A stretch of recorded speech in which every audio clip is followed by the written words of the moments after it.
Soldiers of Revolution. The Franco-Prussian conflict and the Paris Commune. Mark Lause. Introduction. This study revolves around several concerns, the first rooted in issues around the development of society and the concept of revolution.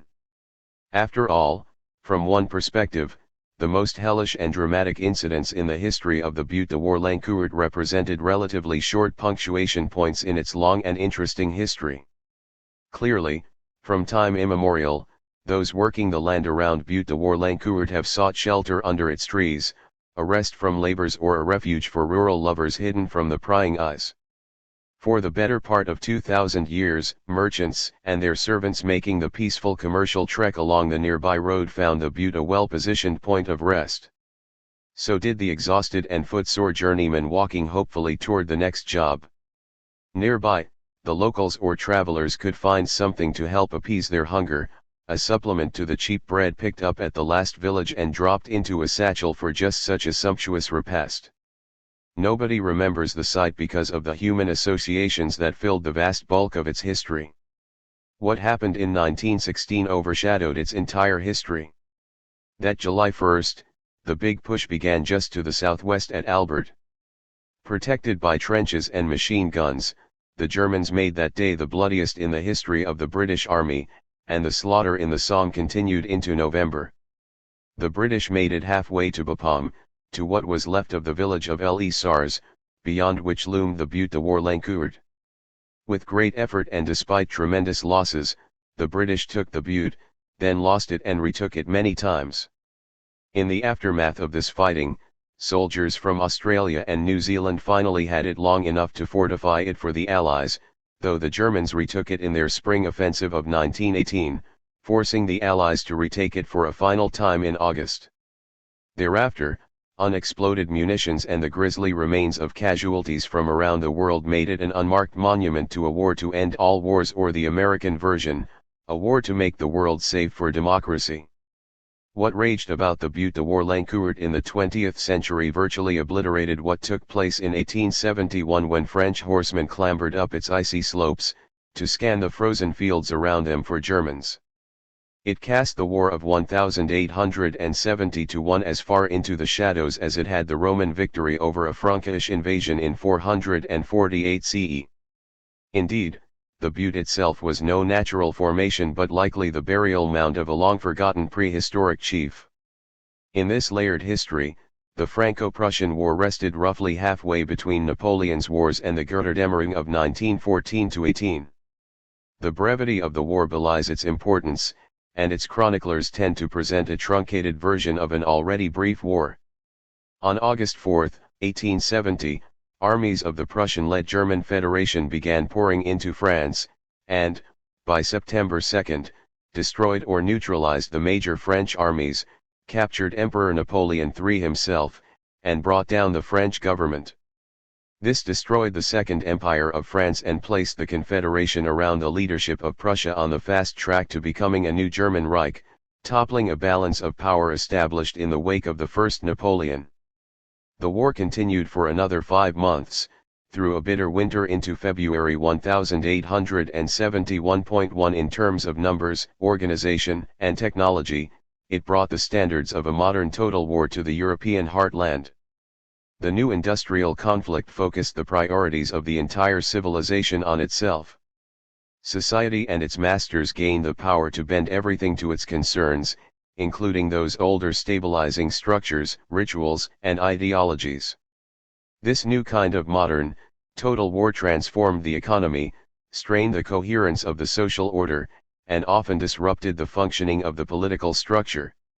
Moreover, it required the persistent and coherent engagement of the civilian populations, creating the focus and social discipline that Karl Marx and others had ascribed to industrialization generally.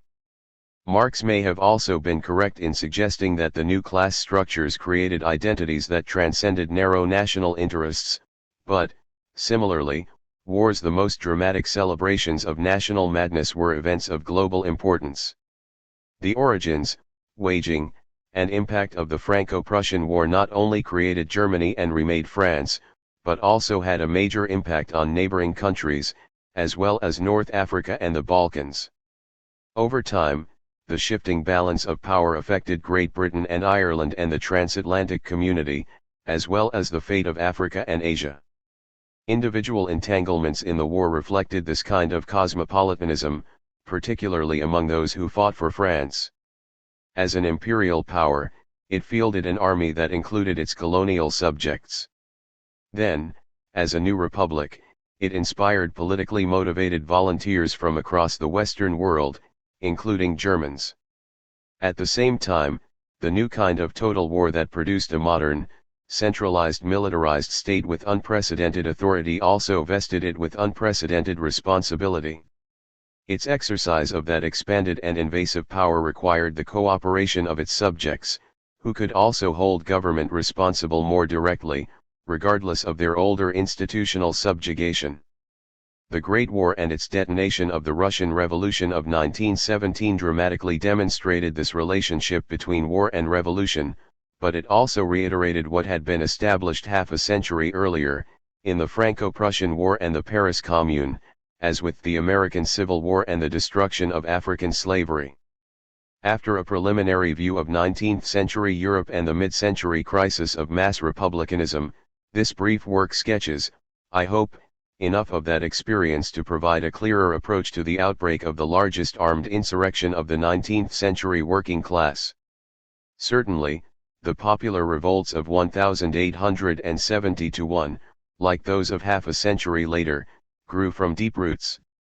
As later in Russia, Republican discontent had simmered for decades, frustrated by the unrelenting rule of empires and monarchies.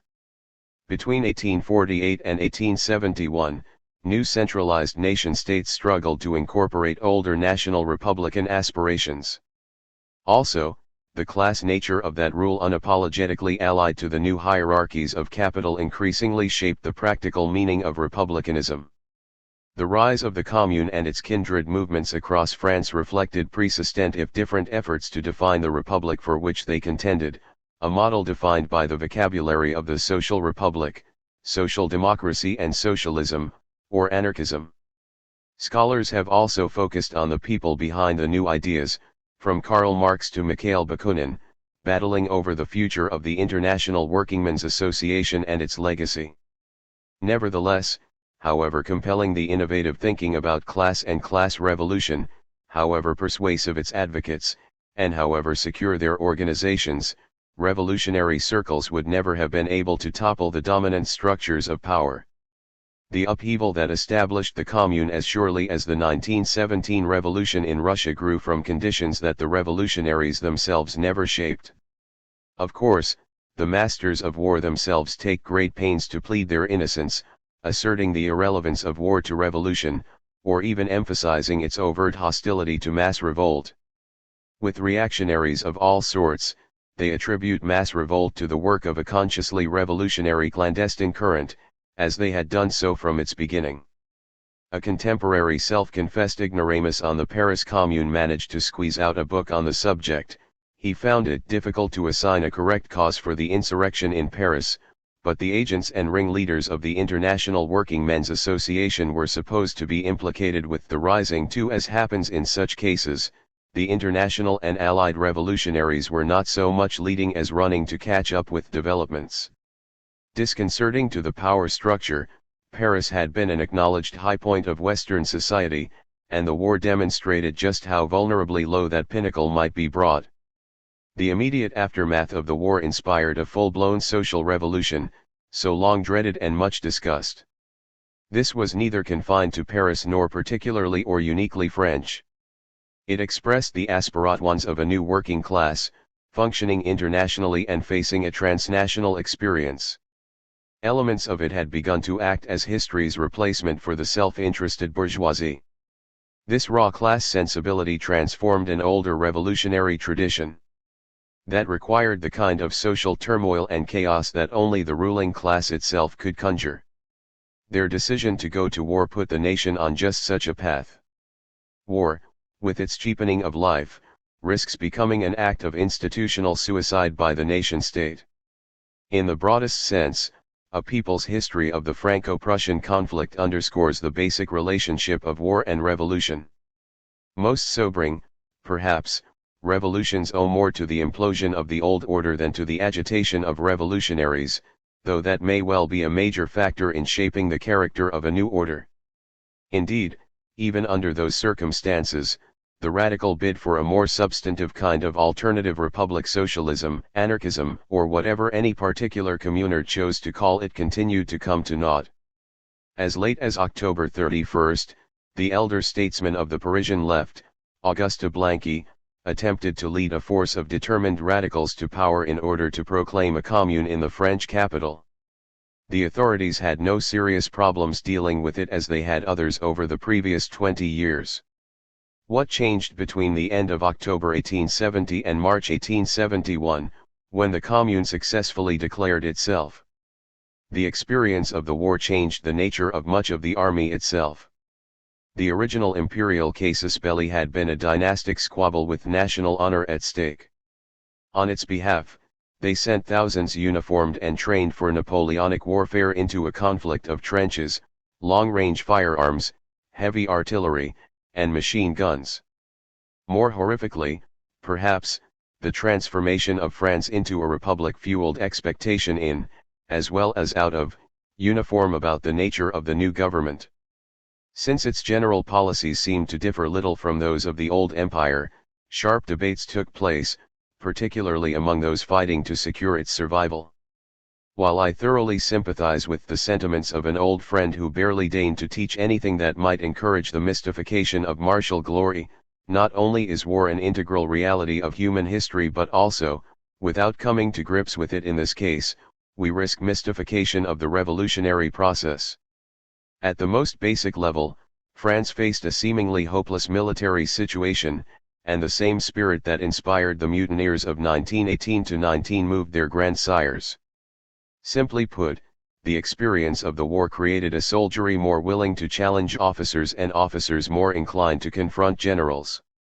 This deep crisis of legitimacy within the army itself, as well as that of the military in the wider society, produced the most important precondition for something such as the Commune.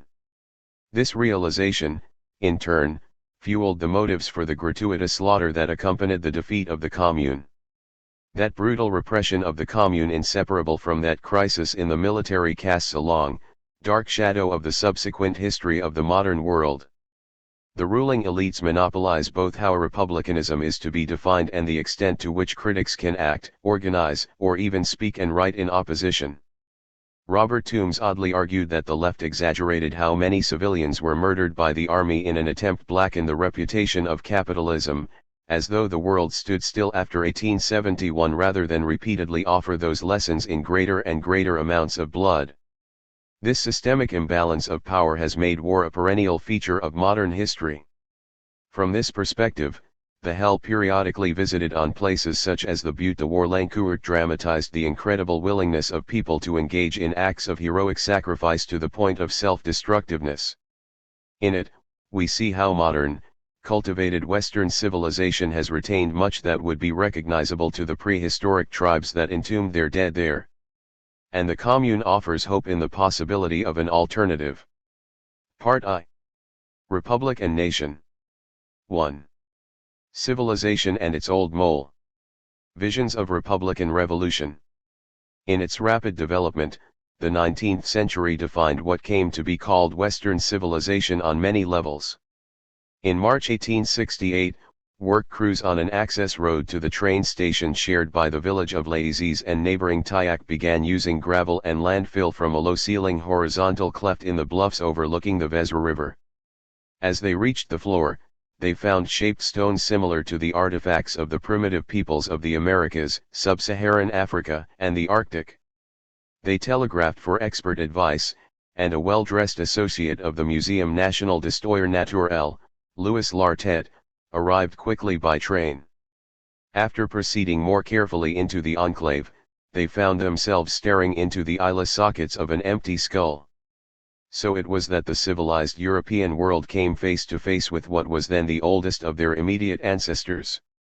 Those who grappled with the past acknowledged a certain unevenness in the process, but believed in a progress that had carried us from stone tools to a world of railroad industrialists, road crews, academics, bohemians, and peasants. They also understood that the recent past had exponentially expanded productivity, population, and prosperity, at least for some, creating new problems that mandated further change. The 18th and 19th century effort to supersede what seemed to be the legacy of a dark and superstitious antiquity turned on two insights, the first relying on the rise and strengthening of the modern nation-state as a vehicle with the power to change the world. Additionally, they generally seemed to understand that power and stability, resting on the consent of the governed, recast a version of classical republicanism. Republicanism became the focus for the broad and diverse libertarian, egalitarian, and fraternal aspirations throughout society, some acknowledging a tension between nationalism and republicanism. Civilization and its challenges. 19th century people understood that civilization had emerged slowly through a series of complex processes. A fortunate few of the wandering hunter-gatherers of the Stone Ages found a particularly fertile microclimate like the Vezra Valley, suitable for regular foraging and through which prey animals regularly passed. These permitted some to enjoy a more sedentary life than most of their contemporaries, and the warming after the last ice age later gave rise to agriculture and the domestication of animals. Lartet and his contemporaries had a hard-won understanding of the long past that had brought civilization to the crises of the mid-19th century. Only a few thousand years before Lartet found the remains of some of those lucky few, people elsewhere began more regularly cultivating certain plants and domesticating animals, eventually using plows to break the soil along the Nile, Indus, Tigris, and Euphrates, as well as in China and in the Valley of Mexico. Better nutrition extended individual lifespans, while leaving people increasingly toil-worn. The overwhelming majority of the population lived and labored on the land and would do so for generations, for centuries. Viewed down the nose of the literate and learned, these country people seemed homogeneous in their inferiority, parochialism, and incompetency in anything beyond dirt and sweat. In his Leviathan of 1651, Thomas Hobbes famously described such primitive lives as solitary, poor, nasty, brutish, and short. The absence of commerce and order, he reasoned, meant the war of every man against every man. For thousands of years, the exhausting, even backbreaking demands of the land were anchored by the annual ordeal of the plough. Yet the broad brush of this memorably poetic stroke did not do the subject justice. Different ploughs drawn by different draft animals cultivated what had been ancient Roman territory and the more recently wooded lands to the east or north. They owned, loaned, managed, and borrowed the means of production to produce different kinds of crops, in different combinations, aimed at different kinds of consumption.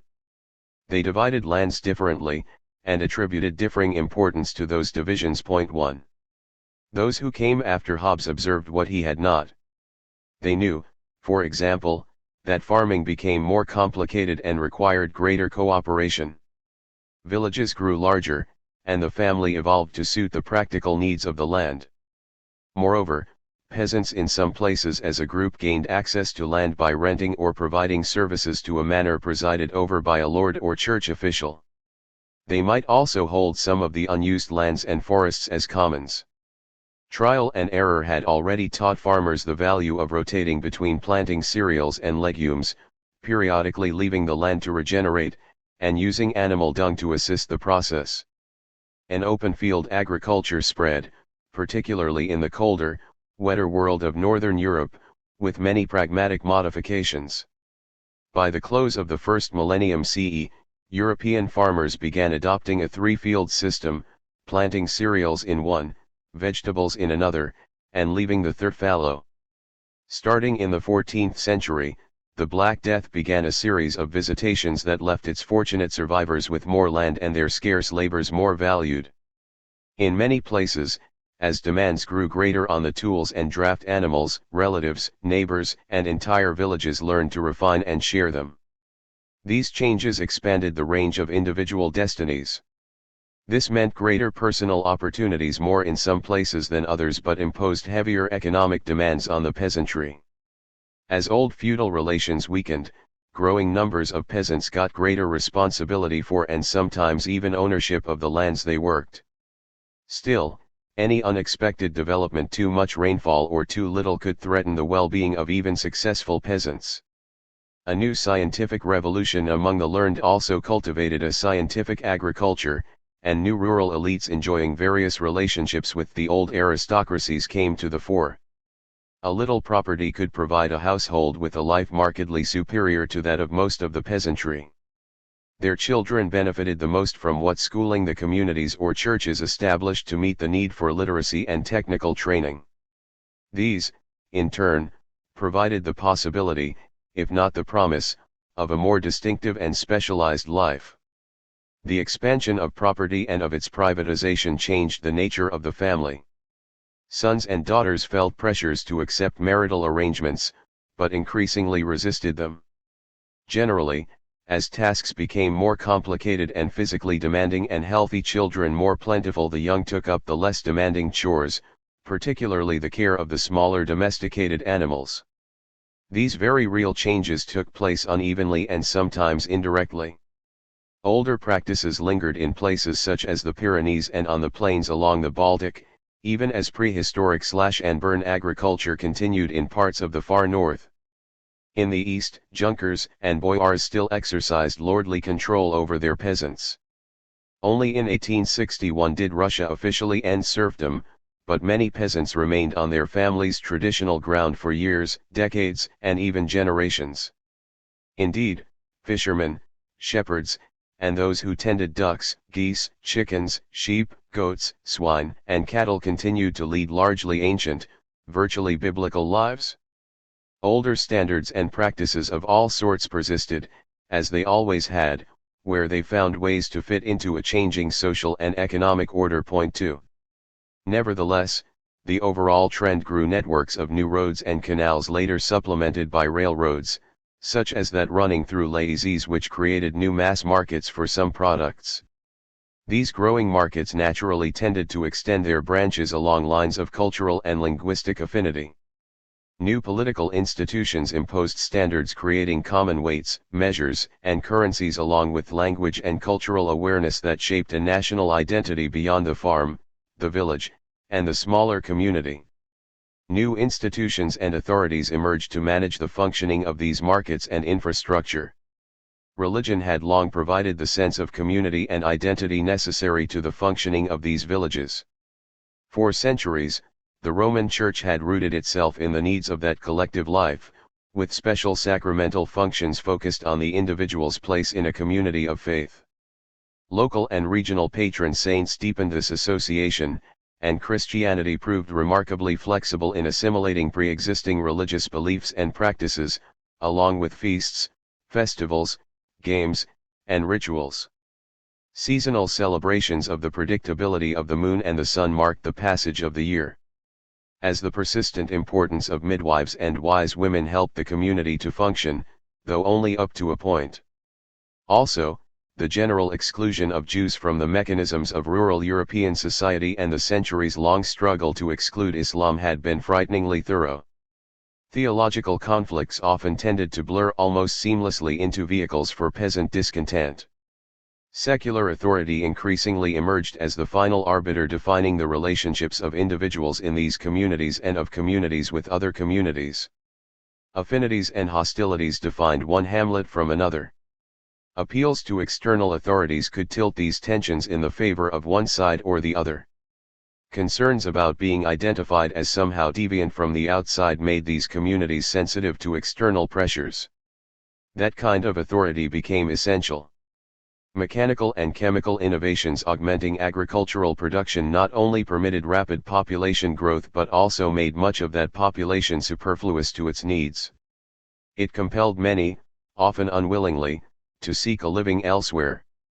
In the end, these vast new numbers of individuals, no longer tied to the networks of extensive rural kinships, would remain governable only by their consent.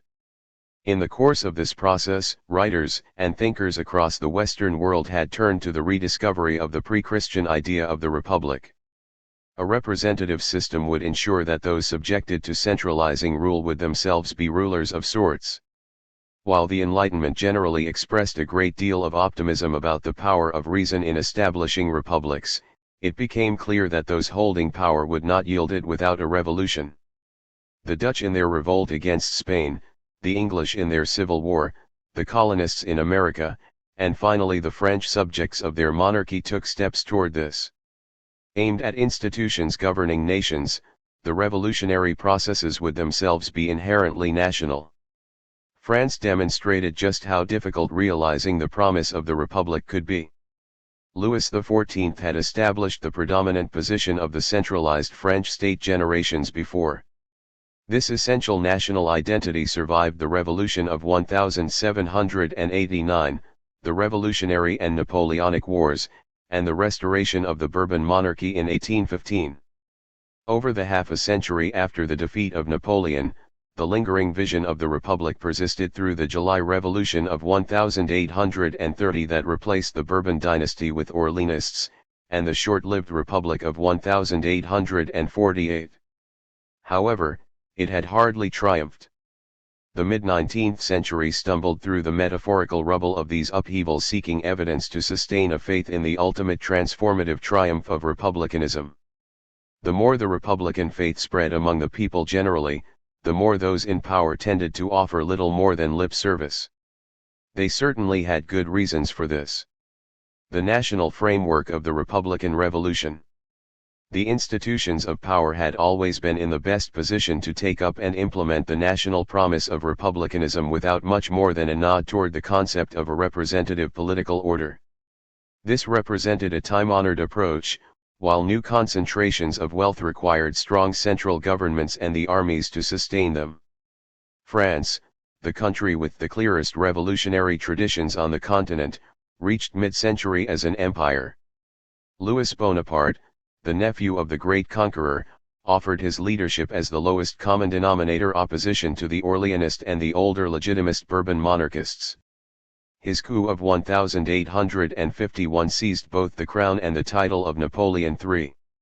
Critics scoffed at the attempt to smother real problems with pretentious flummery, but the Second Empire played well enough to last for 20 years. As the promise of 1789 terrified the surrounding monarchies, who mobilized their military responses, they predisposed the French Revolution to becoming the kind of centralized military state that required a Napoleon. The Napoleonic experience, including the experience of his enemies in mobilizing for his defeat, set the Western nations on the road to a modern technocratic military. This, in turn, needed governments centered on the mystique of past battlefield glories. Across the continent, an officer caste developed a new voice with highly specialized preoccupations and concerns, to which the other institutions of power tended to defer uncritically. These formed a new element in the nuts and bolts of state formation. Beyond the military or the residual feudal obligations, no new state exercised a more rationalized central authority than France. It had 32 provinces governing 89 departments, each administered by prefect and sous-prefets appointed by the central government. Within these were several hundred arrondissements, several thousand cantons, and several tens of thousands of communes, but local autonomy was virtually non-existent. 3. Modern nations evolved out of older networks of political power. Because the new governments standardized language, it is tempting to read a common language back into the formative period of the nation-building enterprise when it did not exist. Even so, the populations of Alsace, the Basque Country, the Languedoc, Savoy, and Brittany used regional languages, as did those in Swabia or Hanover. In places, local communities had their own patois that could even vary from village to village. Then, too, nation-states were built on bones of older identities, whether codified into a state or not. Implicit in the matrix of the modern states was the systemic frustration of national aspirations. Britain embraced Ireland, Scotland, and Wales, while groups such as the Bretons in France or the Basques there and in Spain arguably represented stateless nations. Further east, scores of nationalities had similar aspirations, even as Romania, Serbia, and Montenegro strained for more autonomy under the Russian, Austrian, and Ottoman states.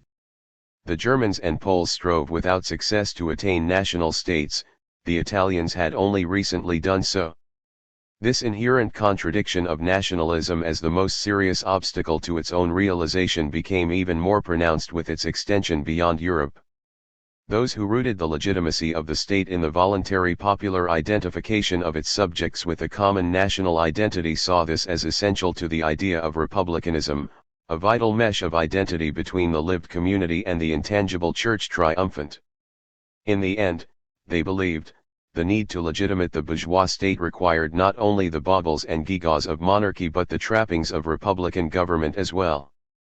After Napoleon, European rulers had sustained a delicate balance of power that would foster economic development and related progress. Still, Europe remained dominated by imperial power structures that had no direct connection to issues of nationhood. At the edges of the continent, antiquated old monarchies Spain, Austria, Hungary, Russia, and the Ottoman Empire still clung to power. In contrast, Britain and France had revolutions of sorts in the 17th and 18th centuries that had restructured those institutions. Prussia, Spain, Sweden, Norway, and Denmark had minor roles, the last reeling from a crushing defeat by Prussia. Still smaller and less powerful states Switzerland and the Netherlands had even less importance, with Belgium operating within limits imposed by the great powers as the price of its independence. Treaties constrained the position of Greece, and left Portugal virtually a protectorate of Great Britain. The weight of the Second Empire rested heavily on a carefully constructed myth of military prowess that belied both its past and its present. Despite having been dismissive of imperial ventures by his predecessors, Napoleon III never forgot his ultimate dependence on the army and realized the advantage of cheaper labor and raw materials and an ever sharper definition of nationality and race. France maintained its international prominence, in large part, through the globalization of its power. Claiming the dual virtue of monarchist legitimacy and progress, it carried the tricolor out into a world not quite ready for it. Napoleon III painted imperial ambitions on a global canvas. France had established itself in North Africa, and its army fought in a Second Italian War of Independence. The regime intervened in Senegal, a Second Opium War, and the Indochina Campaign, even as it intervened around China's Taiping Rebellion, and Japan's Boshin War, as well as against Korea. Most recently, the French attempted to resolve the problem of Mexico's debt by placing the Archduke Ferdinand Maximilian Joseph of Habsburg, Lorraine on the throne as Emperor Maximilian I, a particularly bloody and brutal attempt that had ended in disaster by 1867. Eager to place himself at the head of Christian Europe, Napoleon III demonstrated that the Ottomans cede France sovereignty over the Holy Land. When the Russia asserted its historic role as the protector of the Orthodox Church, the French sent a warship into the Black Sea and won an Ottoman agreement to take the Church of the Nativity from the Orthodox Church and cede it to the Roman Catholics. The Russians then advanced into the Danube principalities of Moldavia and Wallachia, and the British, who saw the Turks as a buffer against Russian expansion, found themselves drawn into what became known as the Crimean War of 1854-6. Imperial expansion paradoxically opened the door for a national assimilation of the outsiders. 40 years before 1870, the Irish provided over 42% of the British Army. In 1868, after famine and migration had depleted the resident population, their proportion had fallen almost to 30%, but this figure was still far out of proportion to their civilian numbers. For military training in both the British Army and in American forces in the War of 1861, 5 could backfire. Just as the British Imperial military recruited the Irish and the Indians in service to the Empire, the French relied on colonial people of color. The Empire reached beyond North Africa into sub-Saharan Africa as well.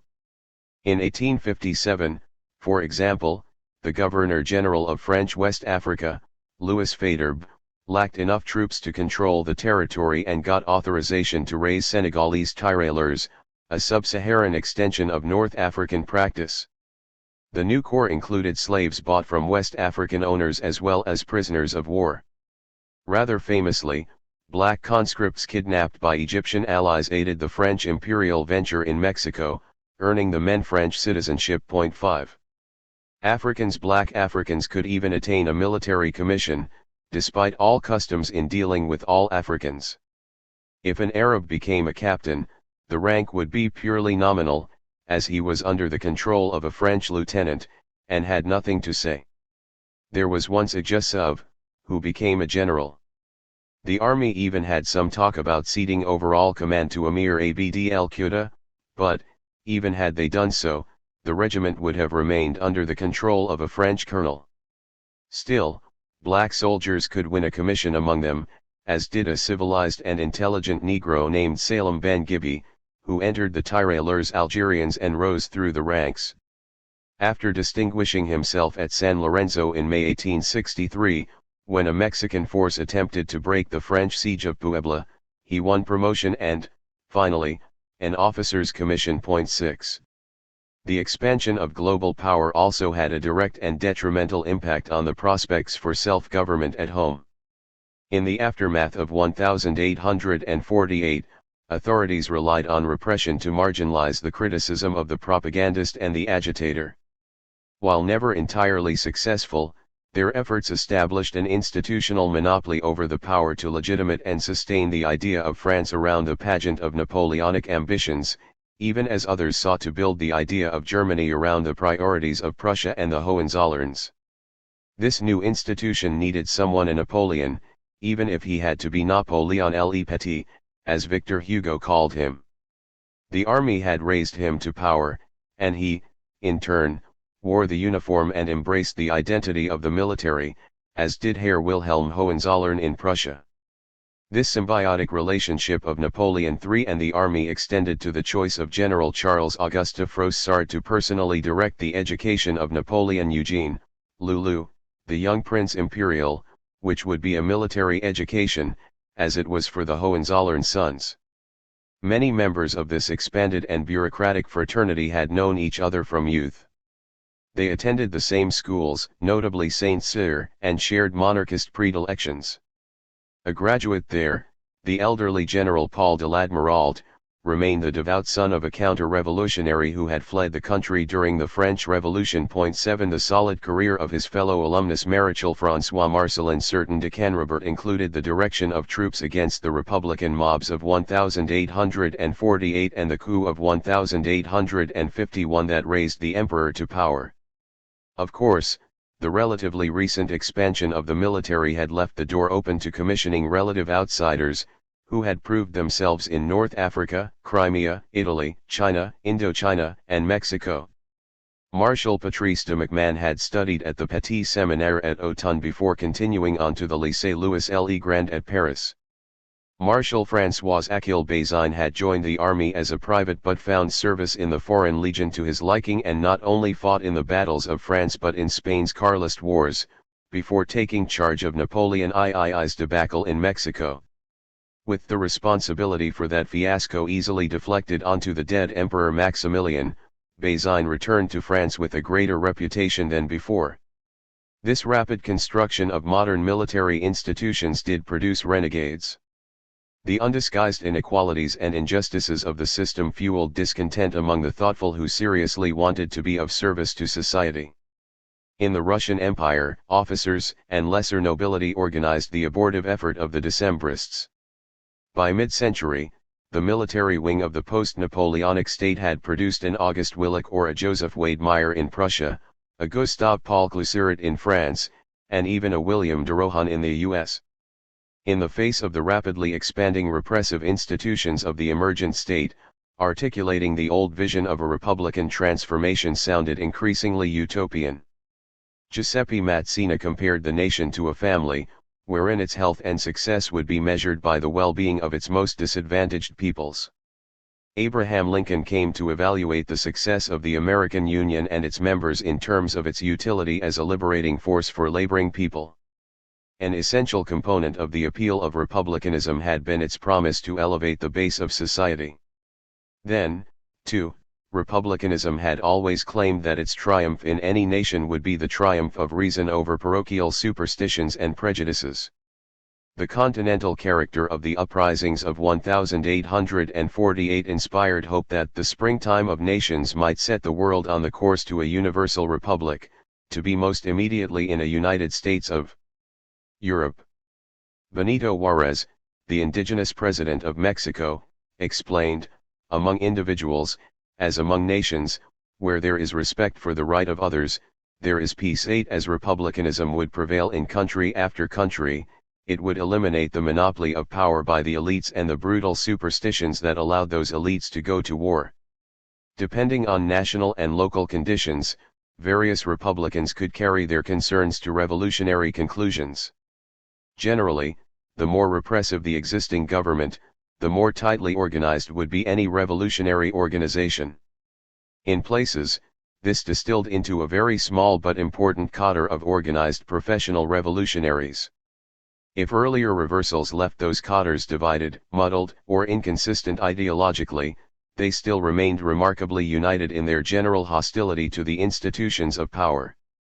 Louis Auguste Blanqui embodied the continuities of a series of secret societies launched by their most prominent progenitor, Philippe Bonaparte, who had participated in the original French Revolution of 1789 and assisted the first attempted communist revolt of 1796.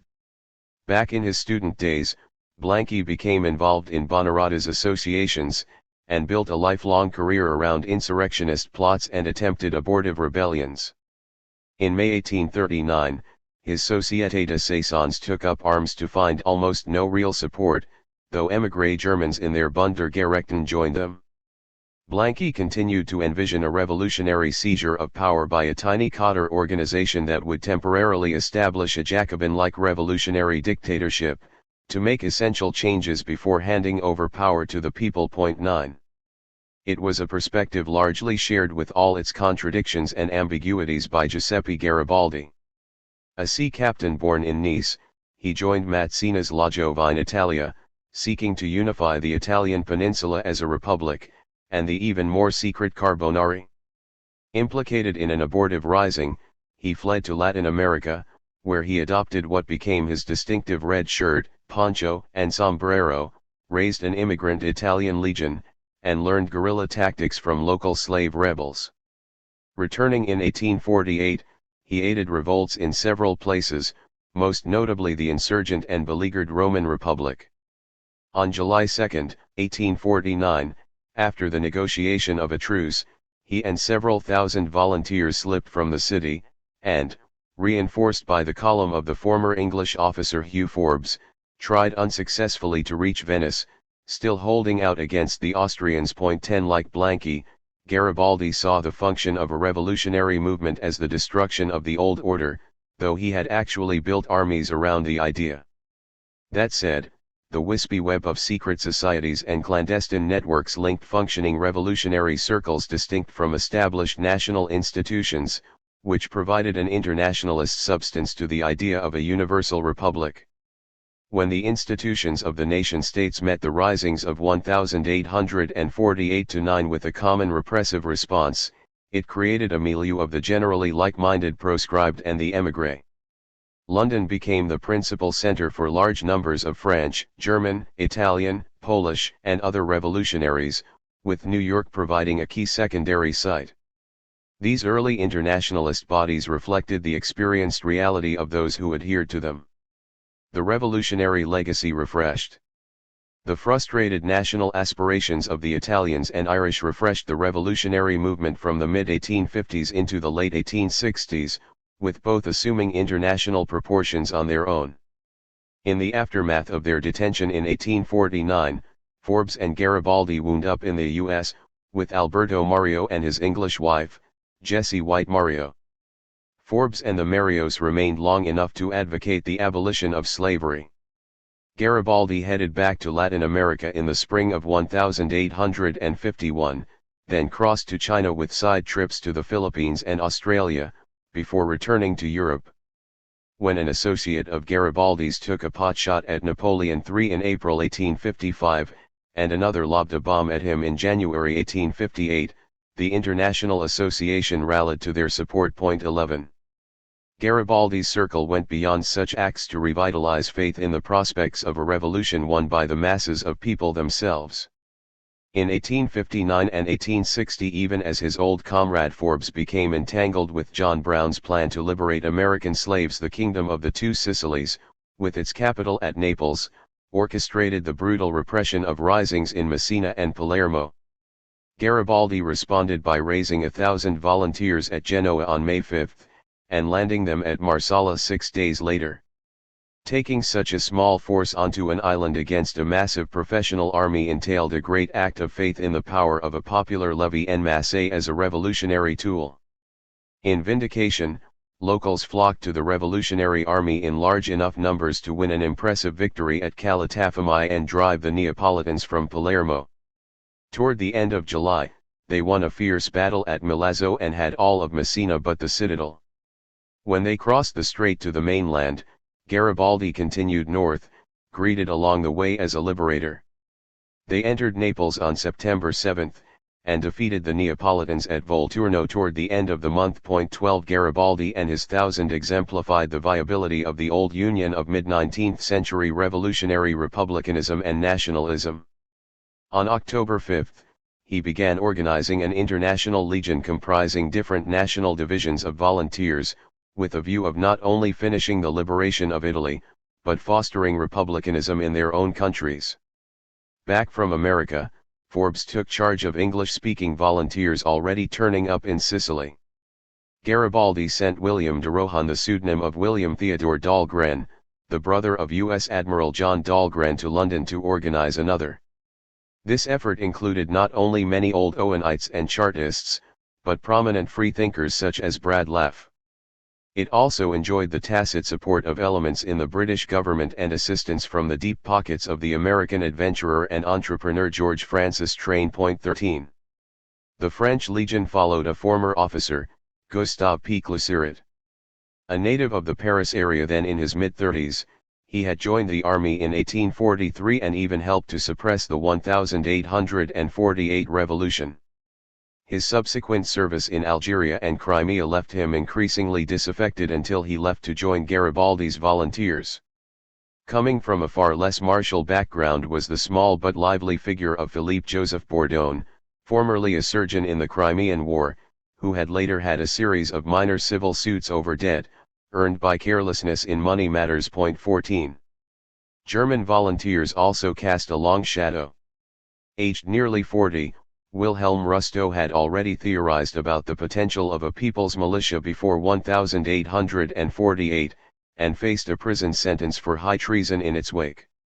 From his Swiss exile, he wrote a number of military historical and military theoretical works before hurrying to join Garibaldi.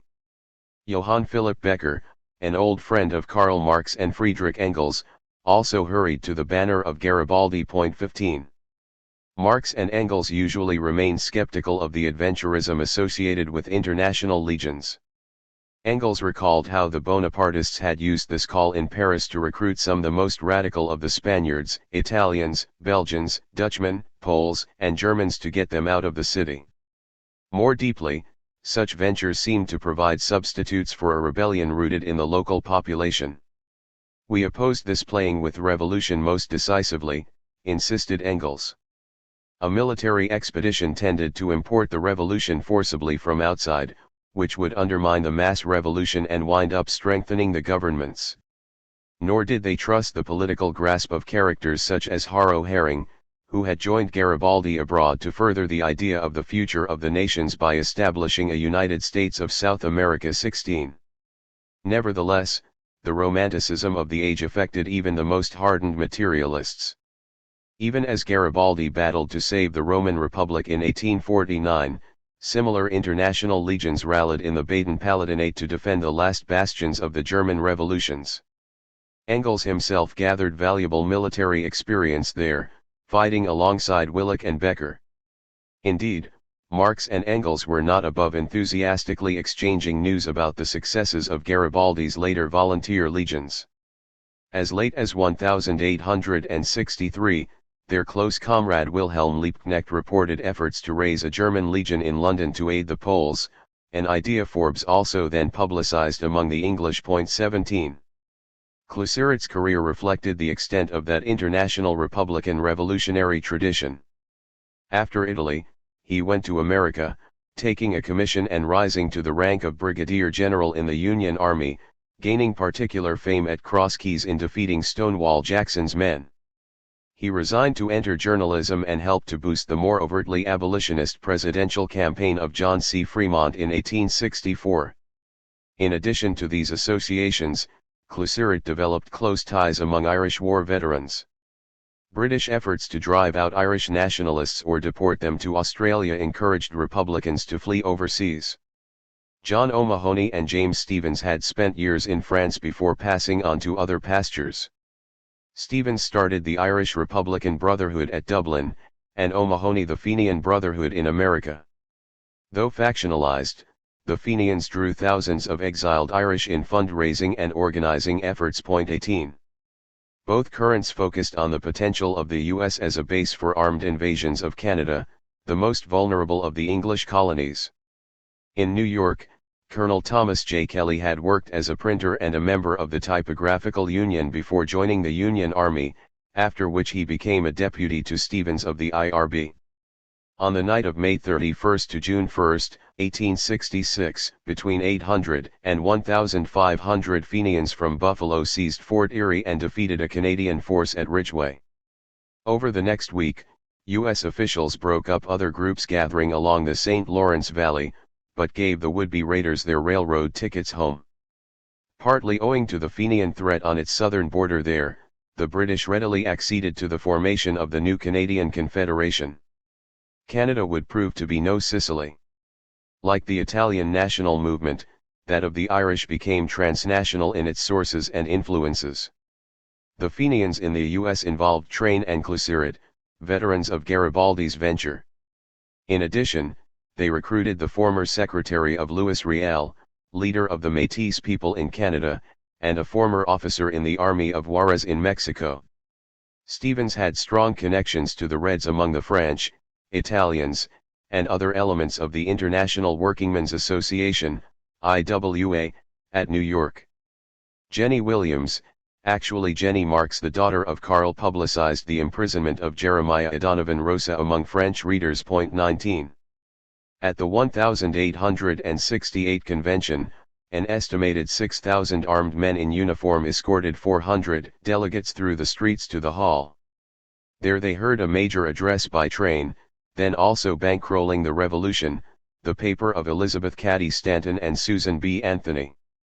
At the same time, the Inspector General of the Brotherhood's army, a British agent named Henry L. E. Caron, reported on further military preparations along the Canadian border between Ogdensburg, New York and St. Albans, Vermont. 20. Nevertheless, the Fenians had already planned to initiate operations back home. They offered Clusieret command of their scheduled insurrection, and he arrived in London just after the Reform League's Hyde Park demonstration on May 6, 1867. Clusieret met with Bradlaugh and a dozen members of the League in the White Horse in Rathbone Place, and suggested a coordinated rising in England with the support of 2,000 sworn members of the local Fenian body. With the exception of George Odger of the IWA, the League rejected the call, some even leaving in hopes of avoiding their mention by the press, a desire with which the Times did not comply. Some English radicals continued to admire Clusieret. William Linton, another old associate in the Italian struggle, described the general as a moody, white-faced, black-bearded international freedom fighter. A gadfly himself, Linton also favored land nationalization, complained of the U.S. subjugation of Indians, and came to believe that the Americans were repeating the same mistakes as Britain, albeit on a larger scale and with effects less correctable. 21. Later, when the Fenians produced a mere fraction of the numbers they had promised to supply, Clusieret disassociated himself from an operation he saw as doomed, and slipped from the country. Nevertheless, the British authorities condemned him in absentia. Through these years, Clusieret maintained close ties to the short-lived abolitionist plans to end slavery in Cuba, and these new radicals generally included members of the African diaspora. One of Clusieret's associates, Sainte-Suzanne Melville Blancourt, a mixed-race Republican journalist, had played a prominent role back in 1848 in abolishing slavery in the French colonies. 22 Born on Guadeloupe, he had enough ties to the island's elite to wind up in Paris studying at the Lycée Louis Le Grand. As a law student there, he took up the pen and became associated with Charles Baudelaire and Henry Murger, the author of La Vie de Bohème, as well as Gaspard Félix Tournachon, the photographer known as Nadar. Melville's political work associated him with other radicals known to Closiret. These included Louis Charles de Lescluze, Félix Piat, and Élie Reclus, as well as Hugues Félicite Robert de Lamennais, a pioneering Christian socialist, and Alexander Auguste Ledru-Rollin. He also wrote for Pierre-Joseph Proudhon's Le Peuple. When the Revolution of 1848 established a new republic, Melville pressed tirelessly and successfully for an end to slavery in the colonies, doing so alongside Adolphe Crémieux, an advocate of Jewish emancipation and equality. In turn, the former slaves there elected Melville their deputy to the Constituent Assembly, and he suffered brief incarceration after the coup of Napoleon III. By the late 1860s, then, active proponents of revolution anticipating a repeat of 1848, albeit with a successful conclusion, had adopted politics as a career. Marx is often quoted to have said, "We recognize our old friend, our old mole, who knows so well how to work underground, suddenly to appear, the revolution." At that point, the old mole of revolution still burrowed deep through Republican soil. A genuinely representative system of power would have to acknowledge the reality that the vast majority of society consisted of the laboring classes. By the middle of the century, massive new cities, new industries, and new kinds of laboring people transformed ideas spawned in the parlors of the Enlightenment. Even the old ideal would require mobilizing those new layers, and that would have its own dynamic. In reality, though, national republican aspirations had already assumed different meanings. Among the yet disunited German states, it remained bound to the hope for national unification. It had done so among the recently unifying Italians and among the Americans, where a new Republican Party had battled primarily for the establishment of a stronger union. In contrast, among the subjects of the centralized French state, the idea of representative government seemed to demand popular revolution. A general crisis was coming to a head across the Western world. 2. New peoples, new visions. Industrialization, workers, and internationalist revolution. As 1860 warmed into early summer, forces fighting for the national liberation and unity of Italy and autonomy took the field against all odds in Sicily, and marched to victory there and across southern Italy. An industrial worker born in the north of France, Adolphe C. had joined the army as an alternative to mechanical labor. After years of service, he left his job to go and fight under the banner of Giuseppe Garibaldi, alongside people from across the Western world who had taken up arms to fight for Italy. Returning to take a job in the industrial town of Le Creuset, he became a key organizer of both local strike movements and the local section of the International Workingmen's Association. 1 The older utopian republican vision continued to move workers, and workers, in turn, certainly moved the utopian republican vision. By the middle of the 19th century, recent generations had experienced transformative change in their economic, social, and cultural lives, unmatched by political processes. In large part, the weakening of the old monarchies and oligarchies permitted the rise of new masters who ruled through their control of capital, though once they attained sufficient authority, this new capitalist class functioned in alliance with the older elites. In part, ideas of republicanism evolved accordingly, the more persistently revolutionary interpretations increasingly describing its goals as a more specific social republic or even as socialist. That version of the Universal Republic had already begun to inspire ambitiously international efforts to rally the workers of all nations. Moreover, these intellectual distinctions had growing importance among the new working class communities, such as that of A.C. at Le Creuset. New cities and industrial communities. The most obvious and visible recent changes in society assumed the forms of bricks and mortar. For generations, larger hamlets, villages, towns, and cities provided so much more than growing markets for what the countryside produced. People became part of the necessities that made their way into population centers over the roads, canals, and, later, railroads. Most of the individuals who did leave for larger communities did not do so by train or by stage, or even mounted. Walking into the nearest big town or village, perhaps with the occasional lift in a wagon or cart, allowed migrants to ease into how the wider economic and social world worked. If fortunate, one could also build up what one needed to move on to an even larger or more distant city. Moreover, Die Stadt looked mocked free, even for those who did not directly breathe it.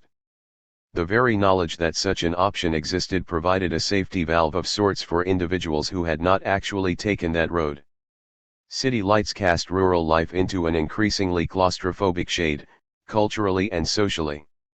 Many came to imagine a large world beyond the village with opportunities for economic advancement or just a more interesting life.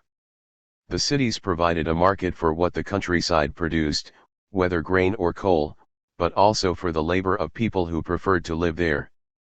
Trade, the primary engine of this process, fueled itself. Towns and cities became successful by generating more commerce, which fostered the growth of similar communities. The cities presented the most obvious demonstration of the explosive growth, technological development, and social expansion that followed the Napoleonic Wars and the crop failures and famines after the 1816 eruption of Mount Tambora. Buffered by the English Channel and sustained by a massive and lucrative empire, London claimed to have reached nearly 3.5 million people in its metropolitan area. This also reflected the peculiar status of Britain as the preeminent naval power and imperial force in the Western world. Though smaller, Paris emerged as the jewel of the European continent. With roots in an age-old Celtic and Gallo-Roman community, the population of medieval Paris reached 250,000 people, which then doubled during the reign of Louis XIV, and it had nearly 1 million by the mid-19th century. At that point, the government began a thorough reconstruction of the city that expanded its limits, cultivating unprecedented growth to roughly 2 million by 1870.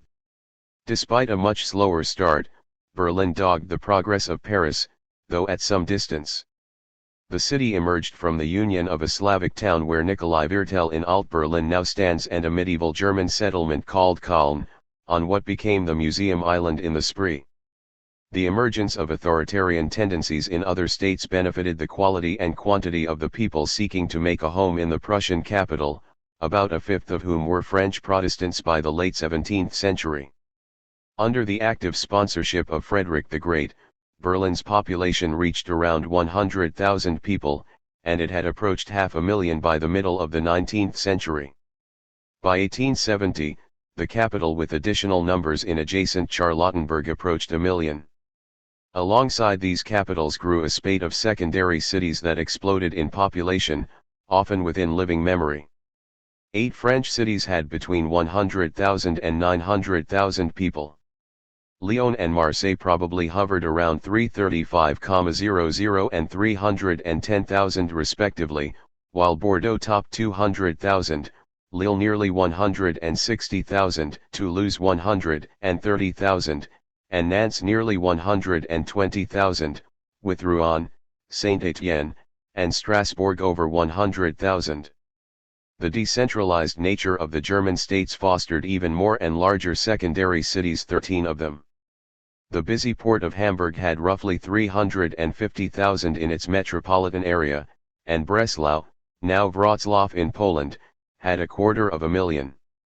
Munich approached 200,000, and Dresden around 180,000, with Cologne, Leipzig and Königsberg hovering between 120,000 and 130,000, and Bremen, Hanover, Stuttgart, Frankfurt am Main, and Danzig clustering around 100,000. By then, hundreds of communities in Central Europe topped 10,000 and dozens had passed the 50,000 mark. 3. Hobbes's description about life being nasty, brutish, and short perhaps best describes the lot of the urban poor eking out an existence. What newcomers to the cities found often failed to meet even their most minimal hopes. To some extent, the cost of living increased with the size of the city and the demand for real estate, and poverty increased with scale as well. Even those who arrived with a bit of money in their purses found that it did not last as long on the city's cobblestones as it did the dirt lanes of home. Steady work in an established trade best defined success. For generations, skilled artisans had been more citizens of their craft than of anything else. Entering the craft proved terribly difficult for outsiders. One began as an apprentice, theoretically spending years learning the art and mystery of a craft.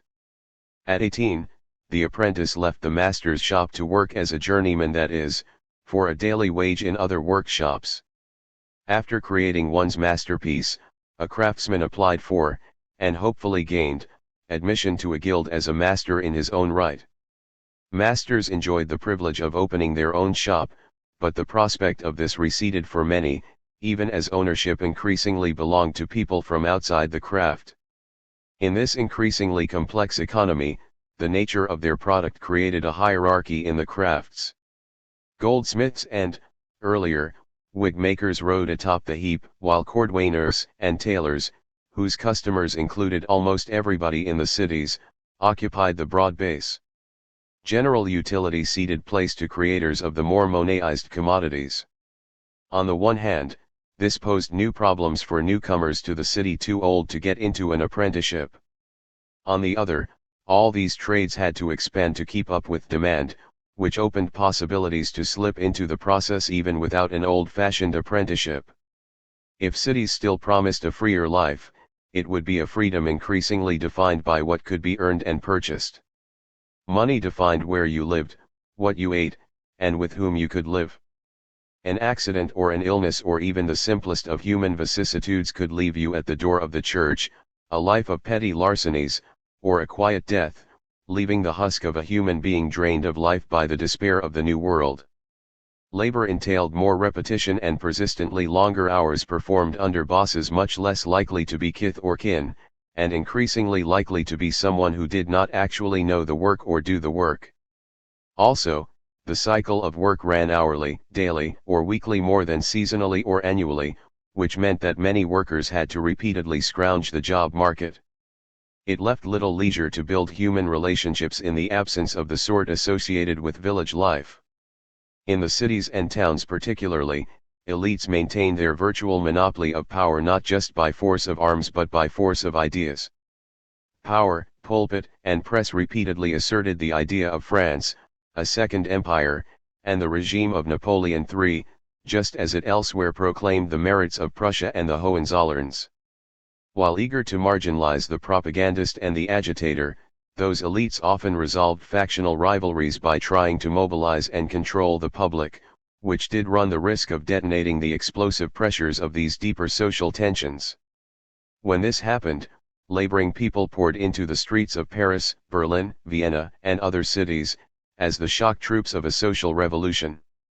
In these decades, new industrial communities grew, turning out not only new kinds of products but also new class formations and relations.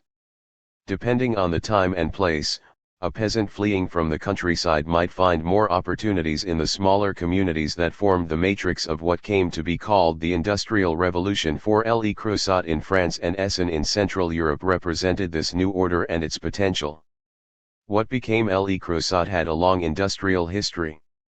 3 centuries earlier, people around the village of La Charbonnière had dug coal and iron from the surrounding hills.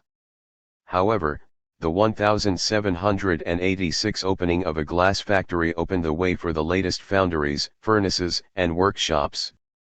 Iron mines, 8 miles from town, were connected by railroads, so Le Creuset could compete with any such community.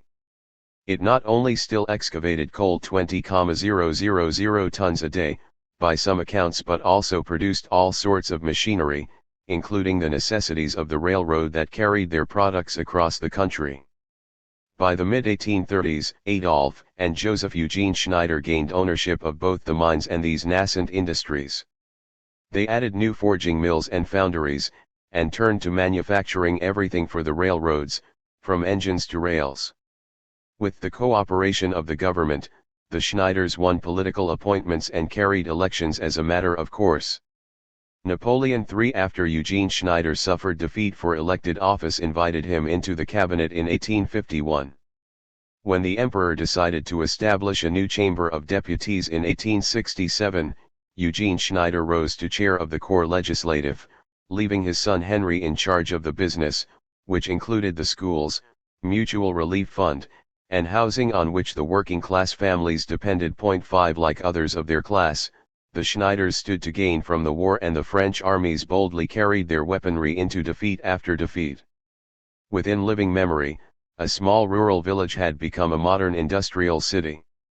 From 1836 to 1866, the population grew from 2,700 to 24,000, with the number of workingmen going from 1,700 to around 10,000.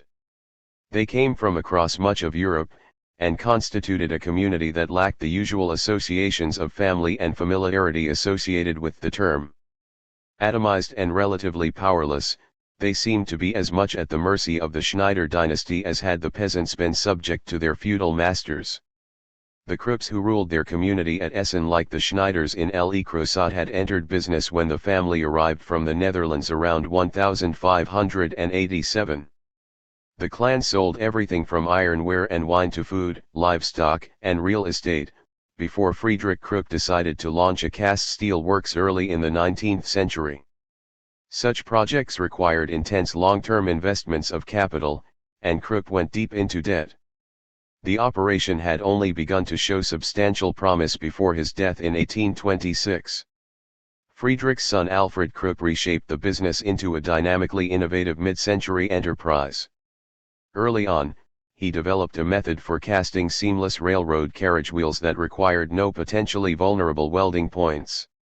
Krupp steel wheels sold across the world. Such communities not only made products for public use, but also built machines necessary to construct such machines. Both Essen and Le Creuset cranked out locomotives, remarkably complex machines requiring the precise manipulation of several hundred tons of metal.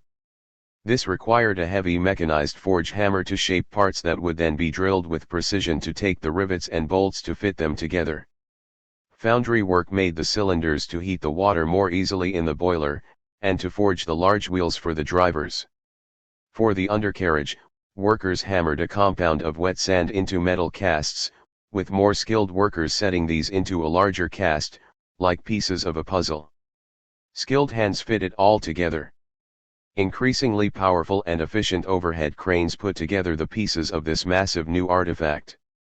The complexity of these highly engineered products, from steam engines to locomotives to the powerful new rifled artillery, required making parts that fit precisely. This meant increasingly specialized tools with the hands and minds necessary to their use. All of this would be as distinctive of their own world as had been the stone tools unearthed near Lause. The persistent shadow of internationalism. Industrialization changed not only the nature of power but also what a representative exercise of that power could mean.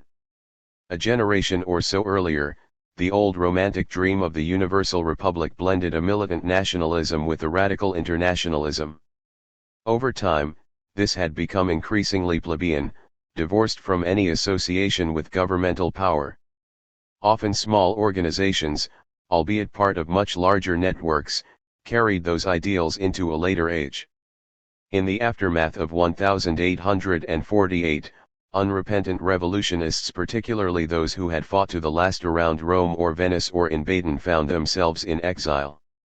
In London but also in New York and elsewhere, they naturally gathered periodically to celebrate revolutionary anniversaries and act in solidarity with contemporary efforts. Radicals of various nationalities in London decided to greet the visit of Napoleon III to the city with a grand festival in October 1854. The following January, the new London Chartist Organizing Committee reached out to French, German, Belgian, Polish, Italian, Hungarian, and Spanish societies, along with a few Russians and others. Despite their skepticism, Karl Marx and Friedrich Engels became increasingly involved in an emerging international committee. On May 6, 1856, This launched the new International Association 6. It limped along for a few years before being overwhelmed by events, notably the re-emergence of the revolution in Italy. French visitors to the 1862 International Exposition in London met with English workers and decided to make another attempt. On September 28, 1864, émigré circles in London joined local radicals at Freemasons' Hall in London to launch the IWA. Adherents saw the same idea expressed in different languages: the Association Internationale de Travailleurs, 8, or the Internationale Arbiter Association, IAA, but it remained to be seen what might be lost in the translation.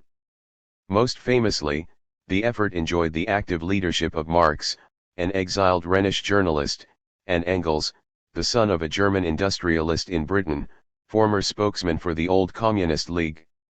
For years, these two brilliant figures had developed a partnership centered on their urging an anti-capitalist class agenda on the international radical movement.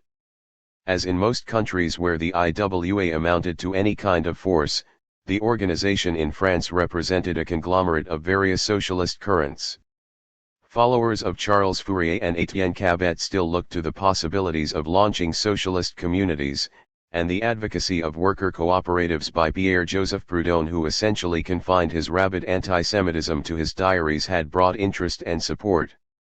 Most radically, Auguste Blanqui had nurtured the old dream of Gracchus Babeuf that the rising of small armed groups might detonate social revolution.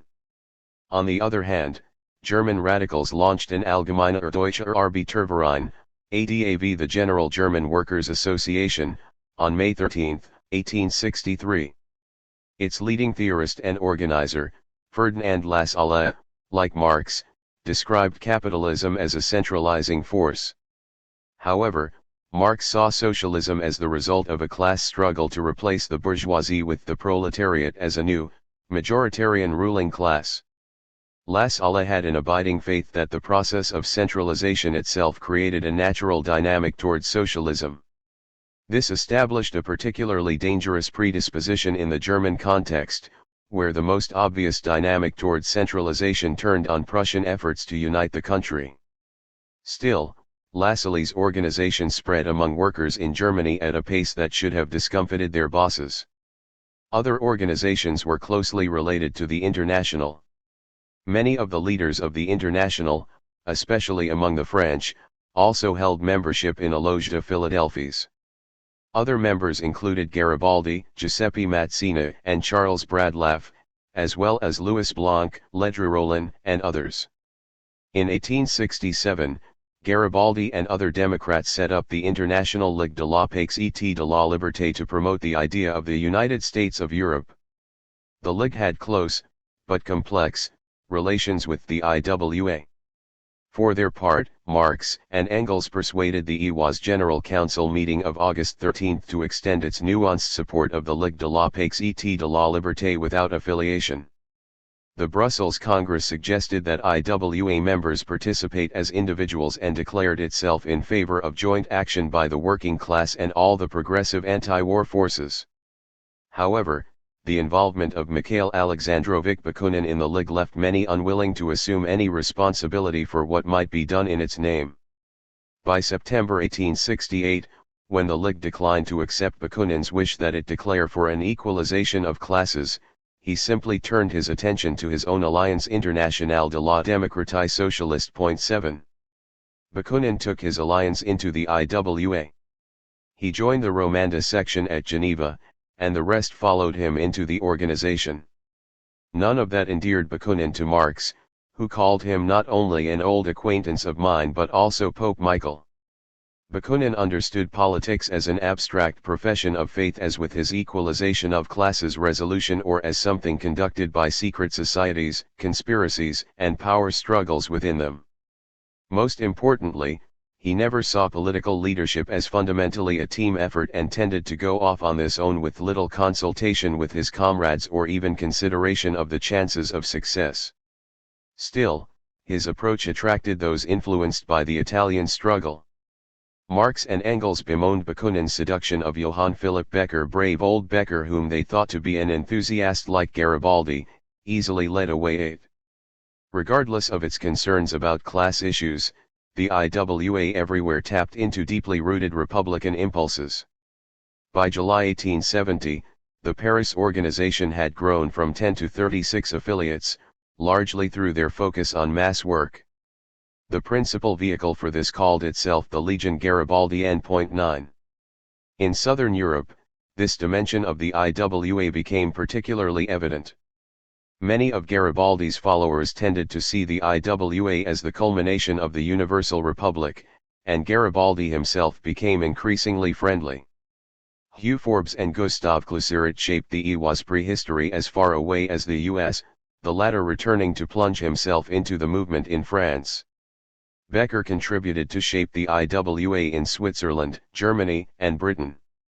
Another peripatetic Garibaldian, Giuseppe Finelli, took the message to Spain, the same way the ideas of Fourier, Cabet, Robert Owen, and other critics of capitalism had gotten there. Through the influence of the IWA at Marseille and Lyon, Spanish workers formed affiliates in Catalonia and elsewhere. Although Bakunin's allies around La Federación prevailed, their section at Madrid faced stiff competition from a rival section with Solidaridad under Paul Lafargue.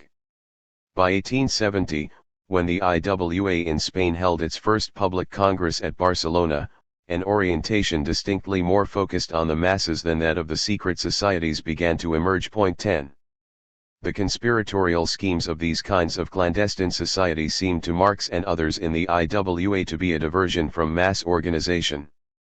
Mazzina's secretary, Major Luigi Wolf, later exposed as a French police agent, tried without success to get the IWA to adopt the organizational structure of Mazzina's secret societies. After this defeat, Mazzina persistently attacked the IWA.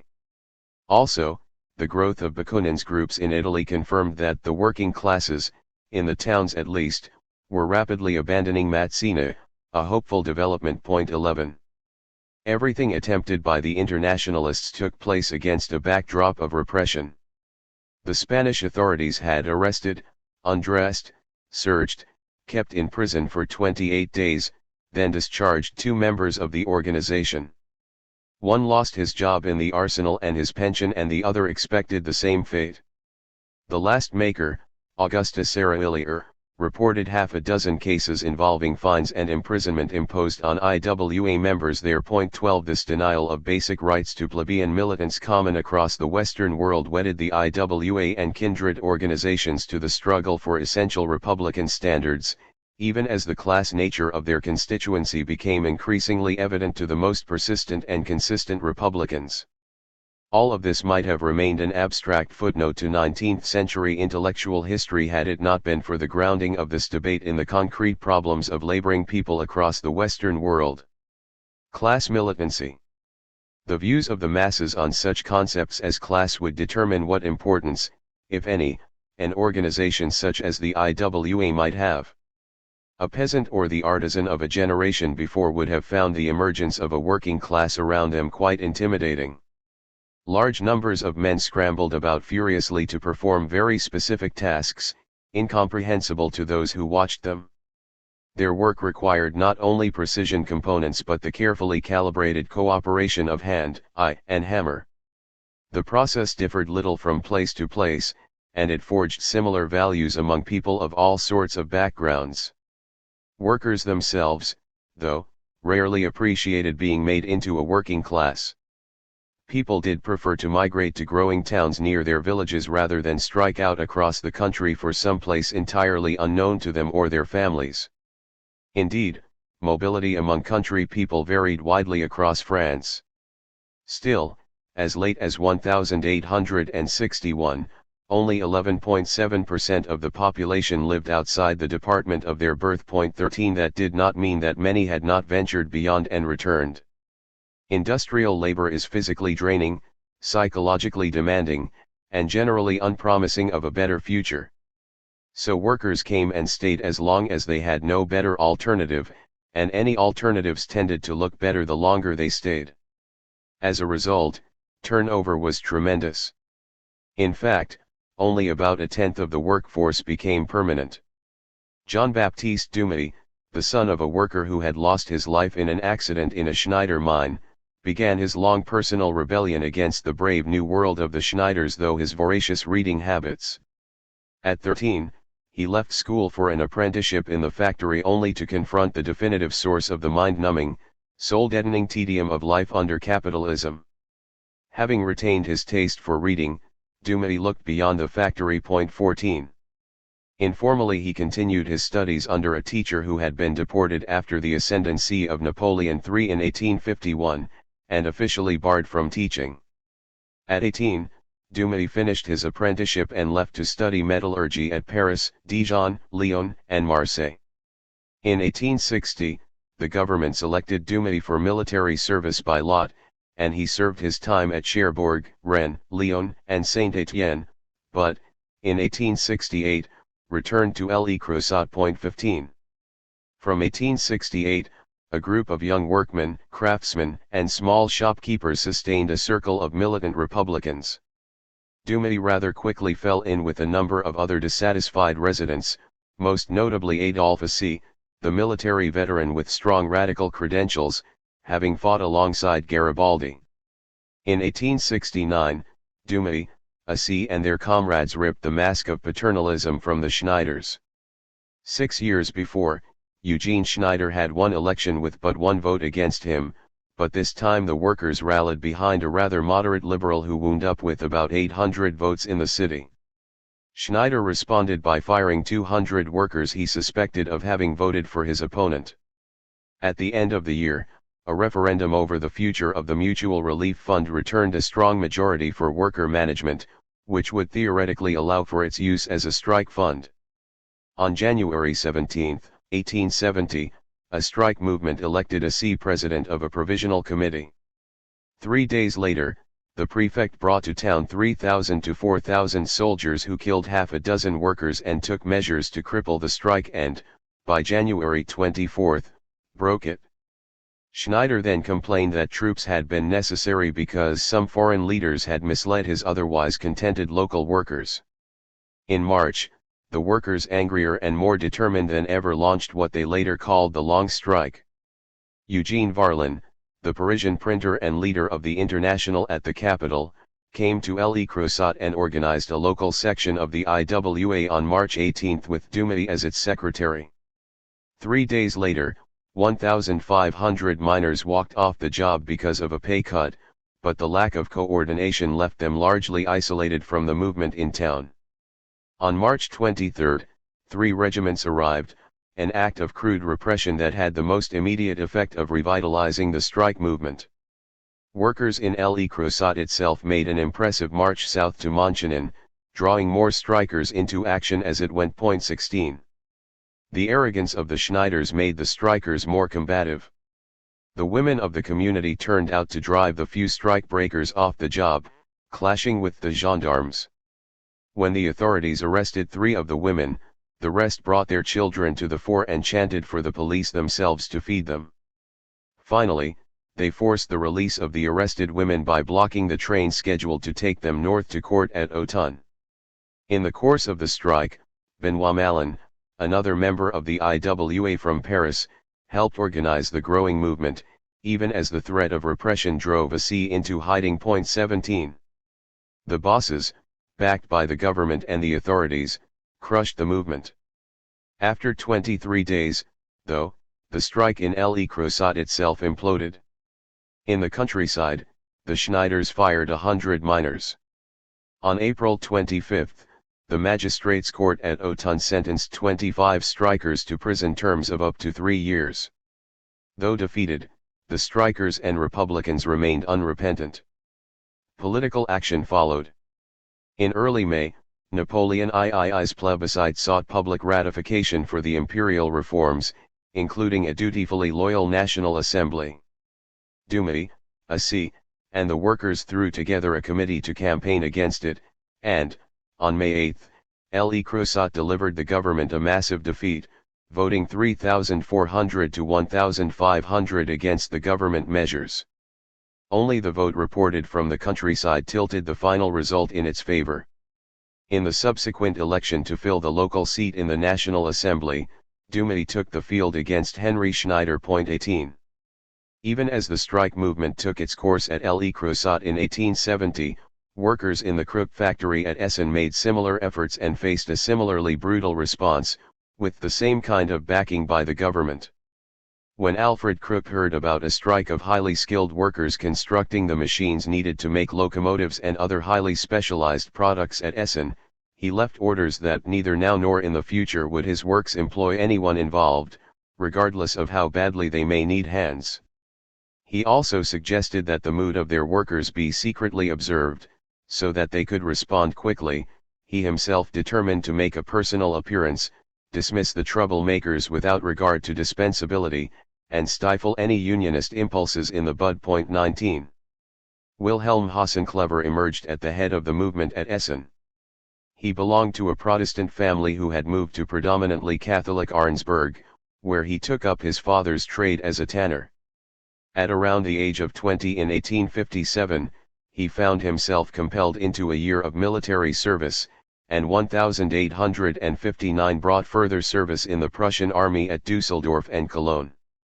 As suited a traditional artisan, Hasenclever took to the road when not in uniform, attempting to squeeze the traditional Wanderjahr into his working tour through shops located in Switzerland, Italy, and France, as well as the North German Confederation. Through social and gymnastic associations, he began organizing meetings, speaking, and writing in the interests of the working class. He gained even greater prominence after taking an editorial post at Hagen for the Republican Westfälische Volkszeitung. There, Hasenclever came into contact with socialism of Lause. He and his followers gathered at Leipzig to found the ADAV. It spread quickly among workers in Germany. Almost immediately, Hasenclever encountered the paradox of the ADAV in organizing workers around a strategy that did not grow from fostering working-class organization. However, worker self-organization had its own paradox, in that the bosses ultimately found them manageable. The management of these early industries faced horrific turnover in the workforce to the point where they could rely persistently on only about a tenth of those workers. The Krupp works tried to improve conditions with training programs, medical care, schools, and libraries for its most reliable workers. In the long run, cooperation with workers' associations provided a vehicle for maintaining social peace in the industry. A significant network of Catholic workers grew in the Krupp factory, serving not only to divide workers, but to provide a safe mechanism for negotiating over such innovations. 20. As an old crisis concerning Schleswig-Holstein erupted, Prussia sought to rally other German states to get the provinces out from under Denmark. At a meeting of the local ADAV in Hagen, Hasenclever posed the problem entirely in Prussian terms. Thereafter, he also re-entered the army for the Second Schleswig War of February to October 1864. When mustered out, though, he wrote a piece for the Rheinischen that earned him a sentence of 6 weeks in prison for insulting the majesty of Wilhelm I, though he won an acquittal on appeal. With this ordeal behind him, Hasenclever joined the ADAV, and wrote regularly for the Social Democrat. That said, though, the militarism of their society posed the question whether the centralization of state power would be innately positive for the working class. Indeed, in 1866, when Prussia went to war with Austria, Hasenclever once more had to provide military service. These overarching issues aside, though, the ADAV faced a serious crisis in its leadership. Lassalle had been killed in 1864, in the self-indulgent and pointless bourgeois affectation of a duel. This left a dearth of experienced figures, and his successor, Bernhard Becker, had little base in the organization and no clear idea of how to build one. Hasenclever's friend Karl Wilhelm Tolk had strong support in Westphalian affiliates of the ADAV and a strategy heavily reliant on building a party press. When Tolk came to power, he brought Hasenclever with him into the political committee of the ADAV, eventually serving as the secretary while running the family tannery in Havre, then belonging to his sister. In the jostling that eased Tolk out of office, Hasenclever also found himself briefly nudged from office.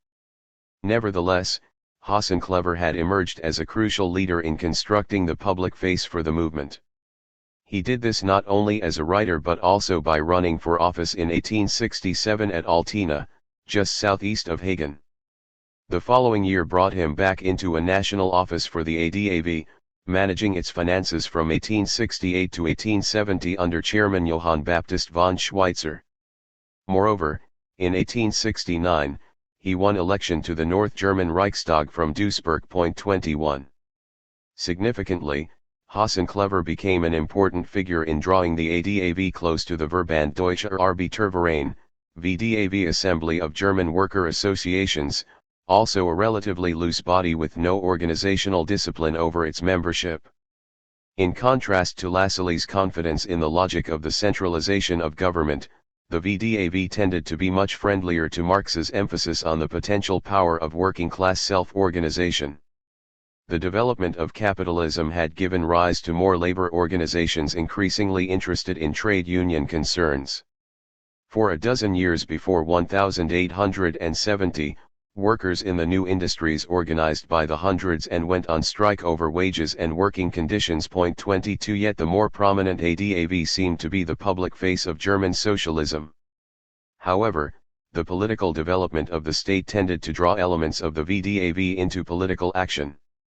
Some of its adherents wandered into the new Deutsche Volkspartei, German People's Party, formed in 1868, but others in the Kingdom of Saxony had tried to build a left wing of the Sächsische Volkspartei, Saxon People's Party, the Saxon People's Party. In August 1869 they convened at Eisenach to help launch the Sozialdemokratische Arbeiterpartei, SDAP Social Democratic Workers' Party.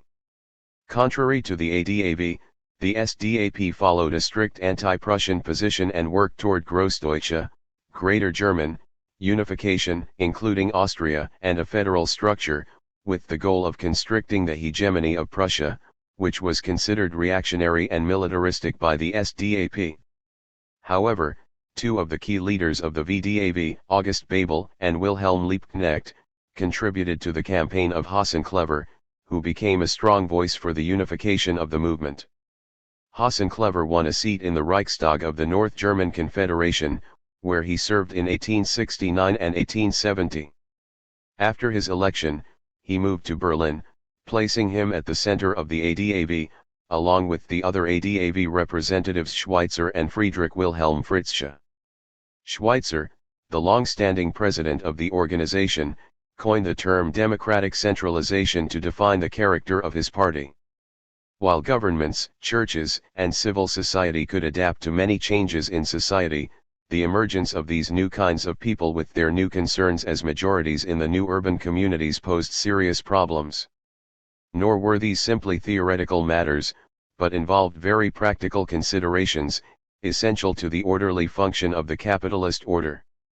The 2 decades leading to 1870 remade the people of the Western world.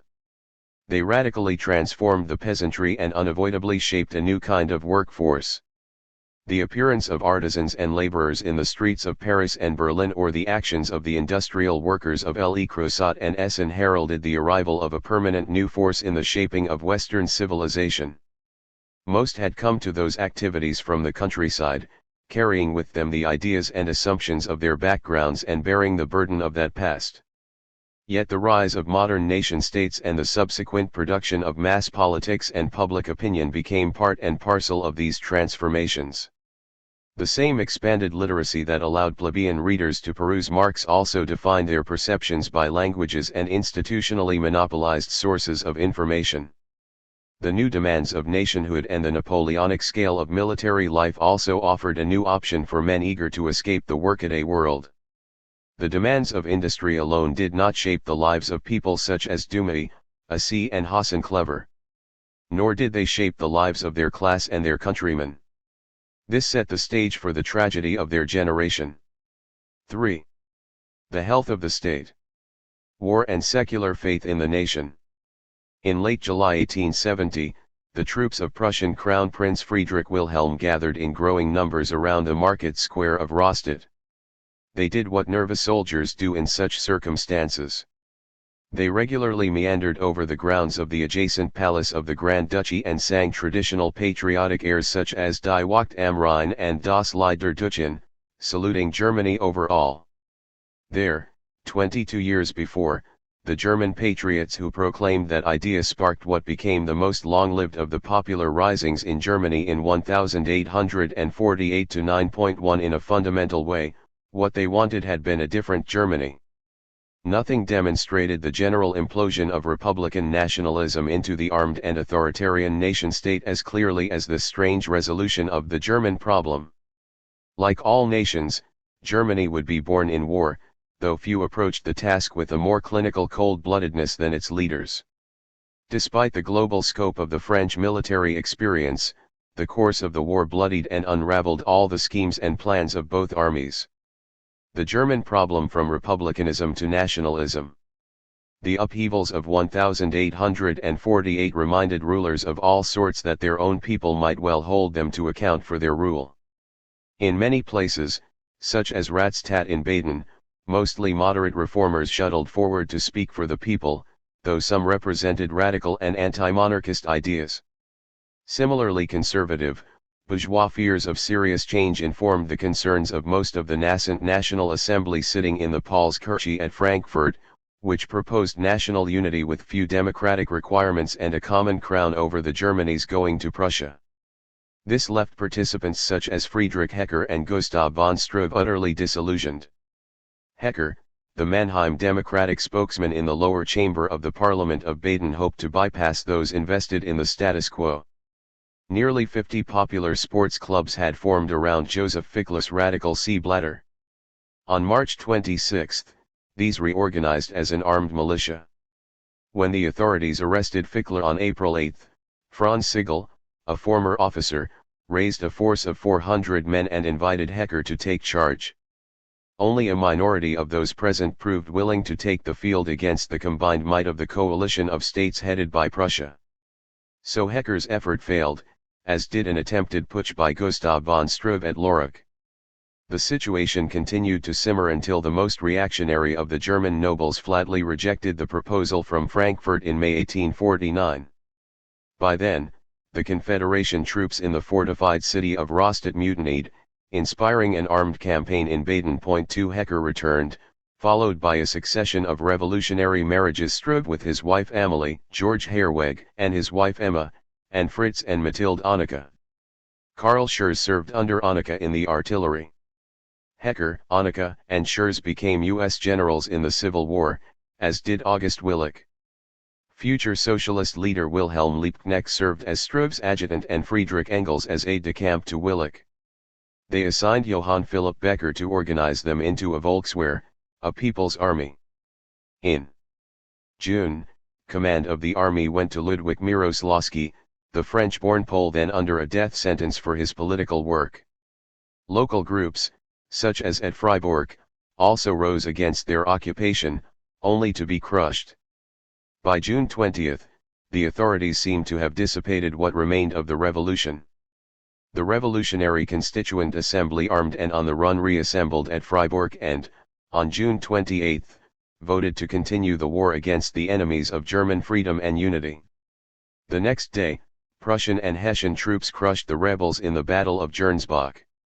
Leaving Major Gustav Tiedemann, one of Struve's people, to serve as governor of the military base at Rastatt, Miroslavsky fell back into southern Baden, while Sigel, with several thousand supporters, held Freiburg until July 7, when the Prussians arrived. The bulk of the armed revolutionaries escaped into Switzerland on July 12 and asked for asylum, though the Prussians still besieged the radicals in the fortress of Rastatt. When, after 3 weeks, they surrendered, the military authorities spared nothing in their reprisals against the soldiery that had sided with the people. They sent 27 men to the firing squad and many more to long prison sentences. In the absence of action by the people, the German question required resolution from the top. Giuseppe Garibaldi, it should be remembered, found national unity under a crown preferable to disunity. Just as Italian unification took place under the auspices of a regional monarchy in the Piedmont, Germans continued to look to their most powerful state, Prussia. Teutonic knights crusading against the Slavs had created the Duchy of Prussia, which acquired the Margraviate of Brandenburg and moved the combined capital from Königsberg to Berlin. In the next century, Friedrich der Grosse, great in luck as well as talent, made the ruling Hohenzollern dynasty a significant power through military strength. Voltaire famously quipped that while other states had armies, in Prussia the army had a state. Napoleon's rampage across Europe deepened these predispositions early in the 19th century. He crushed the military autonomy of the German states, irretrievably so for the smaller ones, and ended the thousand-year-old fiction that had been the Holy Roman Empire. All of this brought Prussia to the fore, alongside Austria, as leading powers in Central Europe. By mid-century, emergent republican and national aspirations aimed at the idea of a Großdeutschland, a common nation of all German-speaking peoples, likely centered on Austria and the Habsburgs, or the Kleindeutschland dream of a unification without Austria, implicitly centered on Prussia. These experiences created a ruthless team of nationalists in Prussia, committed to a rigorous Realpolitik. When Crown Prince Wilhelm came to the throne in 1861, he found interest in a larger German national identity useful primarily as a means to justify a military buildup in Prussia that would strengthen the power of the monarchy within it. In contrast, the reactionary Junker political leader, Otto von Bismarck, saw national unity as essential to the survival of the monarchy and the ruling elites across the German states. The great questions of the time, he instructed members of the Prussian Chamber of Deputies, will not be resolved by speeches and majority decisions. That was the great mistake of 1848 and 1849, but by iron and blood. His ally in these plans, Helmuth Karl von Moltke, had been a child when the French burned out his family at Lübeck. He had grown up tough and entered the Danish military before returning to cast his lot with the Prussian army, though he took leave to help reorganize the Ottoman forces and study such matters across Europe. Like Bismarck, Moltke saw 1848-9 as not so much the top-down betrayal of German national aspirations as the suppression of internal revolts in the interest of the order necessary to securing a common national government. These allies saw national unity as coming from the centralization of power, in which conflict and military action could be decisive. They deplored Denmark's success against adjacent German allies of the Prussians to keep control of Schleswig-Holstein in the First Schleswig War of 1848-51. That conflict with the Crimean War rattled the continental balance of power. The Prussians happily gave it a bigger shake with the Second Schleswig War. Rallying neighboring German states, Prussia led Allied columns into the disputed territory in February 1864, winning victory in October. Prussia then delivered a terminal blow to the idea of a Großdeutschland. Austria remained preoccupied with working out that peculiar dual monarchy with Hungary, and retaining its holdings in Italy and the Balkans. By the spring of 1866, though, their Prussian rivals had woven another network of mutual defense alliances, even with Italy. It even made a cynical bid for Republican support by proposing a national constitution with an elected national diet and universal manhood suffrage. In May, Prussia constructed another set of alliances and moved into the south, inflicting a severe defeat on Austria on July 3 at Königgrätz near Sadova in the present Czech Republic. In these years, Prussia annexed Hanover, Hesse-Kassel, Nassau, and the city of Frankfurt am Main. It also gained some territory from Hesse-Darmstadt, and drew Baden, Württemberg, and Bavaria into alliances with Prussia. It also created another means for unification by transforming the old North German customs union, the Zollverein, into a tighter organization with greater authority. The Prussia's Augustbündnis of 1866 forged an alliance of 22 states, which became the Norddeutsche Bund the following year, coaxing into membership the Kingdom of Saxony, with its capital at Dresden. The following February, Allied German states elected based on local suffrage arrangements a common Konstituierender Reichstag that made major changes in the proposed Republican Constitution, and ratified it in June, authorizing its promulgation on July 1, 1867.3. Many saw this drive for German unification as a prerequisite for the creation of the kind of European federation that Mazzini and other European Republicans had been promoting for more than 3 decades. Italian patriots had fought as allies of the Prussians a few years earlier and naturally sympathized with the Germans over the thwarting of their national aspirations. The old Republican warrior Garibaldi took Italian troops into the Austro-Prussian War in 1866. When Italy allied itself with Prussia in hopes of wresting Venetia from Austria, Hungary, he gathered a force said to be of some 40,000 men, and won the only major Italian victory of the conflict, defeating the Austrians at Bezzecca. Prussian arms secured an armistice rewarding its allies in what they called a third war for Italian independence. Of course, nothing like a United States of Europe could have happened under the continental leadership of France, nor would it be likely to do so. The progress of humanity seems to have come to a halt, wrote Garibaldi, in hopes of a Germany that would rally to its cause all those who are suffering wrong or who aspire to a better life, and all those who are now enduring foreign oppression for. Still, Prussian plans still faced some resistance in the south. Well-developed local governments and institutions prevailed in the Mittelstaaten of Bavaria, Württemberg, the Großherzogtümer, the Grand Duchies of Baden and Hesse, which represented between 9 million and 10 million Germans. In the elections, anti-Prussian parties showed with considerable strength. The unification of Germany required another Napoleon. That specter of a new Napoleon came from a crisis in Spain. The revolutionary turmoil of 1848 had largely bypassed that country, leaving many old issues festering. 20 years later, rebellions in Cuba threatened the last of its New World empire. Observers from abroad, such as the French Republican journalist Louis Blériot, took heart at the prospect of abolishing slavery in Cuba, as a natural outcome of the triumph of abolition in the U.S. 5 ruling circles in Spain came to agree on the removal of Queen Isabella II and her ministers. In 1868, Spain had its own glorious Revolution 6.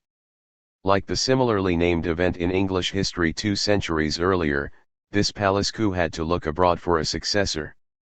As the dispute staggered into 1870, one faction of the movers and shakers in government suggested leaping over the usual rivalries among themselves to place the crown on the head of a Hohenzollern.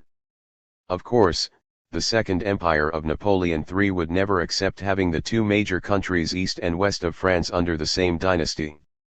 The French minister left Berlin to confront the Prussian king vacationing at the EMS Spa, on July 13. Even though the German candidate for the throne had already declined the offer, the French wanted a formal statement assuring them that the Spanish crown would never rest on a Hohenzollern head. Wilhelm assured the French that the Hohenzollerns had no interest in the Spanish crown, but ruled out any permanent commitments. The king then left the tedious work of documenting the exchange to Prime Minister Bismarck. Bismarck understood how foreign conflicts had unified the German states around Prussia. He also saw post-Napoleonic France as a prisoner of an exaggerated sense of national honor. In what became the infamous EMS telegram, he stuck to the facts but presented them in a way that implied that the Prussians had been dismissive of the French. To make sure it had the desired effect, he also arranged for its release on Bastille Day in July. On July 19, the French government responded with a declaration of war, though even Napoleon III himself had reservations. A broad opposition to war extended from the shrewder pragmatists among his military advisers through Republicans of various stripes and into the working classes, from Paris artisans to the new kind of industrial workers at Le Creuset. Still, nobody with enough principles of noblesse oblige, no bishops or clergy, no professors of ethics cared to ask how much French honor would be worth in terms of lives forever snuffed out or truncated in body and soul. Preparations for war. The highly professional army of Imperial France remained, at heart, an institution apart. It grew from decades of experience far from France. This left it a legacy of pride and confidence that hardly equipped it for a European war. The minister says the army is ready, quipped General Louis Jules Trocou. And I believe him. In this year of our Lord, 1870, it is ready for the Crimean War of 1855 or the Austrian War of 1859. Our army, it appears, is always ready for a war of the past. 7. Those on both sides who favored war promised a quick and easy victory, as they usually do. The French army had around 400,000 men and needed only 50,000 for territorial and domestic policing. They expected that they could quickly raise 1,000,000 men, of which they could get half east to the frontier for a speedy seizure of the Rhine Valley, supplemented with over 417,000 Garde Mobile, also called the Garde Nationale Mobile, not to be confused with the Garde Nationale. The mobiles theoretically armed every man of military age not otherwise engaged. Historically, the government supplied them only 14 training days annually, and these non-consecutively, so each man could sleep at home. They had lax standard military uniforms and made do with whatever weapons could be spared. Much of the mobiles resembled a loose militia, not useful for much beyond the immediate locality in which they were raised. The government also quickly found that it had based its estimates on projections made years before, and exemptions shrank the numbers. 8. On paper, the regular army of Prussia seemed deceptively inferior to that of France in point of numbers. In fact, very different numbers lurked behind the regulars. Every man of military age faced conscription and service for 3 years, after which they served another 4 in the reserves and still another 5 in the Landwehr. So while the Prussians could field only 382,000 under arms, they had massive reserves on which to draw. Also, their allied states adopted along with a common postal and passport system, equality among the denominations, and metric weights and measures a common military system. The German Confederation, then, had nearly 1,000,000 in the Landwehr alone. A French soldier served in a squad of 10 soldiers headed by a corporal or sergeant. 8 of these constituted a company of roughly 120 or 130 men under a captain, lieutenant, sous-lieutenant, sergeant major, and 4 rear or quartermaster, as well as with a drummer, a bugler, and an underage aide, an enfant de troupe. Half a dozen of these formed a battalion of roughly 800 men. On a larger scale, 3 battalions formed a regiment of 2,200 to 2,500 men. 2 of these formed a brigade and 2 brigades, or possibly 3 in the case of cavalry, formed a division. Each division also had a regiment of chasseurs and 3 batteries of artillery, including one with the new mitrailleuse. 3 or 4 divisions constituted a corps, which had roughly 28,000 to 37,000 men. The size of the army would ultimately depend on how many corps the army received. Their German counterparts served in a section, 3 of which formed a company averaging around 220 men. 4 companies made a battalion, 3 of which constituted a regiment of roughly 3,000 men. Beyond this, 2 regiments made a brigade, 2 of which became a division, each of which had its own company of pioneers. 2 divisions made a corps, which also had 6 batteries of artillery and its own independent rifle battalion, but ran to a smaller size range compared to a French corps. Each of the 11 provinces of Prussia had its own corps, and the acquisitions of 1,866 added 3 more. Prussian soldiers on the march sometimes carried loads of as much as 100 pounds. Something over 10 pounds of that was a state-of-the-art breech-loading bolt-action Dreißzündnadelgewehr or needle gun developed almost 30 years before.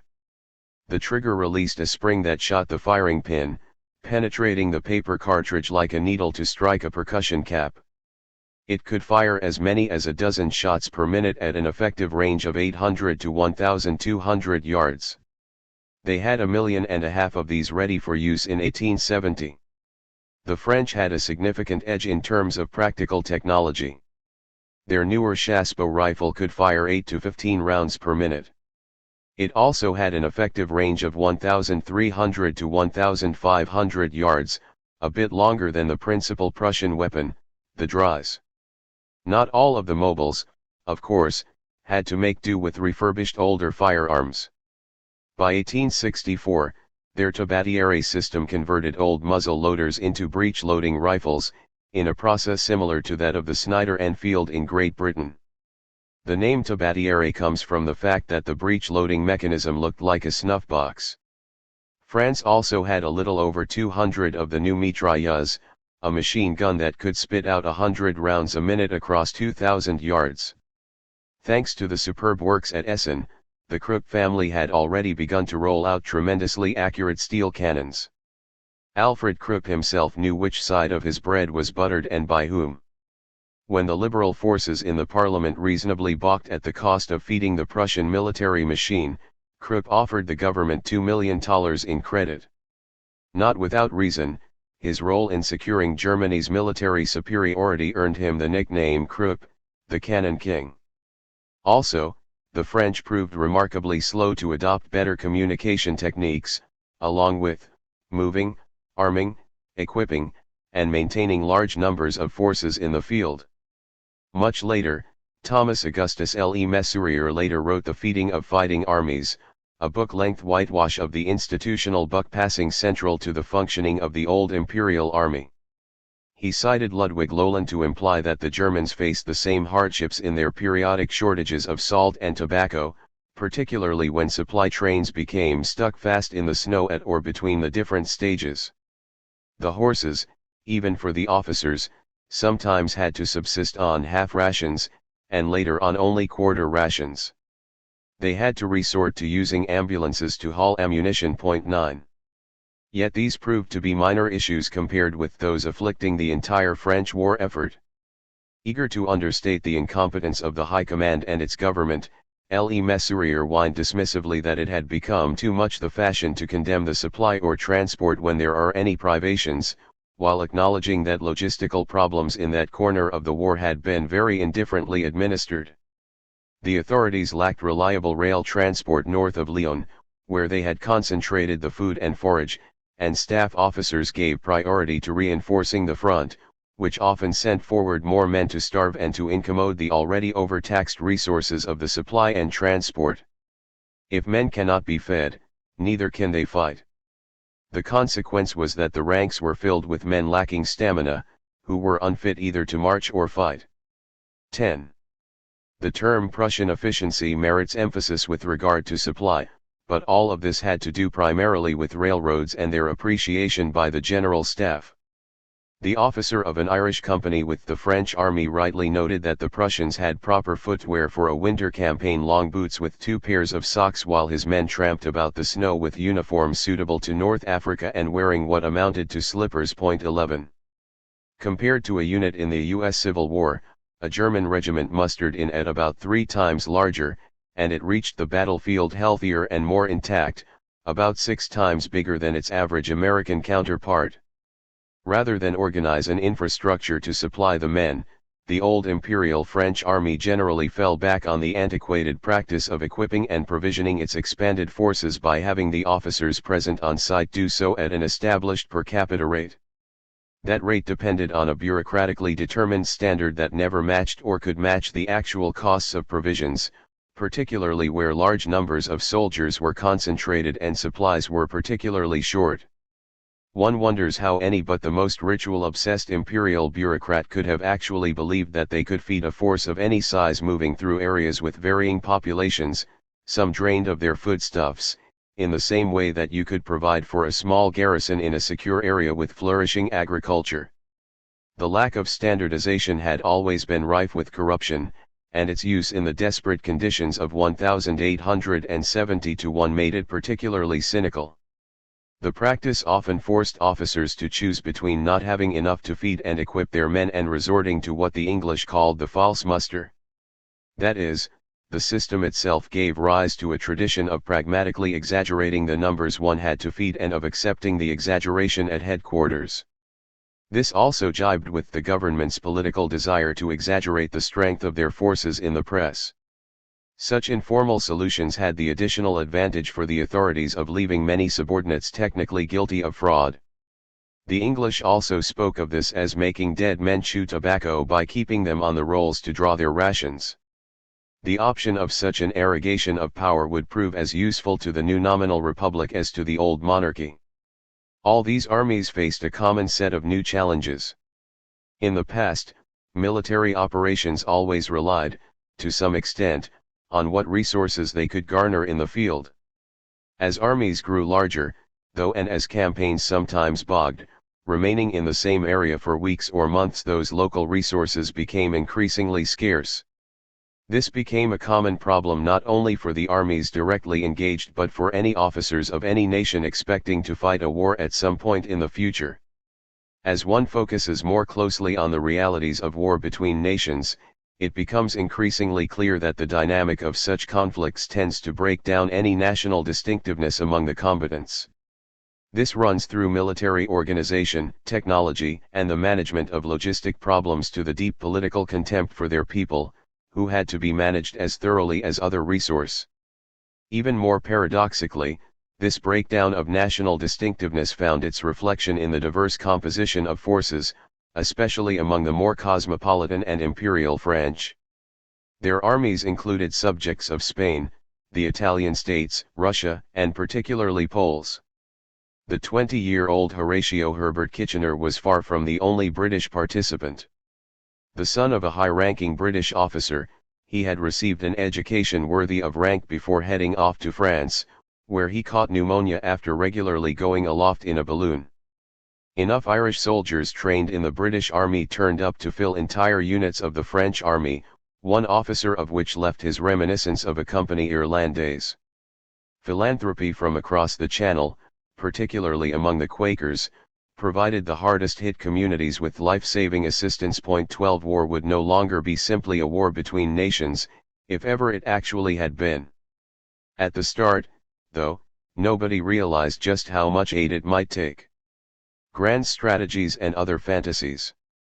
Behind the military structures and practices, an experienced bureaucracy charted their plans. On July 20, the day after declaring war, Napoleon III announced that he would himself serve as the overall commander-in-chief. With the opening of hostilities, his Minister of War, Edmond Leboeuf, a veteran of North Africa who had commanded the French guns at Sebastopol, became Bonaparte's chief of staff, with General Barthélemy Lerbre taking his place as minister. Both were 61, roughly the same age as all the principals commanding the armies. In practical terms, Marechal François Achille Bazaine, who had failed so miserably in Mexico, took charge of building and leading the new Armée du Rhin. He had joined the army as a private but found service in the Foreign Legion to his liking, wearing the uniform not only in Africa, Crimea, and Italy, but also in Spain's Carlist Wars, and in command of Napoleon III's debacle in Mexico, responsibility for which had been easily deflected onto the dead Emperor Maximilian. The strategy of his government centered on replicating the conquests of the first Napoleon. It planned to rush forward 3 corps, organize them into an Armée du Rhin, and sweep across the border into the rich and industrializing Rhineland. In hindsight, one wonders whether they had railway maps. The very assets that made the Rhine desirable had already moved the Germans to build it a superb railroad network. Half a dozen essentially double-track lines rolled into the region, over which the military seized control. 3 of these ran from Berlin and 1 each from Hamburg, Dresden, and Munich. 13. The French had no similar complex tying Paris to Lorraine and Alsace, the territories adjacent to the Germans. 2 major routes ran east from Paris in the general direction of the frontier. As elsewhere across the countryside, different companies jealously protected their assets and built rail lines that often lacked the second track.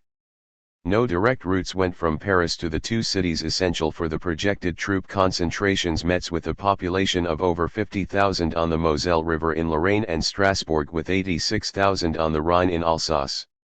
The major eastbound line from Paris went through Chalons-sur-Marne, presently Châlons-en-Champagne.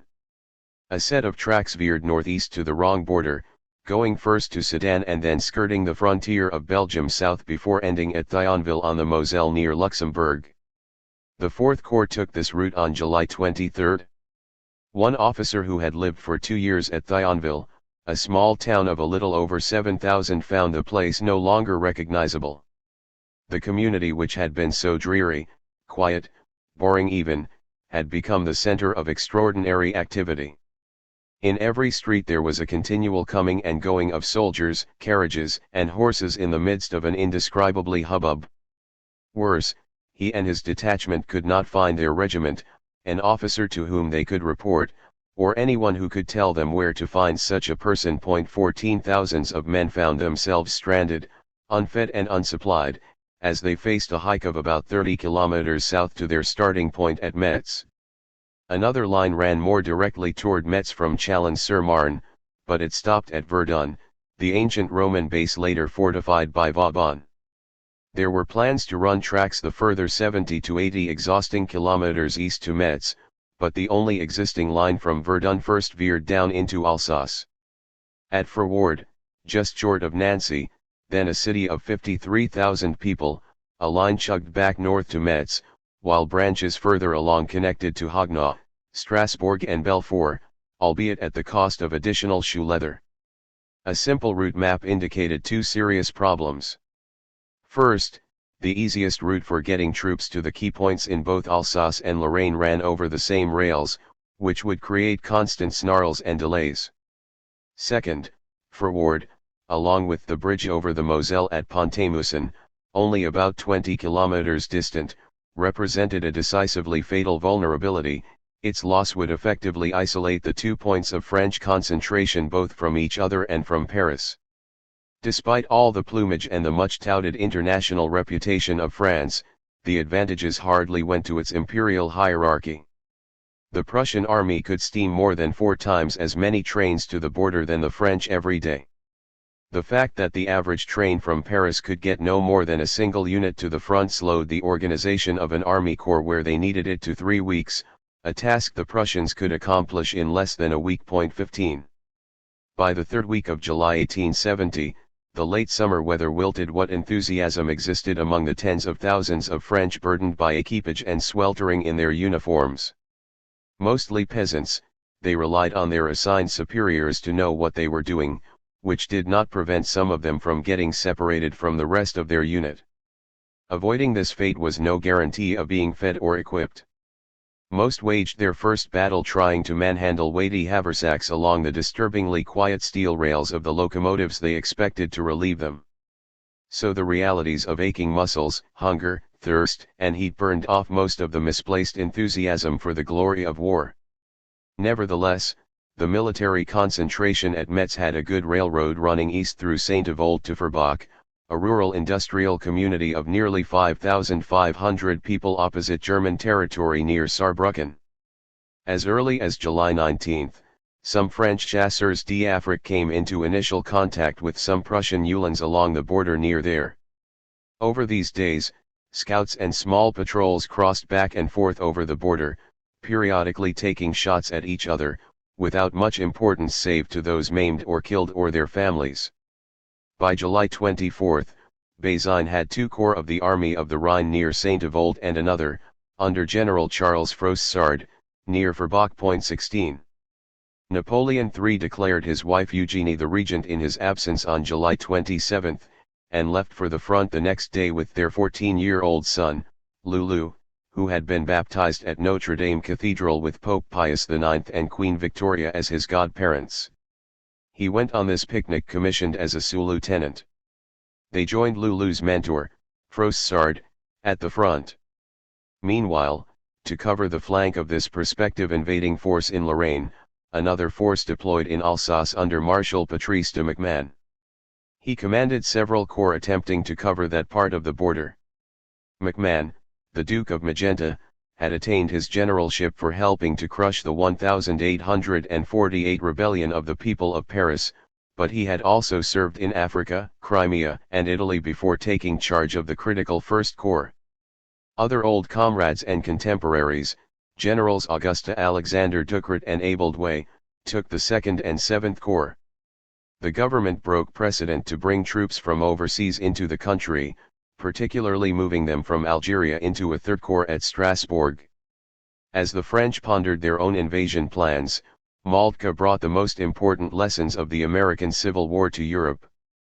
He and his staff responded quickly to the declaration of war by mobilizing and moving hundreds of thousands of armed men to the border, with all the materiel they needed. They organized the trains and arranged well-timed rendezvous points and schedules, and numbered cars to keep track of them, making particular assignments to move supplies and equipment to keep the troops as helpful as possible. They planned everything with clockwork precision.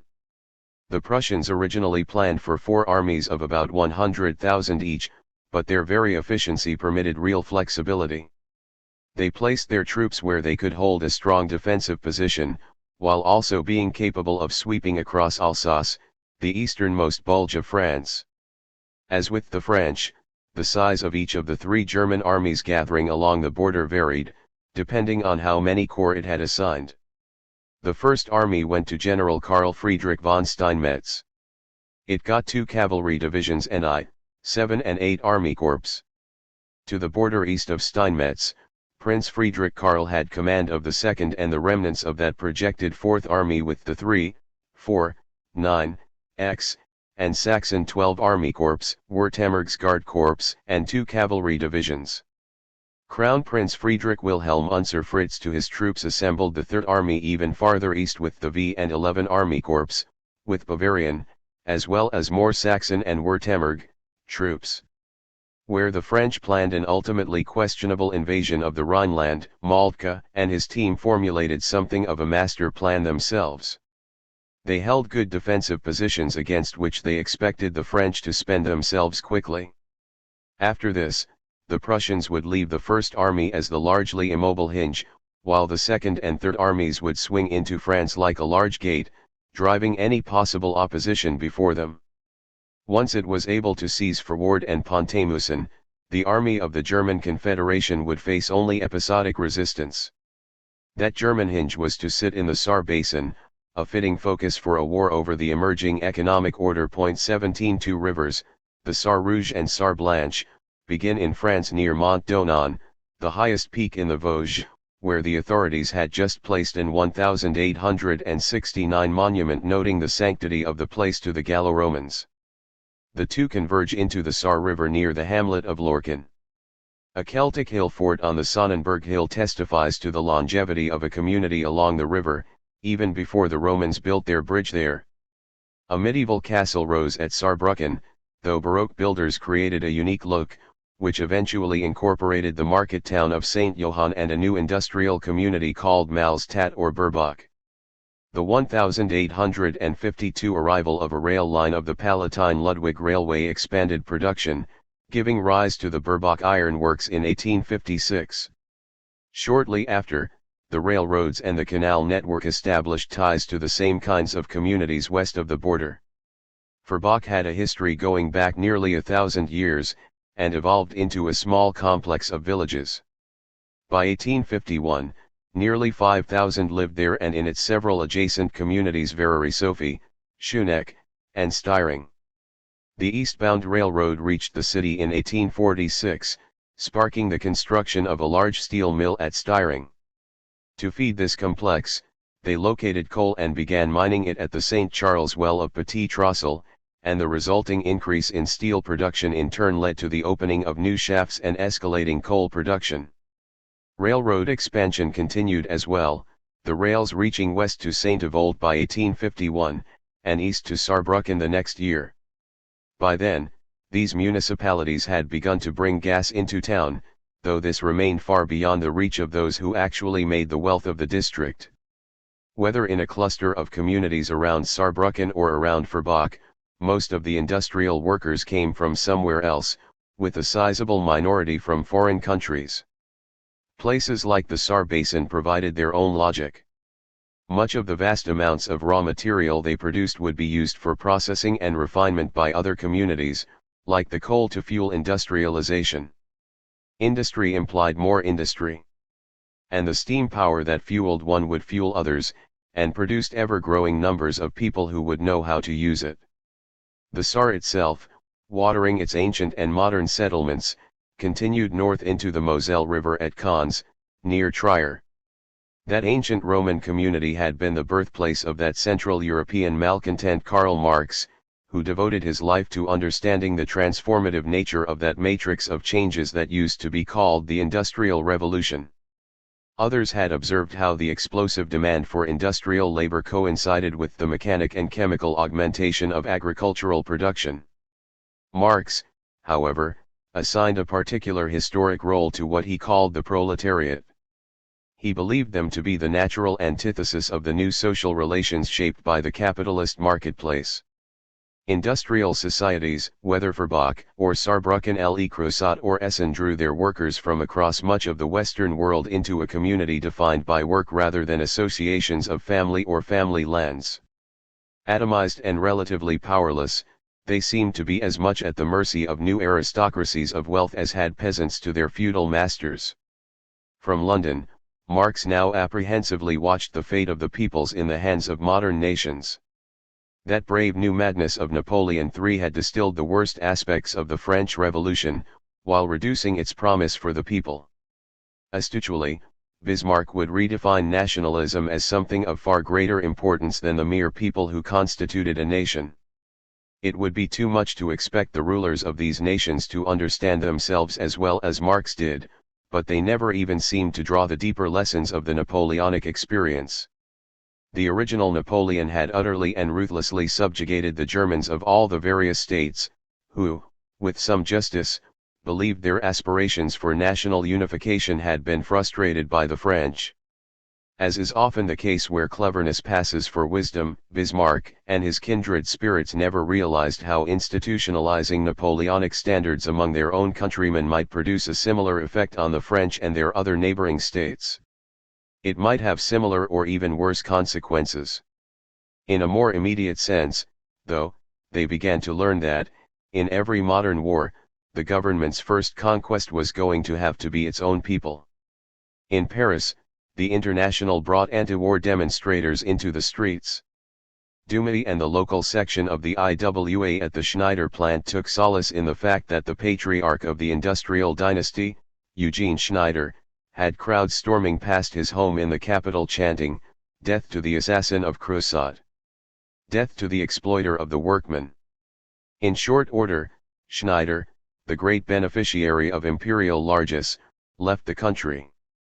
Bismarck sought to build a nation on the bones of the Ratstat patriots. Wilhelm Rustow, the old Garibaldian advocate of a people's militia waging a people's war, remained to fight for German unification under Prussian auspices, as did Willich, the veteran communist who later hurried back from Ohio to do so. However, the Prussian authorities never saw themselves as desperate enough to welcome the politically questionable into their definition of German patriotism. Choosing to remain in Italy, another veteran of Baden, the historian Karl Hillebrand, warned against a Germany united under Prussian standards. 18. The war almost moved the socialists back in Germany, where it hastened the drift of the ADAV and SDAP toward unity. In the Reichstag, Wilhelm Hasenclever of the former and August Bebel and Wilhelm Liebknecht of the latter saw the war as defensive and German national unity as desirable. 19. The Lassaline ADAV also believed that the logic of centralizing power would foster the advent of socialism. In that conflict, of course, the authorities held all the cards, particularly within wider society. Berlin bakers rallied on July 28 after deciding 2 weeks earlier to have a strike vote. Citing patriotic motives, they now decided against any work stoppage. Bricklayers met at their hall on Brunnenstrasse, suggesting that employers should impose a small deduction from wages to provide medical assistance to the troops. Local saddlers, who refused to let the war entirely sweep aside their concerns about wages and working conditions, had closer ties to Liebknecht and the SDAP. 20. The emergence of new, more centralized, nation-states superseded the old utopian vision of a popular nationalism would define the nation and national identity. If the United Kingdom or France incorporated diverse populations within their borders, then Russia and Austria, Hungary enveloped even larger numbers of very distinct peoples and languages. Western civilization institutionalized the management what nationalism would and would not mean, a fact that would frustrate the national aspirations of many Europeans. As those governments began extending their power overseas, the contradiction deepened, laying the foundation for imperialist rivalries that would shape the next century. In a remarkably short span of years within that long 19th century, the development of the state both co-opted and repudiated the old aspirational nationalism of Mazzina. In the process, the state translated into stark institutional terms the old revolutionary faith in an armed people willing to pay a high price in blood and treasure for a nation of their own. The health of the nation would rest with the state. That of the state turned on that of its military. And the health of the army, the state, and the nation grew stronger through war. Part 2. War for the Empire. 4. The Guns of August. Civilization asserts itself. On July 20, 30 Prussian horsemen pressed into service a body of miners from the ironworks and collieries found near Saarbrücken. The Uhlans hoped to destroy a viaduct on a branch from Kocharen on the Metz-Forbach line skirting the frontier. The army needed men experienced in the conducting of blasting operations, and ready to face danger for the sake of Germany. The miners required some quick riding lessons to keep up with the gallop to the bridge. Some French realized the threat in time to make an effort to drive them off, but the Uhlans held them back until artificers had completed the work. Once the job had been finished, the raiders made it back across the border without a single casualty. Won the identity and status of the workers after the action, whether they were volunteers, and even their nationality remain as obscure as if we were discussing an event in prehistory, because such information would convey absolutely nothing of importance in modern war.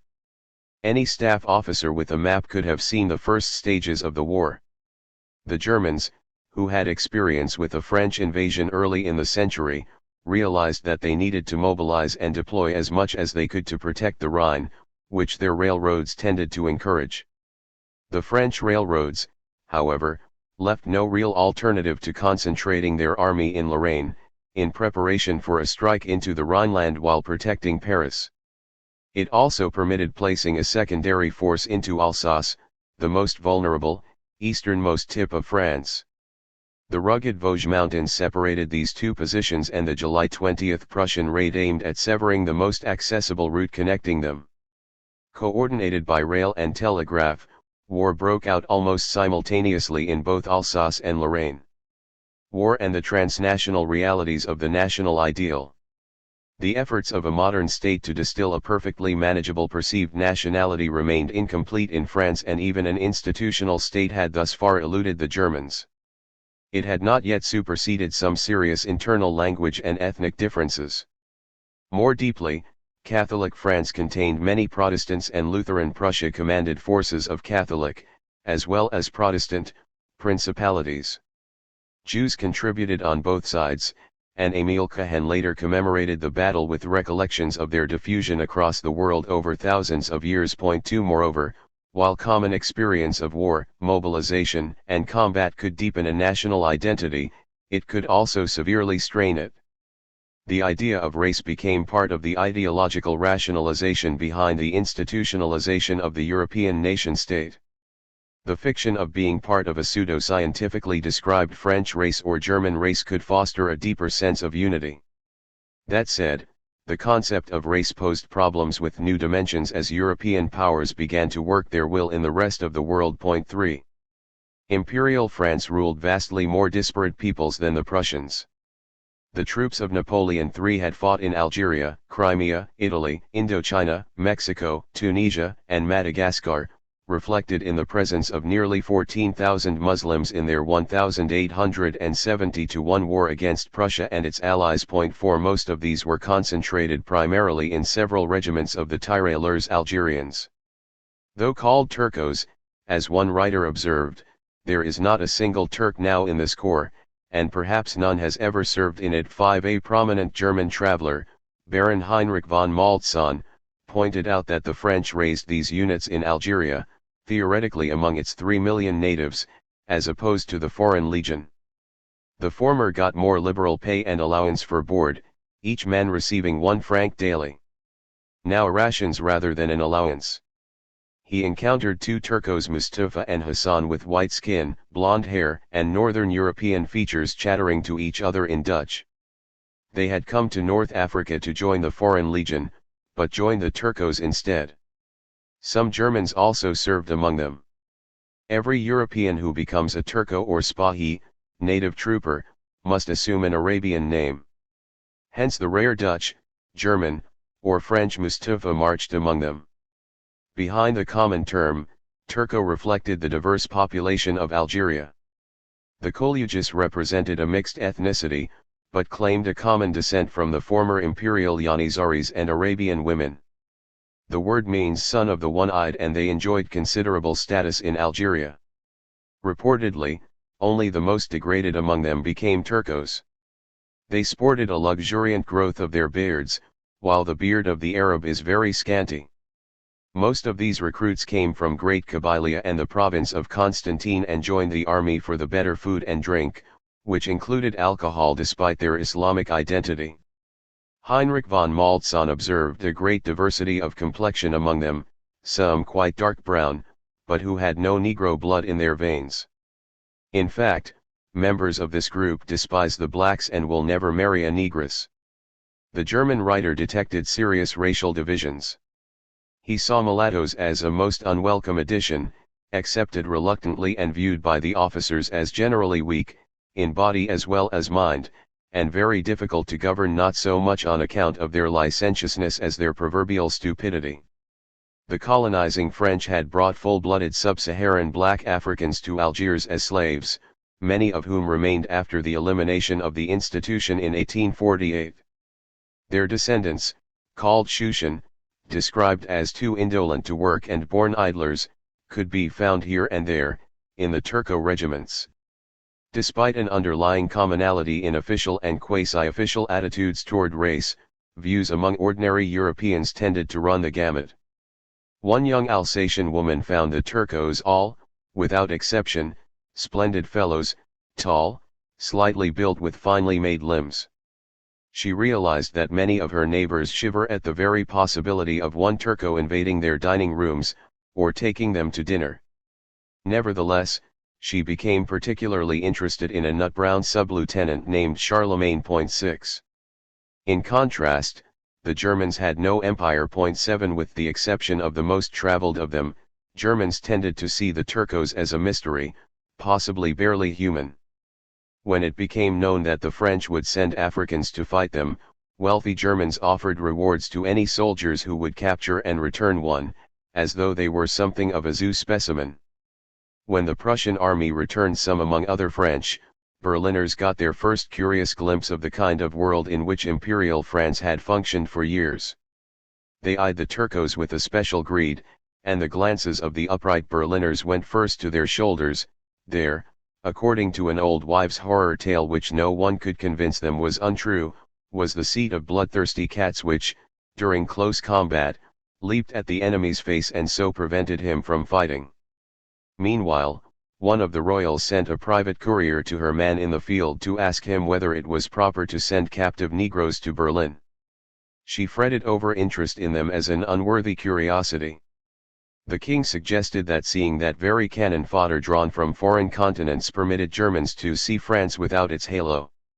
Also, police barricades would likely prevent rude familiarity or its opposite, hostility. The demands of war increasingly recast the importance of such identities. Napoleon III reached the front late in July 1870, finding only 129,000 men in Lorraine and only 57,000 in Alsace. These numbers, fewer than expected, faced chronic shortages, largely due to disorganization. The railroads dropped the larger concentration into a miserably overcrowded cluster at Metz before parts of it began getting off toward the border. 8. Keeping them equipped, fed, and organized provided new challenges. Both sides faced these logistical problems. The men's boots were so wretchedly bad, recalled a French officer, that the pebbles worked into them after the first kilometer had been passed over, and every halt was utilized in bandaging blistered feet, or stuffing wads of old garments into the gaping holes in the shoes. Their army did not even supply everybody with socks, while the Germans issued boots cut to take pant cuffs, which almost effectually secured the feet from frost and pebbles. They faced a war of boots, of clothing, of provisions, and of internal regimental economy. 9. Already some soldiers openly scorned the abstraction of national honor and the beplumed officers who defined it. Some greeted the reactionary monarchist Marshal François Marcellin Certain de Canrobert, whose father had borne arms against the revolution of 80 years earlier, with demands to go home, crying "à Paris." La Presse mentioned this but, like other papers, would not dwell on any discontent and irreverence that would damage the war effort. 10. As they had for centuries, the strong backs of the peasants bore the burden of war.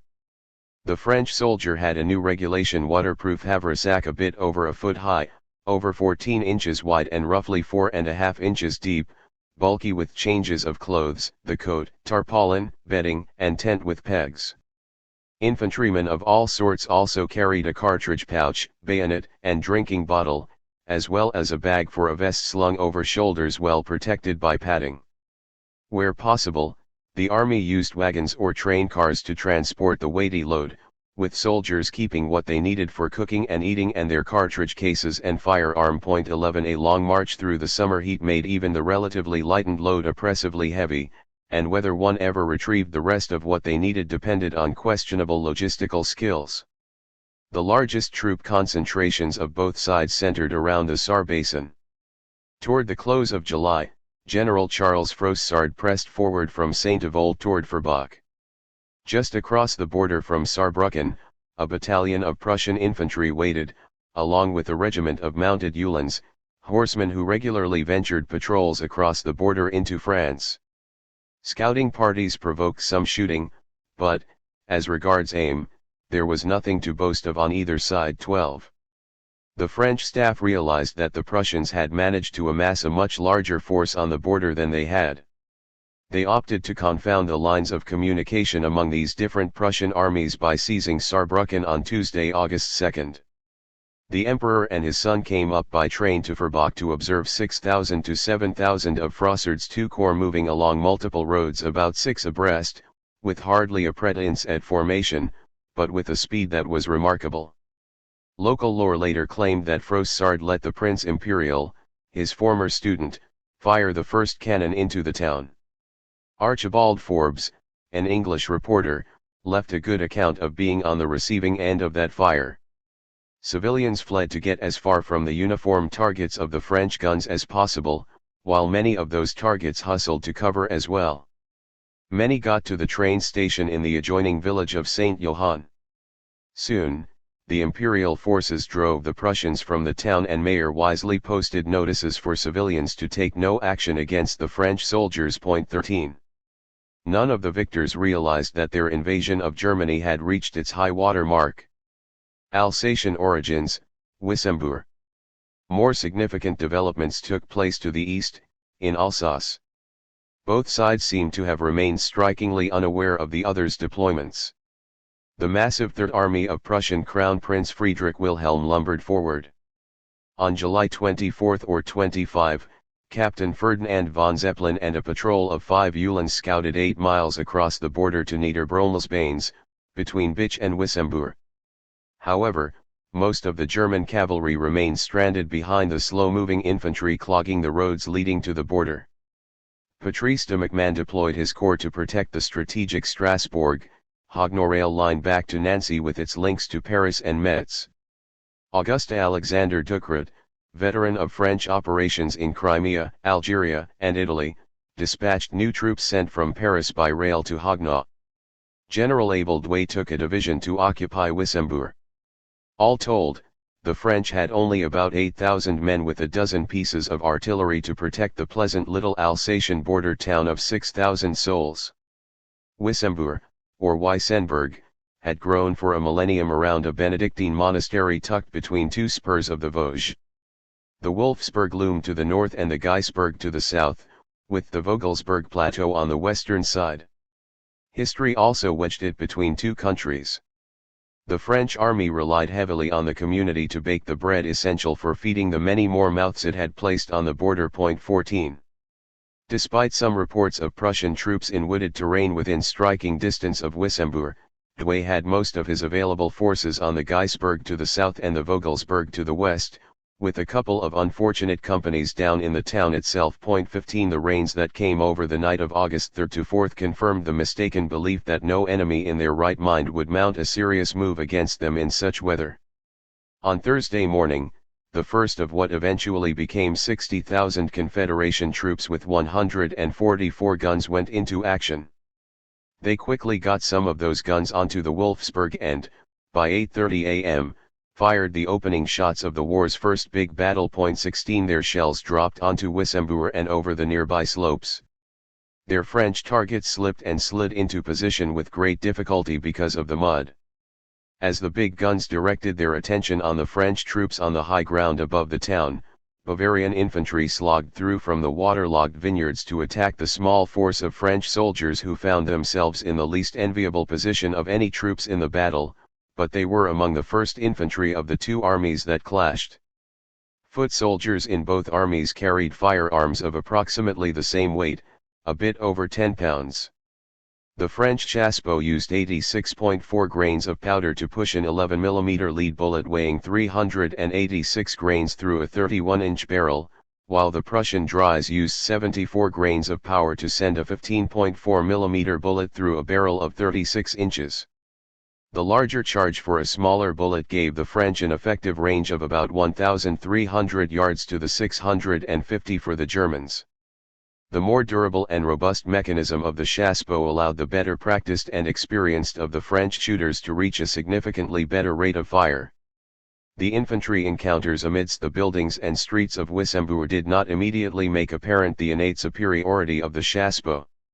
These technical and rather bureaucratic specifications framed immediate practical realities for those using them. French fire could pepper the soldiers of the Confederation hundreds of yards before they got within range of their own firearms. The buzz of these smaller shots surely terrified the newcomers to the battlefield, though the veterans knew that one often did not hear the chassepot before the projectile, so every metallic mosquito buzzing by them was one more that could not hurt them.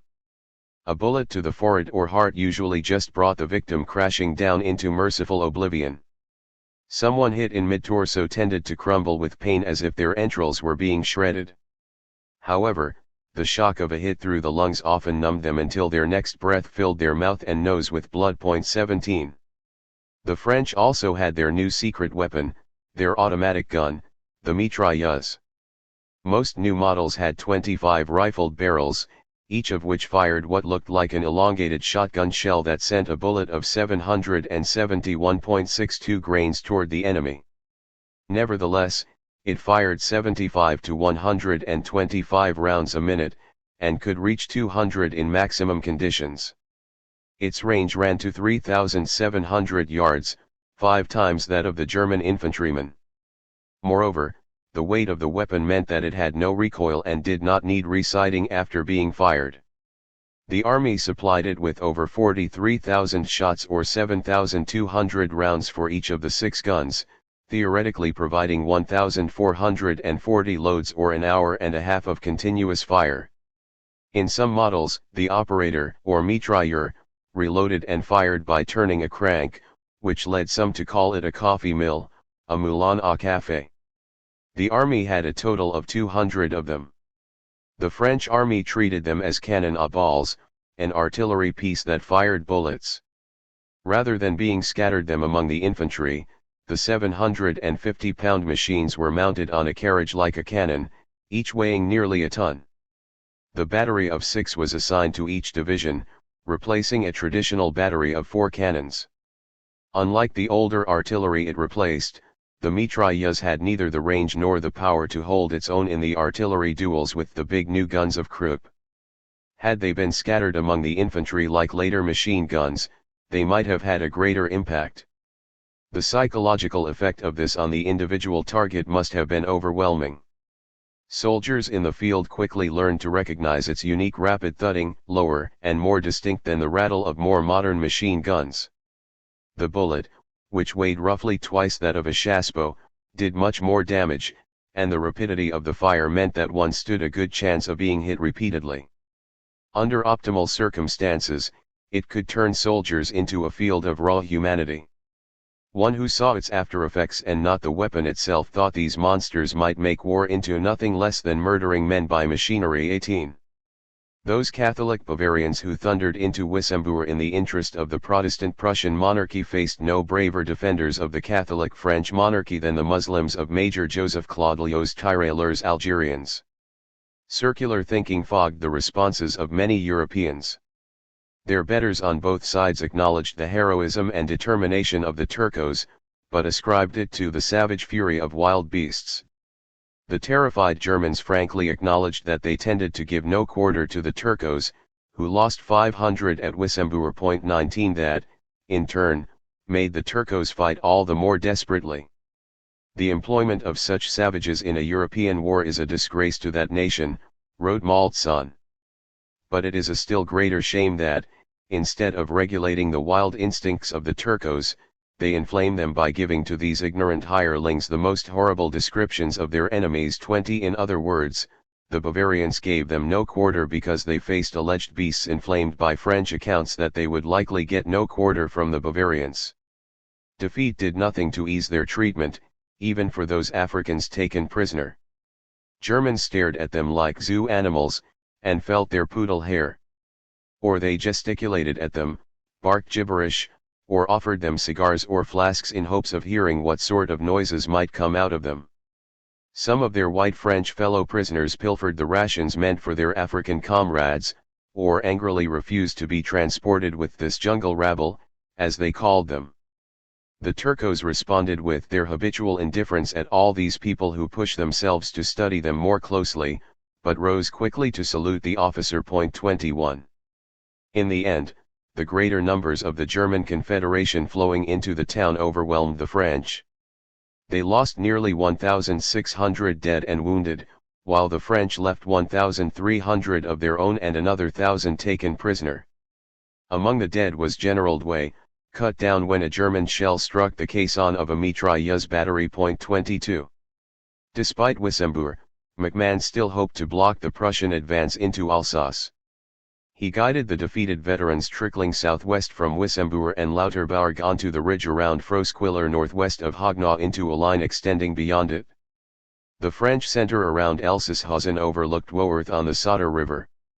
Their right ran through Niederwald and Moorsbronn, with advanced positions at Gunstedt and as far as Spockbach. He got 37,000 men with 101 guns into that line, and expected more. The French command realized the scale of what they faced as the German Third Army badly bruised but triumphant reorganized and shifted south toward Haguenau. The French planned a withdrawal to even more defensible heights of the Vosges, perhaps northwest to the citadel of Bitche, where MacMahon had left some of his troops. 23. At noon on Friday, August 5, Prussian cavalry stumbled into French soldiers near Woerth with their main force on the heights beyond. That evening, the Bavarians skirmished with the French forces before the woods near Frosquiller. The two mitrailleurs Algerians stubbornly held their ground, checking the Germans until nightfall, forcing its withdrawal. 24. This ended talk among the French commanders about abandoning any hopes of getting to another field. The violent storm that swept the area frustrated the plans of the Prussian crown prince. Genuinely moved by the aftermath of the battle at Wissembourg, he had fantasized about a brief and decisive battle that would quickly end the war. The weather bogged efforts to bring the rest of his army to bear in the field, but he already had roughly 80,000 men with 300 guns and vastly outnumbered the French. 25. Around 5 a.m. the next morning, French cavalrymen approached the Sauer at Woerth to water their horses and Prussian rifles opened on them from the opposite bank. The sounds of gunfire began waking tens of thousands of men. Soon after, their big guns chimed in, dragging even the heaviest sleepers to their feet. At Frosquiller, Marshal MacMahon pulled himself up and got into the field. Aiming at the spire of the church there, a Bavarian division of the German V Corps came under fire of the French 7th Brigade, which included what was left of the one retirailleurs Algerians, badly mangled at Wissembourg. Once again, the Turcos proved fiercely stubborn and held the French position until a fresh brigade came up to sustain them. 26. Around 10 a.m., their stubbornness had stabilized the French line enough to prepare a counter-attack through the woods. From 9:30 to 10:15 a.m., the more numerous and superior German guns dominated the artillery duel that raged over the high ground at the center of the line. At this point, fresh German troops crossed the Sauer into Woerth. They found that, to their left, those of their comrades who had already crossed the river had made gains against the French right around Gunstedt and Spockbach. However, starting around 11 a.m., the 3mi Zouaves and 3mi Tirailleurs Algerians slowed the Prussian advance. With more men and a better position than their countrymen had had at Wissembourg, they prevented the complete collapse of the French center. Nevertheless, as the troops on either side fell back, the Turcos found their ammunition depleted and fell back to avoid encirclement. 27 The Turcos left 30 officers and 850 men, roughly half the regiment, behind them, and the Zouaves dropped 45 of their 60 officers and 1,775 of their 2,200 men. One observer later described the experience of the Turcos. They had been ordered to take a battery at the point of the bayonet. They charged, only to fall into a deep ditch the enemy had dug a few yards before their guns. All hope was now lost, and endeavoring to extricate themselves and retreat, the Prussians poured a volley into their backs. The French officers had difficulty understanding what had happened because the regiment generally spoke Arabic. A wounded Turco later scandalized a comrade in the French ambulance. The barbarous nature of these men showed itself occasionally by such remarks as these: "I killed 4 of them, I cut his throat," and they would roll their bloodshot eyes fiercely and ask how soon they would be well enough to fight again. 28. The battle lines teetered into the afternoon. A renewed German advance threatened Spockbach and Gunstedt, until a French counterattack stopped them. These reinforced Germans drove them back near the Niederwald. Most dramatically, though, General Alexander Ernest Michel led a brigade of his horsemen, light glinting from their sabers, breastplates, and plumed helmets, in a desperate, colorful sweep from Reichshofen toward Elsasshausen and Morsbrunn before they were cut to pieces. In the end, only 50 officers and men out of 1,100 returned. 29 Yet the sacrifice slowed the advance enough to permit the retreating infantry to fall back in some order. Nevertheless, the collapse of the French right quickly threatened to take the center with it. The Prussians seemed to be throwing an endless supply of fresh reserves into the fight. The battle came to a rapid end when the Germans got artillery onto the ridge of Elsasshausen beyond Woerth. French efforts to mount another counterattack found themselves swamped by their own solders fleeing the front. The Germans had gained everything south of the Froschwiller, Woerth Road. 30 Their assault on what remained of the French center coincided with a renewed Bavarian advance northeast of Froschwiller. Shooting sputtered on into the dusk, as the last of McMahon's army slipped off into the night. 2 factors secured victory for the German Confederation. Certainly, its numbers overwhelmed the superiority of the French chassepot and the unrealized potential of the mitrailleuse. In the course of the day, the Prussians had managed to pit 71,000 rifles and 4,250 sabres against the 32,000 rifles and 4,850 sabres of the French. Most dramatically, the superb artillery rolling out of the works at Essen, the product of a highly skilled and well-organized radical workforce, made that victory decisive.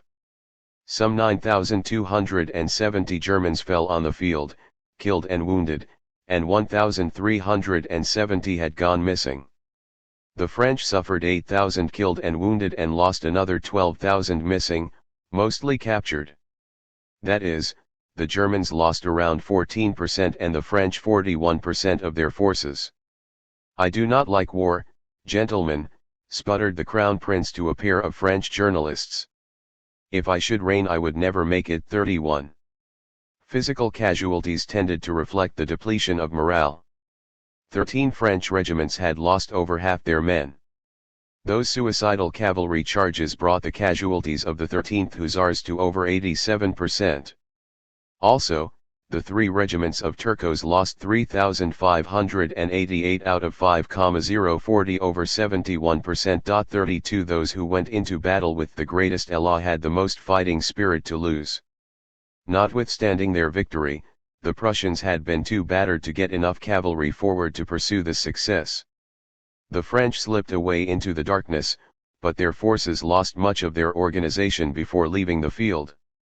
The first of the retreating men reached Luneville, near Nancy, the next day, August 7. From there, MacMahon's forces began clambering aboard some of the last trains to Metz or to Chalons. 33. Lorraine, Spicheren and the course of war. While the fighting created these lopsided outcomes in Alsace, French positions to the west along the border of Lorraine had crumbled as well. 34 Helmuth von Moltke had planned to swing the three great German armies into Alsace and Lorraine like a huge gate. The First Army of old General Karl von Steinmetz was to be designated as the essentially stationary hinge of this operation, while Prince Friedrich Karl's Second Army crossed the border to the east, and the Third, under Crown Prince Friedrich Wilhelm, crossed further over, through Alsace. However, that irritating French presence at Saarbrücken goaded Steinmetz, who remembered the occupations under Napoleon in his youth. On the same day as Wissembourg, Steinmetz moved his army from the Rhine through the lower Moselle and knocked the French back from Saarbrücken. 35 The French scurrying back across the border carried with them whatever reality remained of Napoleon II's dreams of an easy invasion of Germany. With much of Marshal François-Achille Bazain's aspirationally named Armée du Rhin spreading back toward Metz, General Froissart rallied his retreating force at the frontier. On the night of August 5, they lit watchfires on the heights overlooking the town, even as they regrouped on the border, and hoped to buy time for the rest of the French army to come forward. Early the next morning, the same day as Wowerth, Steinmetz completely disregarded the plans and decided to press his advantage by crossing into France from Saarbrücken.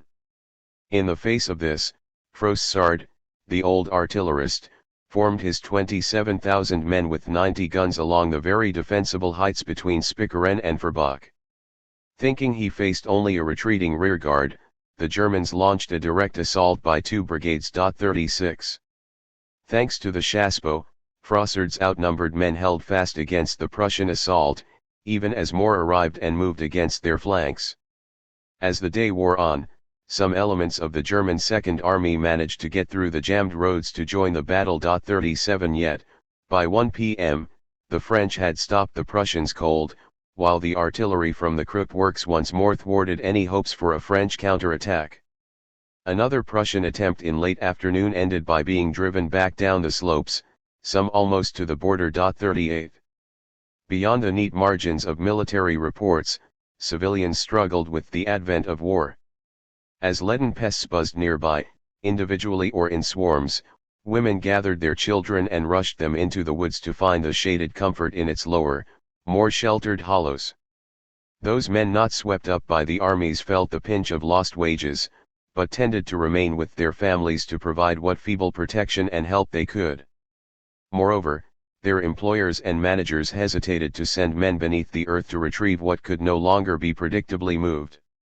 The insanities of war descended from the boardrooms in the tallest buildings of Paris and Berlin to the depths of the deepest mineshafts in the Saar. Near the end of the day, more Germans untangled themselves from the traffic jam of the roads and entered the battle. The skillful working of the artillery and well-practiced infantry movements gained the heights and turned the French flank. Meanwhile, rumors that the Prussians had gotten cavalry behind them spread along the French line. By the time reinforcements had come up, they found themselves overwhelmed by their fleeing comrades. 39 Steinmetz had lost about a tenth of the 37,000 he managed to bring into the fight, while Froissart, though largely on the defensive, had lost more, about 4,100. When darkness fell, Froissart managed to slip away toward the Moselle. Meanwhile, at Saint-Avold, Napoleon III received word that most of two German armies now stood between Bazain's army and the frontier. Moreover, the Prussians were closing in on that town. The Emperor then exercised his overall command by ordering Bazain's entire army to fall back to Chalons, in hopes that it could combine there with the forces being driven from Alsace and Lorraine. In the course of their unexpectedly rapid retreat, the armies of Bazaine and MacMahon left thousands of their comrades engulfed and besieged by the general rapid advance of the Prussians. On August 8, the Germans bottled several thousand French soldiers into the old citadel at Bitche. The next day, the advance reached Fulsburg to the northwest of Strasbourg. 40. On August 9, 2 days after the Emperor had ordered the withdrawal, Frossard's retreating troops reached Lemmed and collapsed for the night. The next day, French troops skirmished with Prussians at Grostenkeen, south of Saint-Avold. Within hours, Hussars encountered Germans at Boulay-Moselle, to the north of Saint-Avold. The last of the reinforcements on their way to Bazaine encountered the vanguard of the relentless German advance through Alsace. Canrabert's corps reached Forward near Nancy from Chalons on August 12. When they tried to continue north to Metz, they encountered Prussians at Pont-à-Mousson. The French infantry chased them off, however, and pushed through to the city. While they might have counted themselves lucky, a large Confederation force returned shortly after and closed that crucial rail link to Metz. As to the reinforcements from Chalons, some of Canrabert's cavalry, artillery, and service units who had to turn back to Chalons might well have counted themselves more fortunate than those who got through. The same day Canrabert and his infantry reached Metz, Bazaine tried to organize his massive army for a desperate and chaotic hike back east along the single road to Verdun. It would later be said that the general had been clearly out of his depth, but systemic problems with the military ensured him of plenty of company in this. The lethargic Napoleon III claimed sickness, likely complicated by an entirely appropriate bout of depression. Interestingly, Bazaine and the High Command realized that Canrabert had seniority and offered to place him in charge of the entire army as soon as he got there. For his part, though, Canrabert had enough experience and sense to see the problems in their frightening totality, and turned down the offer, preferring the role of Bazaine's obedient subordinate. Meanwhile, the human refuse from these disasters began to make itself a factor, at both Chalons and Metz. In the first engagements of the war, the French forces in Alsace had lost without a fight a portion of its equipment, and almost all its baggage. The Africans, among them veterans covered with renown, had stubbornly contested the Germans at Woerth, but the effect of the Prussian artillery that had driven them from the field left them with dissatisfied and mutinous feelings. One observer understated the issue with the army, noting simply that its solidity was not such as might have been desired.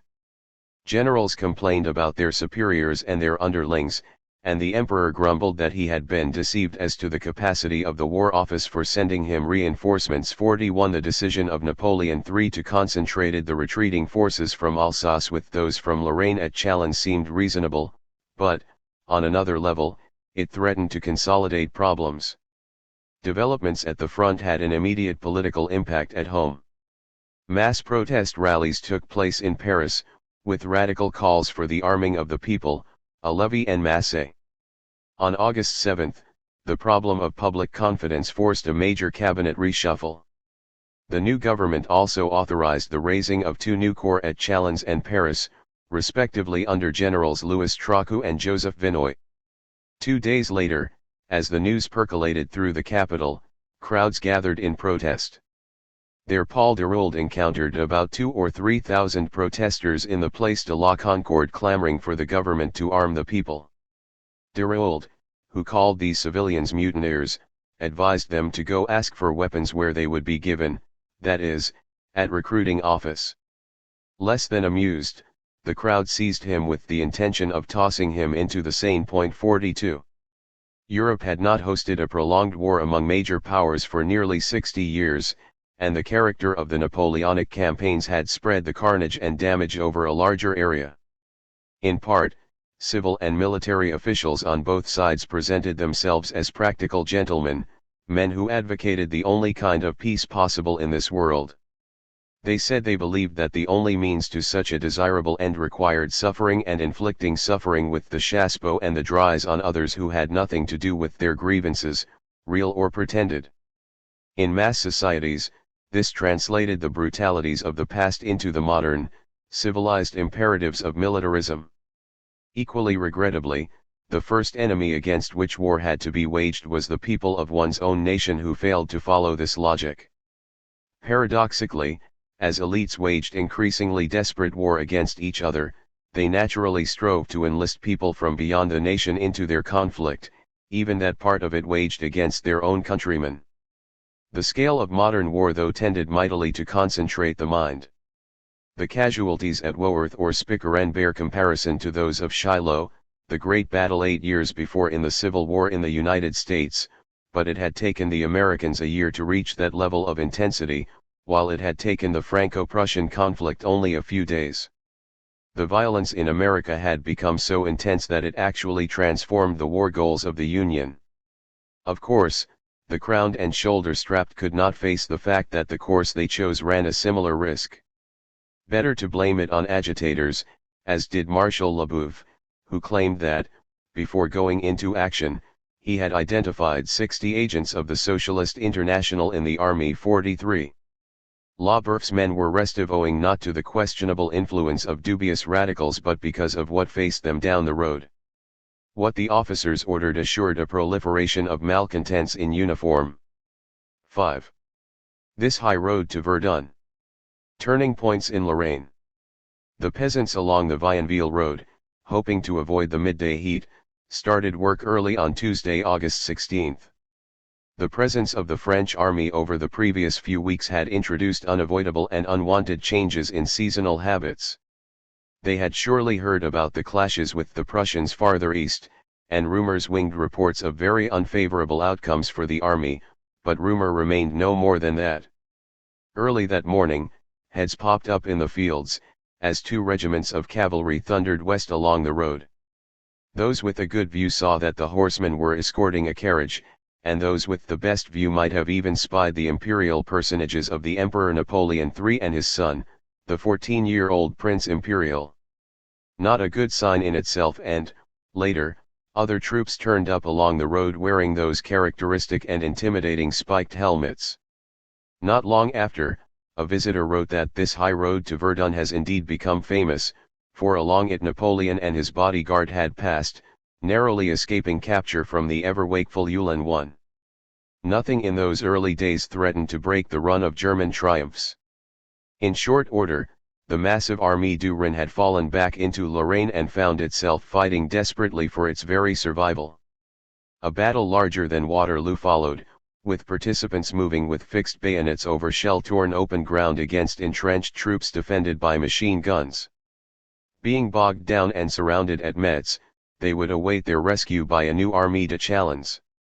The massive numbers of the dead, injured and displaced persons created an unanticipated immediate crisis for the wider society.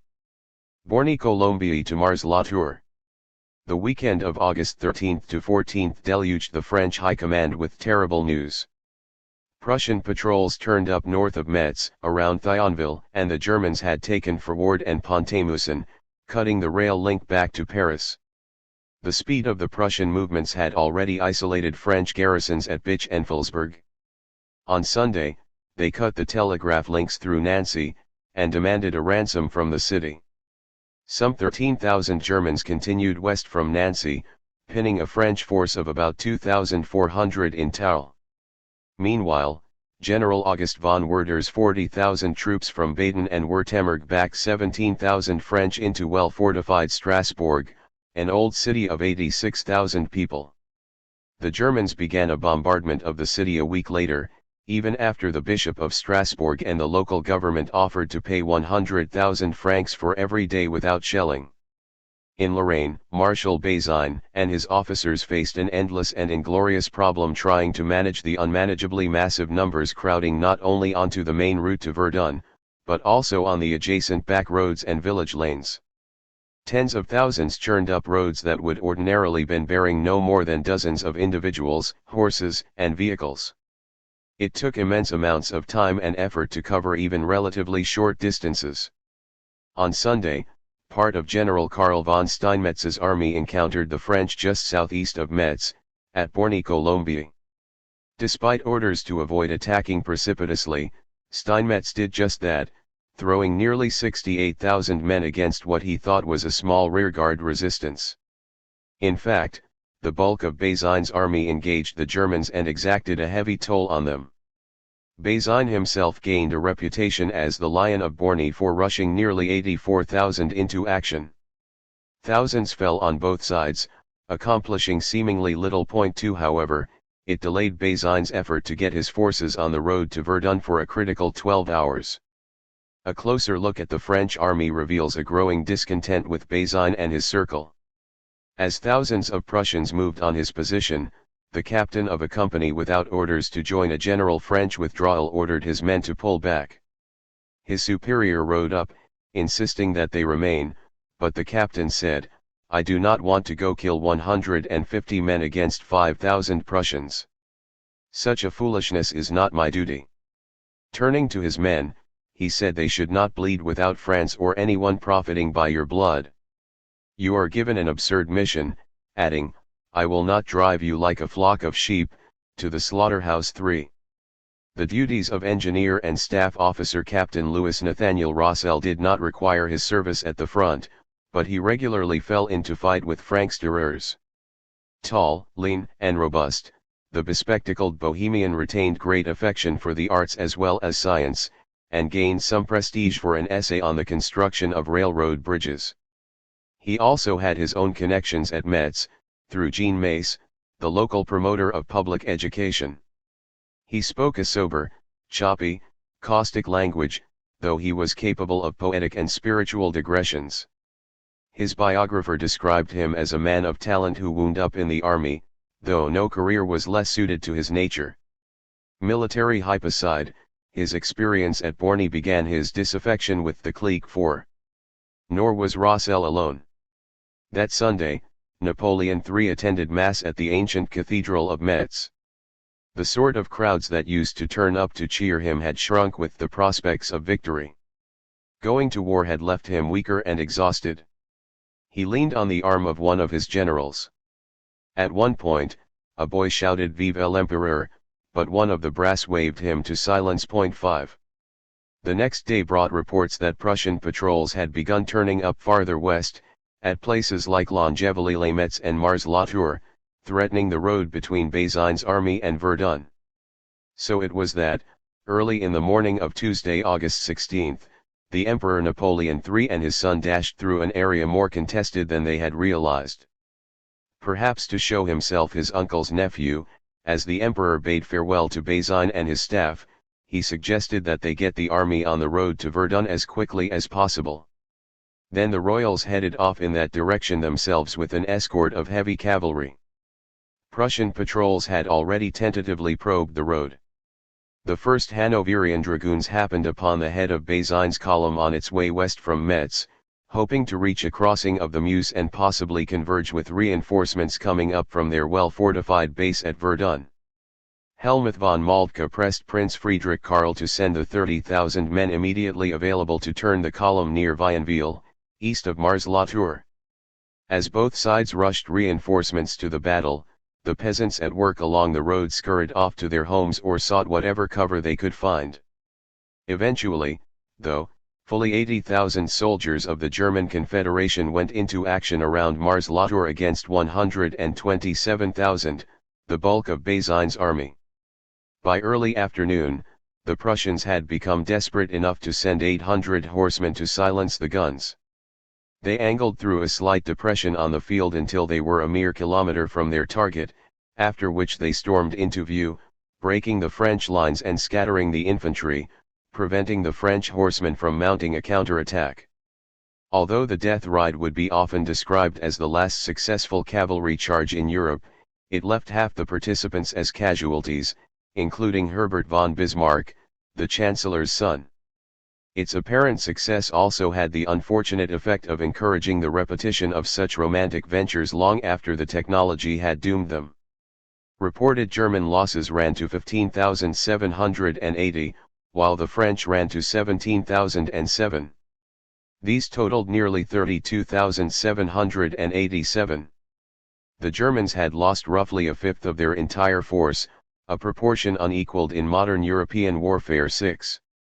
Soldiers at Mars-la-Tour fought so desperately because they could actually see the stakes in front of them. Germans understood that victory there would likely bottle up the largest French army in the field, and the French knew that German success in cutting Bazane's army off from Paris would virtually doom their entire war effort. In its aftermath, skirmishing took place elsewhere, as at Rezonville and Moselle, only a few miles west of the village of Grave-Lottie. That said, and despite the hype of the High Command about itself, the fighting left the French forces drained and deeply demoralized.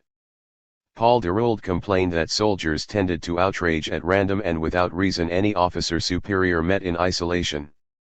Mutinies followed mutinies. In the end, he grumbled, the beleaguered officers found it necessary to have recourse to the deplorable system of collective punishment, which restored order, but provoked general discontent. 7. A war crime if imposed on the enemy or on civilians. The practice of collective punishment on one's own soldiery reflects the desperation of the French authorities about their control over the army. Fortunately for the emperor and his entourage, they had left most of these numbers behind them, though they had likely been within earshot of the guns of Mars-la-Tour.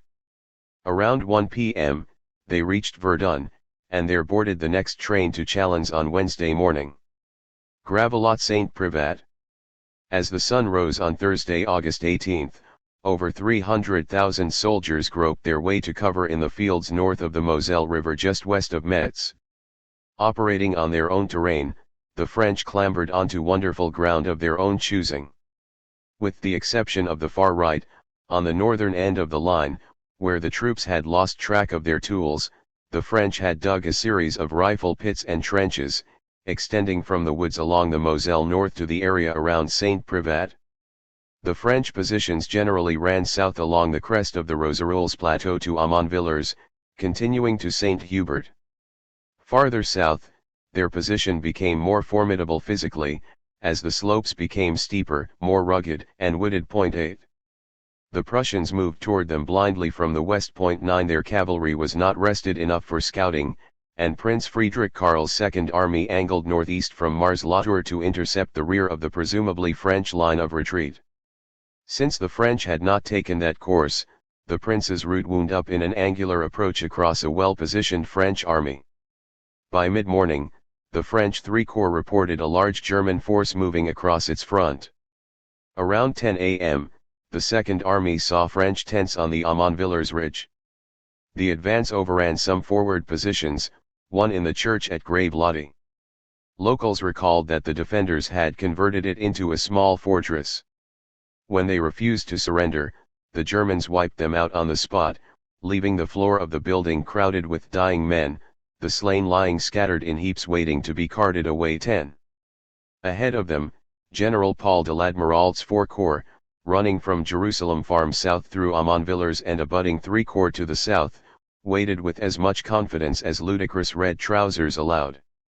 However, their trenches and rifle pits had dropped those lovely scarlet targets below the line of sight, and their comrades in the artillery wheeled cumbersome mitrailleuses into place for use against any who might move across the open slopes before them.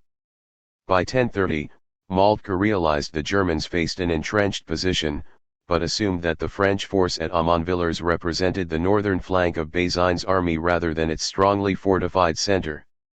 The 9 Corps prepared a frontal assault, with the X and 3 Corps moving up as a reserve, while the Imperial Guard and 12 Corps swung north to find the actual French flank. There, Canrobert's 6 Corps held the gentler slopes around Saint-Privat and Sainte-Marie Auxiliary Chen, along with Roncourt south to the farm buildings of Jerusalem. Around 11:45 a.m., Prince Friedrich Karl realized that he needed to reposition the 9 Corps, but the wheels were already in motion. Within minutes, the attack began. The Prussians had moved 9 batteries into a forward position, inadvertently under the direct fire of the French artillery. For an hour, shot and shell ripped at the Hessian gunners. When the Germans tried to withdraw the guns, around 1 p.m., French infantry rushed them and captured 2 of the guns, and only a desperate countercharge saved the remaining guns at a cost of 400 men. Meanwhile, the Prussian infantry advanced over the open ground and up the slope toward the well-prepared French works protected by artillery. Long before the Germans got to where their dries would be of any use to them, shells began crashing among them.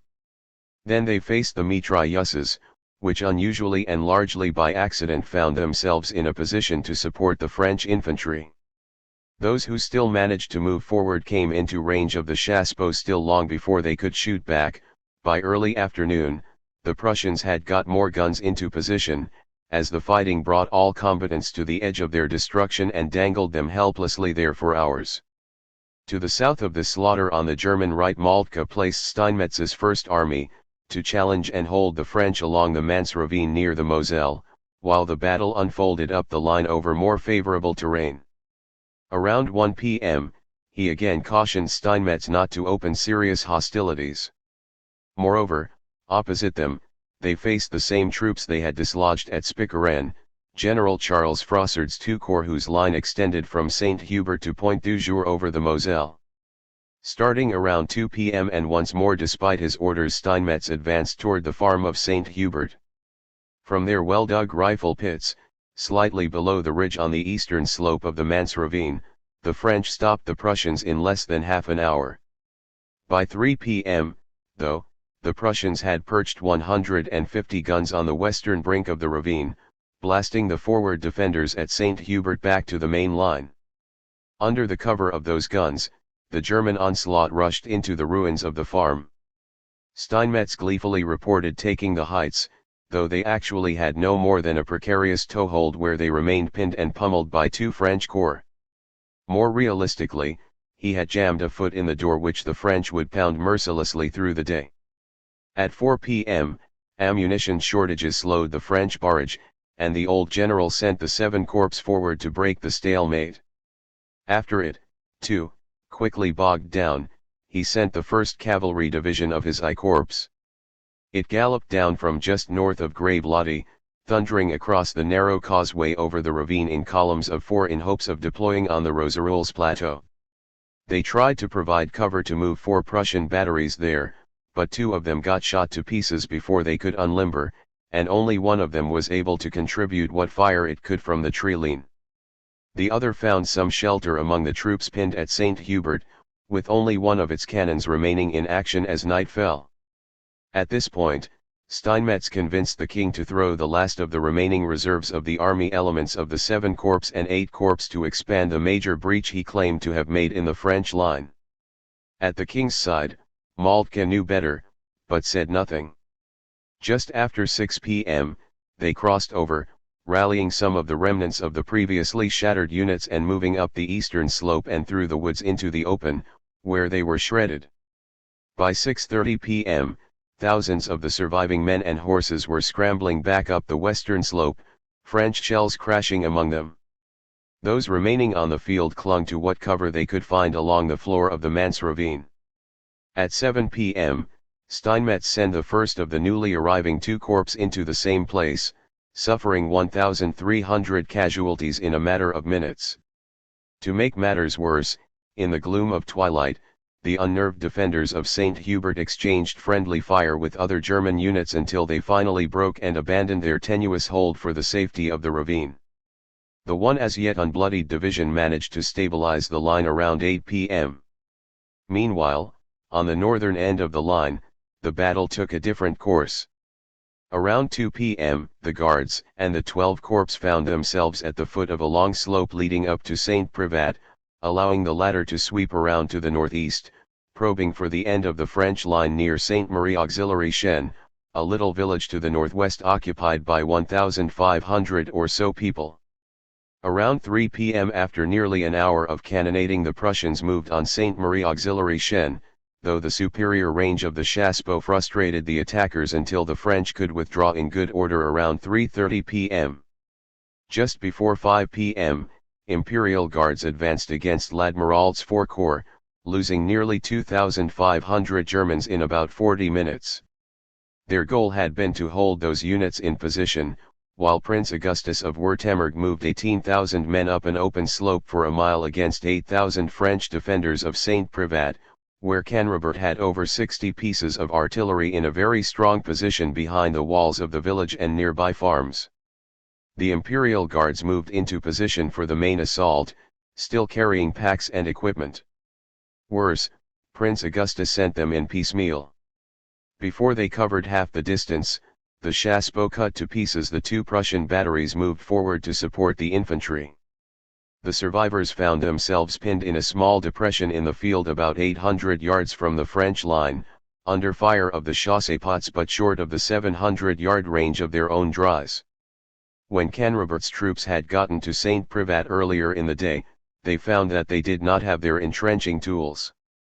Although part of them had positions behind the thick walls of St. Privat, they had taken a severe battering by around 5:15 p.m.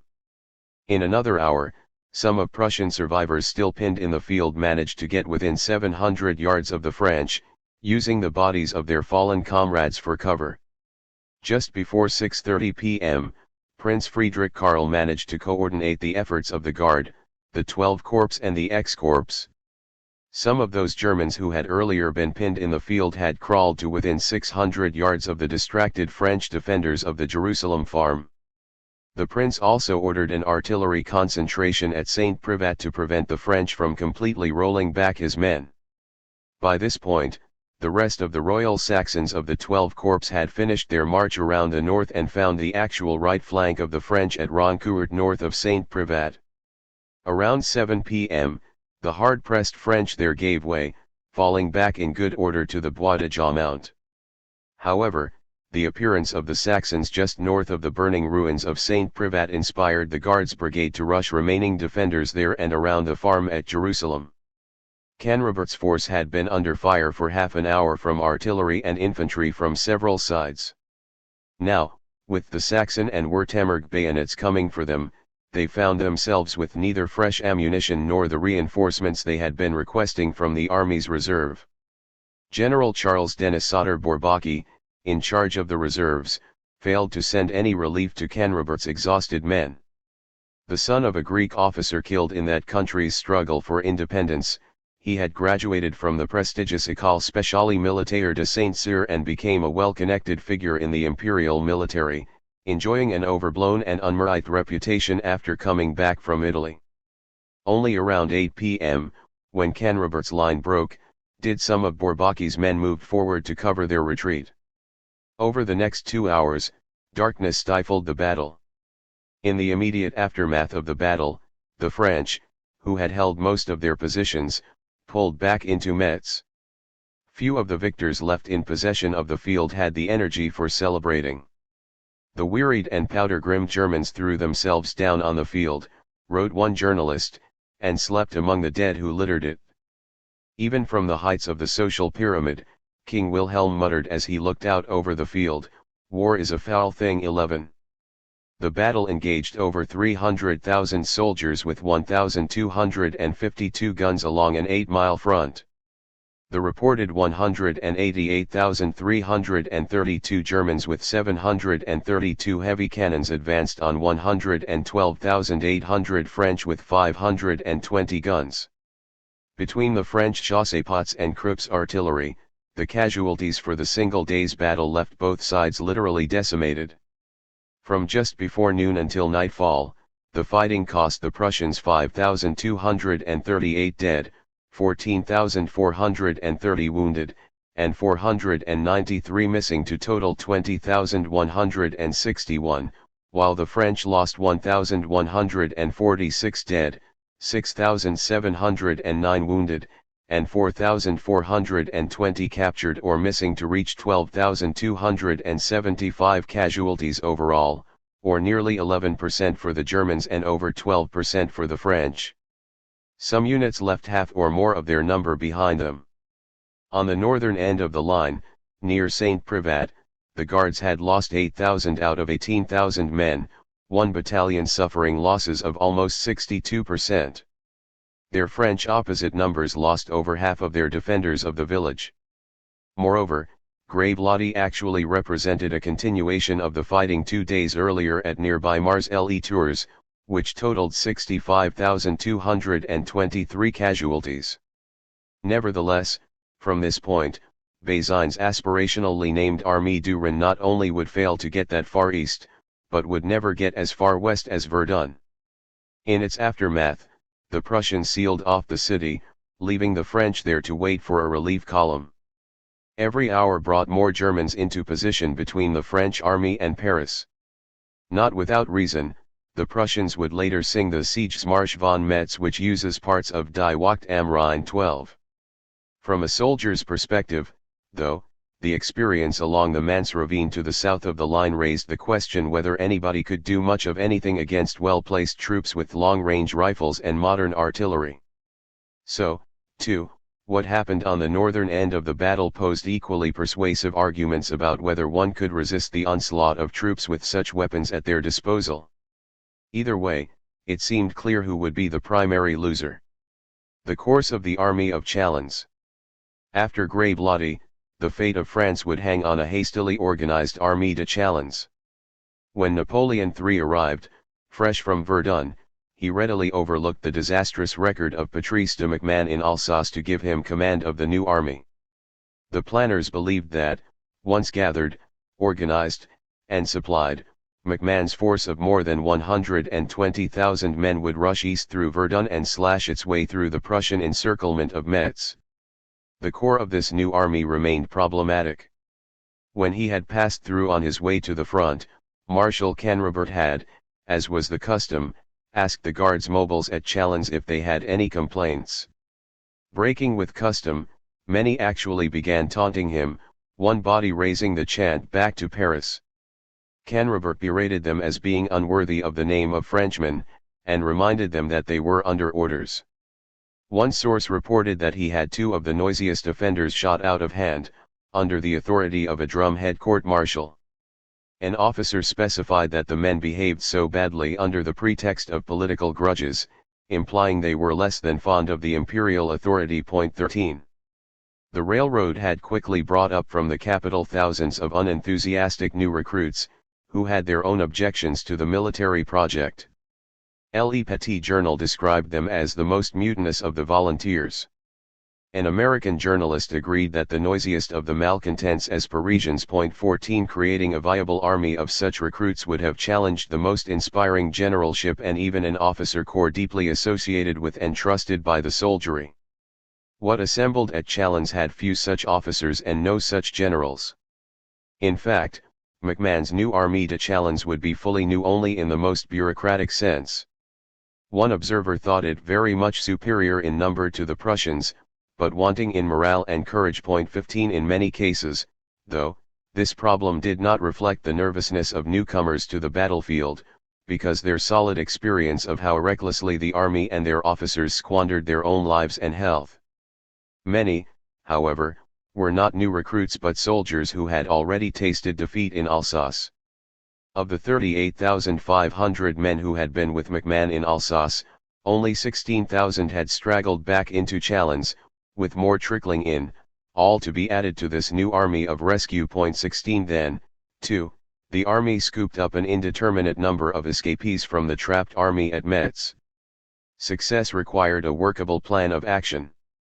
Knowing the state of these forces, MacMahon wanted to fall back to a defensive position behind the walls of Paris.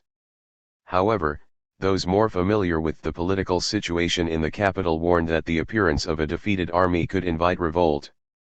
In the end, they agreed to leave the 13 Corps to cover Paris while taking the rest to the relief of Bazaines' army. Napoleon III, MacMahon, and the other decision-makers supposed that the siege of Metz had so strained the German forces that the French would be able to move east with little initial opposition. Moltke made an unsuccessful effort to take Verdun on August 24, and did not find it worth the cost of another. The French strategists knew that their best chance meant moving as quickly and unrelentingly as possible. On August 25, the French only made it about halfway from Chalons to Verdun before encountering Germans at Civry-sur-Anty and Passavant and Argonne. 17 Rather than pushing forward, though, MacMahon decided to outflank the Germans by moving north. The Prussians were quite content to pursue them and, 2 days later, attacked the French at Buzency, and, after another 2 days, at the nearby Bois de Dames. On Tuesday, August 30, the Prussian pursuit struck French troops north of Buzency and Bois de Dames. As the fighting continued, more of the Confederation army filed off the roads from the south into battle lines around the village of Beaumont and Argonne. In the end, the French withdrew 10 kilometers north, to Mouzon, a crossing of the Meuse. Sweeping up the local garrisons, MacMahon's retreat had gathered a force of nearly 140,000. Nevertheless, the French command had disastrously wedged itself between the Meuse and the Belgian border.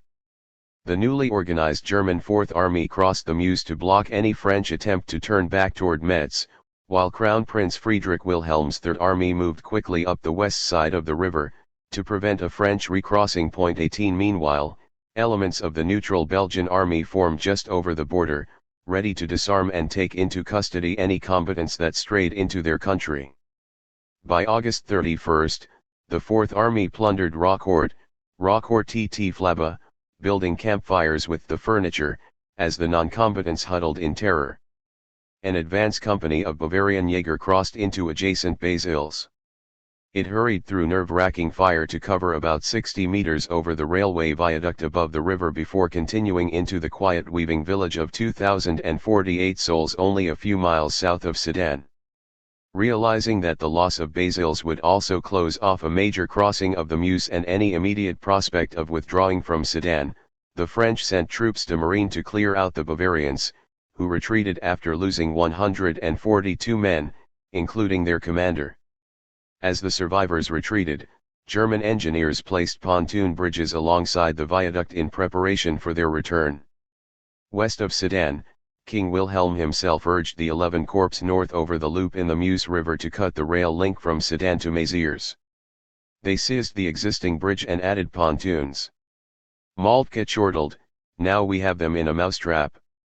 A Württemberg division took the next crossing west near Flies, where they clashed with elements of General Joseph Vinoy's corps, operating independently of McMahon.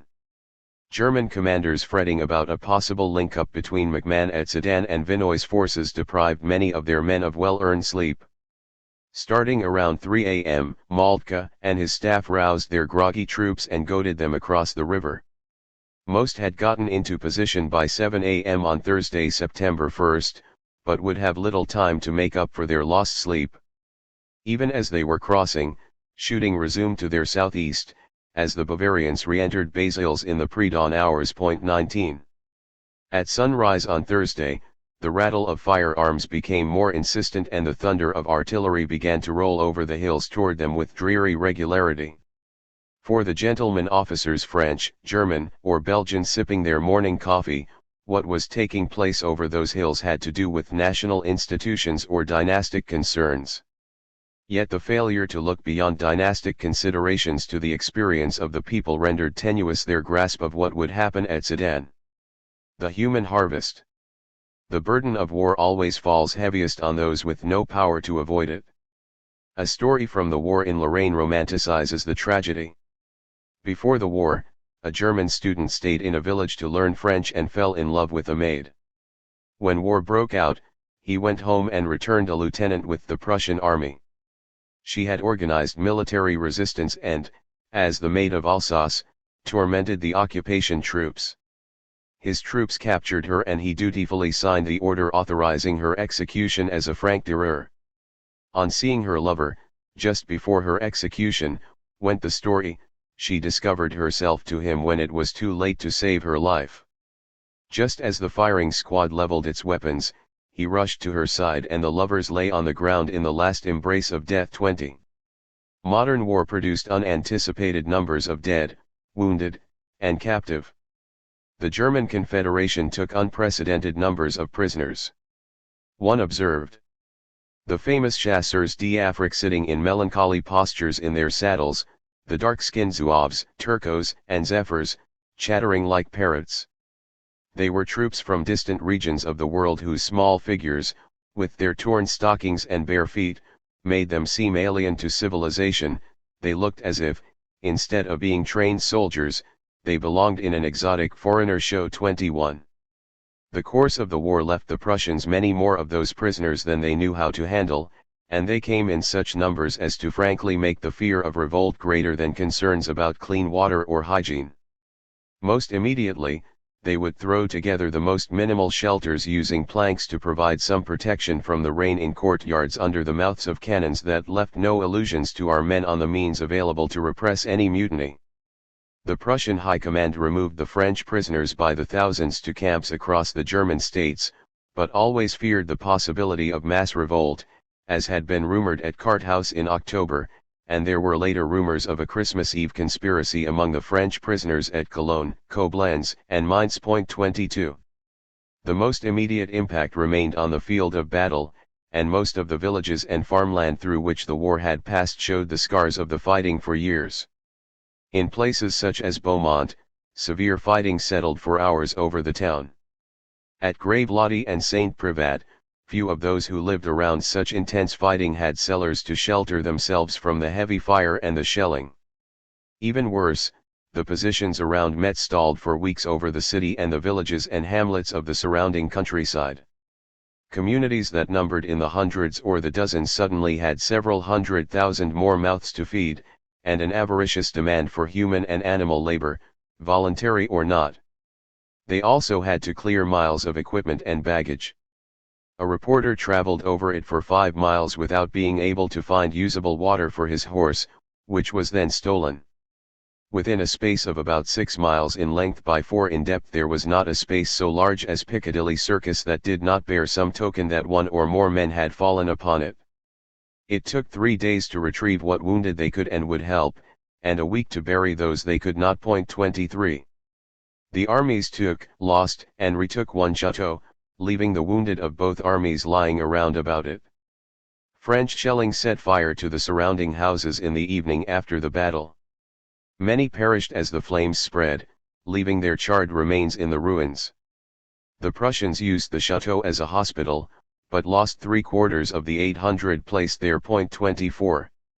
Where the battle raged around Gravelottie, it suffered comparatively little from the fury of fray, for though infantry and cavalry frequently sought the protection of its walls, they quickly emerged with their bayonets fixed or their swords drawn upon the enemy, but only to perish, alas, in their desperate attempt. 25. In an otherwise deserted house, an English journalist found a room which was tenanted only by 2 sorely wounded men and an hospital attendant. All the other houses were packed full of wounded, and one was in luck in getting the use of a chair, and of the common frying pan in which to cook a piece of bacon bought from a market tender. Around bitterly contested St. Privat, Louis Appleton, something of an early battlefield tourist, found that in every available spot, lie the slain French soldiers, but very few wooden crosses are to be seen in memoriam, except where officers lie together. Little children followed him to offer a great variety of relics of the strife. The women had treated the wounded indiscriminately. A middle-aged woman living in the ruins of a cottage offered him some needle guns and chassepôts as souvenirs, but he hoped not to add to his baggage, left her a mite and bade her adieu. The war left each field around Amanvillers an unfenced cemetery, full of graves. 8 months after the battle, Appleton met the mother, widow, and sister of a young Saxon, roaming about with a group of grave diggers looking for the body. Near Verneville, they unearthed half a dozen sites, including a mass grave with 24 bodies, stacked 8 in a row. He saw the gory and ghastly faces of the first row of 8, but those below them, though buried for 8 months, appeared as if asleep, their faces unmarred, and tranquil in death, as though they had not gone. He stood, a stranger amongst strangers from a far-off land, watching the silent dead if perchance their loved and lost one was with that heap of slain once the beautiful and strong of their race, now the marred and mutilated, laid low by the curse of war. Appleton also encountered a heart-wrenching scene. A crowd of miserably clad and half-famished children surrounded me, and burst out in a united but plaintive chorus, pleading for coins. He turned his horse over to their care and continued on. In the half-hour he spent in the village, he only saw one man, and he was on crutches. The half-dozen women he met looked stupefied and told a tale of suffering and woe that I venture to say, for a village population, has few parallels. He realized that they have lost all their sons and husbands, their breadwinners, their furniture, and, above all, their homes are destroyed. Witnesses to these tragedies came from far afield. The soldiers of 1870-1 theoretically waged war under the new convention agreements of the International Society at Geneva. Clara Barton, the plebeian-born heroine of the American Civil War, had taken its lessons to Europe and helped promote and implement the standard of humane conduct there. The Germans seemed to understand the idea well, but the Imperial French had no awareness of it. According to the surgeon-in-chief of the French ambulances of Metz, they remained so ignorant of it that none of them ever even used the flag of the Red Cross to protect themselves in the conduct of their work. 26. In Paris, English philanthropy combined with the regrettably recent American experience of battlefield medicine to give rise to an Anglo-American ambulance. Dr. Thomas W. Evans, the American dentist to the royal family, a pioneer in the use of nitrous oxide and amalgam fillings, had the connections and the resources to make it happen. He recruited its 2 surgeons, 8 aides, a chemist, 23 stretcher bearers, teamsters, 2 squad captains, a bookkeeper, 17 female nurses, a director of linen, a superintendent of the kitchen, and a superintendent of grounds, with an assistant. 27. Although unacknowledged in Evans's quasi-official history of the ambulance, Hélène Bernois became a key figure in the project. We know what little we do about her because she spent part of one summer morning talking about her past with a young Yale student, a surgeon's son stranded by the war. Her mother had been a Louisiana mulatto taken to France and then back to slavery in America, and her father, a bold, reckless, unprincipled ruffian, had been a seaman regularly smuggling goods along the Mexican coast for sale in Louisiana. Hélène and her mother became one of those items, sold for $1,800 to a prosperous gentleman, Felix James Francis Percy.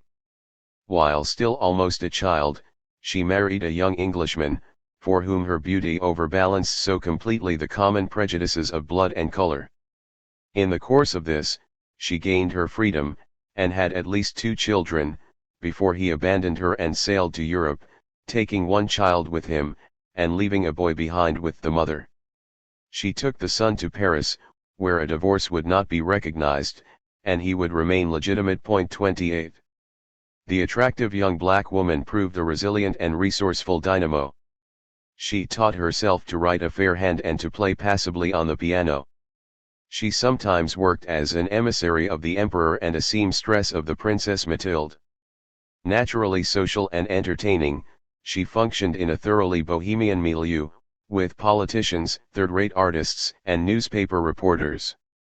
Every afternoon, she and her little boy walked in the Bois de Boulogne, where she was recalled as speaking with those associated with the court, the archbishop, generals, artists, and journalists.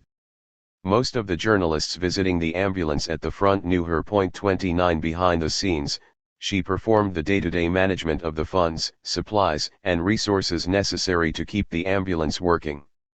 One of the more thoughtful Germans had charge of a makeshift little hospital in a boxcar. Despite his Swiss citizenship, Friedrich Nietzsche had left a professorship teaching at Basel to volunteer for the Prussian army. His military service had ended 3 years before after being thrown from a horse, but he returned to serve as a medical orderly. His reactionary and anti-Semitic sister, Frau Forster Nietzsche, later said that the war had offered Nietzsche an epiphany about the importance of the will as he watched emaciated Prussian soldiers moving against the French. 30. In truth, Nietzsche's war experience imploded the star of his genius into a black hole of despair from which he seems never to have really escaped. The fighting before Metz landed him in charge of half a dozen severely wounded men sharing a boxcar. In addition to their wounds, all of them suffered from dysentery and diphtheria. For 3 days and nights, he single-handedly treated them, having been left on his own by his superiors. Before relief came, Nietzsche himself succumbed to both diseases and never fully recovered from the physical and psychological drain of the war.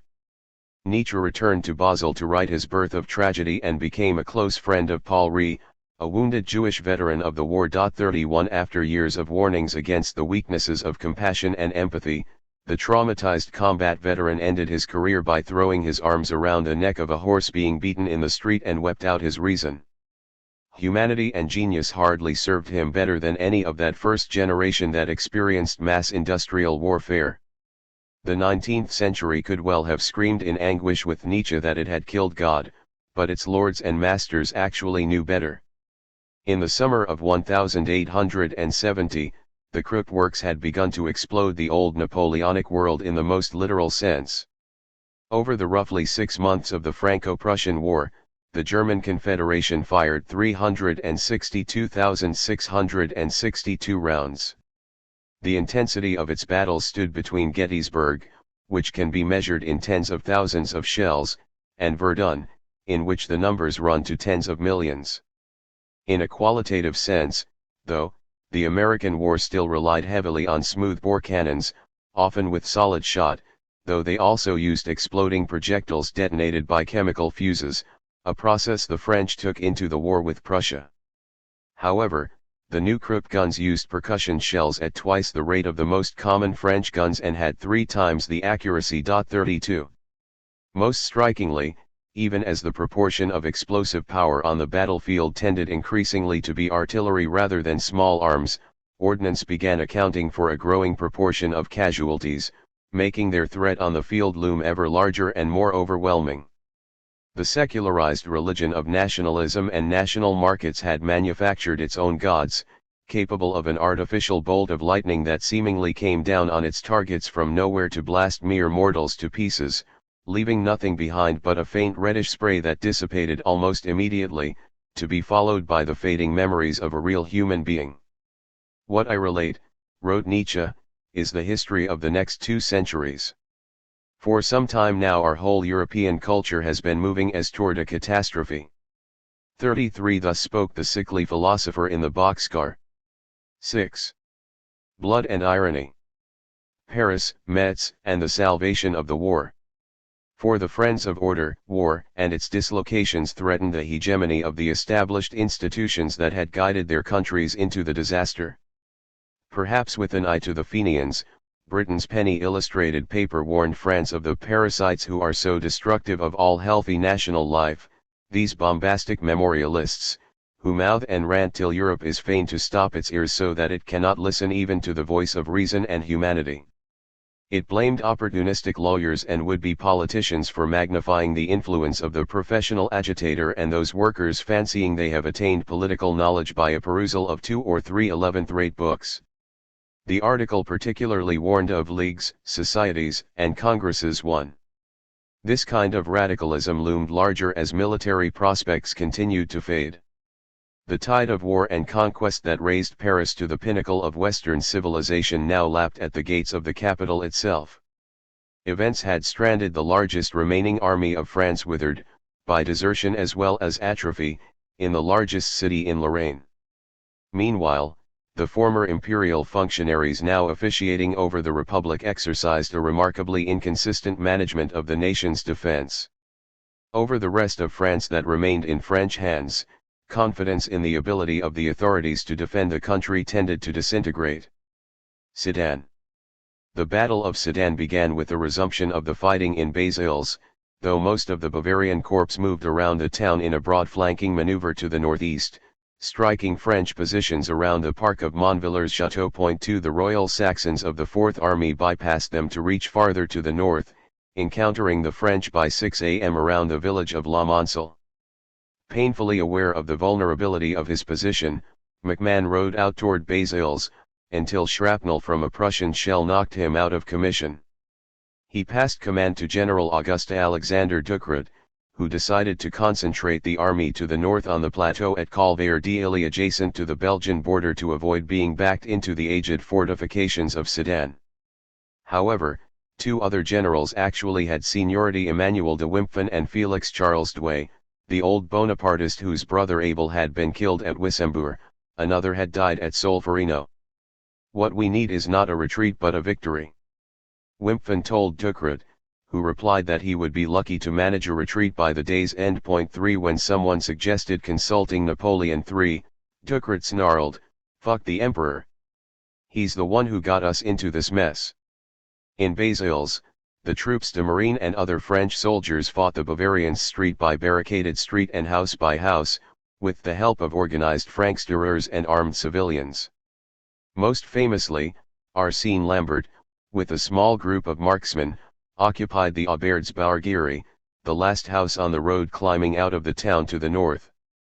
Rifling the cartridge pouches of 18 of their fallen comrades, they fought until they ran completely out of ammunition before surrendering. Around 11 a.m.4 they emerged with a white flag, and surrendered. Other prisoners fared differently, particularly those taken out of uniform. The Bavarians executed dozens of civilians. Most tended to be men of military age, but they also shot some women and children, and accorded none of them the nicety of a trial. That said, though, the Germans elsewhere captured and kept civilians who had fired on them at Neuf-Brassach.5.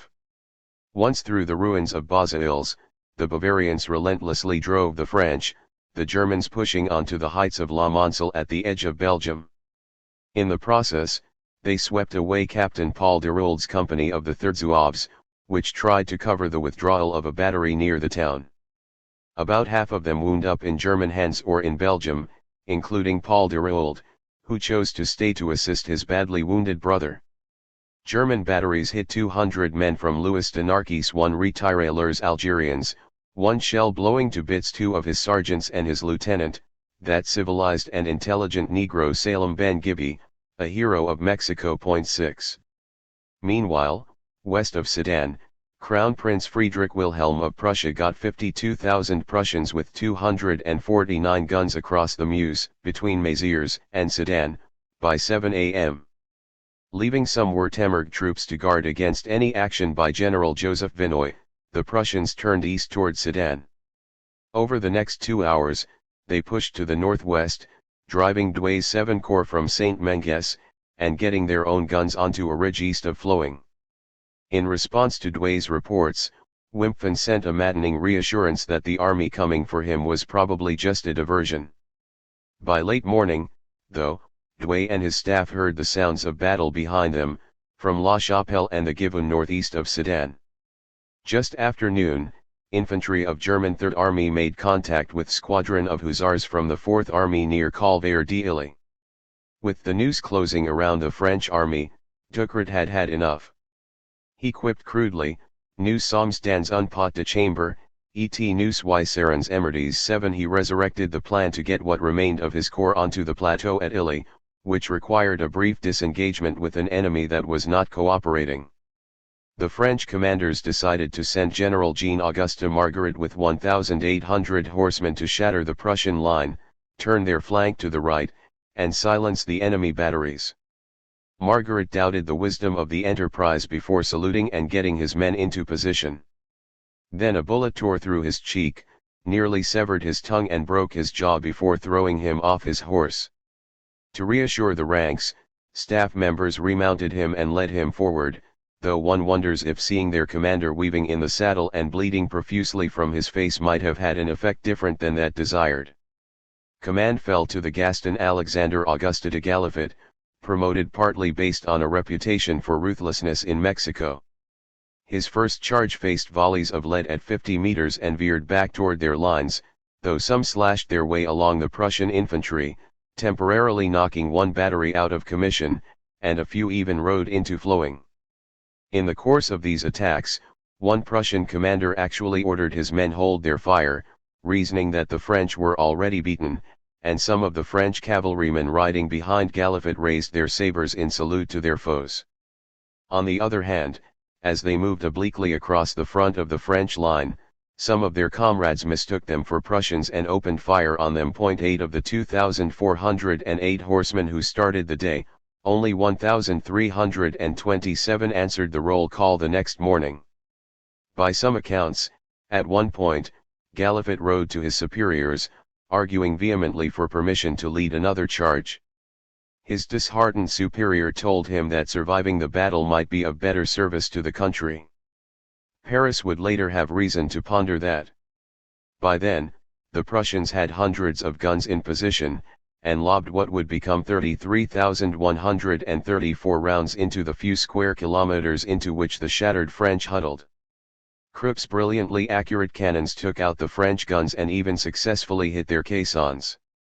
Formations of their human targets, who had been fighting since the morning without food, essentially disintegrated. Men and horses stampeded toward apparent safety behind the great stone walls of the overcrowded old fortress of Sedan. Soldiers fleeing from the east ran into their comrades running from the west. 9. Negotiations proved short. When French generals warned that they could attempt a breakout or hole up in the fort, Helmuth von Moltke acknowledged that some Zouaves, Turcos, and regulars might persist, along with a bold and fearless cavalry. However, the Confederation had taken more than 2,000 prisoners with functional arms and estimated that the French retained only 65,000 effectives, roughly half of what they had had a few days before. These had no more than 2 days of food left, and little ammunition. 10.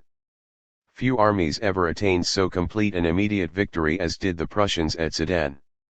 It had cost the Germans roughly 9,000 casualties out of 250,000 men, but they inflicted over 17,000 killed and wounded on the French, who lost an additional 21,000 captured, before their general surrender, which placed another 103,000 in the hands of the German Confederation, for a total loss of 139,000 men, 1,000 wagons, and 419 guns. 11.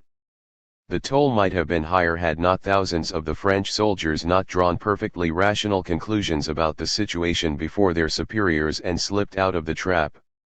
In the end, about 3,000 French cavalry escaped into Belgium, and 8,000 to 10,000 managed to reach Vinoy's old position to the west, at Mézières.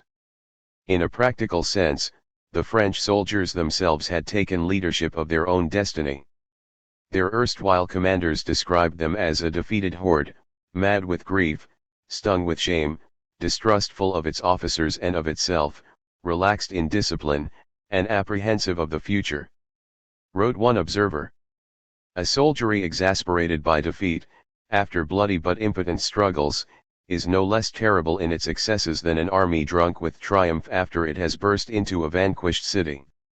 Rage and mortification and fear perform in the one instance what the insolence of victory and the lust of revenge accomplish in the other. Enlisted men at Sedan openly mocked and upbraided their officers, and every shell thrown in their direction spread doubt about the command. By nightfall, the officers had lost all control and hell had broken loose in Sedan. 12. The battle probably should have marked the end of the war.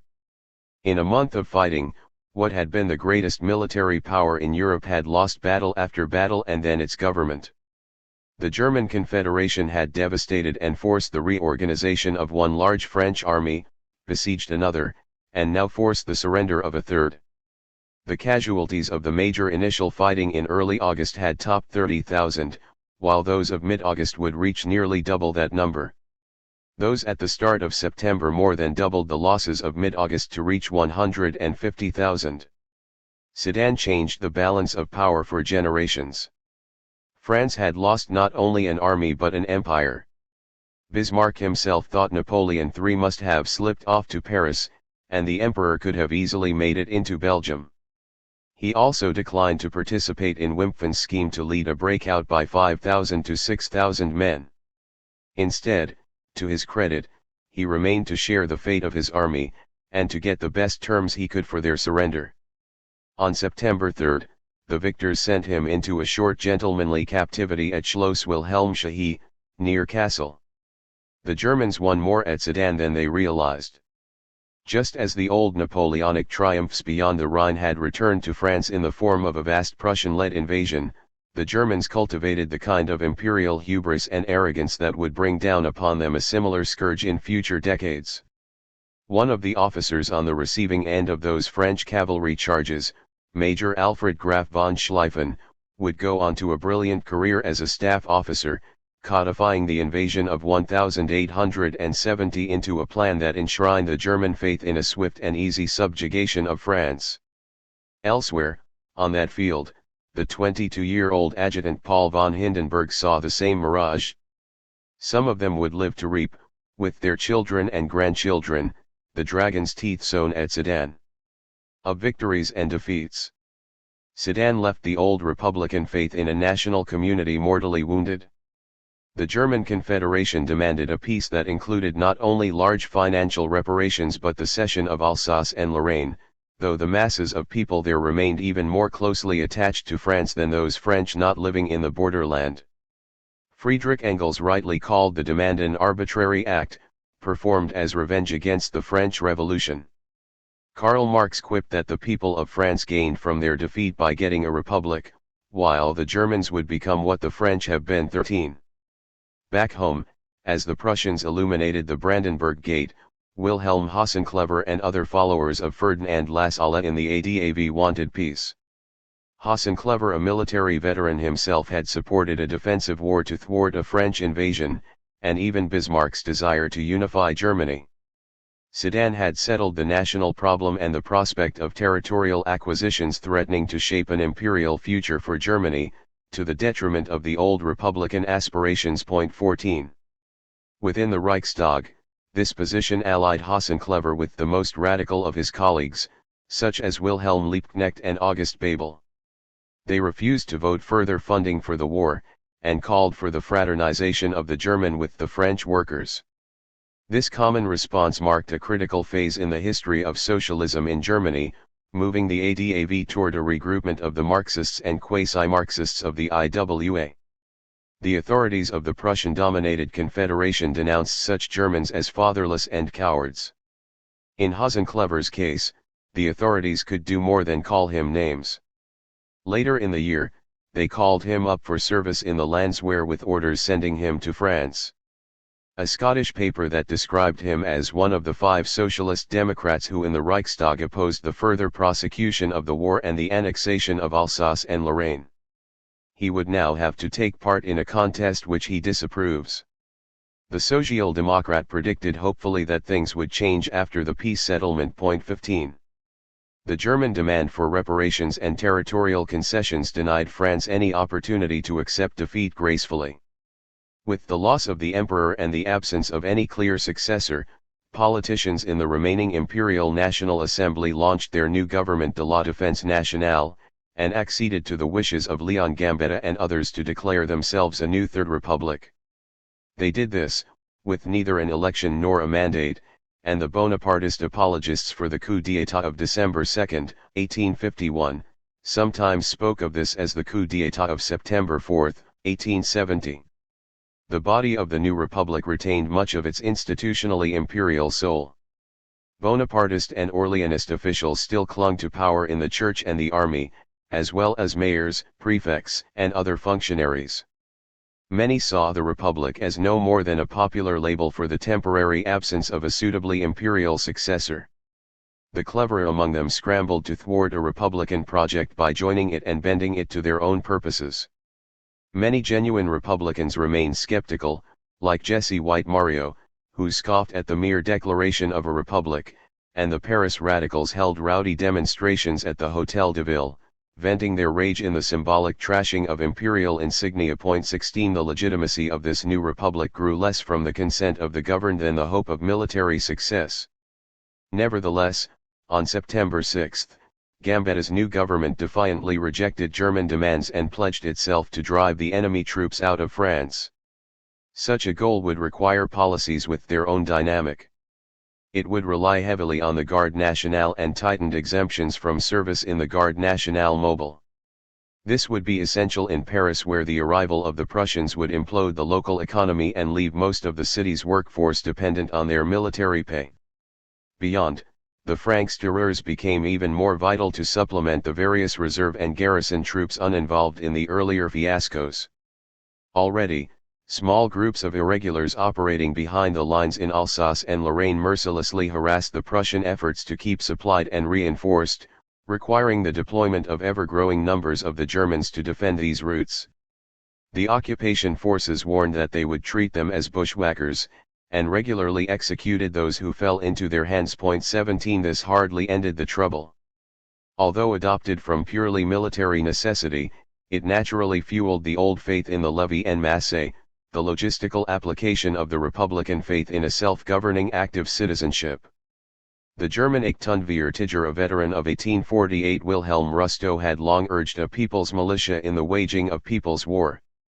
A veteran of Garibaldi's 1860 campaign, he offered to fight for German unification 10 years later, but the authorities of Prussia never became as desperate enough to bring back the exiled critics to fight for the fatherland.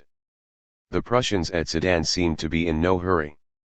They took a few days to bury bodies and process prisoners. They revisited Verdun, which they had failed to take on August 24, and invested the town on September 7, though the French held out there well into November 18. However slowly, the Germans coiled themselves around Paris. On September 15, Moltke ordered the official investment of the city, with Prince Albert's army swinging around the north of Paris. If the French needed to hold on in the hope that the Prussians might make some serious miscalculation, the Prussians had to keep the French forces elsewhere in the country from breaking the siege. General Louis Trocque had beat the Prussians to Paris with a corps of regulars that had escaped capture at Sedan, though he never fully shook rumors that he had actually used his position as an officer to get a parole, which he then violated. French authorities put him in charge of defending the city, and had some reason for confidence in their strategy to hold the city long enough for the Germans to make some mistake. 19 Taking a major city of 2 million posed an unprecedented set of problems. Worse, in the aftermath of Napoleon's final defeat, the city had built an impressive new system of walls and forts upon deep foundations based in often outdated experiences and untested assumptions. In 1841, Marie-Joseph Louis Adolphe Thiers authorized new walls, running 33 or 34 kilometers, some 20 miles around the city. These included 94 bastions, 5 crossing points for rivers or canals and 8 for railways, 17 ports and 23 lesser barriers, as well as 8 posterns, secondary and often concealed gates. The army divided the wall into 9 secteurs, 6 on the right bank of the Seine to the north and 3 on the left bank to the south. Alongside the walls ran both the Rue Militaire, and a chemin de fer de Petite Cincha, a belt railway. 20. Beyond these walls, the built or rebuilt forts rose within the secteurs. Fort de l'Est and Fort Briche stood east and north of the city, where the walls met the twisting Seine at Saint-Denis. Continuing clockwise, stood Forts Aubervilliers, Romainville, Noisy, Rosny, and Nogent on the Marne, with Fort Charenton beyond the Marne, and Fort Vincennes, where the Seine loops north back into the city. Other forts covered the southern approaches to secteurs 7, 8, and 9 of the wall, Ivery, Bicêtre, Montrouge, and Vanves. As the Seine flowed to the southwest from the city, it passed Fort Issy. 21 Fort Mont Valérien loomed over the western approaches to the Seine and secteurs 5 and 6. A few kilometers down the river to the north, it flowed under the 18th-century stone bridge at Neuilly with another kilometer to Courbevoie, and further along back to Saint-Ouen and Saint-Denis. They estimated that they had access to 500,000 raw recruits, mostly the city's 450,000 wage earners, its 140,000 master artisans and shopkeepers, most of whom would later be called white-collar workers, and 100,000 other servants of various sorts. Many of these nearly 700,000 civilians, those with the wherewithal, or with rural relatives, left the city. Trocque had the authority to organize 384,000 Parisians into 254 neighborhood battalions of the National Guard, some of which became increasingly skeletal. 22 Although the range of artillery had doubled since the construction of these fortifications, the city's position was strong. The city's defenders did little to stop or slow the Prussian encirclement of Paris. The received wisdom among French commanders seemed to be that Moltke would storm the city's defenses, squandering his numerical and logistical advantages. However, they had no reliable backup plan should he not do so. On September 17, a small force ventured beyond the Bois de Vincennes and across the Marne just above where it flows into the Seine.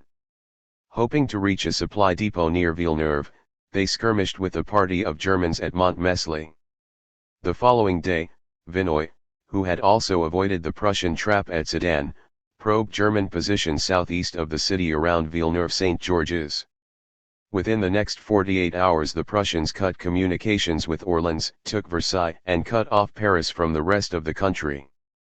At the end of the month, Vinoy could make only a half-hearted stab at the Prussians at Chevilly, southwest of the city. 23. The siege inspired innovations of all sorts, as when what was left of the government in the city flew away.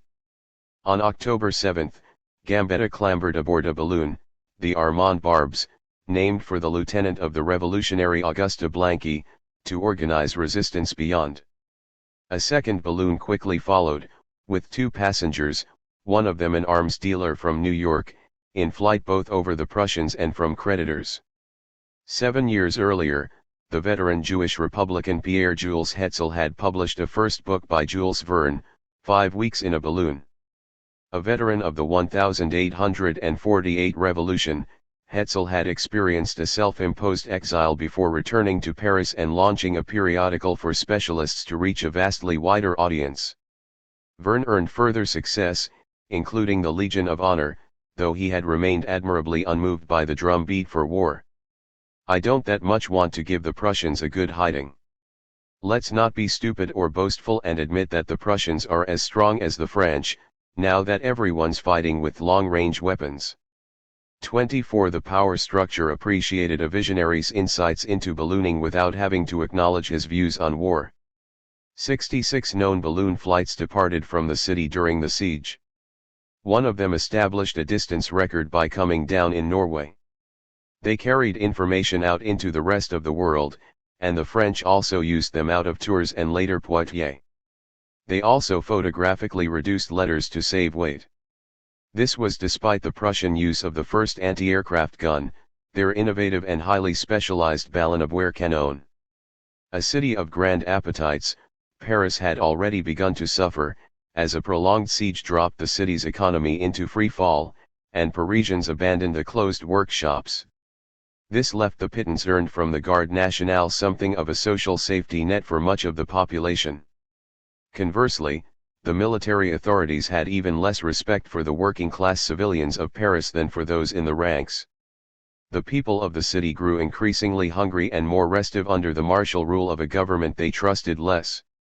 On October 5, radical demonstrations took place at the Hôtel de Ville. 25. Then, too, the infrastructure strained to endure the travails of the siege. The actress Sarah Bernhardt took charge of bringing cots into the Odeon Theatre and converting it into a hospital for the wounded. She personally assisted surgeons with operations and worked as a nurse. By the end of the siege, Bernhardt's makeshift hospital had cared for over 150 wounded soldiers, including a young Ferdinand Foch. A short walk away, Hélène Bernois labored relentlessly to sustain the Anglo-American ambulance. Her co-workers realized that the polyglot black woman from New Orleans swam in the undercurrent of that great hidden life of Paris, about which we know so little. After Sedan, the ambulance replaced its mess chief, and Bernois took charge of that function. She recruited a Pole named Jasiansky and an Italian named Rienzi to scavenge the city not only for beef, but also for coffee, sugar, chocolate, and wine. By the end, this Louisiana ball of energy seems to have managed the base and taken charge of one of the wards, even staying up all night to stay with a single dying young soldier. 26. Hunger, the burden of war, and periodic news from its almost always depressing course would not be the only plague. Prussian field commanders and the Crown Prince balked at shelling Paris, pointing out that firing on civilians violated the rules of civilized warfare and could turn world opinion against them, to no certain outcome. However, U.S. General Philip H. Sheridan, present as a neutral observer, had scorched the Shenandoah Valley 6 years earlier, and argued that harsh measures against civilians would shorten the war. Bismarck agreed. The crisis of legitimacy. By this point, the last great imperial army had passed nearly a month in and around the old medieval walls of Metz in an unsuccessful effort to break out of the siege. They well knew that every day they remained cut off, the food supply shrank and the rate of sickness would grow. At the close of the month, the French threw everything into a desperate attempt at a breakout to the east.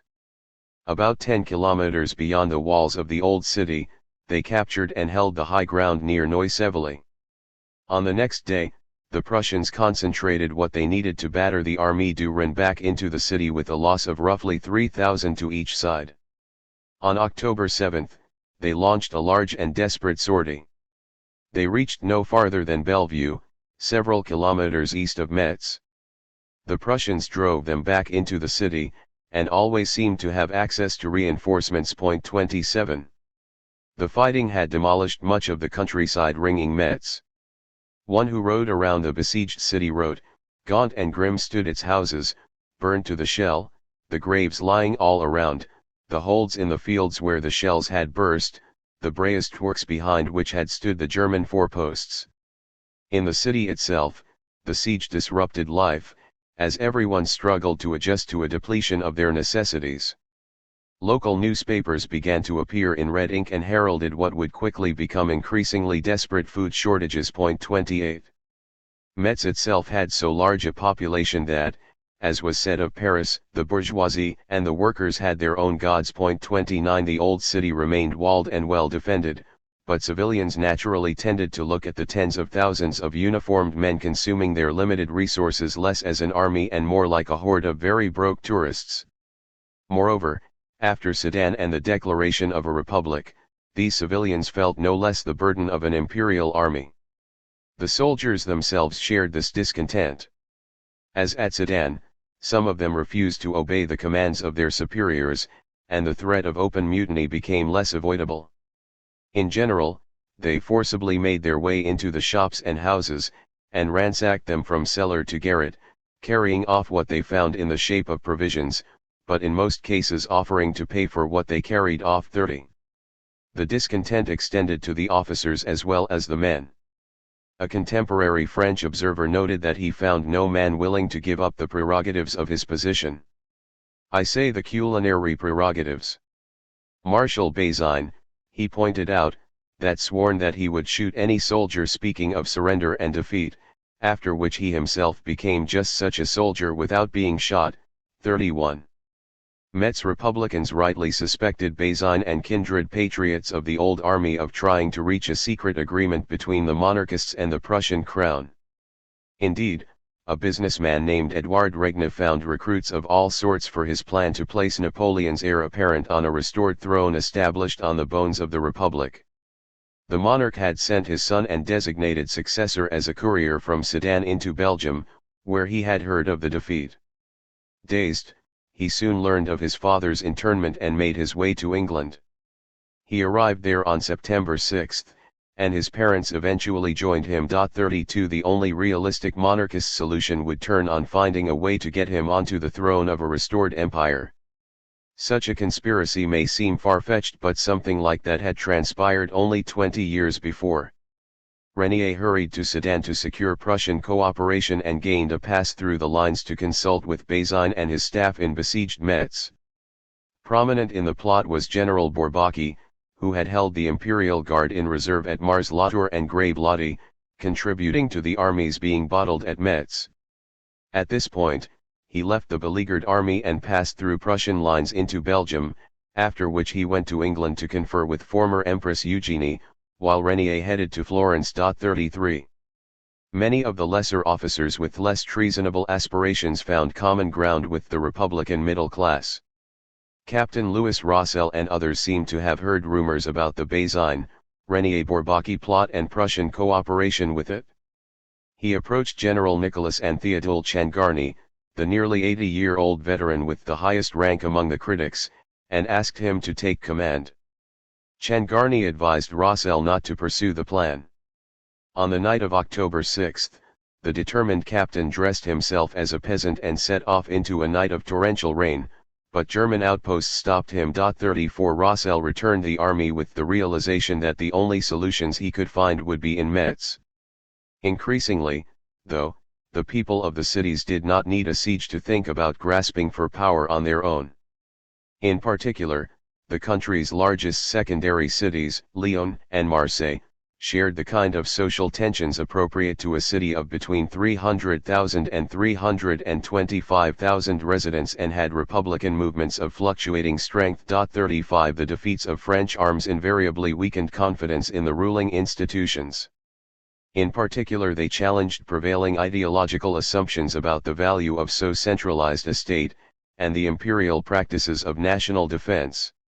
Increasingly they doubted the readiness, willingness, and abilities of the national authorities to look out for their protection. Matters took an ominous turn at Marseille. Belonging to a distinctly Mediterranean world, the community had its own radical traditions with an active range of opponents to Napoleon III, many of them associated with the Freemasons.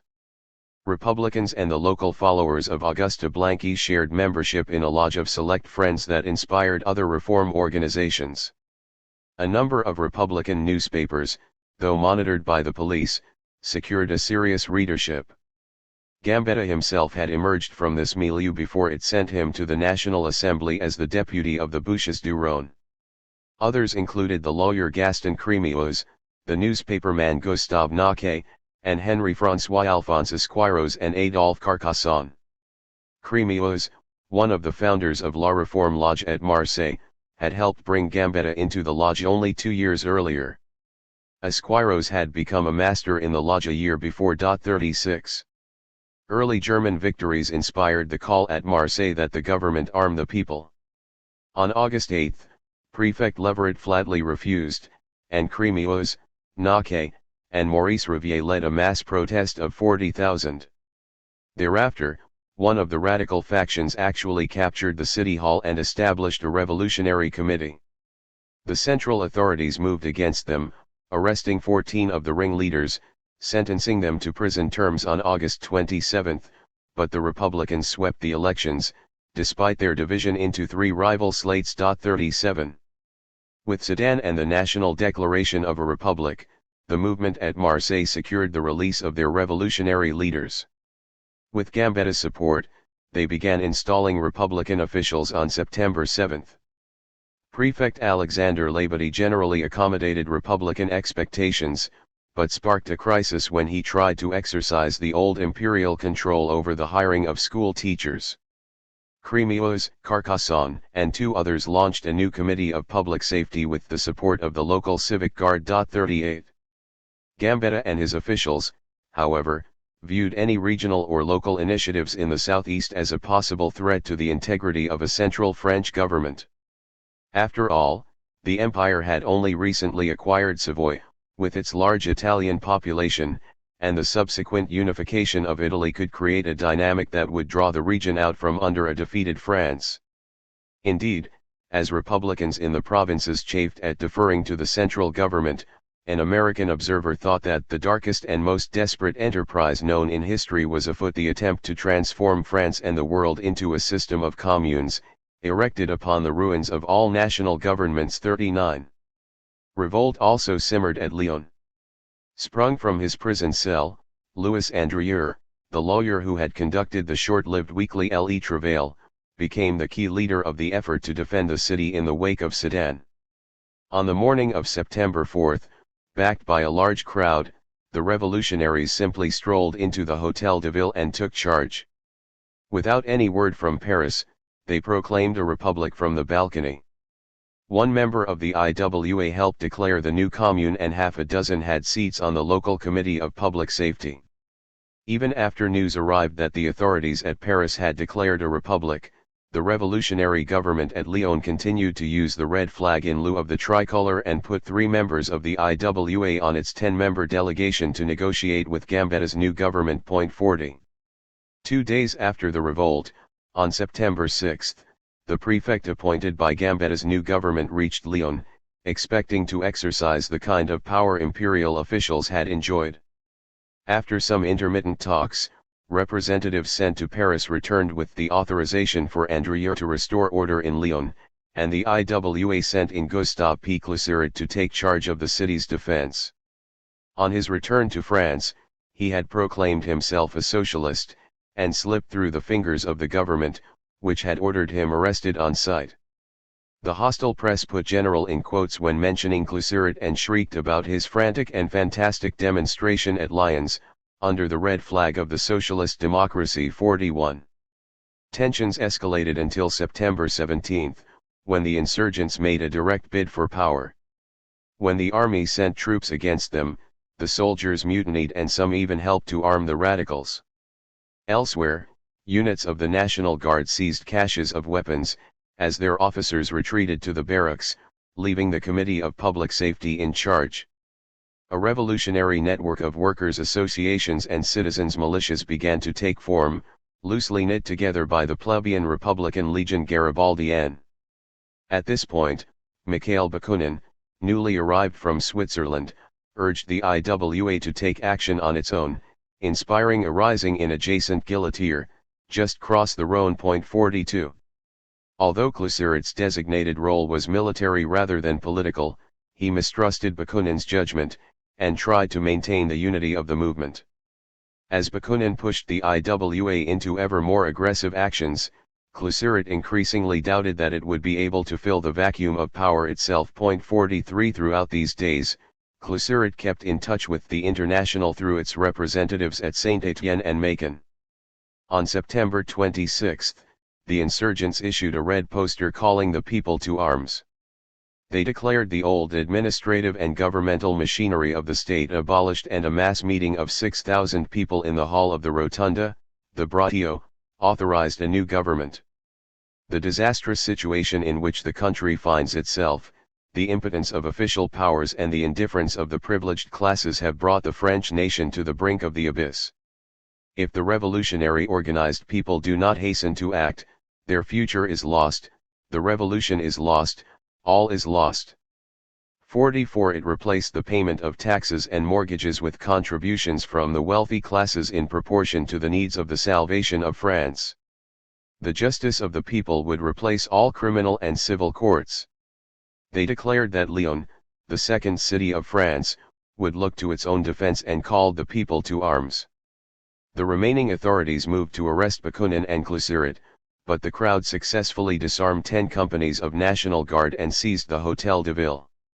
Clusieret struggled to provide military clout to match the political claims. On September 28, a huge crowd of workers who protested a decrease of wages proclaimed Clusieret commander of the local defense forces. However, he had a real sense of both the military strength of the government forces and the ruthlessness of the authorities. As with the Fenians, Clusieret had no control over a movement ready to follow Bakunin into self-isolation and defeat. As the local insurgent leadership followed Bakunin into issuing decrees rather than organizing a defensive force, Clusieret was unable to contest the troops who stormed the Hôtel de Ville and drove out the erstwhile revolutionary government. Bakunin later blamed the failure of the movement entirely on Clusieret's cowardice, but the movement might well have had a better grasp of political and military realities than Bakunin. Clusieret later said that, even in hindsight, he could not see a better course than that he had taken. 45. Meanwhile, as Paris began to tighten its belt, it joined a series of French communities still holding out hopefully at Verdun, Montmedy, Fulsburg, Bitche, and north of Metz near the border with Luxembourg at Thionville. The dawn of September 23 opened a bombardment at Toul, the fortified town south of Metz, near Nancy, and, by 3 p.m., 2,433 shells had brought its surrender. 5 days later, Strasbourg finally opened its gates to the Prussians. They had periodically bombarded the city for more than a month, even when the Bishop of Strasbourg and the civilian authorities begged for a ceasefire and offered 100,000 francs for every day the enemy would refrain from shelling the city. On September 11, a Swiss delegation showed up to evacuate several hundred old men, women, and children. They brought reliable news that no French relief column could be expected. On September 19, civilians urged Urich to capitulate, and a Prussian assault carried one of the key forts. On September 27, the French opened negotiations and surrendered the next day. Only the shortage of German shells minimized damage to the irreplaceable holdings of the museum and the library. 46 Clara Barton, backed by German women, prepared to bring the International Red Cross into the relief efforts. The nature of the war politicized its conduct. Differences existed in the national government over how to handle the situation at Lyon. In early October, when his colleagues sustained the prefect at Lyon after the civilian arrest of an unpopular general, Admiral Fouricon resigned, leaving the portfolio to be taken up by Gambetta after his arrival.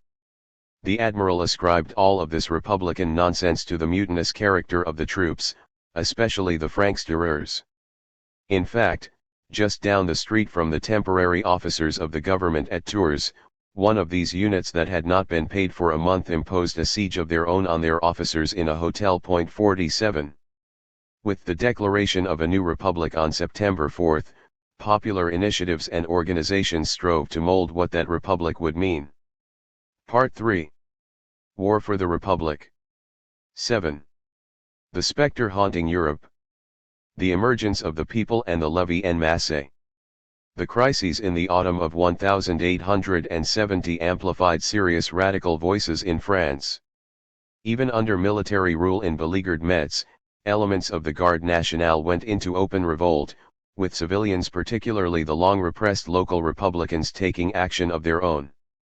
At one point, a local Republican editor brandishing a pistol and mounted on a white horse led locals through the town, shouting for the blood of Marshal Bazaine.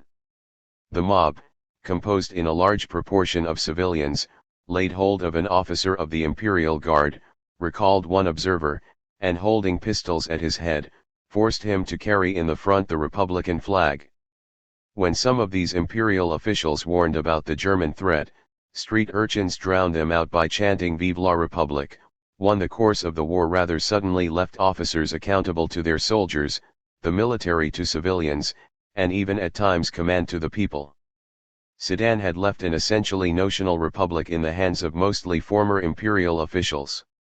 Without Alsace, Lorraine, and large swaths of their country, and with Paris surrounded, they struggled to develop and sustain a defensive strategy. Pressed by military necessity, much of the southern front, left largely to its own devices, organized its own Ligue du Midi, particularly anchored by the country's major secondary cities, Lyon and Marseille. There, the legendary revolutionary leader and longtime enemy of the French Empire, Giuseppe Garibaldi, arrived from Italy to help defend the new republic.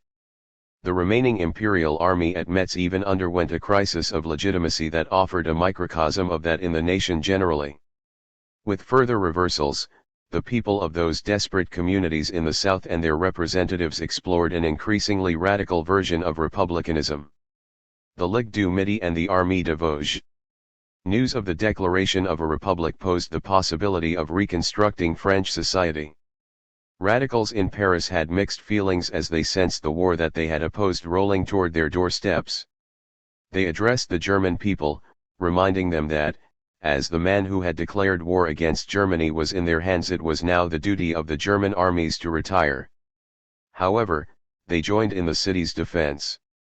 Like the trade union bodies and serious Republican groups, the IWA in Paris concluded that the present government was not theirs, but they must support the Republic. They participated in organizing committees of vigilance in each neighborhood. These, in turn, established a Republican Central Committee of the 20 arrondissements. The followers of Blanqui, among others, discussed the possibility of making a bid for power themselves. The prospect also moved the International, but it wanted to coordinate what it did with the World Congress, representing similarly minded organizations and individuals of other lands. On September 9, Karl Marx, in the second address of the EWA's General Council on the subject, warned Parisian comrades that they must not allow themselves to be swayed by the national remembrances of 1792. They have not to recapitulate the past, but to build up the future. Marx suggested that they calmly and resolutely improve the opportunities of Republican liberty, for the work of their own class organization.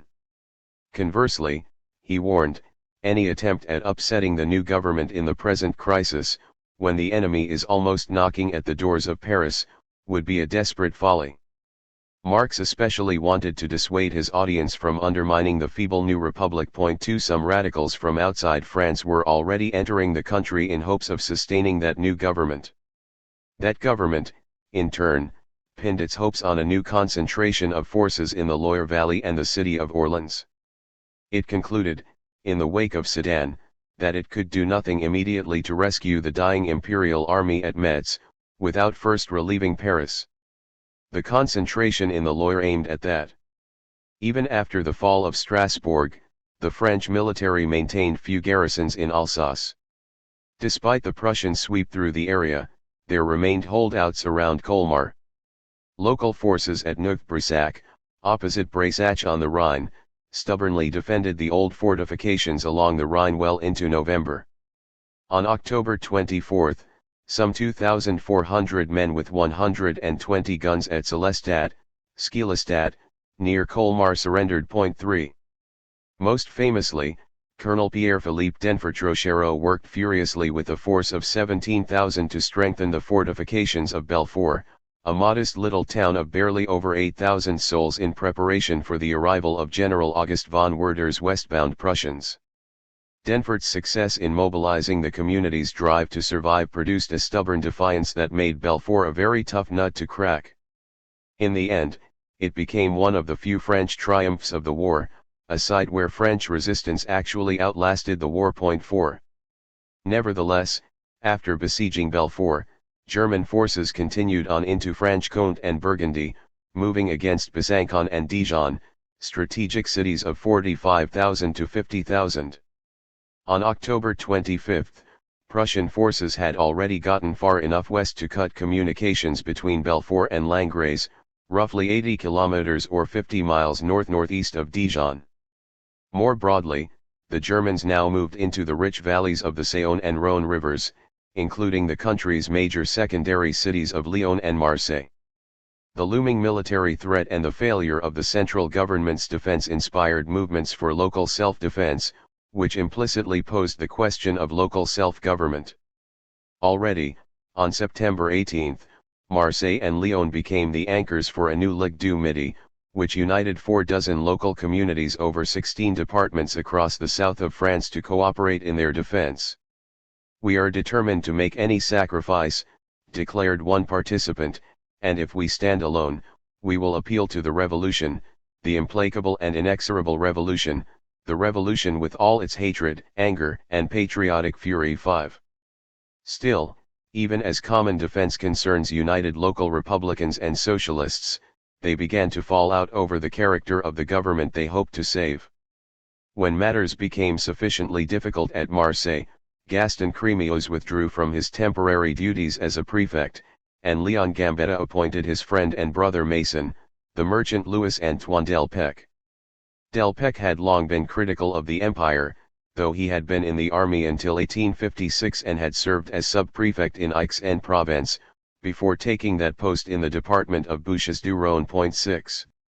On October 8, in the midst of all this political turmoil, the 63-year-old Garibaldi landed at Marseille. Dissatisfied that Italian unification had not yet included the Papal States, he had attempted to inspire another armed march on Rome. Its encounter with a joint Papal and French force at Mentana on November 3, 1867, left Garibaldi himself badly wounded. After a brief imprisonment, he accepted a kind of house arrest at his home on the island of Caprera. 7. In the fall of 1870, the living legend limped stiffly from his latest in a lifetime of wounds borne in the service of the Universal Republic. After having fought Imperial France for years, he now showed up hoping to defend France's new government. The local Republicans of Marseille gave him a hero's welcome. The mayor spoke, and the general replied, "This is the second time I have come to Marseille. The first time, I had been condemned to death by my country's oppressors and you generously gave me asylum. Now I have come to repay my debt to France, to cooperate in freeing her territory from the Prussian hordes and in raising once again the glorious banner of the Republic. 8. The national government in exile, then at Tours, grappled with how to deal with Garibaldi's presence, particularly in a city as volatile as Marseille. They could not conceive of victory without the military establishment and the church, both of which saw the appearance of the old revolutionary as something that would strengthen the socialists. "He's really coming," moaned one official, "as though we hadn't enough troubles already." 9. In the end, though, they assigned him to raise an armée de Vosges at Dole, on the Doubs River on the fringe of the Jura. To be on the safe side, though, Gambetta sent along the 36-year-old sculptor Frédéric Auguste Bartholdi, a Republican of long standing. Although he had his large workshops in Paris, the outbreak of war brought him back to his native Colmar, to look after his mother and the local Garde Nationale in that community. Gambetta also made soldier, scholar Luigi Frappalli, Garibaldi's chief of staff, charged with raising, paying, and supplying the recruits. 10. In fact, Garibaldi had no more immediate interest in fostering social revolution than did the International, at least not at the expense of the war effort. Delpech at Marseille shared this perspective so completely that he resigned as prefect to join Garibaldi at the front. His replacement, Alphonsus Queiroz, the leader of the radical club of the Alhambra, had similarly outstanding Republican credentials, and also spent much of his effort raising troops, especially foreign volunteers. 11. Nevertheless, building a new army at Dole proved terribly difficult. Without a centralized force to see after supplying and paying the troops, Frappalli, Gambetta's brother Masons, had to put together a committee back at Lyon to negotiate its way through the political factions and teams of profiteers. He seemed to be much more successful at those negotiations than in actually getting the army what it needed, so Garibaldi replaced him Joseph-Philippe Toussaint-Bourdon, a French veteran of his 1860 campaign in Sicily. 12. The central government never appreciated Garibaldi's show of independence in this regard. A hard-nosed realist, the newspaperman Edward H. Vistelli predicted a bleak future for Garibaldi's project. With Prussian advances against both Besançon to the east and Dijon to the north, even the most hardened veterans with Garibaldi would now face the iron battalions of the Germans rather than the Neapolitans, and they functioned under a government with, at best, an indifferent desire to cooperate with them. The real shortage of horses, especially after Woworth, nobbled any attempt to scout and locate enemy forces. They also lacked any functioning artillery to meet the exceptionally well-armed Prussians. As to the general's prospects, Vistelli thought that the best his friends can hope for him is a series of drawn skirmishes and wearing disappointments. 13. General Albert Cambrils, wounded at Sedan, commanded the largest French force in the area. When a rumored Prussian force threatened Cambrils at Besançon, he commanded a reported 35,000 men, but wanted Garibaldi's partly unorganized and barely armed little force at Dole to threaten the right flank of the enemy. When Garibaldi replied that his men lacked arms, Cambrils replied, "I have scarcely sufficient myself. Do what you can with such means as you have." Garibaldi sent north those men he could arm. When Cambrils realized that the Prussians had not moved, he stopped Garibaldi's detachment, which had gone about 30 kilometers north of Dole. 14. Some hope flickered when the Ministry of War replaced Cambrils with General Michel. He met directly with Garibaldi and not only agreed to share intelligence and consult, but also sent the Armée de Vosges what was its first artillery. Yet many of the French authorities continued to resent the presence of foreign volunteers and their responses. At one point, Garibaldi boarded his Genos carbineers and some of the Francs tireurs of Oran and steamed north to look for Germans. Local officials near Auxonne warned him that the rail and the telegraph lines had been broken by the Prussians. After the general noted that the enemy was nowhere near, the official claimed to know nothing certain about what had happened. When further pressed, he admitted that the mobiles in retreat had destroyed the lines fearing Prussian pursuit. When the general grumbled about such panicked conduct, the indignant official looked disdainfully at the Italians and North Africans behind him and snarled, "Where are the French?" To this, Garibaldi replied, "To what nation do you belong?" 15. This sort of exchange prodded a sore spot. The arrival of Garibaldi with his sons heralded the active involvement of Italian Republicans in the war. Some lived in France, particularly in Savoy, a largely Italian area recently acquired by France as part of the price for permitting Italian unification. Many wound up as French mobiles. 16 Most of Garibaldi's highest-ranking officers had been among the legendary 1,000 that had taken to the field in Sicily a decade before, and they tended to expect the already battered and demoralized French to rally as had the enthusiastic and hopeful Sicilians in 1860. The Mediterranean generally provided the bulk of the volunteers. Antonio Orense, the son of José María Orense, a veteran Spanish Republican, arrived at the head of his own command. The Basque nationalist Leon Hirayart brought a battalion of his countrymen. Units also came from across North Africa, particularly the provinces of Oran and Alger, with French, Spanish, and South German populations, as well as Arabs. From the far end came the guerrilla Française d'Orient, commanded by a Greek resident of Constantinople who had fought for France in Mexico. A native of Havana who had traveled much of the world led the chasseurs Egyptians. 17. Poles contributed heavily. General Count Joseph Hochbozak, a veteran of the 1863 Rising, took charge of the 1st Brigade of Garibaldi's army. Brockeslas Wolowski, who signed his name Spartacus, led a circle at Lyon raising a Legion Polonaise. 18. A small squadron of Lancier Polonaise turned up in Garibaldi's army, but administrative and logistical issues stalled the sending of a larger Polish force. Designated for field command was Jaroslaw Dąbrowski, also known as Czadło Dąbrowski or Czadło Dąbrowski, the son of an old Polish noble family, trained as a Russian officer. His brother had been a prime mover among the Poles in the International Association in London. Serving in the Russian army, Czadło Dąbrowski had become a leader of the Secret Officer Committee of the First Army, cooperating with the revolutionary movement for land and liberty, Zemlya I Volya. Dąbrowski, who chose to escape to France in 1865, became increasingly immersed in the world of revolutionary secret societies. 19. Germans provided hundreds for the force Garibaldi led against the Prussians. The Garibaldian Franksterers of Mont Blanc consisted largely of Swiss and German recruits, and Hanoverians in Switzerland reportedly organized a force. Recruiters operating out of the Hotel Louis Paix at Marseille informed Garibaldi and his staff that 400 German volunteers eager to fight the Prussians would soon join them. They likely reached the front as part of one of the larger units sent from the city. 20. Moreover, the early references to distinct companies of English and Americans likely disappeared because the army folded them into other units.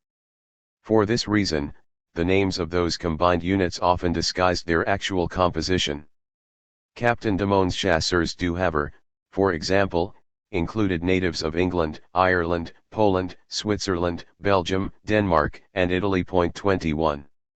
More scandalous than the Republican foreigners to the regular army was that an indeterminate number of the men of Garibaldi's army were actually female. The land of Joan of Arc certainly had a tradition of the woman warrior, which even the most monarchist and religious authorities accepted.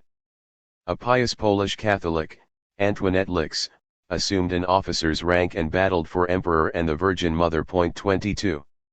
On the other hand, Garibaldi's army provided numerous examples of radical women under arms.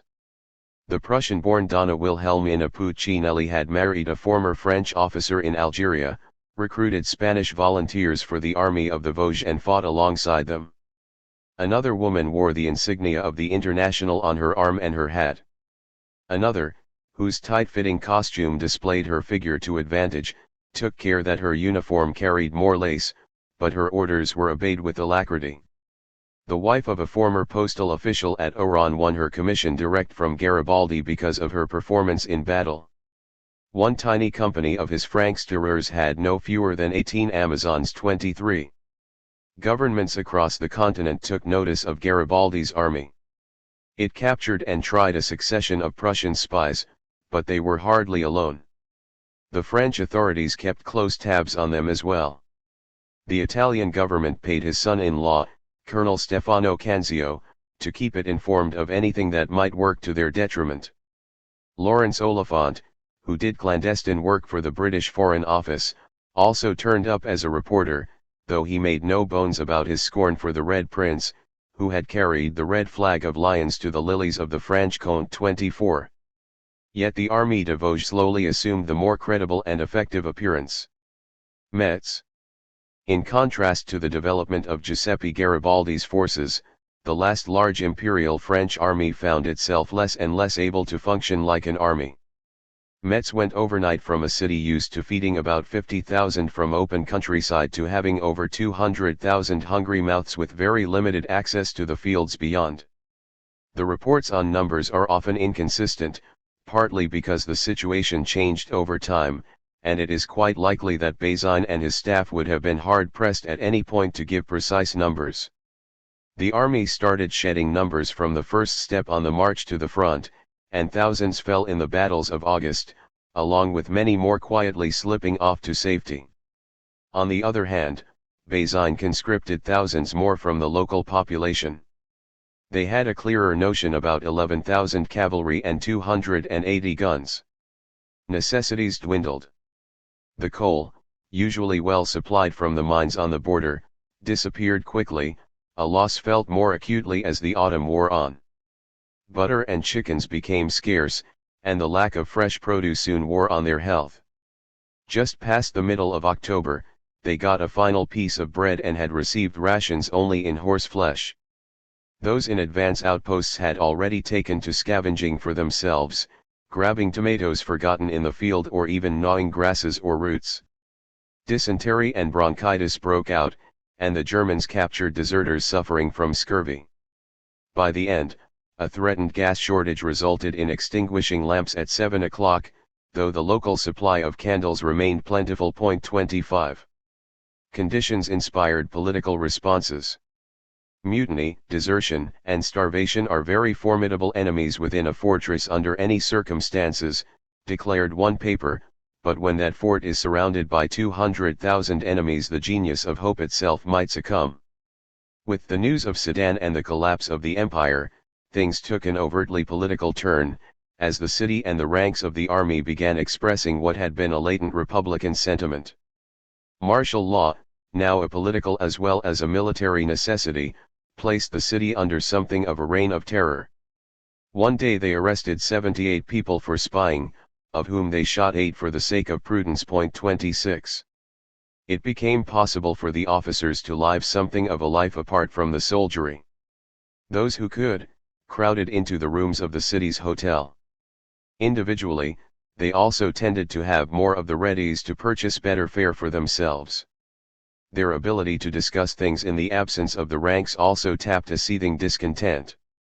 Captain Louis Rossel had abandoned his earlier plan to escape and reach Gambetta with warnings of Bazaine's treachery. Trapped in Metz, he embarked upon a public campaign for the officers to replace their command. Although news of this reached the highest levels of the army, officers held open meetings to discuss it, but the sheer inertia of military tradition blocked any action. By October 12, generals and colonels told a large meeting of officers that Bazaine's course led straight to a surrender to the enemy. They believed they could still break the Prussian hold on the city should they put their forces into motion quickly, before hunger further weakened the army. Bazaine caught wind of it and brought Rossel in for questioning. According to the captain's account, they discussed the situation of the army, though he could not recall the details. In the end, the marshal sent him away, giving only advice to stop his propaganda. 27. Great disaffection prevails in the army, and a mutiny seems to be impending, summarized one report. Some of the men refuse to join in the sorties on account of the risk, and it is difficult to force them to perform outpost duty. The generals had the ringleaders of such resistance shot. They feared that such persistent discontent among the mobiles spread to the rest of the army. An officer newly appointed to a regiment tolerated its state of mutiny for 3 days, after which he entered the barracks and threatened an old soldier influential with the other soldiers. After hearing his statement of their collective grievances, the officer took a pistol from his pocket, blew out the mutineers' brains. 28. Nobody seems to have kept count of the numbers so dispatched. Enlisted men had other options. The end loomed ever more tangible as October progressed.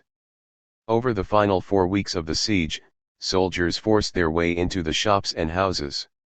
They ransacked them from cellar to garret, searching for any provisions they could take.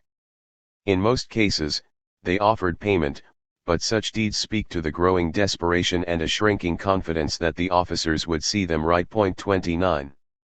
Desertion always seemed a plausible alternative. Well into mid-October, individual soldiers could come and go through the city gates as they pleased. One group looked out over the open fields near the city and speculated as to whether they could get away. Lots had been drawn who should make the first attempt, and if the experiment succeeded, the others were to desert likewise. Men were deserting whenever the chance offered. 30. In the last 10 days, the High Command closed the gates of the city, probably to get control over the movements of the men. Then, on October 20th, the bread rations ended and the army began consuming their horses, at a rate of roughly 1,000 per day. While the numbers of horses at their disposal, like those of the men, remain uncertain, the most optimistic estimates left them no more than a few weeks. On October 27, Bazaine and the staff finally decided to surrender his army. That morning, they parceled out the very last of the bread, about 50 grams each with a small handful of flour. This probably made any official announcement of their pending surrender superfluous. Within hours, local Republican crowds began confronting high-ranking officers. 31. About 200 officers met on October 28 in the headquarters of the engineering staff to discuss their options. Rossel favored the idea of assembling as many soldiers as possible to break through the Prussian lines in a night attack. Where others hesitated to take responsibility, Rossel offered to do so and volunteered to take the Moselle Gate. One suggested that those present take up arms themselves, adding, "We will pierce the lines or we will be killed." Others proposed barricading themselves in Fort Saint-Quentin, and defending it to the last. Still others suggested blowing up the magazine in the arsenal and burning the flags rather than surrendering them. The idea of shooting Bazaine was rejected, preferring to leave him to the justice of the country.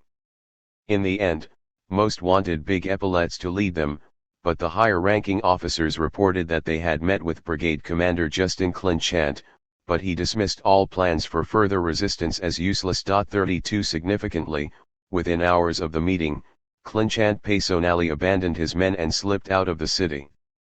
An English journalist reported a garbled version of this breakout plan, attributing it to Bazaine and his most loyal officers, who allegedly talked of gathering some 25,000 volunteers to fight their way out. The officer returned to his hotel, made out his will and gave it to his friend. The next morning, though, he retrieved the will, explaining that the commanders could not get a man to follow them. 33. In the end, the French soldiers shuffled through the gates of the city into bivouacs where the Germans supplied them with food, as they did the civilians of the city. They were permitted to remain largely unsupervised until the victors sent the prisoners east through camps at Saarbrücken and Trier guarded by the Landwehr. Bazaine went to a gentleman's detention at Kassel. 34. Radical insurgency in the south. Within hours of the fall of Metz, the Prussian forces that had bypassed Belfort and gone through Franche-Comté turned up in Burgundy and closed on Dijon. The several thousand local mobiles gave as well as they got in the preliminary skirmishing, but the serious push began on October 28.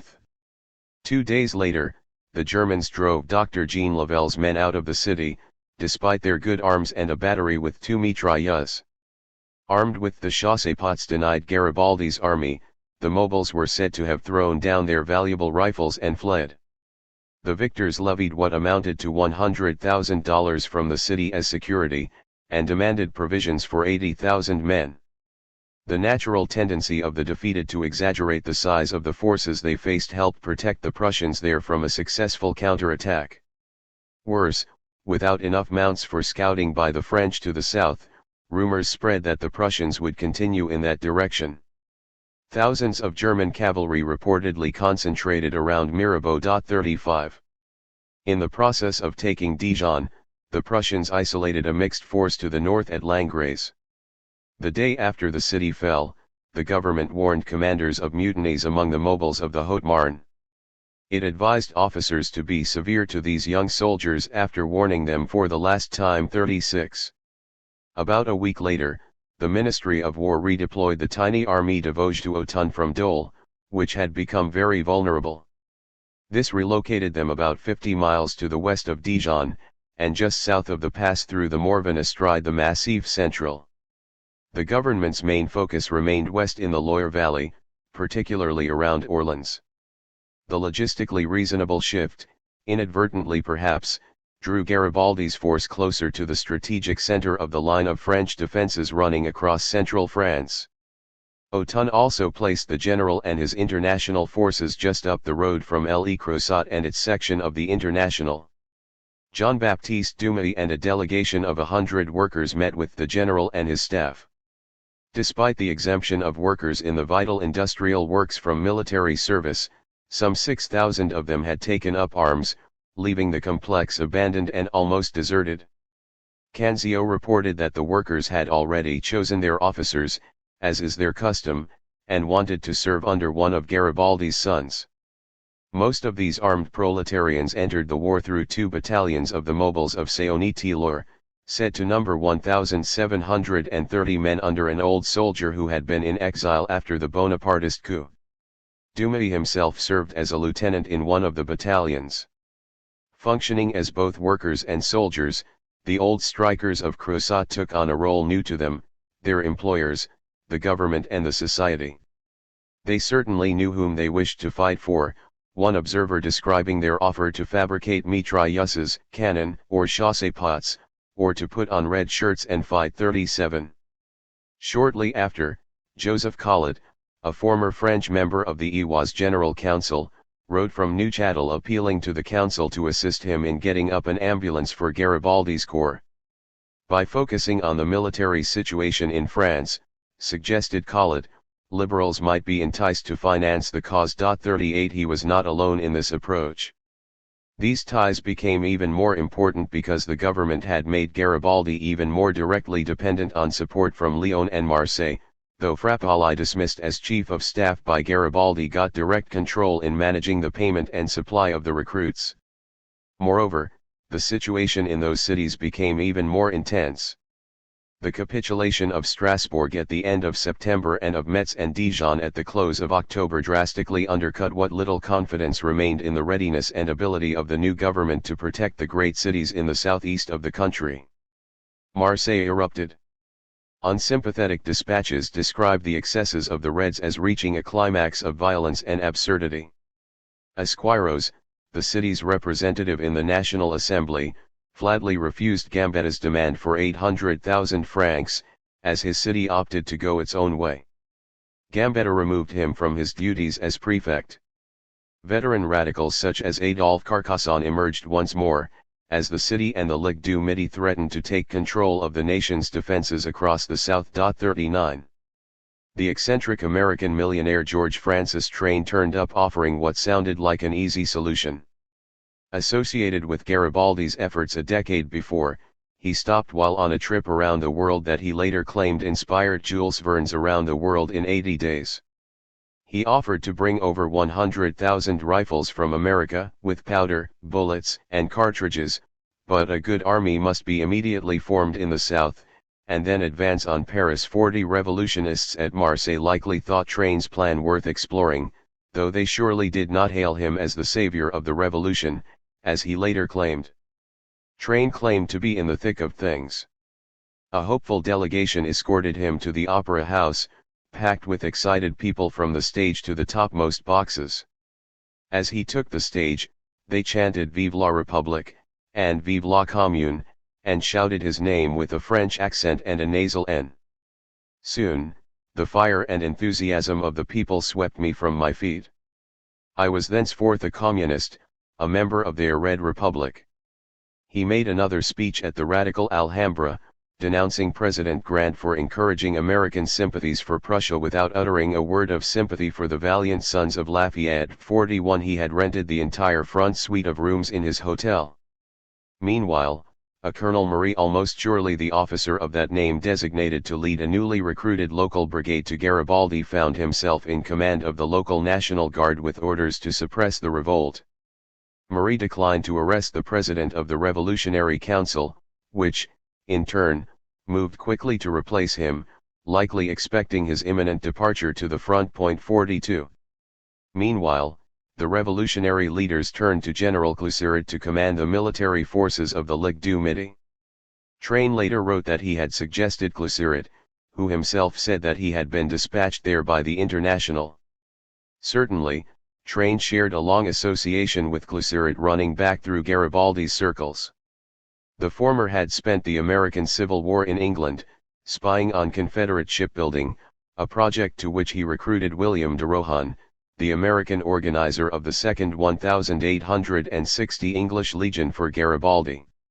At that time, both de Rohan and Hugh Forbes knew Cluseret, who had commanded the French Legion, with the assistance of Joseph Bourdon. 43 More immediately, both Train and Cluseret had been deeply involved with the Fenians, and the same British crackdown that had landed Train behind bars in the forecourts of Dublin had driven Cluseret back to France, from which the imperial authorities had chased him into Switzerland.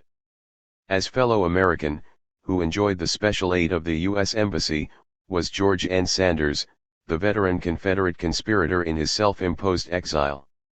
Perhaps best remembered as the most likely handler of John Wilkes Booth in the murder of Abraham Lincoln, he presented himself as having organized the wartime defenses of Richmond, Virginia, though he had spent most of the Civil War in Canada.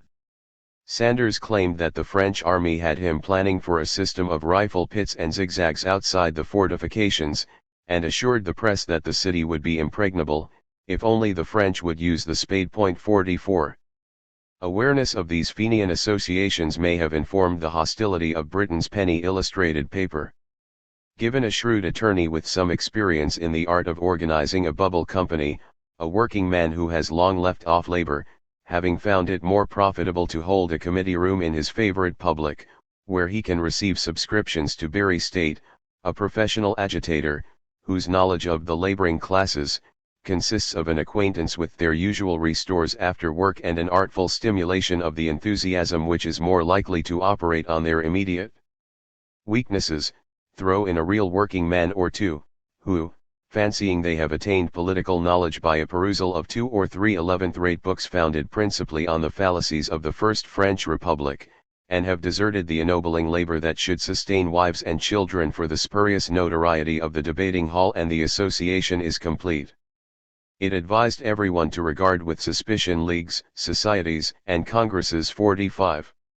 Still, such caveats mattered little in the south of France. Having learned from his experience with the Fenians, Cluseret insisted on a force of at least 2,000 armed men. A few days later, the general turned up, a splendid-looking fellow with a great military mustache, using the name Thierry. A mass meeting of 5,000 crowded into the Hôtel du Louvre, singing the Marseillaise, when Train arrived in a blue coat with gold buttons sporting the regalia of the Fenians with Cluseret at his side. That evening, the two walked arm in arm at the head of a crowd of 10,000 at the local cirque. The press reported this organization for the Ligue de Midi as an attempt to form a separate and independent republic. 46. For a few days, power seemed to teeter precariously at Marseille. Framing all of these developments had been the news of the collapse of the last surviving imperial army at Metz, the plots it generated, and the monarchist longings it inspired. From that point, the revolution of September 4th had to define itself. Sections of the army clearly depended heavily on the resources of those large cities still in the hands of the French Republic, particularly Lyon, Marseille, and the temporary capital at Bordeaux. Then, too, the political and class resentments that spawned these democratic currents grew, in part, from the new corruptions associated with the supplying, equipping, and organizing of the resources needed to fight the war.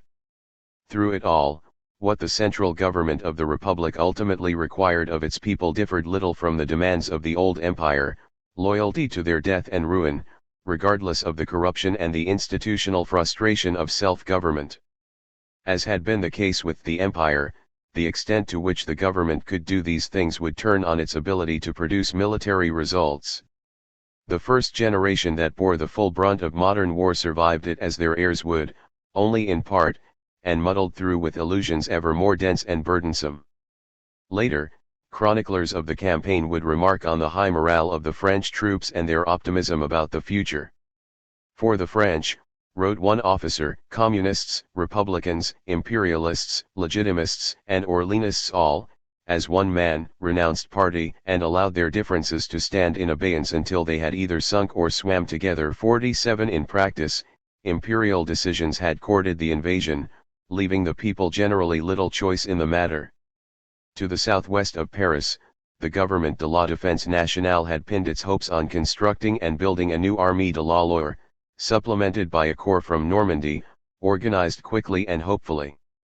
Rather characteristically, the Republic appointed a monarchist and politicized Catholic General Louis Jean-Baptiste d'Orléans de Paladins. Of all the faults of the French army during those autumn months, noted a contemporary writer, the worst was insubordination. The new commander decided to nip it in the bud. Soldiers, what I ask of you, above all things, is discipline and firmness. I am, moreover, thoroughly determined to shoot any soldier who hesitates before the enemy, and if it should chance that I myself fail to do my duty, I tell you to shoot me.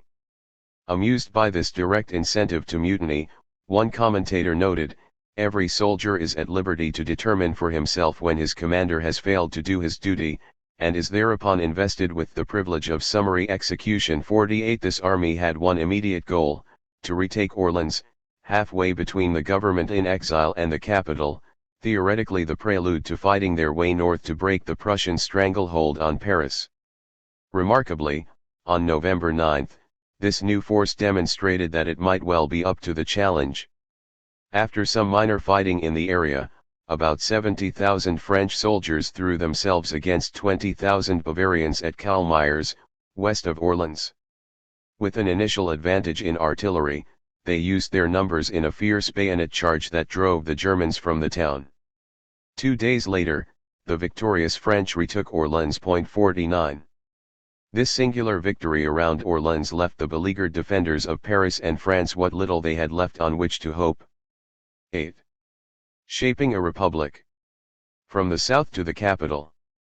As the weather chilled and food became scarcer in Paris, the Anglo-American ambulance relied more and more on Hélène Bernois, whose familiarity with the city and widespread contacts proved vital to the survival of the enterprise. The African-American woman from New Orleans essentially managed part of the hospital and lavished particular attention on some of the wounded, especially those who might otherwise be viewed as hopeless. After losing a dying Zouave who had the dusky hue of the chasseur d'Afrique, she turned to aid an ancient mariner, a mobile who clung to life despite no less than 9 wounds in different parts of his body. It hardly mattered which wounds he incurred for the Empire and which for the Republic. The government, managed largely by monarchists, had declared a republic. Efforts to shape a genuinely representative model found their effort continually thwarted by the national government.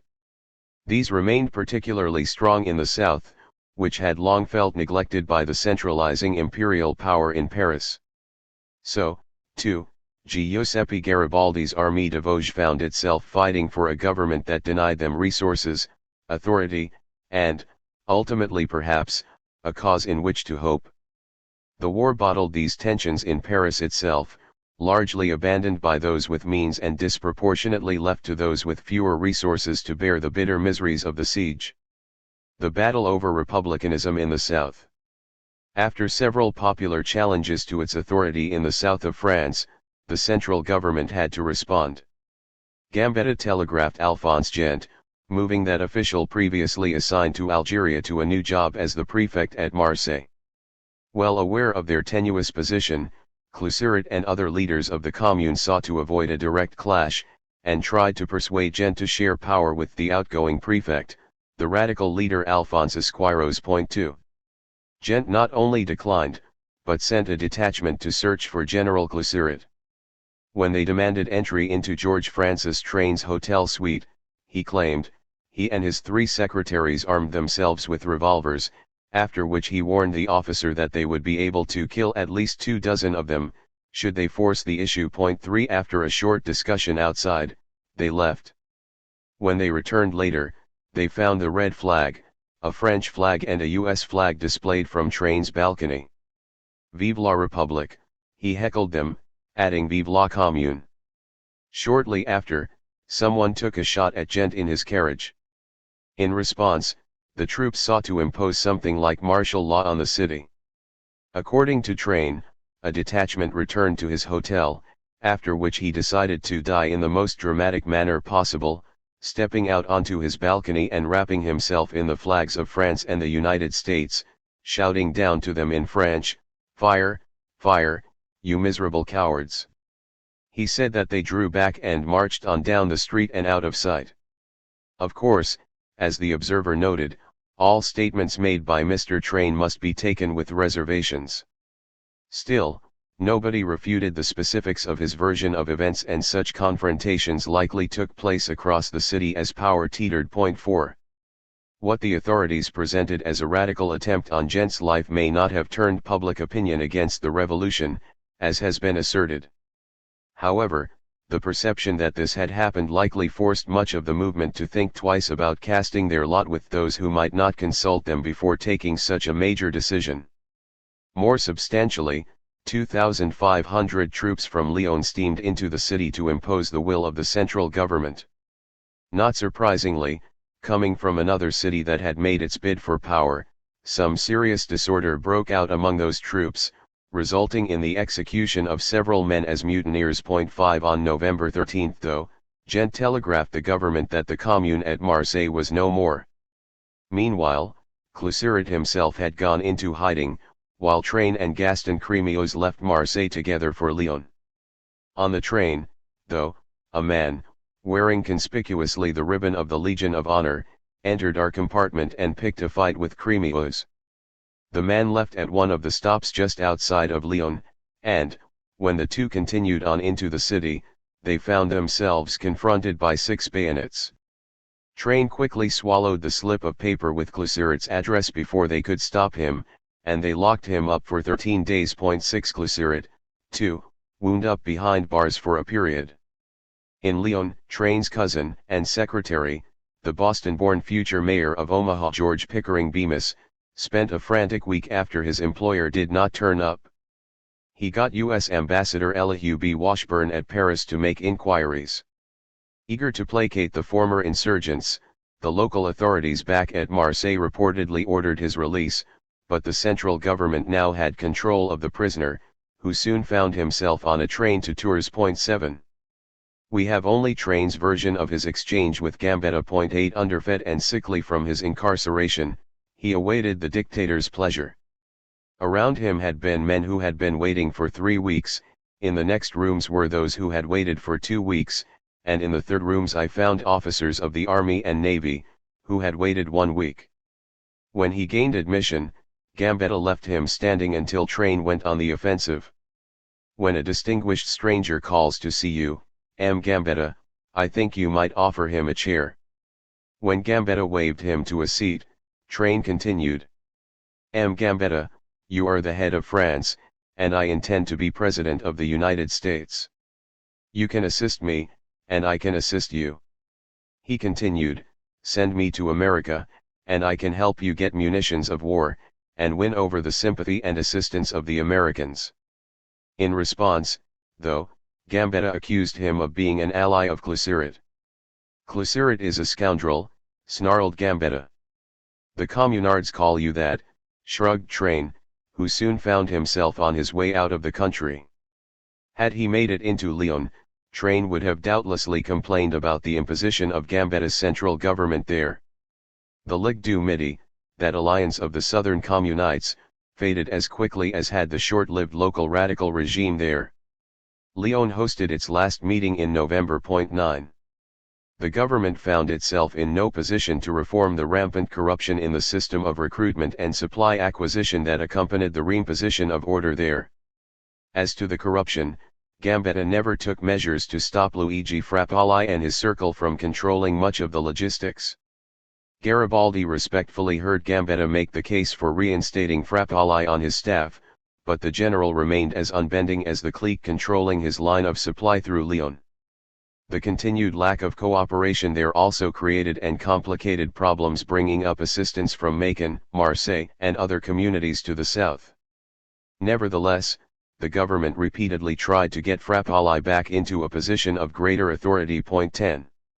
Eager to establish its legitimacy, the Armée de Vosges decided to act in the wake of the inspiring French recapture of Orleans. Several hundred of them successfully overwhelmed a German garrison at Chatillon-sur-Seine far behind Prussian lines, serving as a vital link of supply and communications to the Germans in recently captured Dijon. Garibaldi and his staff surmised that the Prussians would strengthen such outposts, weakening their hold on the city. Garibaldi could muster several thousand men for an offensive operation, in coordination with General Camille Cremer's division of 10,000 to 12,000 in the Gardes Nationales mobilises then lurking just to the south of Dijon. 11 A coordinated attack might carry Dijon and, with Orleans, turn the tide across the southern front.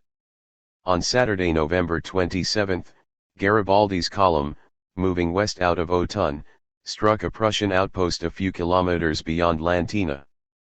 The Italians and a mixed group of irregulars and Francs-tireurs pushed them back and through Prenois toward Pasques, a little village built on a rocky eminence, and surrounded with stone walls. Reinforcements came from Val de Suzanne, Derrois, and elsewhere. It took until early afternoon for enough support to catch up and, with artillery, to press the Germans out of Pasques, after which Garibaldi's force began to fan out in a broad arc from near Derrois back through Prenois and Pasques and down toward the Ouche near Villers, facing the largest German concentration along the road between Derrois and Hauteville. 12. Despite mistaken reports that Cremer's mobiles just the other side of Dijon might have gone into action as well, word reached the staff that Cremer would leave them unsupported. Giuseppe Beghelli later wondered whether his superiors had been more ignorant or more guilty risking their attack on Dijon, under such circumstances. 13. At this point, an attack could only be a great gamble. They had lost the element of surprise and would have no support, and they had made a long march and fought hard to get where they were. 14 Also, they believed in the possibility of a bold move, and many thought that it might, like the movement of the 1,000 in Sicily, inspire a population energized by patriotic hope and a determination to fight. Around 6:30 p.m. footsore, hungry, and discouraged men blundered through a chilling autumn rain into the first Baden outposts, which fell back down the slopes toward Deaux. There, the Germans had a makeshift barricade with 4 ranks of fire that flashed into the faces of their tormentors. "The only thing that surprises me is that 2/3 were not killed," recalled one of their targets. A succession of volleys followed, and the first of the mobiles broke for the rear. In the dark, their flight carried to the rear those units behind them until it threw everything into chaos, as, unit by unit, the attack disintegrated. As his men ignored him, one Basque officer stood helplessly in tears. 1500s disappeared. Most of those they fought, it was later said, had been mobiles, but one Italian recalled of his unit, with swords drawn and revolvers cocked, they led on a given number, and the mobiles marched well, stood fire bravely, in short, did their duty. In the midst of this, the radical Beghelli encountered the young pastor of the church in Prenois sobbing, and found himself moved by the tears of that good man. 16 In the end, neither politics nor good intentions provided any effective rearguard action. Back at Dijon, General August Graf von Werder smelled blood and sent a large force in pursuit. The next few days brought scattered skirmishes as the bits and pieces of a shattered Armée de Vosges scrambled to reorder their ranks. By November 30, only part of the army had reached Autun, where most collapsed into a fitful sleep before greeting the reinforcements that had come up. The next day, around 7,000 to 8,000 Germans, 2 Baden regiments with enough divisional troops to man the 18 cannons and 2 squadrons of cavalry attacked Autun. 17. That Thursday, the desperate advocates of the Universal Republic found themselves literally with their backs to the wall, albeit ancient Roman walls. Not too far to the south of Autun, the political ferment of an industrial society deepened around those rich Creusot's arsenals.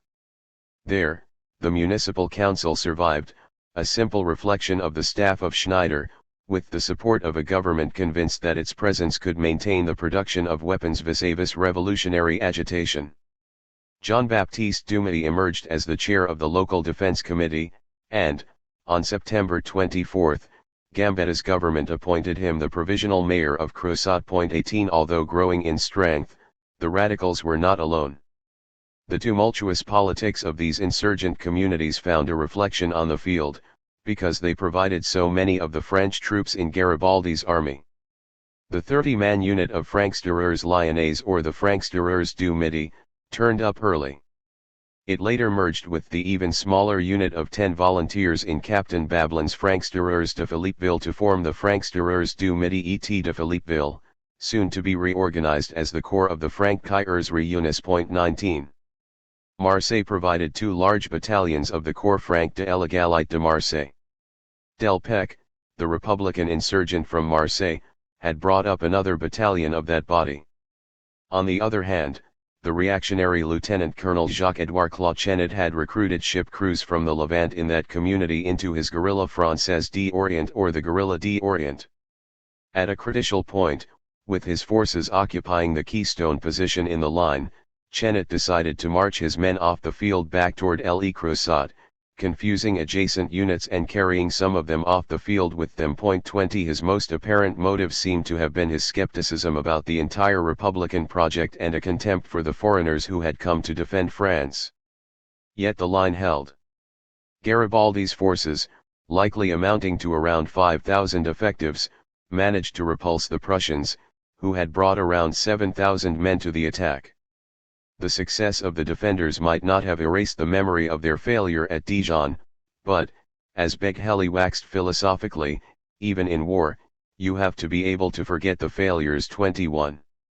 In a matter of weeks, the very same troops that had defended Dijon would hold the Prussian line on the Liseine River against almost 10 times what Garibaldi could have thrown against them. Even had part of the Armée de Vosges managed to take the city and been rejoined shamefacedly by those who had fled from the field, they would never have been able to hold it, unless Cremer brought up reinforcements in an act of cooperation that had thus far eluded them. And such a Republican triumph in Burgundy would mean little without successes elsewhere that would not only keep the Germans at bay, but drive them from Paris. The siege from below. As events blighted the power of the French state, its leaders became increasingly desperate and their abilities to plan, always limited, faded into little more than a series of immediate responses. By the closing weeks of 1870, France had lost all but 500,000 of those it had placed in field along with their equipment and arms, including hundreds of cannons. It could not bear a continuation of those losses. The government's survival rested, paradoxically, upon the exclusion of Paris from its affairs, but its surrender to the Germans would likely spell the doom of the national government as well. Always politicized to a certain extent, questions of strategy became entirely politicized, especially evident in the defense of the largest city, Paris. The national government, governing in the absence of Paris, had mixed feelings about having to address the concerns of a liberated capital. The army's approach to its administration of the city or its use and management of the National Guard reflected this. So did the growing public mistrust of the army and the national government. As much to mitigate these pressures as to raise the siege, Generals Louis Trocou and Joseph Vinoy did lead a series of sorties beyond the city walls.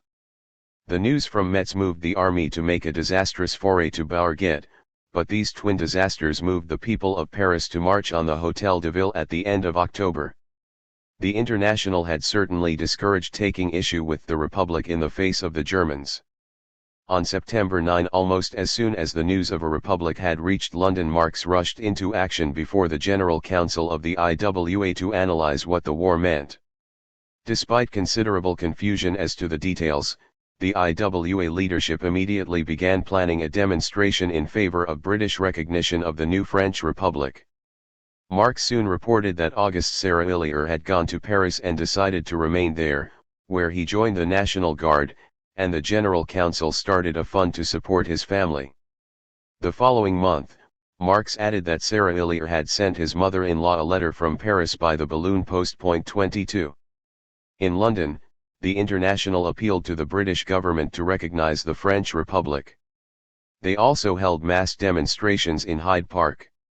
A few weeks after the Solidarity meeting there, a small squad of hungry French soldiers ventured along the Marne from Charenton in search of food. There they encountered a small mounted body that had slipped through the lines to deliver the regards of the Liberal Association of Greenwich. Their captain identified himself as de Rohan, an aide-de-camp Garibaldi, who had turned up to assist the new French Republic. 23. William de Rohan came as delegate of the Democracy of England. He brought a document from London sanctioned by that immense meeting which had been held in favour of France, and implied that this meeting represented public sentiment in Britain. On behalf of the government, Jules Favre expressed his sincere thanks for the sentiments which have been so nobly expressed in the name of the English nation. De Rohan then opted to stay to defend the city and, after recovering from a wound received south of the city, he took charge of a battery. 24. The International did take some modest action in defense of the Republic. At first, even the most radical residents of the city, those who had opposed the arrogant imperial war of Napoleon III, fell into line behind a defensive republican war. The International, trade union bodies and serious republican groups formed committees of vigilance in each neighborhood. These, in turn, established a Republican Central Committee of the 20 arrondissements. In a very important sense, the International exercised a broad influence in Paris. This came, in large part, from its participation in new mass organizations such as the Légion Garibaldienne or the Ligue Républicaine de Défense à Outrance. Both of these grew very rapidly with deep roots among the workers of the capital. 25. However, the very rapidity of that development reflected a potential weakness, in that the democratic skills needed to function there remained, of necessity, new and poorly exercised. By late October, though, members of the International, such as Cluseret and others, participated in the attempted rebellion. Most importantly, though, one of the living legends of the revolutionary movement, Auguste Blanqui, re-emerged as a leader of this resurgent popular movement. A free man under a general amnesty, he had established La Patrie en danger, and led several armed demonstrations against the government over the previous year, including an August attempt to seize weapons from the government. The authorities quickly identified him as one of those responsible for the rising of October 31. Blanqui's comrade in this had been the journalist Auguste Jean-Marie Vermorel.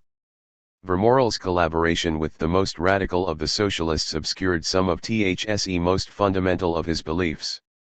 The author of Les Hommes de 1851 and Les Vampires, he compiled studies of the humanist writer Essayin de la Boétie, and leaders of the French Revolution of 1789 André Boniface Louis Riquetti de Mirabeau, Pierre Victoria de Vergniaud, Georges Jacques Danton, Jean-Paul Marat, and Maximilien Robespierre. 26. It was a revealing preoccupation.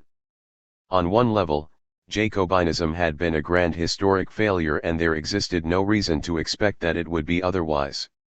Beyond the rather narrow circles of pioneering theorists, old enlightenments and shadows defined the contours of a seemingly accessible future. From below, the movement developed a common denominator that sounded increasingly like Jacobinism, something aimed at the goal of a radical republic, pursued primarily in the elimination of the aristocracy, its collaborators, its potential collaborators, and those who could be collaborators. Anyone wielding any kind of power within the envisioned revolution might have the power to damage it, creating a version of revolution fully capable of justifying the reported self-immolation of the revolutionists. The army responded to the bid for power with lead, a precedent for its policies over the coming weeks and months. A major motive for most of the fighting around Paris that followed aimed at providing an outlet, a political safety valve to diffuse popular mistrust of the intentions of the government and the military from reaching the point of a rising.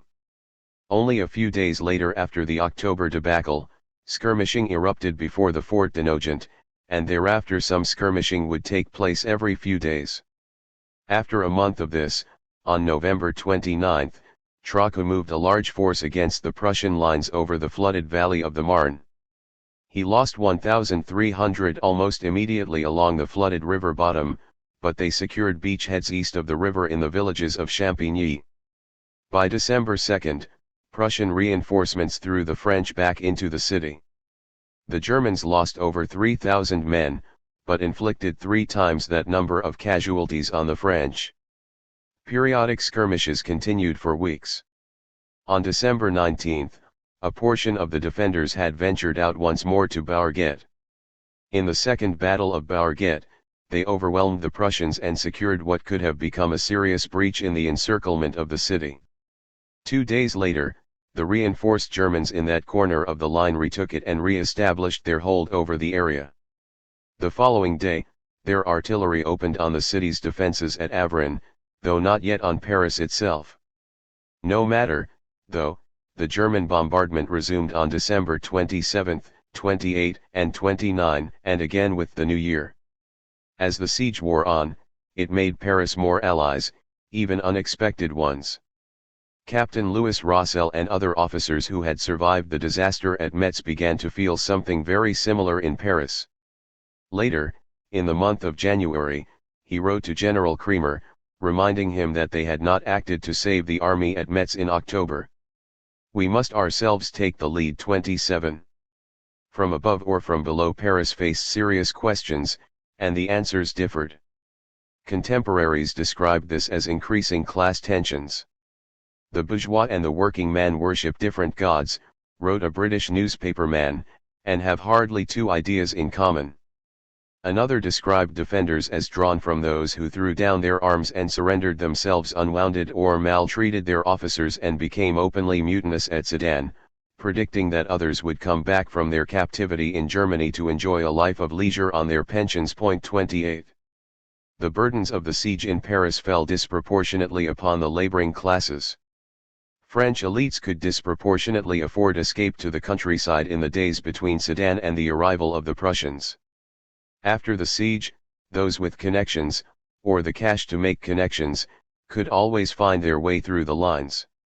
As winter swept into the city, Paris waited in suffering for rescue from outside. Increasingly, the shortages and poverty of the siege had already closed the cafés and driven the remaining population into their homes. The people grew less and less patient. Although Paul Dérault, the conservative officer of the Turcos at Sedan, had slipped to Belgium during the battle, and returned to Paris where he worked himself into a lather about the military mutiny in the streets of Sedan, immediately associating it with the rebelliousness of the Parisian crowds. On October 6, the day after the demonstrations in Paris itself, garrison troops at Charenton station outside Paris actually did come near to mutiny. When two enlisted men refused to obey direct orders from a newly promoted officer, matters escalated, and other enlisted men refused to arrest them. 29 Such incidents had already become ubiquitous. The movement at Paris reflected the particular cosmopolitanism of the greatest metropolis on the continent. Leo Franco, a Hungarian Jew with Prussian citizenship, had been long involved in the ADAV before coming to Lyon. He then moved on to Paris, where he worked as a jeweler, and wrote on events there for various socialist papers back in the German-speaking world. In the city, he not only held membership in the International but also helped to organize German and Hungarian workers in the capital. Among the many Poles and Russians drawn there was Elizabeth Dmitriev. Incarcerated in her youth in the notorious Peter and Paul fortress at St. Petersburg, she read Nikolai Chernyshevsky's What is to be Done? 1863, and determined to find a way to contribute to what she saw as a coming Russian revolution. She managed to get permission to go abroad to a university, where she soon found herself drawn into revolutionary politics and the exile that often went with it. The siege brought women generally came to the fore in ways they had not done before. Louise Michel, born out of wedlock to a serving maid, came to Paris from northeastern France. A few years earlier, she had opened a school famous for its progressive methods, and came to know Victor Hugo, Blanqui, and other radicals. In 1869 her Société pour la Revendication du Droit Civils de la Femme, with close ties to the Société Coopérative d'Ouvriers et Ouvrières, petitioned the government for civic equality for women. The crisis also offered unanticipated openings for Bernois, the African-American from New Orleans with the Anglo-American ambulance. 30 Demonstrating skills not previously exercised, she became one of the practical administrators of the project. One of the white Yankee college boys with whom she worked noted that she did indeed bow and cringe to a few superiors, and probably she had her reasons for it, but she made distinctions on the grounds of like and dislike all the same. She faced down certain ladies who had opposed her entrance to the ambulance, on the pretext of color. From her bitter life experience, continued her admirer, she had learned to penetrate almost unerringly into the hearts and intents of men, and to conceal her own designs in turn.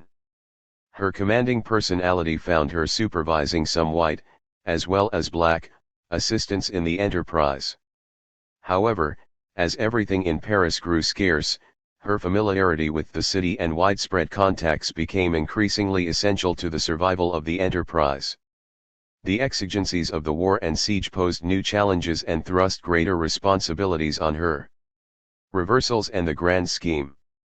The French had a few, very brief, glimmers of possible success. On November 9, at sea near Havana, the French bouvet damaged the German Meteor, which sought refuge in that neutral Spanish-governed Cuban port. Of real importance, on November 28, General Joseph Constant Crozat's Armée de la Loire with 60,000 men attacked fewer than 10,000 Prussians at Beaune-la-Rolande, roughly 30 miles from Orleans and only about 65 miles south of Paris. Wave after wave of his guard mobile failed to drive the German veterans back from the stone walls south of the village, and inflicted fewer than 900 casualties on the well-protected enemy. The French lost over 8,000, including the painter Frédéric Bazille and electrical engineer Alexander Siemens. The bloodshed ended only when the ranks of the French army refused to repeat these pointless attacks. Over the next few days, several sweeping Prussian counterattacks pushed the Armée de la Loire west and retook Orleans, dividing the French forces in the valley. That to the west under General Antoine-Eugène Alfred Chanzy remained particularly active, and French casualties, including prisoners, tallied in the tens of thousands. With an eye toward Garibaldi's army, one of the more pious of the beaten explained the outcome as a divine effort to teach his fellow Catholics an object lesson in the threat of infidelity to military success. 31. Desperate measures were needed. With the Armée de la Loire severely battered and the Armée du Nord held at bay, the government pinned everything on a final offensive by a new Armée de l'Est. Assigned merely to reoccupy Dijon, the Armée de Vosges seemed destined to play no further role in the war. However, the course of the war through the first weeks of January 1871 did not leave them marginalized, so the conduct and size of Garibaldi's force, controversial from its large proportion of foreign volunteers and its radical and secularist leadership, came to be a battleground over which later political conflicts would rage. The government calculated that it likely had resources for only one more major offensive. This gave rise to a bizarrely messianic hope that a single drive might yet save the nation, should God, or the gods, be on the side of the tricolor. It shifted two corps from the Armée de la Loire to the east of France by train. Around them, the authorities cobbled together a new Armée de l'Est. The plan was to make a rapid thrust east to Belfort, picking up the thousands of besieged soldiers there, after which they would turn north and liberate Paris. This made complete sense to the bureaucrats and aspiring bureaucrats poring over maps hundreds of miles away. The Ministry of War, after all, presided over a secular church founded on an innate faith in Napoleonic genius. And some leaders of the nominal republic remained less than enthusiastic about bringing the troubling politics of Paris into the deliberations of the government. Still, those with their feet firmly planted on what would soon be freezing terra firma tended to have questions. The longer the campaign lasted, the greater the distance it had to cover, the more it would be facing a French version of the Russian winter that had frozen the ambitions of the original Napoleon. Then, too, the longer the march was, the more certain it that those massive, well-supplied, well-reinforced German armies would mobilize and act against it. There were other considerations, as well. The defenders of Belfort, however heroic, would have experienced several months of siege, and were unlikely to be able to gather up their munitions, equipment, and supplies to join in a forced march through the snows to the capital. And, if all of them were, the combined numbers were still not going to match those that had been trying repeatedly to break the siege of Paris from the outside, or inside. If those earlier, less battered and demoralized armies had been unable to do so, why would anyone seriously think that the Armée de l'Est would be able to do so? And, if it could break the siege of Paris, what would prevent the massive, well-supplied, well-reinforced German armies from simply repeating their earlier successes? Fortunately for the ministry, they had spent over half a century cultivating a general command unlikely to share their questions. Garibaldi's headquarters pointed out to the government that it made more sense to concentrate everything it still had in the south for the largest possible drive on Paris over the shortest distance. Insights that made complete sense offered by foreigners were probably doomed from the onset. Then came the choice of which well-connected failed general would get the final command. One might think that a Republican official would have had to try hard to find a worse choice than General Charles Denis Bourbaki, the monarchist conspirator who had, a few weeks earlier, been planning the overthrow of the Republic in the interests of the Bonapartists.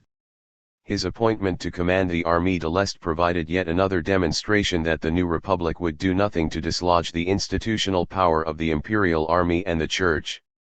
Winter was already upon them before Bourbaki's forces gathered at Besançon. 32 Around the new year, the French force got into position at Villers-Exel, in anticipation of holding it for the expected passage of Bourbaki's army.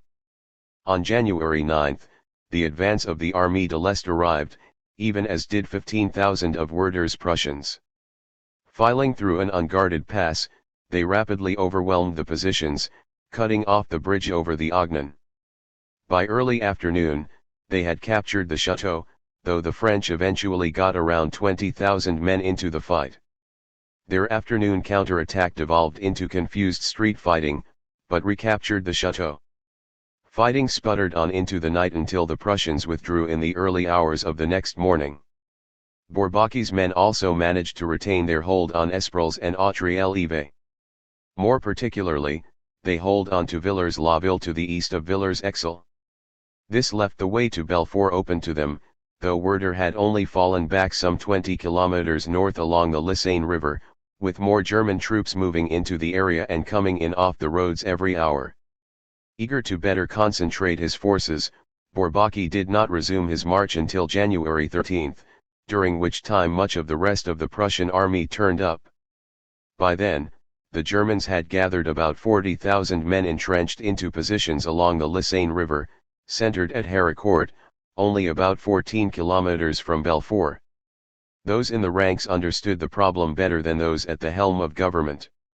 One day in autumn, Giuseppe Beghelli listened as a well-informed Basque major at the Hotel de la Poste ticked off what France had already lost: an emperor, 6 marshals, 110 generals, and several armies worth of enlisted men. 33 The war the empire had so needlessly declared looked as though it was on the verge of inflicting a humiliating defeat for the Republic unless a miracle could turn the tide of war, on the Lysane, if not the Seine or the Marne.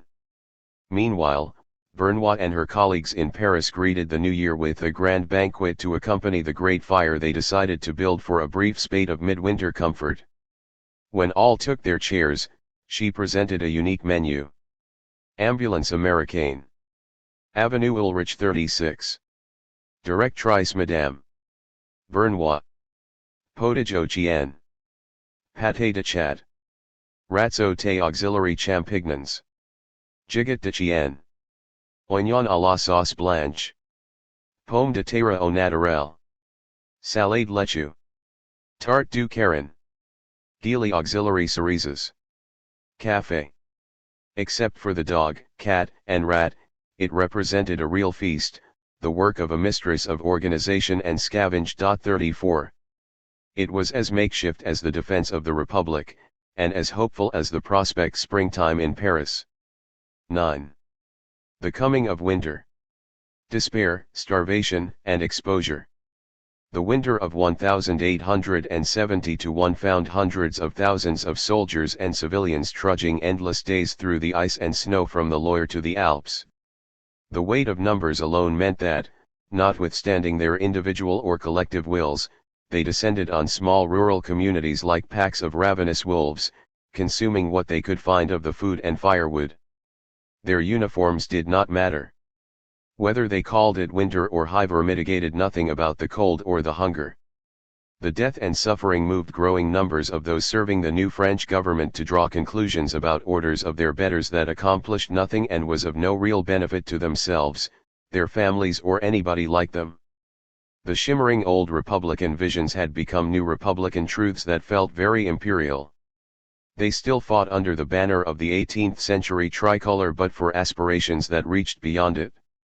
The war entered 1871 with serious and desperate campaigns through the Somme Valley centered on Amiens, the Loire around Orleans, and vicinity of Dijon in Burgundy.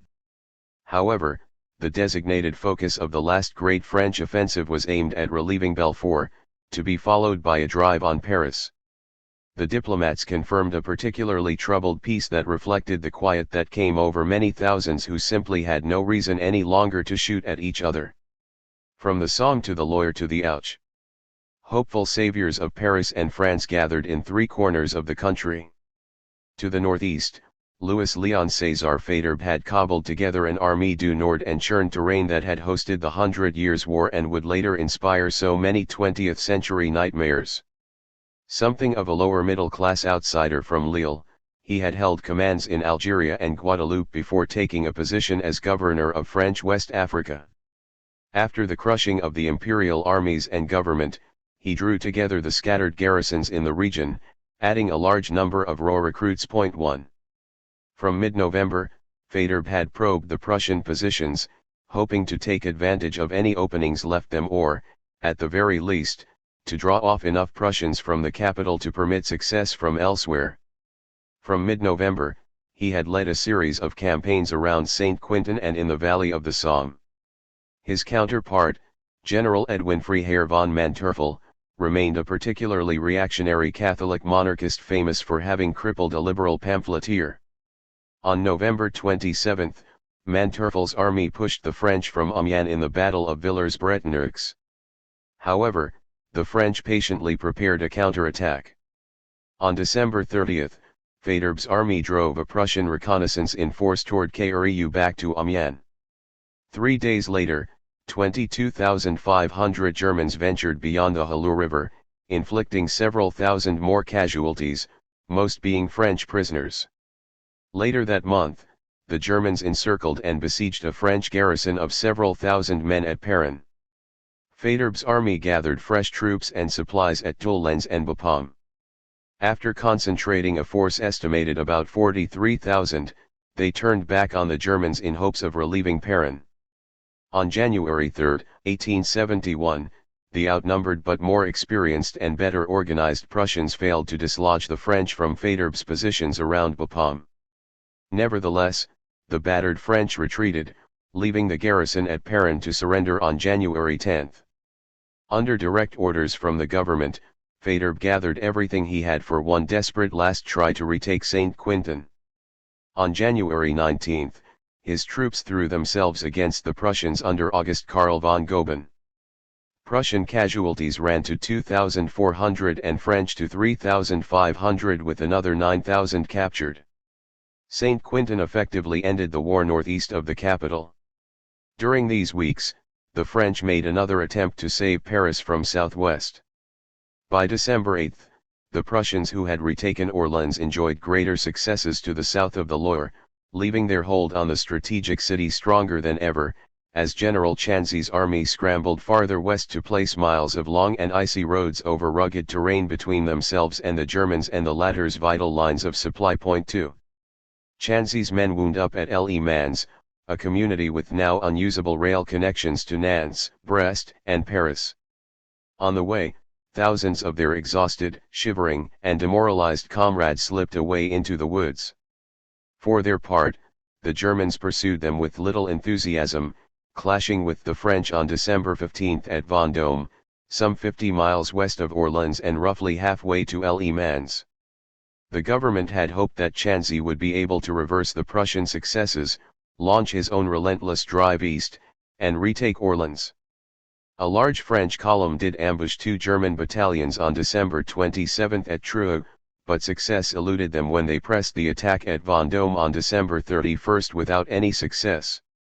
On New Year's Day 1871, the Prussians organized a counter-offensive, and began pushing the French back toward Le Mans. By January 6, German troops approached the Huisne River before Le Mans. 3 days later, the French struck at Ardnes-sur-Merise and managed to hold their own through the snow until night.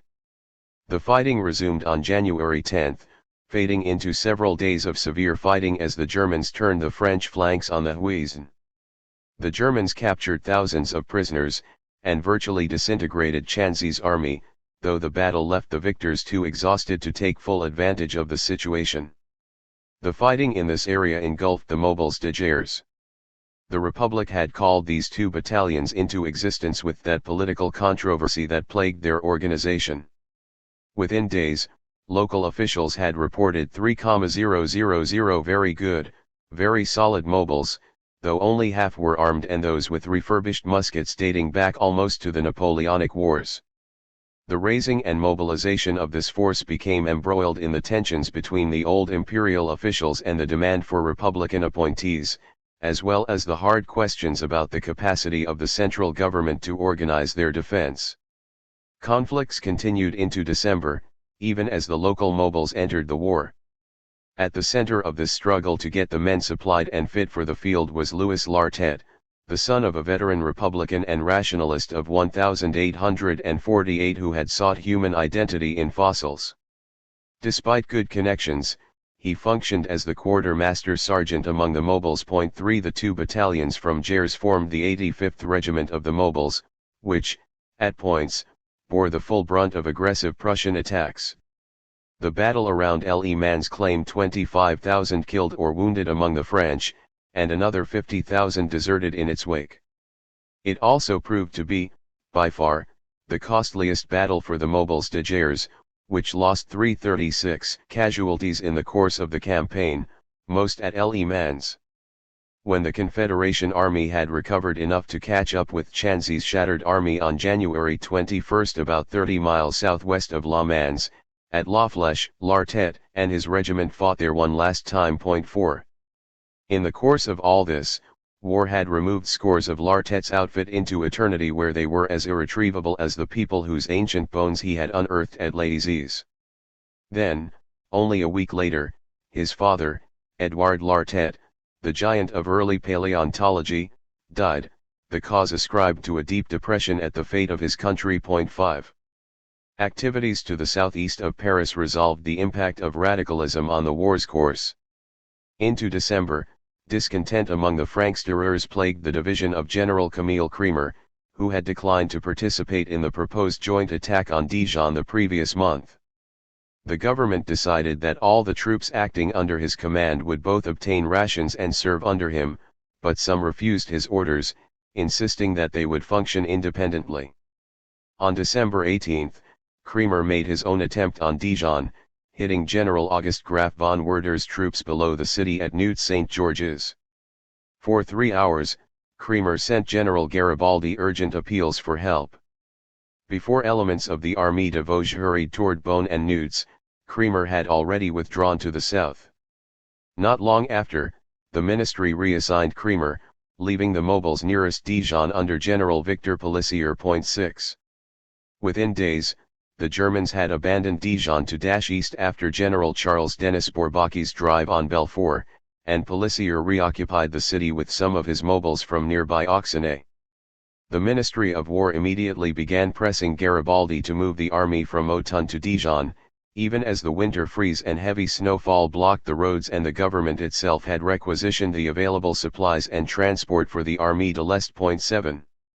The Armée de Vosges likely took something like 6,500 to 6,800 men at Dijon, having sent its 2nd Brigade off toward Langres. This figure jibes with some generally ignored contemporary estimates, including one German account. 8 Contradictory records reflected a vast gap between what was there and what was presumed to be there. Garibaldi positioned most of these available forces to the north and northeast of the city along the road to Paris and Troyes, with others along the approaches from the west and east. On the morning of Saturday, January 21, Major General Karl Friedrich von Kettler's infantry brigade with some divisional detachments of cavalry and artillery came in 3 columns from the north with a large reserve. A small group of mostly boys, sent from Saint-Étienne near Lyons to labor on the defenses, and some of those factory workers from Le Creuset in the mobilized Saint-Onetlure, met the Germans around Hauteville. Fighting became very severe around Massigny and Asnières. General Józef Hochbozak, the Polish revolutionary, lost his life attempting to stem the German advance in the Bois du Chain near Derrois. 9. Another Prussian column swept in from further west, capturing Dax just beyond the slopes of Talent, the heights on the edge of Dijon itself. At one point, a Basque company rushed behind an old stone fence along a vineyard, and one of the men put his beret on the ground next to him, placed his allotted 60 cartridges into it, and began methodically loading and taking carefully aimed shots at individual Germans that came into view. Shortly after noon, as the Italians formed to the right of the Basques, the Englishwoman Jessie White Mario spoke to Giorgio Imbriani, a friend and comrade of the future anarchist Enrico Malatesta. Shortly after their charge had been driven back, she heard that Imbriani had been killed at the first shot. By mid-afternoon, most Italians had entered the fray, and Antonio Orense, the Spanish Republican, fell wounded at the head of his company Espignol and was initially believed dead. Havana-born Count Luigi Penazzi had fought in several of Garibaldi's earlier campaigns before having settled in Alexandria, where he recruited about 60 men into the Chasseurs Egyptians, all but destroyed in the fighting near Dax. 10 diverse radical republican aspirations from across the Western world and beyond bled out in the valley beyond Dijon. Meanwhile, some of these mixed units attacking Dax shifted behind the village to the edge of the plateau at Hauteville, where 3 rank-and-file Zouaves burst from the woods, surprising the Germans there. In short order, Major Luigi Perla's Legion Italienne de Cacciatori di Marsala retook Hauteville, along with some of the Franksterers from North Africa, as well as the mobilized Desauniti-Lure. Those mobiles took responsibility for defending Hauteville. They thwarted several counterattacks before realizing how untenable their situation was and withdrawing after dark. The surgeons and nurses had occupied the mayor's home as a temporary hospital, and clearly raised the Red Cross above it. After the firing had stopped and the exhausted medical team had finished treating the wounded, the women began preparing some food for them. Suddenly, Prussians, clearly unnerved by the continued outbreaks of episodic gunfire around them, forced entry. One of the officers told her in French that he knew they had concealed Franksterers, and she let them search. They found none. Nevertheless, the Germans shot Dr. Morin twice in the head and once in the chest before they finished him off with the bayonet. When Dr. Milliard made a run for it, they shot him just outside. They also left 4 of the nurses for dead. In addition, they shot a 20-year-old woman through the heart, but accidentally. Before leaving the village, some of the Prussians returned to the house to strip and rob the wounded. 11. Garibaldi's army had been fortunate the previous Saturday. Had the Germans actually brought the nearby brigade of Major General Wilhelm Karl Albert du Choiseul into a simultaneous attack on Dijon from the northwest, they would have likely overwhelmed the Armée de Vosges. It had already designated a fallback position from the city on the heights of Talent and Fontaine. This would likely have kept any German hold on Dijon tentative, but only for a while. Indeed, the Germans could have had the same result had they brought troops into play on Sunday. The Prussians abandoned on Sunday much of what they had taken on Saturday. Scouts reported that the Germans had left Plombières, Pasques, Prenois, and Lantina. The French had retaken Dax and Hauteville. Nor did sorties out of Dijon not explain all of Sunday's clashes, in which the Prussian artillery and dragoons had been ubiquitous. 12 In the end, the Germans did not renew their attacks, because they had repositioned themselves and, certainly, consulted with superiors. However, Kettler's shift to the north and northeast of Dijon permitted cooperation with those troops back along the road to Langres between Silongji or Orville and Is-sur-Tille. Other reports indicated German forces active across a broad swath of the countryside beyond Dijon. Beyond the French right, a scouting party of the Franksterers from Béarn observed German movements about 12 kilometers past Val-Suzanne. Indeed, beyond Vitoz at Bligny-lès-Cec. Some of the Béarnais wanted to ambush the Prussians at Saint-Sénélébé, but their officers refused to permit it, out of a fear of reprisals. The Germans shifted because they were well aware of what the French had not been informed of: the fate of the final efforts. The French government had put all its eggs into the basket of Bourbaki, who had already scrambled them. Bourbaki's Armée de l'Est had started from Besançon, about 100 kilometers east of Dijon.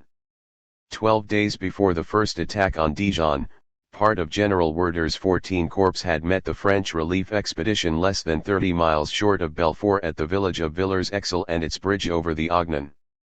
They had traveled over 60 kilometers northeast of Besançon, and still had about 46 more to go before getting to Belfort. Werder's men dug defenses into a strong line along the Lisse River, from near Héricourt down to Montbéliard. These Germans, the ones who had done so well on the defensive against Garibaldi in November, held their own against attacks by Boubaki's army from January 15 through 17. The roughly 40,000 Germans successfully thwarted a French army of about 110,000.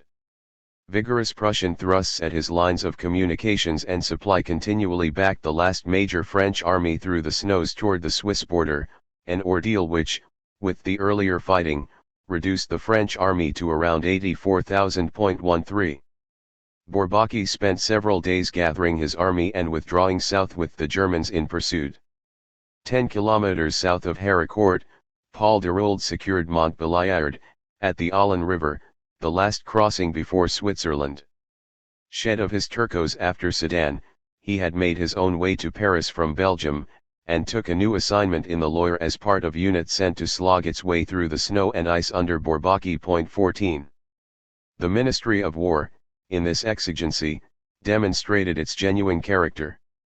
Having refused Garibaldi's suggestion to move his army close enough to support Bourbaki's movement, it now accusingly telegraphed the embattled little army at Dijon, "You have given Bourbaki's army no support, and your presence at Dijon has had no effect on the enemy march from west to east. In short, fewer explanations and more action, that's what we want from you." The institutional cynicism this represented could hardly have been deeper. The idea that the failure of the Armée de l'Est was the responsibility of the foreign volunteers in the Armée de Vosges could scarcely be more absurd. No commander, however young, pious, or French, could have deployed his tiny force in such a way as to keep a massive army 150 kilometers away from being driven up into Switzerland. More tellingly, Villers-Exel came 12 days before the fighting at Dijon, and the fighting on the Lisse ended before Saturday's attack on Dijon. If the after-the-fact explanations from the armies and governments involved are to be believed, Manteufel's advance, engaged in the pursuit of Bourbaki, continued to pull the rest of the long German column into the mountains for nearly a week. Worse, the government failed to inform anyone about the stunning defeat of the Armée de l'Est, particularly those along the Lisse River. Although the defenders of Dijon realized that a massive force of Germans had gone east to stop Bourbaki, we cannot guess whether they will or will not return in overwhelming forces to crush us. They increasingly suspected that they will probably pay us out on their return. In any case, they will probably keep sufficient numbers round Dijon to hinder us, on the one hand from attacking them en route, on the other from going to the assistance of Bourbaki. 15. Fortunately for their peace of mind in Dijon, they did not realize that Bourbaki's drive had already ended in disaster. Garibaldi's men and officers had simply been left in the dark. They reported no news of military developments in the north or with Chanzy in the Loire Valley to the west, while they heard only rumors about the Armée de l'Est.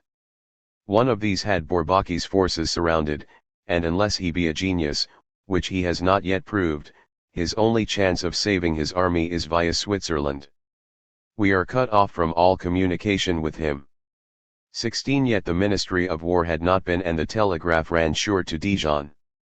In fact, much of Manteufel's massive army had remained closer to Dijon than the Lisse. After January 18, pursuing the retreat of the Armée de l'Est faded in its urgency. At this point, Manteufel ordered General Edouard von Franceki's 2 corps at the tail of the column to make new deployments east and southeast of Dijon. 17. Garibaldi concluded, quite correctly, that the concentration of troops near the city would not withdraw without further attack. Garibaldi and his staff correctly reasoned that the Prussians, blocked on Saturday, January 21, would not leave without another serious effort to capture the city. By Sunday night, his troop reported from as far as Ventoux and Massigny that the Prussians had likely redeployed to approach the city from the north and northeast. After repositioning, the Germans launched an even larger assault on Monday, January 23. As earlier, the presence of Prussian cavalry and artillery divisional troops testify to an engagement of more than just Kettler's infantry brigade, of which he committed both regiments. This would have been a serious breach of protocol without keeping a reserve, in the event of a French counterattack. Parts of the rest of General Otto Rudolf Benno Han von Weyern's division, now free from the pursuit of Bourbaki, remained just beyond the far side of Dijon. French scouts reported them around Mirabeau, along what had been the main route of Manteufel's army. 18. Around 1 p.m., a well-formed Prussian force advanced around La Charmette, closing on the Château Pourly, north of Dijon. There, about 200 soldiers from Marseille, with 60 of the Compagnie d'Ars Nantes and around 60 mobilized de Saonety-Loire, held the ground until their ammunition began to run out. Most of those who subsequently abandoned Pourly, some as fast as their legs could go, stopped when they reached the French line reforming just to the south. 19. Meanwhile, Garibaldi hurried forward with the news that, from the heights over the city, he could see another German column moving in from the northeast, and likely to converge at a factory about 1,400 meters beyond the old city gates. Perhaps 1,200 to 1,500 rushed to meet an assault at the convergence point of the 6,000 Germans to decide the result of 3 days' battle. The day the war came to the factory of Amédée Bargy found him, like Schneider from Le Creuset, quite absent. About 400 men filed into the factory with instruction to prepare the room for a desperate defense. The troops outside to their right formed along a wall covering a field on 2 distinct levels. 20. Ahead of them, grey columns braved the icy winter wind of Burgundy and moved into view with seemingly irresistible efficiency. As they drew near, the Germans came in waves, charge after charge, pushing back the flanks on either side of the factory. The defenders dropped the assailants in waves. Desperation bolstered the Armée de Vosges till, between 3 and 4 p.m., coughing soldiers could begin emerging from the small door in the rear of the factory. 21. In the aftermath came a rare event in the war: the French capture of a Prussian battle flag. The old iconoclast Giuseppe Bechelli remained unimpressed, bluntly reminding his readers of the lives lost to save the flag or to bring it down. He deplored such obsessions as an old-fashioned habit and nothing else. It stirred the hearts of those fighting for home and firesides. In contrast, he saw himself and his comrades as not soldiers of a nation, of a government, or of a faction. We were soldiers of humanity. They not only fought for France, but to advance the cause of a unique principle for the Republic, which transcended national flags. 22. For the next 2 hours, the fighting continued to the north of the city, but the tide had clearly turned there as well. The depleted numbers of the Italians made a bayonet charge, an effort saved by the several hundred of the mobilized de Saonety-Loire, with others in support. In that closing push, the small mounted force available to the Armée de Vosges mounted a cavalry charge. 23. Helmuth von Moltke later wrote dismissively of the fighting at Dijon, but the official reports of his own army reflected serious losses. Saturday's losses ran to 400 killed and wounded, with a similar number taken prisoner, variously given as 400, 430, or some 500. Monday's losses ran almost as high in dead and wounded, but with fewer taken prisoner. Dormoy's estimate indirectly placed their losses at roughly 1,000. 24. Not counting whatever losses came on Sunday, the fighting more than literally decimated the Prussian forces. The casualties in Garibaldi's army could hardly have been less disastrous. The battle effectively destroyed several of the units. One Franco-Spanish company lost a quarter of its effectives. The smaller Egyptian body suffered proportionately even more. Only about 30 of the Genos riflemen remained to fight. High casualties also shredded the mobilize of Saonety-Loire, Aveyron, and Isère. 25. Last gasps. The successes before Dijon became eclipsed as everything had fallen apart for the designated saviors of the country. An Irish officer with Bourbaki's Armée de l'Est minced no words in his description of the retreat of his clueless, and in many cases shoeless, soldiers through the ice and snow over a devastated countryside that offered no subsistence. Bread nor wine could not be had for any price, nor for any cause, he wrote. The wounded, frostbitten, and dying crowded into almost every cottage available, while abandoned equipment, broken wagons, and dead and dying horses and men littered the frozen woods and fields on their headlong climb to the Swiss border. For about half a mile the dead men were as thick as berries, he continued, and not a few wounded, crawled into the shelter of the ditch, which, in too many cases, they probably never left alive. Reflecting what must have already circulated among the high command, he and other officers grumbled bitterly that the fate of their massive army had been the fault of Garibaldi's unreliable and distant foreigners, whose paltry few thousand had failed to protect Bourbaki's distant army so that it could win the war as planned. 26. By January 26, things had become so bad for Bourbaki that his staff began taking measures to keep him away from weapons. Around 7 p.m. that night, a gunshot in his quarters startled his underlings, who rushed in to find him slumped over his desk, his head and face covered with blood. They rushed him to a surgeon who located and removed a single shot lodged in the temporal muscle controlling the jaw. As in the field or in his monarchist schemes, Bourbaki had failed miserably. This left his second in command, General Justin Clinchant, to finish the negotiations with the government of Switzerland. From February 1 to 3, the Swiss military counted 87,000 men, some sources say 84,000 on their long, cold deadly march into Switzerland. French soldiers crossed the frontier and surrendered their arms at Les Verrières, an event memorialized in the Bourbaki panorama in Lucerne. They faced internment for several weeks, but had rest, warmth, and food. The Swiss management of this helped secure their reputation as a competent neutral power in a world of European conflict and rivalries. 27. Bourbaki's collapse with the reversals at Amiens in the north and Les Mans in the southwest left Paris in a hopeless situation. In a feeble all too late effort at cooperation, General Louis Trocou issued a final call to the unwashed masses of Paris after 4 months of siege and starvation.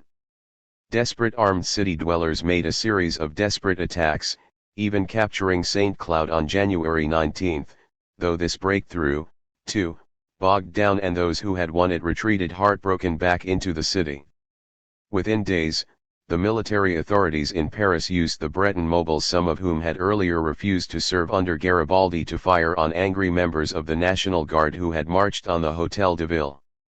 Over the next few days, the authorities had banned Republican clubs and suspended 17 newspapers, even as the Prussians bombarded Paris with large-caliber Krupp siege guns, prompting its surrender on January 28. The peace talks agreed to the cession of Alsace and Lorraine to Germany, with an indemnity of 5 billion francs. The stubborn defense of Belfort had won an exemption for their city from cession to Germany. With the armistice, the Prussians sent trainloads of food into Paris and obtained a partial occupation of the Champs-Élysées area, a victory parade, and the collection of all the scattered artillery raised by public subscription. Back in Burgundy, Garibaldi and the radicals waited for some word of the war's end. After their victory of Monday, January 23, the city's defenders realized that the Prussians still remained in the area and in growing numbers. The French government, for its part, responded as though it still had big plans for the Armée de Vosges. Events had left Garibaldi the senior surviving commander in the field, charged with what remained of 15 French divisions, perhaps around 50,000 men, at least on paper. None of these scattered numbers meant much in terms of more men, powder, and cartridges at Dijon. Nevertheless, even in the face of the enemy, the old imperialists and the church hierarchy found themselves as eager as any Prussian leaders to ensure a humiliating defeat for Garibaldi and his radicals. At the close of Sunday, January 29, elements of General Weyherne's division skirmished with Garibaldi's outposts and scouts along the way before stopping at the Burgundy Canal well south of the city. Fortunately for the defenders, the Germans moved very cautiously, and more than the below-freezing temperatures cooled their enthusiasm for combat. After all, the Germans actually knew about the armistice and shared an entirely reasonable unwillingness to be the last man killed in a war that had already ended. 28 The arrival of more Germans from the campaign in pursuit of Bourbaki's army surely enhanced the desire among the Germans to bring their war to an end as quickly as possible. Finally, on Monday, January 30, a week after the successful military defense of Dijon, Garibaldi and his staff sent a delegation to meet directly with the growing German force lurking beyond the city. This time, to their great credit, the Germans frankly told them the truth that the guns had fallen silent everywhere across France except the Côte d'Or, the Jura and Doubs, which had been explicitly excluded from the armistice. Garibaldi immediately telegraphed for confirmation to his government, which did not respond until the evening, when it shared the news without offering any explanation. What had really happened remains a mystery, wrote one veteran. No matter how one racks one's brain to find an excuse for the French government, wrote Cesare Araldi, one cannot avoid the conclusion that they deceived Garibaldi and his poor army in a most contemptible way. 29. Otto von Bismarck had specifically insisted on leaving open the option to definitively crush Garibaldi and demolish his army. The Iron Chancellor had flatly refused impassioned pleas from the French government to permit Bourbaki's surrender to spare his army the ordeal of having to climb into Switzerland. As to Garibaldi's army, Bismarck snarled that he regarded the revolutionary as a brigand. "I want to get my hands on Garibaldi," he insisted, to parade him through the streets of Berlin, with a sign round his neck saying, "This is Italian gratitude." The Prussians had also threatened more generally to treat the meddlesome foreign radicals as franksterers, criminals rather than soldiers. 30 Bismarck entertained the fantasy of using the war to crush radicalism of any sort for a generation, and the French authorities found themselves thinking along the same lines. Through the night of January 30/1, German pickets heard heavy rail traffic moving south from Dijon. With first light, they found that the Armée de Vosges had somehow shipped out their wounded by train, slipped their artillery back to the station and entirely disappeared into the night, steaming or marching toward Chagny, some 60 kilometers to the southwest. At 7 or 8 a.m., the Germans reached the rail yards, capturing some civilian railroad workers and possibly a few stragglers. 31 By then, the army had moved well beyond reach of the Germans and was well on the way to the safety of the department of Saône-et-Loire. After they had failed to betray the Garibaldians in the field, the French government quietly sent orders to the authorities at Lyon and Marseille to hurry them out of the country.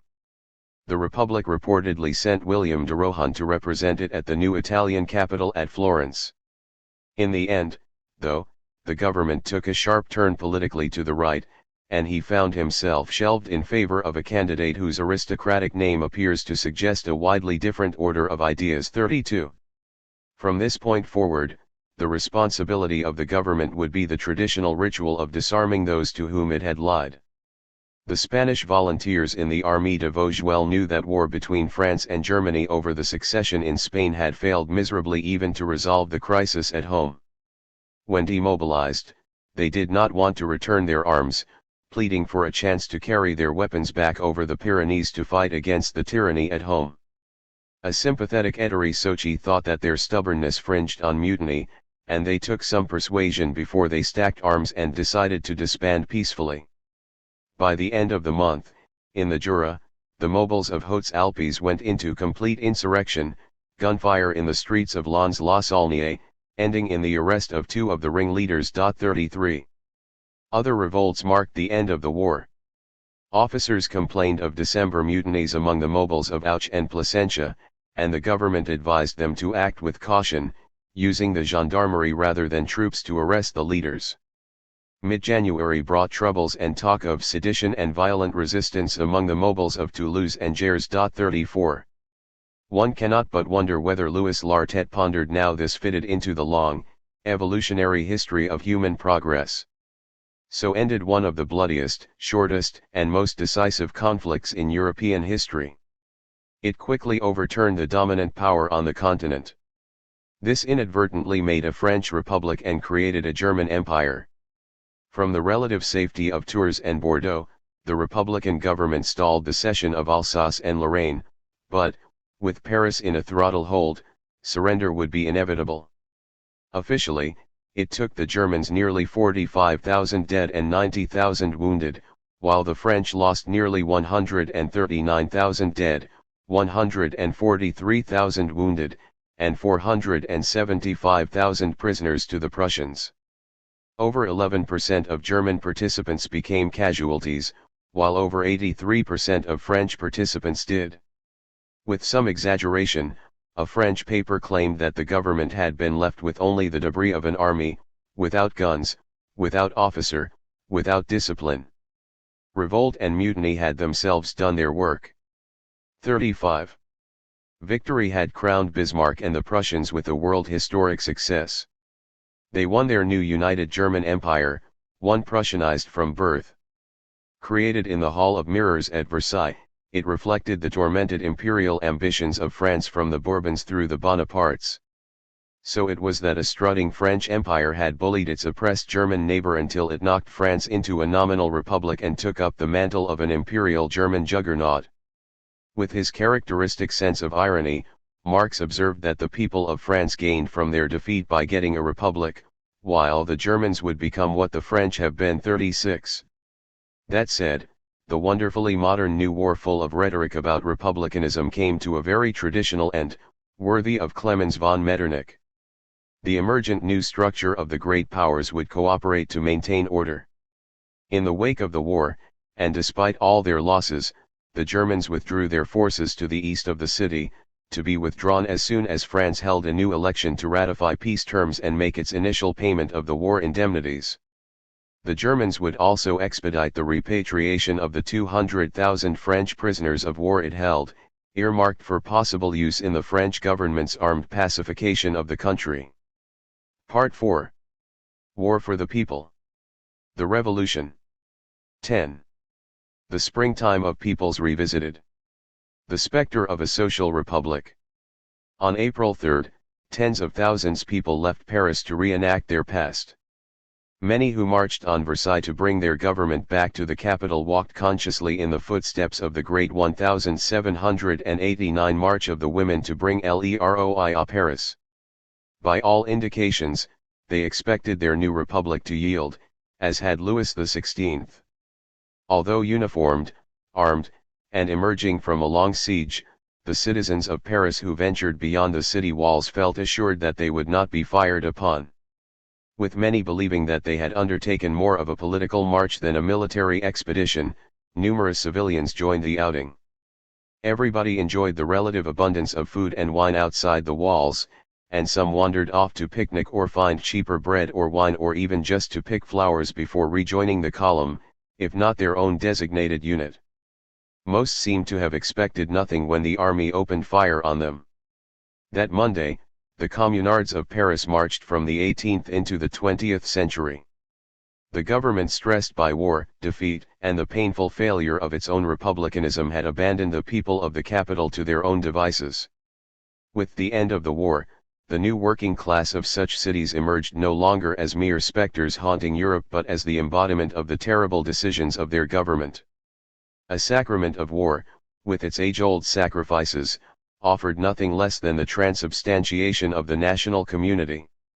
The birth of the Commune.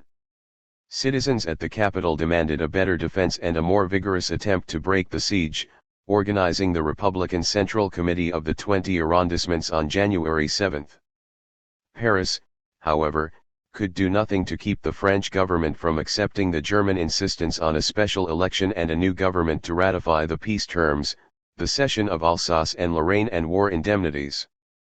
France held those elections on February 8, and Paris voted to send Giuseppe Garibaldi and Victor Hugo, along with Leon Gambetta, among their representatives. What Sochi called the malignant breath of provincial reaction filled the new assembly with old monarchists.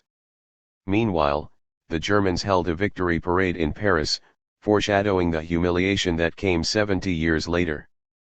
Garibaldi headed to the assembly, still at Bordeaux. He believed that the cost of the reparations for war should be borne by those who had voted in its favor, especially the imperialists and the priests. He wanted an appeal to international arbitration for any such indemnities. He also hoped to protest the exclusion of his army and others from the armistice.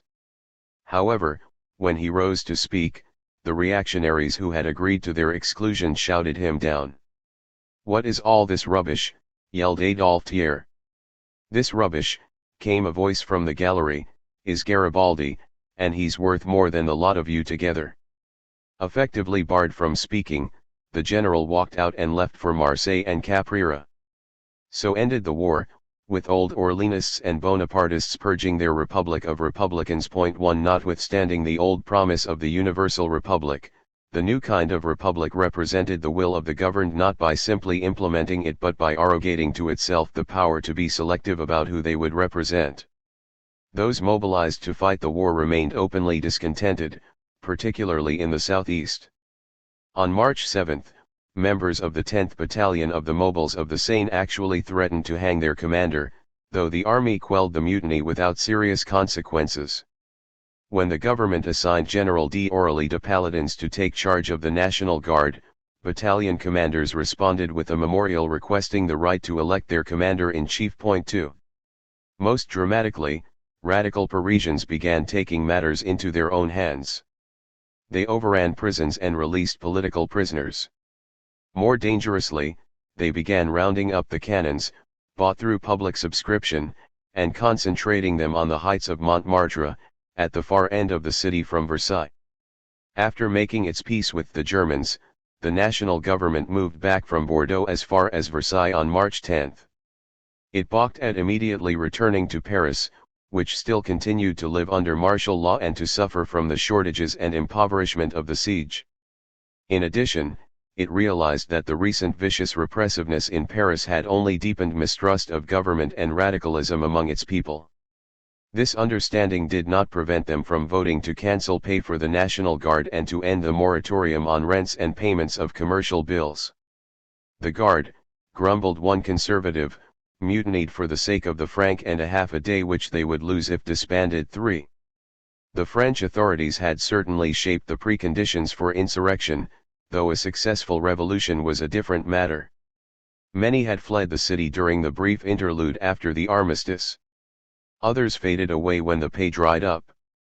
The political culture hardly improved.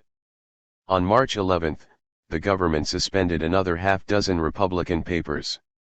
The army had already assumed the authority to sentence insurrectionist leaders to death in absentia, particularly Auguste Blanqui and Gustave Flourens for their role in the attempted rising the previous October. On March 17, the authorities arrested Blanqui at the home of a physician friend at Bretenoux in Lot. Flourens remained at large. Sarah Bernhardt traveled in similar bohemian circles and found him charming. In hindsight, though, she claimed to have found him as a mad sort of fellow, full of dreams and utopian follies.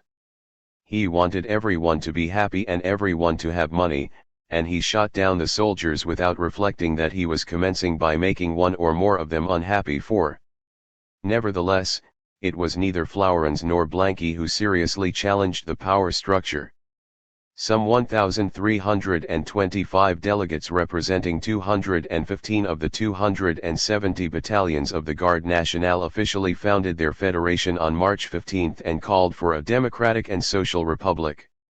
The new feders also appointed 32 members to a central committee, including Adolphe C. and Eugene Varlin, veterans of the struggle at Le Creuset, as well as Nicolas Falto, and other old Garibaldians. 5. 2 days later, the 67th Battalion elected a lieutenant in the 192nd Battalion of the National Guard, to be their commander. He pitched in on the practical efforts to protect the city. On that same day, Thiers set policies leading to a confrontation at Montmartre. Early on March 18, at around 2 a.m., General Joseph Vinoy sent 2 brigades of his division under Generals Jacques-Leonard Clement Thomas and Claude Martin Lacombe to retake the artillery at Montmartre. Vinoy may not have ventured to take cannons from the Prussians near Sedan and, in trying to take them from the people of Paris, failed to provide horses to bring the guns down from Montmartre.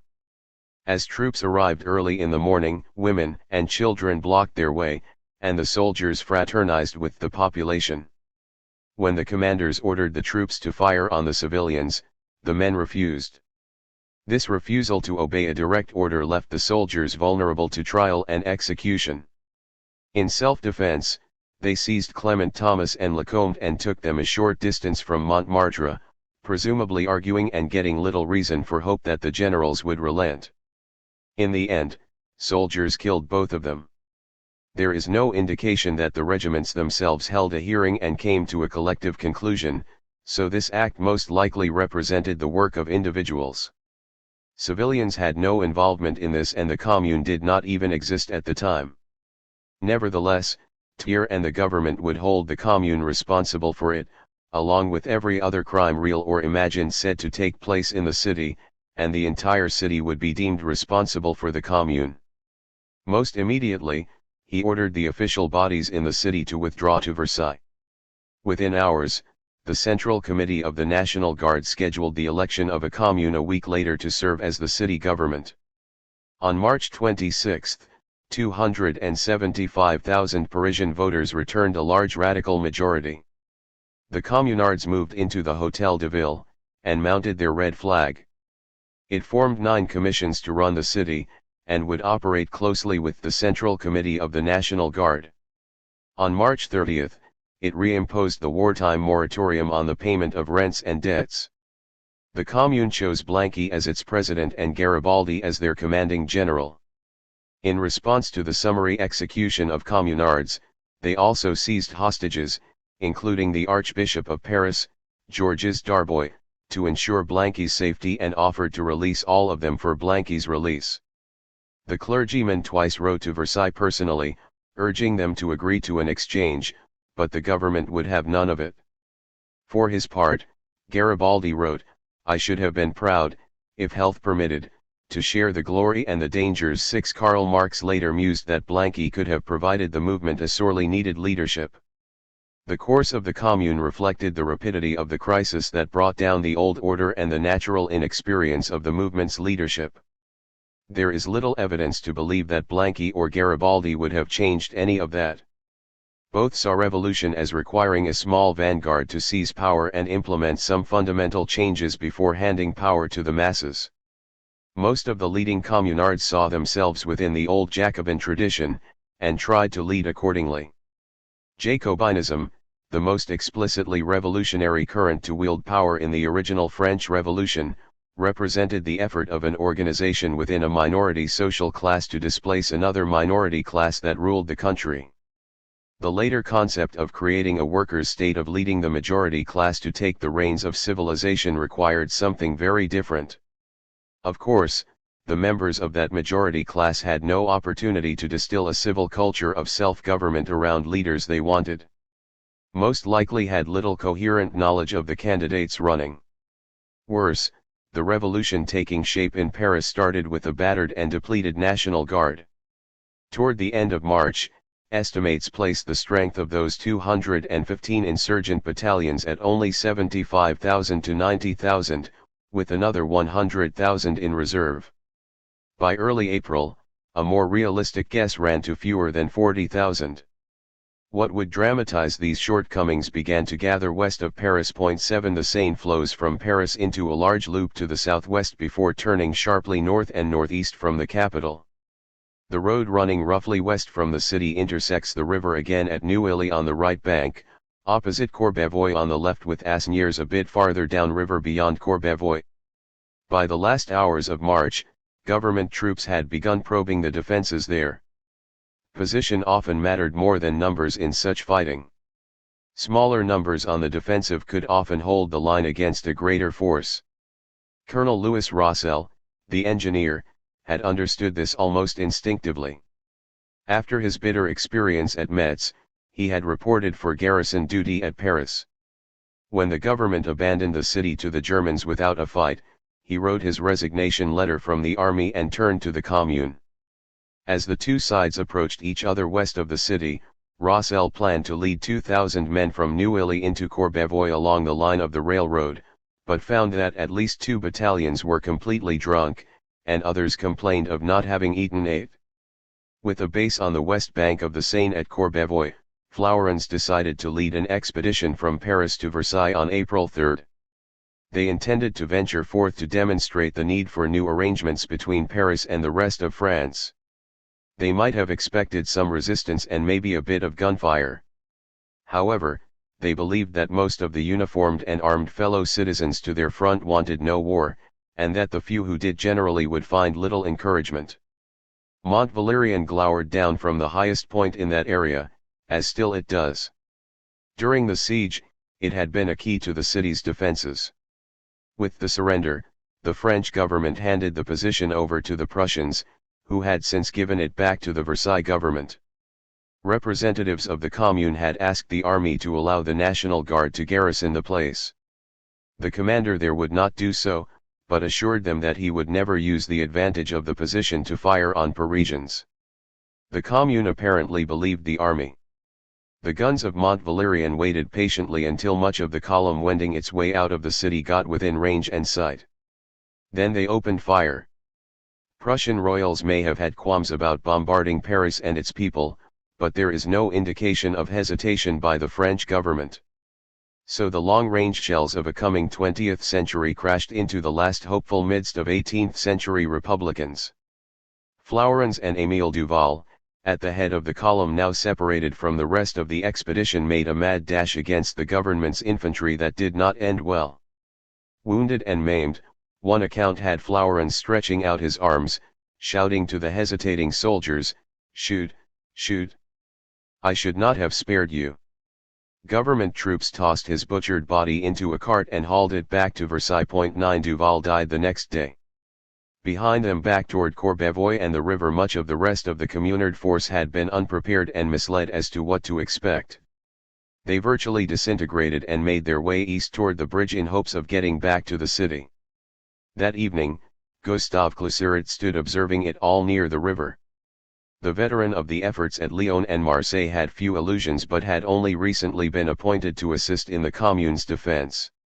The evening of the 3rd, he did what he could to minimize the panic and keep enough of an organized force to resist the government troops. 10 Before the end of the day, Cluseret would be reorganizing the Communard army, such as it was. Nothing but civil war could follow. No individual, no group of individuals with any substantive power could prevent it. And, should such a war take place, the laboring poor of Paris would fight the government of the ruling elites that had exercised a class dictatorship over them, their country, and their world. Commune movements. Neither the International nor any other radicals had overthrown the government. It had rather collapsed under the weight of its own corruption and arrogant obliviousness. It had ruthlessly foisted upon society a series of decisions that proved entirely self-destructive of the institutions essential to its survival. It showed itself to be incapable of any rational reflection upon and correction of the turn bourgeois republicanism had taken. That said, the IWA rallied to the cause of the Commune almost as soon as it got news of its establishment. On April 8, the General Council in London issued its address to the people of Paris declaring support. However, the Commune itself would be gone before the document could be widely circulated. None of this mattered in Paris, of course, where members of the IWA had already thrown themselves into the work of establishing the Commune, contributing their special concerns about mobilizing the wider society for support. They also reached out to the insurgent movements that had broken out elsewhere in the country. Even before the proclamation of the Commune, they had sent Charles Amoureau and others to find allies beyond the capital. On March 24, the delegation had reached Lyons. From there, Amoureau had sent Captain Montcharmont and Saint-Hilaire to Saint-Étienne, and Leblanc continued to l'Écrasade. Saint-Étienne had established the Commune, followed by more to the south Marseille, and other communities. 3 years before, the imperial authorities had suppressed a move for local government at Toulouse, only about a third the size of Marseille, resulting in 3 days of rioting, but the war and national developments had revived the movement. Rebellion also broke out at Narbonne, and, on a lesser scale, at Limoges, Garut, and the Nièvre, even as active republican agitation stirred Grenoble and Macon. 11. At l'Écrasade, Jean-Baptiste Dumy and others led a battalion of some 800 of the guards to the Hôtel de Ville, where they fraternized with the company of infantry and cuirassiers holding the place, and arranged its peaceful transfer. After they raised the red flag, Dumy declared himself no longer the representative of the government of Versailles. I am the representative of the Commune of L'Écrasat. A provisional government of 32 people began to plan the democratic election of a permanent government, the decisions of which would be immediately subjected to the appreciation of the people in public meeting or by way of posters. Penhoet sent a delegation of officers to Crosat to report on what had really taken place. 12. On March 27, a train with 1,000 soldiers steamed into L'Écrasat and took charge. They prohibited meetings, and issued arrest warrants, dispersing several demonstrations, though the red flag still waved for another day. When the flag came down, the army arrested several of the Commune's leaders and drove the rest into Switzerland. Dumy remained in hiding locally until the April 30 municipal elections. By then, the government had seized 700 rifles and 20,000 cartridges from the workers.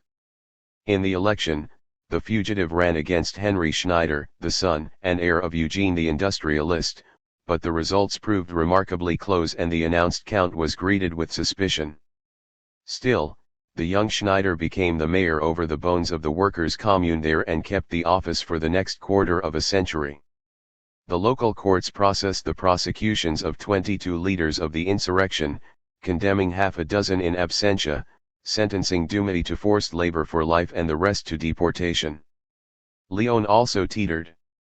Garibaldi, who had returned to Italy, left his son Ricciotti to linger there long enough to monitor the prospects for the new commune movement. I authorize you to take a hand, he wrote, should the movement show any prospect of resuming the war or regenerating the republic. Garibaldi promised that, in the event, I will go immediately to join you. However, he cautioned his son against involving himself in simple political rivalries among the French. Both sides in Lyon sent delegations to court Ricciotti, who concluded that the conflict excited class tensions simply for political purposes and kept his forces out of the city, insisting that they would return to Italy shortly. Nevertheless, as he noted, the government later issued an arrest warrant against any member of my family who would dare step foot in France. 13.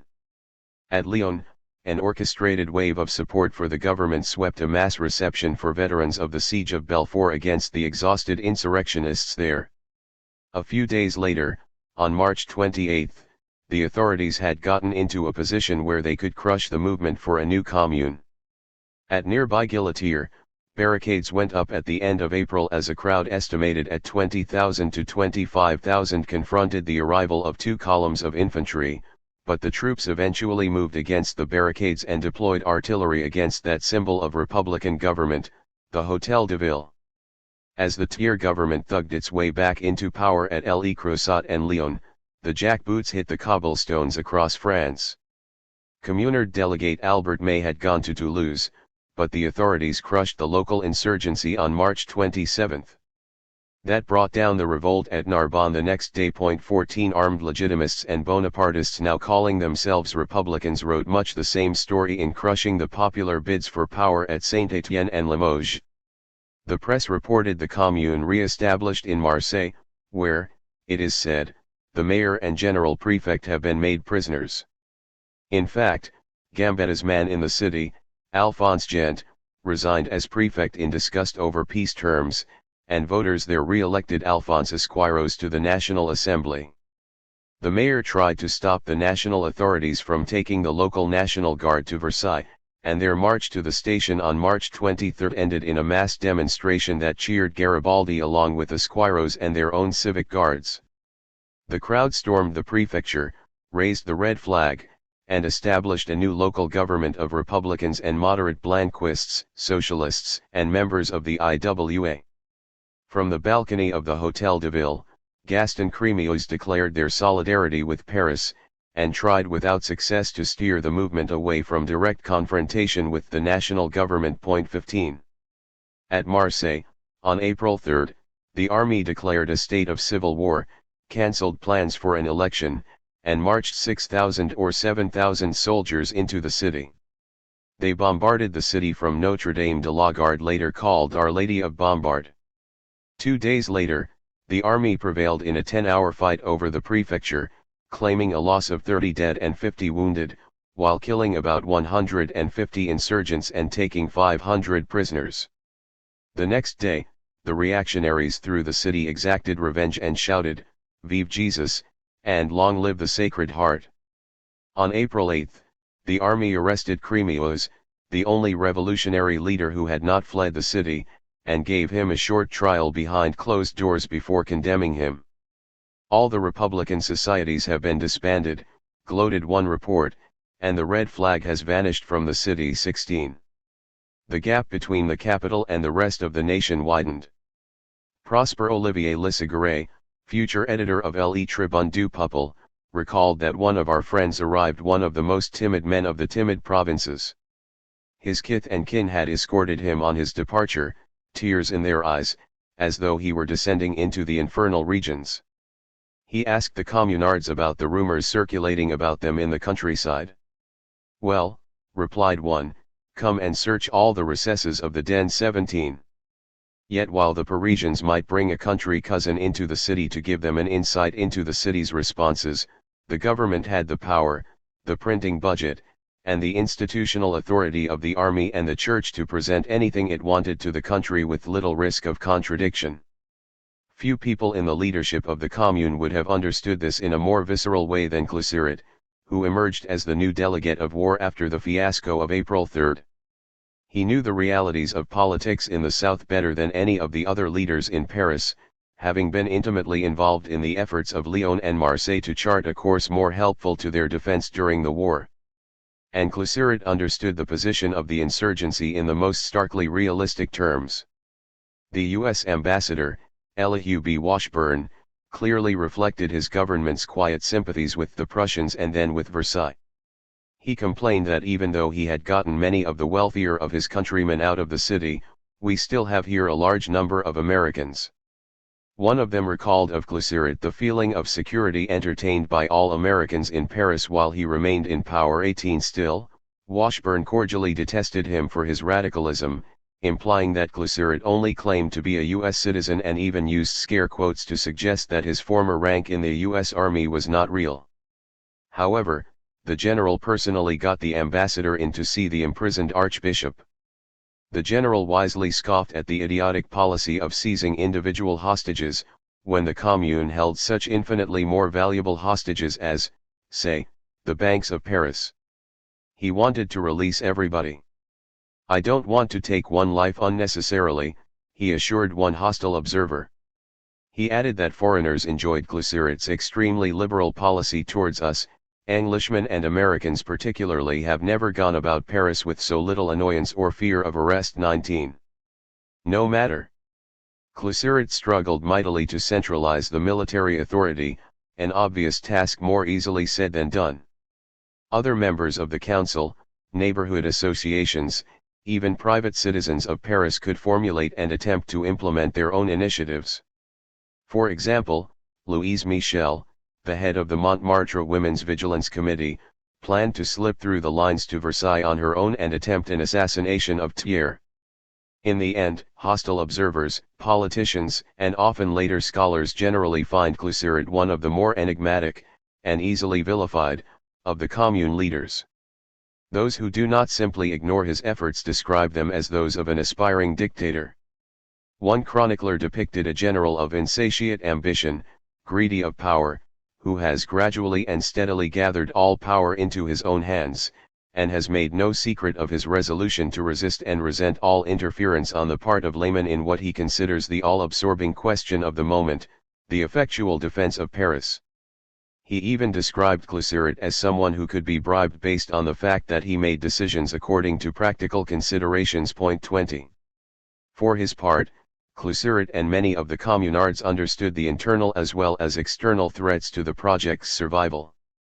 Those who had been seriously involved in trying to unpack 18th-century republicanism into the 19th century understood the immense pitfalls of the self-regarded reincarnated Jacobins that dominated the Commune, the willful reenactors of a lost cause. Their predominance in the elected offices of the Commune reflected the very limited civic life and experience of the working-class electorate under the regime in which they had lived for a generation. Lack of experience also thwarted electoral efforts. Most who went to vote had never heard of the candidates and had little idea what agendas they might pursue. This became evident in the quality of their leaders, who, to be entirely fair, had had little preparation themselves for governing a city. In revolutionary circumstances, the masses can learn quickly, but they had had only a week between the call for elections and the voting in March. 21. To make matters worse, office holders under the Commune frequently translated that old Jacobin faith in the power of the levée en masse into a simplistic dismissal of the value of experience. This made the critical matters of the city's defense an arena for political and personal rivalries. Those who brought experience and expertise to the Commune's defense, such as Rossel, found themselves with anything but a reliable officer corps or a disciplined, trained defense force. These political considerations, as well as the military circumstances, had earlier persuaded Marx and the IWA General Council back in London to urge Parisians not to attempt to seize power. 22 However, the revolutionists are the last to get to pick and choose when and where revolution takes place. The insurrection had become a successful revolution when the government abandoned Paris and, subsequently, chose to wage a civil war against the vilified urban rabble. Once that happened, the choice was simply whether to take an unprecedented opportunity or to leave those masses, urged for generations to stand up for themselves, to their own fate. On April 8, the General Council realized this and issued an address to the people of Paris declaring their support for the Commune. In doing so, it followed the lead of its comrades present within the city.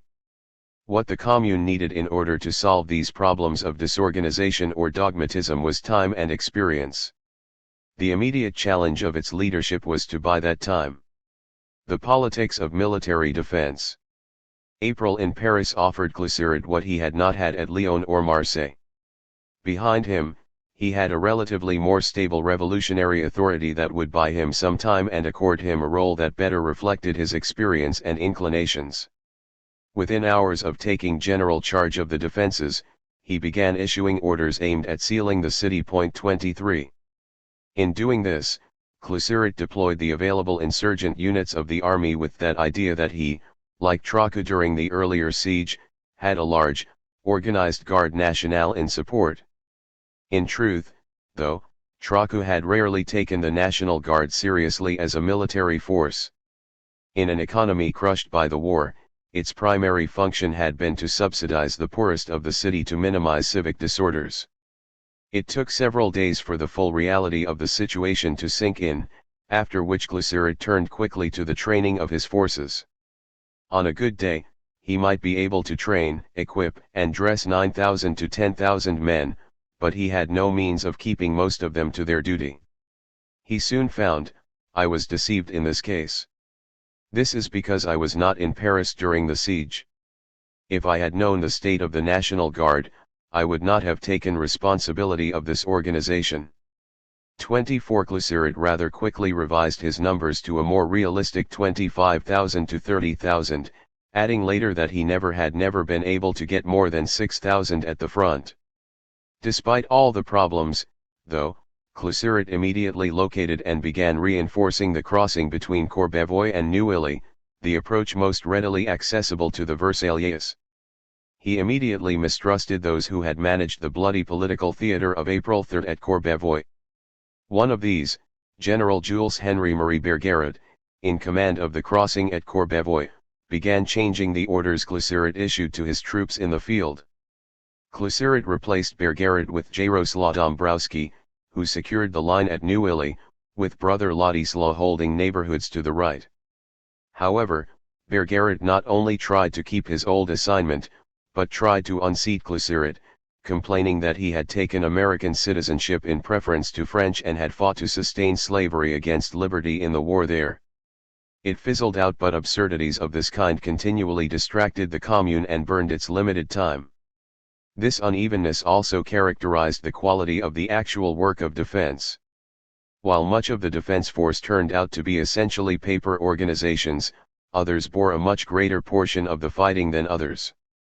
For example, the 101st Battalion from the Mouffetard neighborhood in the 13th arrondissement under Jean-Baptiste Cerezier came under fire almost continually after April 3, supported later by the 175th and 176th. Day and night, their guns hot, they had roamed about the trenches, the villages, the fields, the Versailles of Neuilly, of Asnières, 10 times fled before them. They had taken 3 cannons from them, which, like faithful mastiffs, followed them everywhere. Lissaguret described them as undisciplined, undisciplinable, wild, rough, their clothes and flag torn, obeying only one order, that to march forward, mutineering when inactive, for their rage was their only commander. 25. On the afternoon of Friday, April 7, the government troops decided to take the bridge to Neuilly away from them. At none of the encounters between the Prussians and the French around Paris did I see more severe fighting than on Friday evening at the Courbevoie end of the bridge of Neuilly, wrote an observer with the government forces. The artillery from Mont Valérien lobbed shells at the Communard batteries near Port Maillot while the mitrailleuses sprayed the streets. By 3:30, elements of the army with Generals J. Charles Pecot and Pierre-Marc Besson moved on the Communard barricades there and in the middle of the bridge. More communards hurried forward from the Bois de Boulogne with more sandbags. The government, nevertheless, gained the bridge, where a caisson exploded, killing Besson on the spot. Later, they found a badly wounded Pecot elsewhere. During the fight no fewer than 21 officers were killed or wounded on the government side. The bridge and the entrance of the avenue were strewn with dead and wounded insurgents. 26. Any expectations on the part of the government that it would easy to retake Paris died with them. In Paris, the passage from Monday's outing to Friday's battle marked an epoch. Next to the river crossings west of Paris, government troops pressed strongly against the defenses southwest of the city, along the left bank of the Seine. Generations before, the village of Issy had grown well beyond the city walls around the old Château d'Issy, the seat of the princes of the Conti or Condé branch of the Bourbons. 30 years before, the government had built Fort Issy there to protect that approach to the city walls. The Prussians had simply blasted the area during the siege, and reduced much of it to rubble. 27. The several hundred men the Commune had sent to hold the fort soon came under serious attack by the Versailles troops. 28. After a desperate struggle in the village of Issy, the insurgents fell back under cover of the forts, which kept up strong fire to protect their retreat. The mitrailleuses, with which the barricades were armed, also opened fire on 2 strong columns of troops which were marching on Issy. Dombrowski passed on reports that the situation presented no gravity, that Paris could preserve its confidence, that the attack of the Versailles forces, which had been expected for 2 days, would not succeed. On the night of Tuesday, April 11, the government waged a particularly violent night attack on the gates of the southwest. The Enfants de Paris along with the 208th and 179th battalions threw back this assault. Over the next few hours, Issy repulsed 3 successive attacks with heavy losses, and the defenders in the trenches before Fort Vanves were similarly successful. Veterans of Garibaldi's ventures assumed responsibility for the Commune at all levels. The emergence of Cluseret deepened a confidence he did nothing to dampen. His field commander, Dombrowski, had raised troops for Garibaldi during the war in the south. Assy, the leader of the factory workers at Le Creuset, had fought with Garibaldi in Italy and now brought to bear his experience organizing the manufacture of armaments for the insurgents. Also of high rank in the defense of the city, Napoleon La Cecilia had been a captain of engineers in the 1000. In 1859, he had been a professor of mathematics but left to fight for freedom under Garibaldi. Since then, wrote one chronicler, he has taken part in every revolutionary plot or intrigue. In the recent war, he had fought in the Loire Valley, emerging as a colonel of the Franksterers of Lepowski, and the Commune made him the chief of staff for General Émile Eudes, the Blanquist. 29. It was noteworthy that Cluseret's ascent to authority in the Commune's defense brought a number of others into its deliberations. He released Rossel from a jail cell, where someone's accusation had temporarily sent him. A well-trained and experienced officer, Rossel resented the corruption of the government and its surrender to the Prussians, though his politics remained a crudely formed, romanticized, if practically distant, appreciation of the people. He may well have had a deeply exaggerated appreciation of his own importance, and thought he should have a field command. When Cluseret assigned him to organize a military court, Rossel convinced himself that he was being sidelined. In fact, Cluseret needed to bring Rossel's professionalism to bear in this effort to discipline the defending forces. 30 Nevertheless, Rossel did his duty well, gaining a reputation as severe in his efforts to build a military force that could meet that of the government. Cluseret, the old abolitionist and bohemian, also helped bring into the government Saint-Suzanne Melville Blancourt. Re-elected as the deputy for Guadeloupe, he could have taken his place with the government at Versailles, but the France he aspired to help govern met in the Hôtel de Ville. The presence of this black radical in the Commune leadership virtually embodied the persistent desire for the Universal Republic. At headquarters, Cluseret lived awaiting reports he desperately needed and rarely got. He continually sent orders to units that could not be found and scrambled for news from units that seemed to have disappeared. He found himself regularly gasping for air in the dire realities of the smoke of combat west of the city and in the Hôtel de Ville where dwelt the abstractions of Fourier and Blanqui, mingling under the grandfatherly puffery of Jacobinism. Meanwhile, those with the soldiers I knew that, within walking distance of this rebellious hopefulness, waited the two largest armies in Europe. 31. Cluseret understood that they stood on the brink of a massacre of world historic proportions in what had been the most important city in Europe for generations. He had organized a credible defense of the city out of the disorganized and chaotic forces that had just paraded their fatal vulnerability at Courbevoie, but the government forces grew by the day and would be inching ever closer, around both Neuilly and Issy. Upon taking charge of the city's defense, Cluseret reached out to open negotiations. Thiers' Republic, which had negotiated with the Prussians, declined to hold talks of any sort with the people it claimed to represent. The French government simply had no interest other than bleeding the city. Some informal representatives of the government did approach the Commune.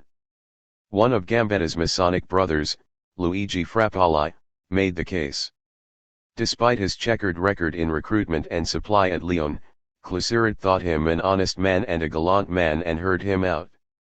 Frappoli urged him to weigh certain concessions the Commune might wring from Versailles against risking the loss of everything, assuring him of a general amnesty for the insurgents. Cluseret, however, felt that Paris could hold out indefinitely and doubted the promise of amnesty. He believed that Frappoli's strongest argument was that the Commune would excuse the reconstruction of the military establishment. 32. Cluseret also proposed talks with the Germans. On April 10, Bismarck told General George Alfred von Fabrice, the Governor-General of occupied France, to hear out any overtures, with the understanding that they would be forwarded to Berlin. On April 26, Cluseret rode out to Fort Aubervilliers to meet with Baron Friedrich von Holstein. 33 Born to a Prussian military background, the Baron had been in the Foreign Service for years, though his last assignment, to Washington, ended after a particularly undiplomatic affair with the wife of Cluseret's old benefactor, Senator Charles Sumner. The negotiations between the two remained remarkably frank. Cluseret acknowledged the delicacy of the position in which we stand towards one another. You are dealing with no riot, nor even with an insurrection, but simply with a municipal revolution. It is in the name of the Municipal Council of the City of Paris, defending its rights, that I have come to confer with you. He said that the Commune wanted nothing from the Germans but their neutrality. Holstein suggested that releasing the Archbishop would strengthen the case. Cluseret agreed to do what he could to arrange this. He also tried to disabuse the Germans of their nostalgia for a French monarchy. There is no species of monarchy which can, I will not say, maintain itself in France, for none can do that, but even try to maintain itself without a promise of revenge. Cluseret agreed that they would not be able to exact their revenge. A people only fights for what it loves, and the French people hates the castes that govern it. As to the officers, they only fight for their pay. Put their pay at stake, and they will fight for it as dogs fight for a bone. Reassure them upon that point, they'll let themselves be taken prisoners and will yield up their swords. France, to give the semblance of reality to these bellicose professions, will be forced to ruin herself in armaments, compelling you to do the same. The army, paid by the people to serve against you Germans, would in reality serve only against itself, and that is what we all are interested in preventing. The triumph of Versailles would mean nothing but perpetual disquietude for Germany. Already, argued Cliseret, the Kaiser and his high command had won such victories that it would become hard to persuade their armies that they were still needed in the field. He reminded Holstein, "Why, already you can hear the clamors of your soldiers, furious at being kept so long in France." Holstein agreed that we are in a hurry to get home. Discipline is suffering. Morale had fallen in sections of the German army. Back in Burgundy, when Jesse White Mario and other medical personnel from Garibaldi's army passed through the lines, one of the Prussian officers asked why Garibaldi would fight against him, describing him as a great man and a good one at any rate. This represented more than the still glowing embers of 1848 because younger Germans drew lessons from the war. When Paul Deroulde told a young Saxon that his wounded brother needed a doctor, he responded, "Ah, we hurt your brother. What do you want? It's war." He quickly added, "It's the fault of Napoleon and of Bismarck." Nor should it be forgotten that Germans in Paris had taken up arms for the Commune. 34. How, then, will it be, asked Cliseret. When this situation becomes chronic, when it shall force you to keep under the colors the men whom the public interest summons to the fields or to the workshop? Your parliaments, no doubt, will stand by you, but who will stand by your parliaments? I tell you that you will see the germ of revolution introduced into Germany. The Baron, slated to become Governor-General of occupied France, pressed as to whether the Commune would contest Alsace and Lorraine militarily. "We want more than that, but we would get it in another way." 23 years after Marx and Engels described the fearful hobgoblin of revolution, the ruling class and its French and German governments saw it very clearly, even if many of the Communard leaders did not. Cliseret found himself in an increasingly intense tussle with the governing bodies of the Commune. He complained that he had found the War Office with nothing necessary to fight a war. As he tried to cobble them together, the governing institutions refused to sanction his proposed military court and left him no gendarmerie or other means to enforce his orders. 35. Bismarck and the Germans found nothing in their talks with the Commune that offered more than cooperation with the plans of the French government. Through it all, Bismarck cooperated actively with the French efforts to build yet another army, one aimed at inflicting mass death on other French people. The Germans facilitated the return of tens of thousands of French prisoners held by the Prussians. Moreover, the Prussians continued to allow people into Paris through the gates they controlled north and east of the city. What drew these new people to the capital was not tourism but the promise of the Commune. Knowing full well what the French army would do, Bismarck had reasons as strong as Thiers to hope that as many radicals as possible would crowd into the city. What followed, he hoped, would destroy radicalism for generations to come. 11. Actors versus reenactors. April 28 to May 21, 1871. The disaster of April 3 would not be the last attempt of the Commune's leadership to reenact the history of revolutionary activities in Paris. For some days in late April, the local Masonic lodges had struggled with the issues of the insurrection. In the end, the more political of them brushed aside the objections of the Grand Orient to present themselves as an appeal to the government. In the end, on Saturday, April 29, a reported 15,000 Masons gathered on the Place de la Bastille and marched through the city, up the Champs-Élysées to Port Maillot. They marched out to the government lines. Gunfire from the Versaillais killed 2 Masons, but the delegation continued into Courbevoie to make their appeal. Some officers who were members of the order were not without sympathy for the message. Nevertheless, the government officially ignored their appeal and the Freemasons returned to plant the flag of the order on the barricade of the Commune. 1. As the drama of ritual Masonic appeals unfolded along the Seine west of the city, more pernicious efforts were made to resurrect the ghosts of the previous century. Events turned most dramatically on the developments around Fort Issy, southwest of the city, over the Seine and downstream. In response to disaster there, the Jacobin wing of the Commune's leadership insisted on the organization of a committee of public safety. The subsequent efforts of the Commune to function became structurally inseparable from the necessity imposed on it of defending itself. The transformative removal of Cluseret. On Friday, the day before the Masonic parade, Cluseret came out to Fort Issy to inspect the physical condition of the badly battered installation and arrange any necessary repairs. He passed over the ramparts and visited the upper bunkers temporarily in use to house the gunners. He also checked the supply of munitions, noting enough shells for 3,000 shots. He made sure that the fort had about 100 gunners and sent more engineers. 2. The garrison included several hundred guardsmen of the 107th Battalion under the command of a 30-year-old railroad engineer, Leon Guillaume Edmond Mecki. Nominally a member of the International, he had earlier stood trial for shooting a policeman, and had close ties to the Blanquists. 3. An honest, politically serious figure, Mecki had done well in a position for which he had little experience. Cluseret returned to the city. After putting in more busy hours at the War Office, he went to bed at around 2 o'clock and rose expecting another normal Saturday. In short order, though, he got a dispatch from Jaroslaw Dombrowski reporting an armistice concluded with the enemy. On the whole line, that the hostilities were suspended.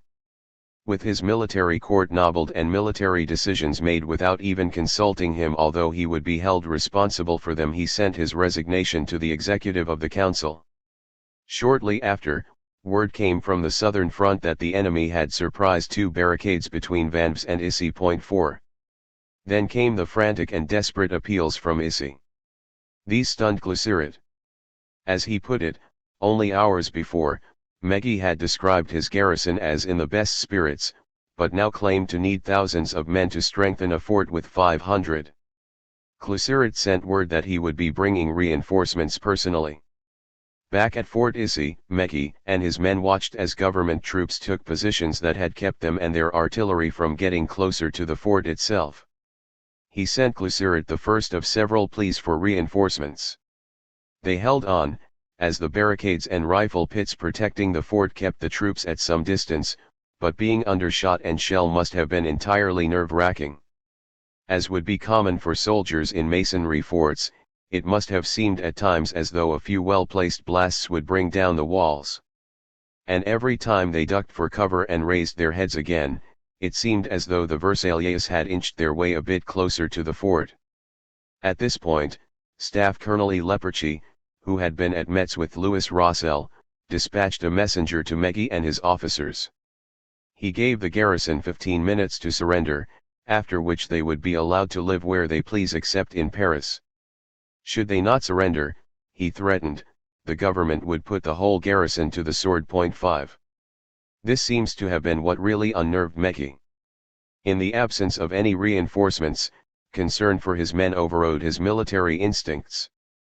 As the walls rattled around him, he consulted his officers and came to a decision to abandon the fort. 6. It is unclear whether Mecki and his men had actually evacuated the fort completely. A muddled anti-commune account reported the fort on the point of surrendering when General Walery Antoni Rybołuski, a veteran of the Polish revolt 7 years earlier, turned up to relieve him, reassigning the post to General Emil Udes with orders to hold the fort until death. The same source reported that it was Cluseret himself who first came to the rescue of the abandoned Fort 7. Cluseret quickly began drawing what he had available to a rendezvous at the École Militaire. He had about 300 members of the 137th Battalion, and added some artillery and as many others as he could bring with him. He noted that his fellow Garibaldian, General Napoleon La Sicilia, had organized other reinforcements, as did some other officers. 8. Their march from the École Militaire to Fort Issy likely took a bit over an hour, though they faced a delay at the city gates. Several hundred of the guard, willing to defend their own neighborhoods, refused to go beyond the city walls. This represented exactly the sort of issue Cluseret had tried repeatedly to address, only to find the Commune's government unwilling to support his views. At this point, he could do nothing but make a quick reassignment of officers to take the unwilling back to duty in Paris. Certainly, though, reinforcements arrived a few hours after the crisis began. Some of the command at Issy seemed to have remained there, if dispirited and demoralized. One account described Cluseret finding the fort abandoned, except for a 16-year-old in tears, sitting on a powder keg ready prepared to blow up the magazine when the government troops entered the fort.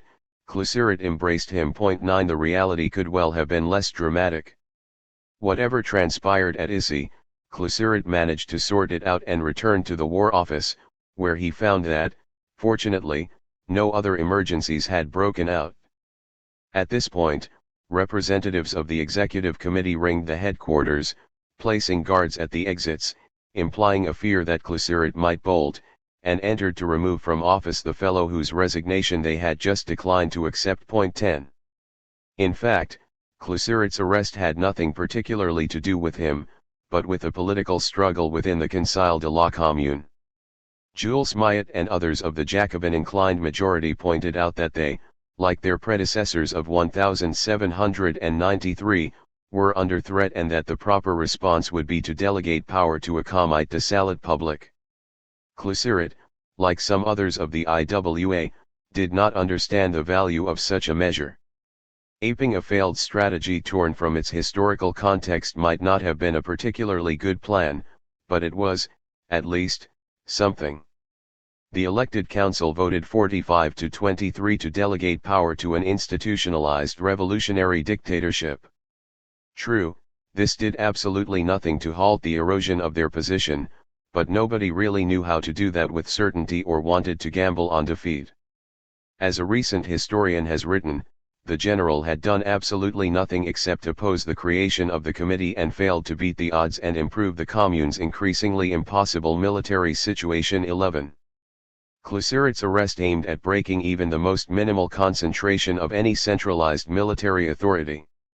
Maillet pressed his imprisonment on the flimsiest grounds, backed by allies who said that, while nothing had been proved, Cluseret needed to be incarcerated as a precaution.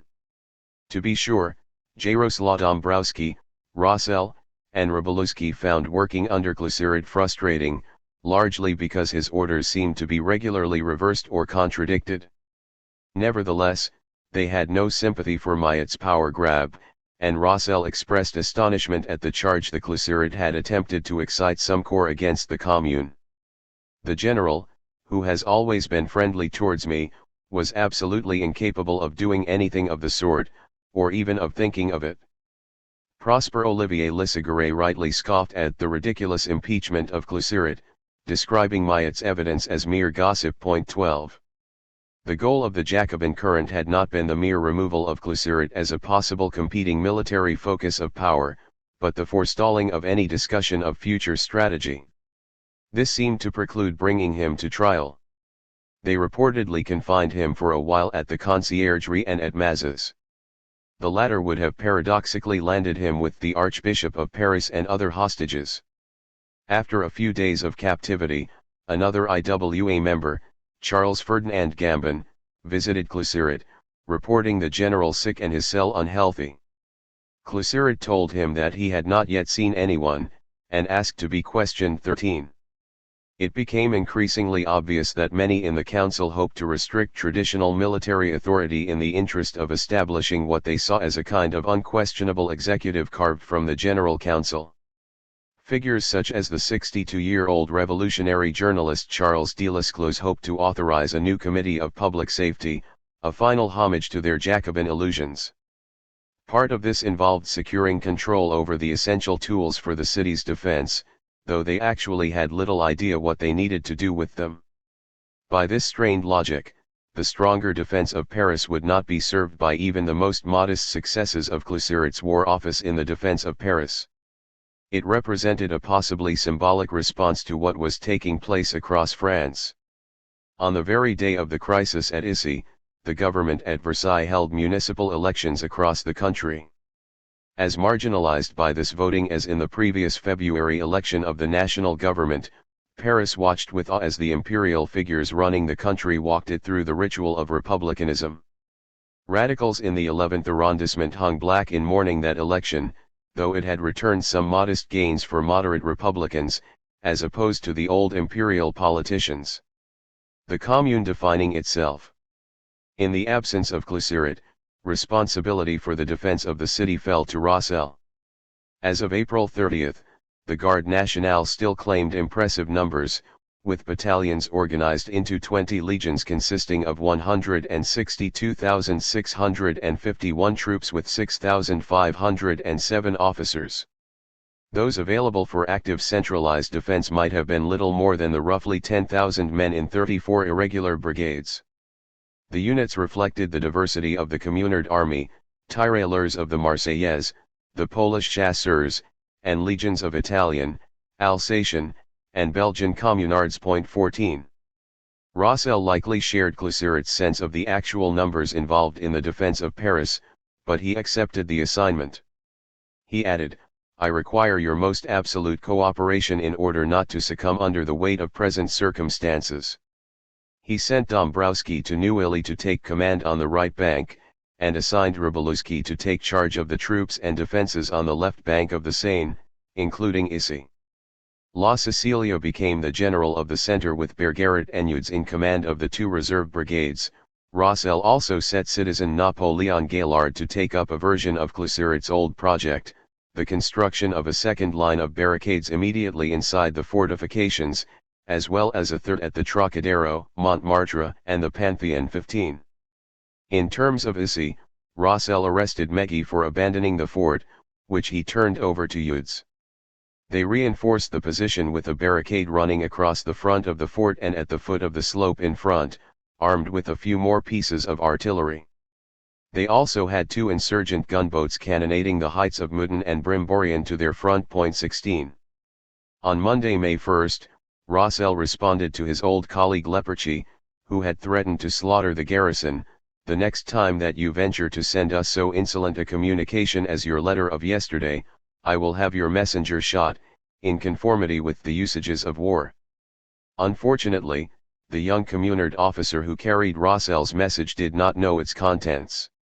When he asked about it, Leperchy told it was an order to have him shot, and sent the courier to Versailles. 17. That very night, the army advanced on the station at Clamart, located on high ground overlooking the fort. Hundreds defended the station, though most had stood down after sunset, and the soldiers moving toward them through the dark identified themselves as National Guard before rushing them with bayonets. Later claiming that some of the communards were army deserters, the attackers gave little quarter, quickly butchering around 200 of them. A simultaneous night attack on the chateau of Issy, which had already changed hands several times, met similar success. Almost immediately, Communard guns opened on these positions. Daybreak on Tuesday saw spirited Communard counterattacks that ultimately failed. And the garrison at the fort soon had to throw mattresses into position for protection. The government also launched attacks to the east, around the redoubt of Moulin-Saquet, and to the west of the city. 18. While the French army grew larger, better equipped, and more experienced by the hour, the Commune could only hold on, at least for the present. In this strange, if very temporary, stasis, that old creative spirit of Paris re-emerged within the revolutionary insurgency. Readers still sat at the long tables, immersed in their work at the Bibliothèque Nationale. People still toured the Louvre, admiring the artwork, even as the distant thunder of artillery rumbled outside the door. Communards protected the holdings of the Palais d'Industrie, even when it came under fire from the government artillery. 19. Newspapers still circulated freely, though pro-government papers tended to wink out of existence. On May 5, the Commune suspended 7 pro-Versailles newspapers, but Lissaguret briefly surveyed some of what remained. The Officiel is little asked for, the journalists of the council stifle it by their competition. The CRI-2 Puppel has a circulation of 100,000. It is the earliest out, it rises with Chanticleer. Only by the Père Duchesne once, though its circulation is more than 60,000. Here is the doctrinaire journal La Commune, in which Milliera sometimes writes, and in which Georges Duchesne takes the young men and the old of the Hôtel de Ville to task with a severity which would better fit another character than his. Do not forget the Mot d'Ordre. It was one of the first to support the revolution of the March 18, and darted terrible arrows at the Versailles. 20. Many of the Communard leaders came from the literary tradition of Bohemian life, and others, such as Glacéret, painted in addition to trying to make revolution. Born to a titled legitimist, Victor Henry Rochefort, Marquis de Rochefort-Lucay, had made repeated efforts to break into the literary world and, in the process, clashed regularly with the authorities. Most famously, Victor Hugo, who had declined election to the Commune himself, declared his sympathies for the effort. 21 The repressiveness of the old order drove such figures to the Commune. Gustave Courbet proved remarkably astute politically. A painter and sculptor of the realist school, he had sought to bring a hard-nosed portrayal of the material world into the stylized romanticism of the contemporary art world. Concerned with the political uses of public spaces, he had long criticized the Vendôme column and its celebration of Napoleonic glories and empire. When the Commune leadership decided to take it down, Courbet had the responsibility of protecting and salvaging its artistic features. 22. In terms of challenging official monumentality and public space, it is worth noting that Eugene Viollet-le-Duc narrowly missed being on the barricades of the Commune himself. The former head of the imperial efforts to restore, among other things, the walled city of Carcassonne and the keep at the Château de Vincennes, he had not left the city with Adolphe Thiers. In fact, he remained to study the siege and produced a scholarly account of the effectiveness and deficiencies of the fortifications of Paris. Only when it looked as though Viollet-le-Duc might be drawn into the National Guard himself did he slip out of Paris to a small apartment in Pierrefonds. 23. The photographer and aeronaut became closely identified with the Commune. His friend Pierre-Jules Hetzel hoped to continue publishing, even as his typesetters marched off to fight for the Commune. The author of fanciful tales of the possible futures opened by technology, Jules Verne visited Paris several times during these weeks, looking for Hetzel and checking on the well-being of his relatives there. 24. In the absence of the institutions that had stifled them, new initiatives emerged. By mid-May, neighborhood associations began to federate to assure a more direct influence on the government. Any power they got would foster the serious democratization and decentralization of the Commune. The condition of women changed very dramatically. Even a most reactionary French thinker about military logistics conceded the value of mobilizing armed women, even if solely for the defense of fortified towns. Women, he continued, could give an excellent exhibition of endurance, of courage, and we believe of capacity for fighting. There would always be the advantage to the defense of being able to draw upon such reserves, which could never be employed upon offensive operations by those engaged in the attack. 25 Circumstances forced on Paris the most expansive view of the role of women in war, even more so than in Garibaldi's innovative army. More importantly, though, the women of Paris began to organize to shape the future for which the people fought. They took a direct hand in the efforts to convert the empty and quiet workshops to communal uses. Women such as Elisabeth Mitrieff, Louise Michel, and others became essential to the popular mobilizations. However, they also began pressing for concerns distinctive to them. Many came to see the Commune as socialist or anarchist, reflecting its embrace of distinctive principles of government and its efforts to implement them. It extended the moratoriums on rent and on the payment of debts imposed by the siege, and set aside by decree of the government at Versailles.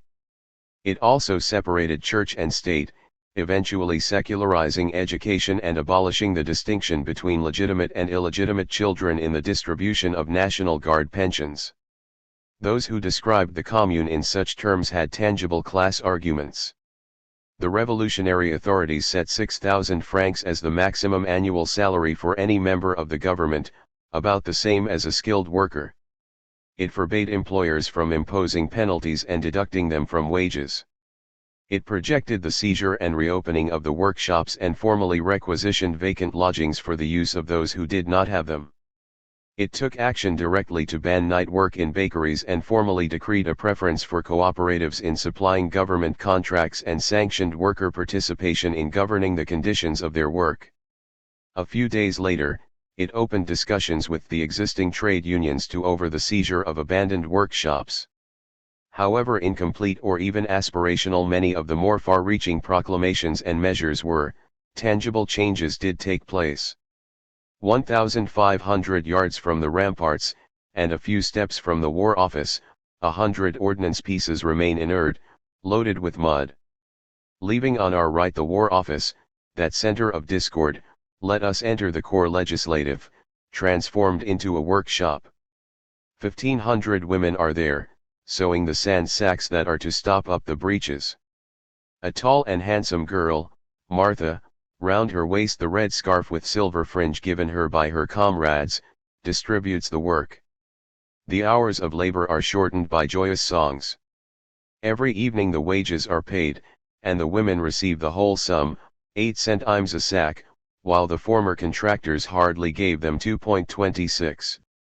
Then, too, the Commune reportedly discussed the abolition of formal standards of French grammar and spelling, as well as purging words such as king, duke, sir, servant, conscription, and so on from the dictionary. 27. Issues of grammar aside, Rossel continued to fight an uphill battle to get cooperation from the council and its leaders, who as with Cluseret withheld the kind of power that any military command defending a major city would have to have. When, on May 9, the encroaching government forces seized Fort Issy, Rossel's sense of helplessness overwhelmed him and he resigned in disgust. The Commune responded by replacing him with Charles Delescluze. Meanwhile, Cluseret finally heard the 7 charges made against him. Maillet and Delescluze had gathered everything against him that they could find. The prisoner answered them in writing, but the Committee of Public Safety secured its power on May 15, and its supporters had enough power to repeatedly forestall his requests for a formal hearing. 28. At no point did the Commune have the freedom to be able to seriously work out its own destiny or imagine much of what that would be, but that almost seemed inevitable in the context of its times. The war for the people was certainly no less mismanaged and misdirected as that earlier war for the Republic or that for the Empire. Those who directed the earlier conflicts passed on much of their cost in blood and treasure to the people. A war for those people would not have the option of passing on its cost. And it would not have the institutional wherewithal to bury its mistakes or place the blame for them on the treachery of foreigners. The later influences of the Commune abroad reflected the cosmopolitan demographics of Paris and the movement on its behalf. The government reported foreigners among the thousands of prisoners taken, and one suspects that those falling into the hands of the French army were likely killed in larger proportions. The defense of the city would arguably never have been as strong as it was without the large number of militarily experienced Poles, though neighboring countries provided large numbers of Belgians, Dutch, and Swiss, as well as Italians and other veterans of Giuseppe Garibaldi, while Spain and Portugal also contributed fighters, as did Wallachia and Hungary. Smaller numbers of Russian, Austrian, English, Irish, American, and African communards also took up arms, with handfuls of Greeks, Swedes, Danes, and Turks, with a couple of Brazilians, some identified simply as Asians, and 8 miscellaneous.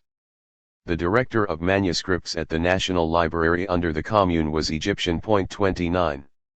Most notably, a significant cluster of Germans fought for the Commune. They might have done so as a more coherent force but for the flight of German civilians from Paris, which also disintegrated the German-speaking section of the IWA there. 30. Holding the line.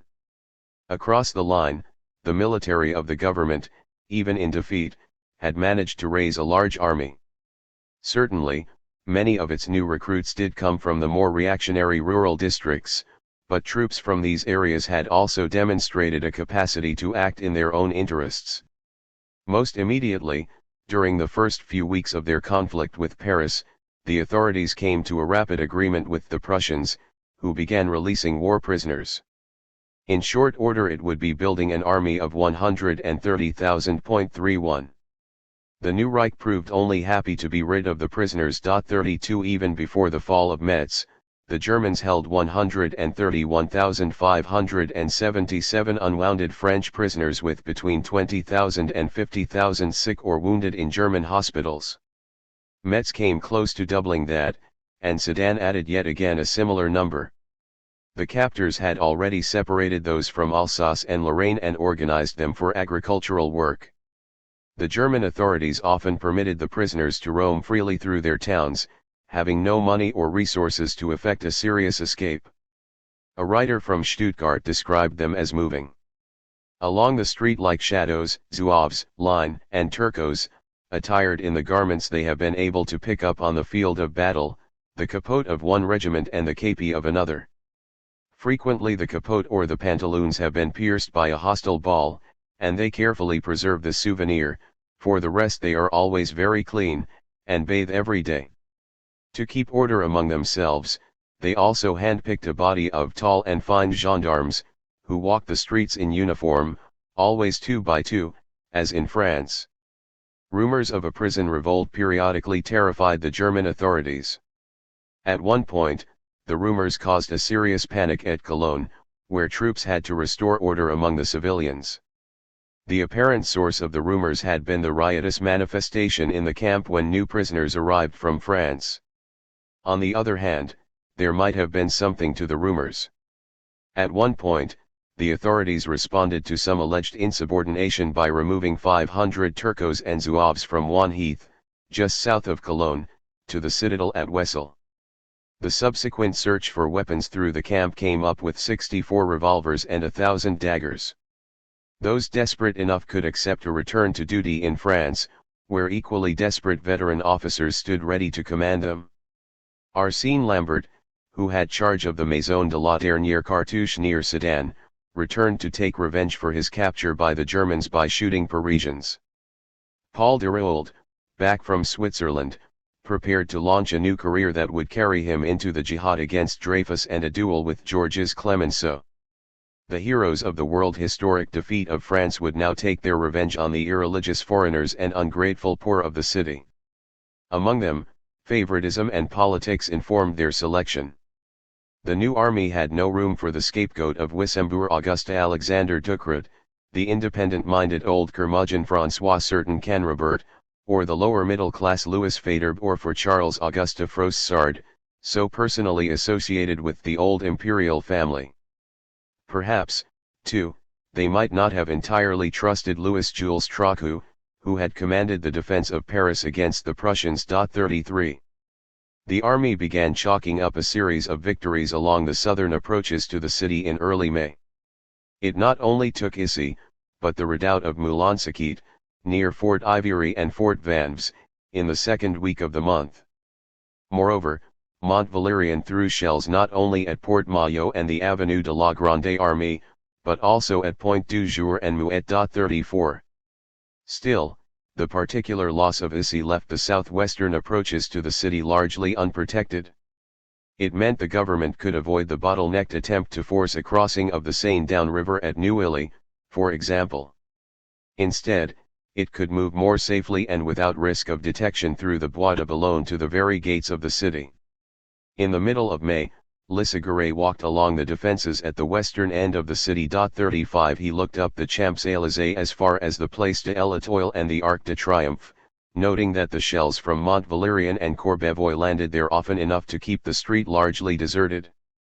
Defenders had walled up the main arch and built a strong makeshift barricade, where they had begun to mount guns.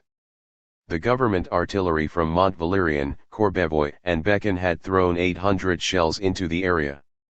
It reduced to ruins virtually everything beyond the Arc de Triomphe to the right, the neighborhood between the Avenue de la Grande Armée, and the turns. Here and there he sighted human salamanders lurking in the ruins. To defend the Port Maillot, The Commune had 3 batteries with a total of a dozen guns manned by only 10 men.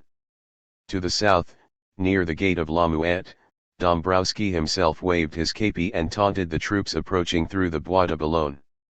He had made his headquarters in the Château de la Muette, although shells had riddled all the rooms.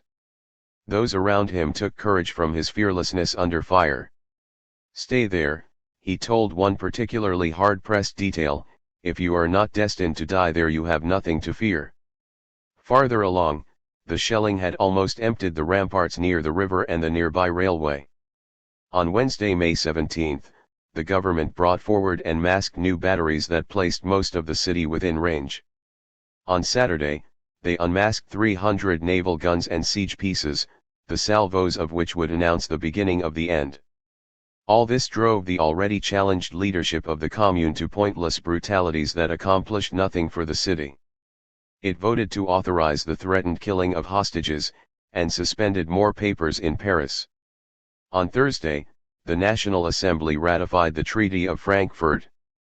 It had come time to settle the troubles in Paris.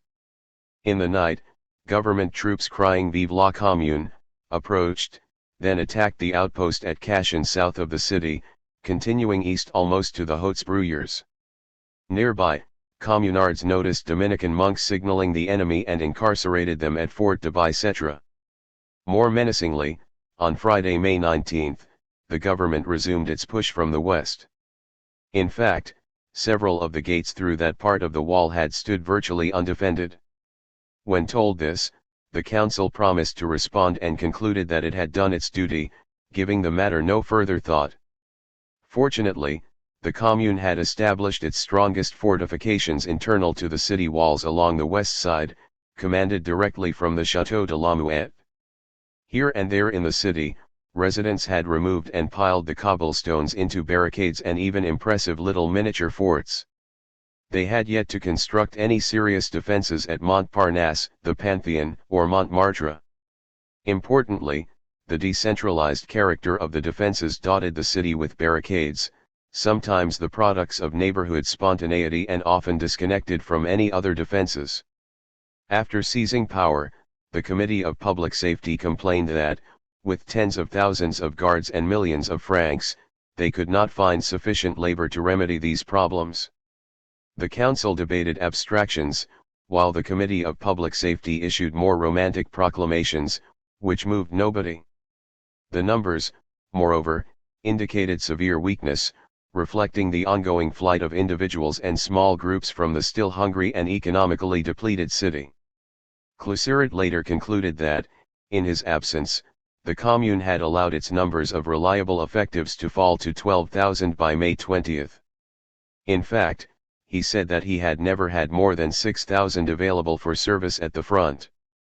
An internal Commune source frankly estimated that, at this point, they had lost 4,000 men, killed or wounded, and 3,500 prisoners. They had a couple of thousand under arms from Asnières to Neuilly, with perhaps 4,000 in position from La Muette through the wall fronting Issy to Vanves. 36 There remained other armed communards, but they waited in their communities. The increasing vulnerability of Paris had simply become too great a problem to resolve and, hence, too painful to face. Perhaps some awareness of this depressing state of affairs encouraged them to give a more sympathetic response to another plea from Cluseret in his cell. On May 19, he wrote, reminding his comrades that they had fought together against preventive detention under the old order. "As a member of the Commune, I am entitled to my seat," he wrote. "As a child of Paris, I have the right to defend my native city. As a man, I have the right to justice." 37 Yet they stalled.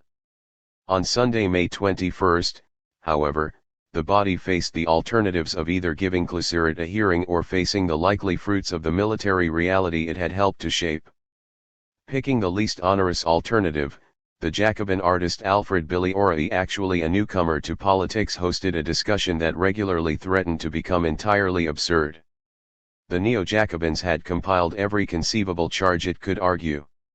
It repeated stories that people had caught Cluseret sleeping on the job, and it transpired that he had taken to spending the night in the War Office to be on hand for any particular developments.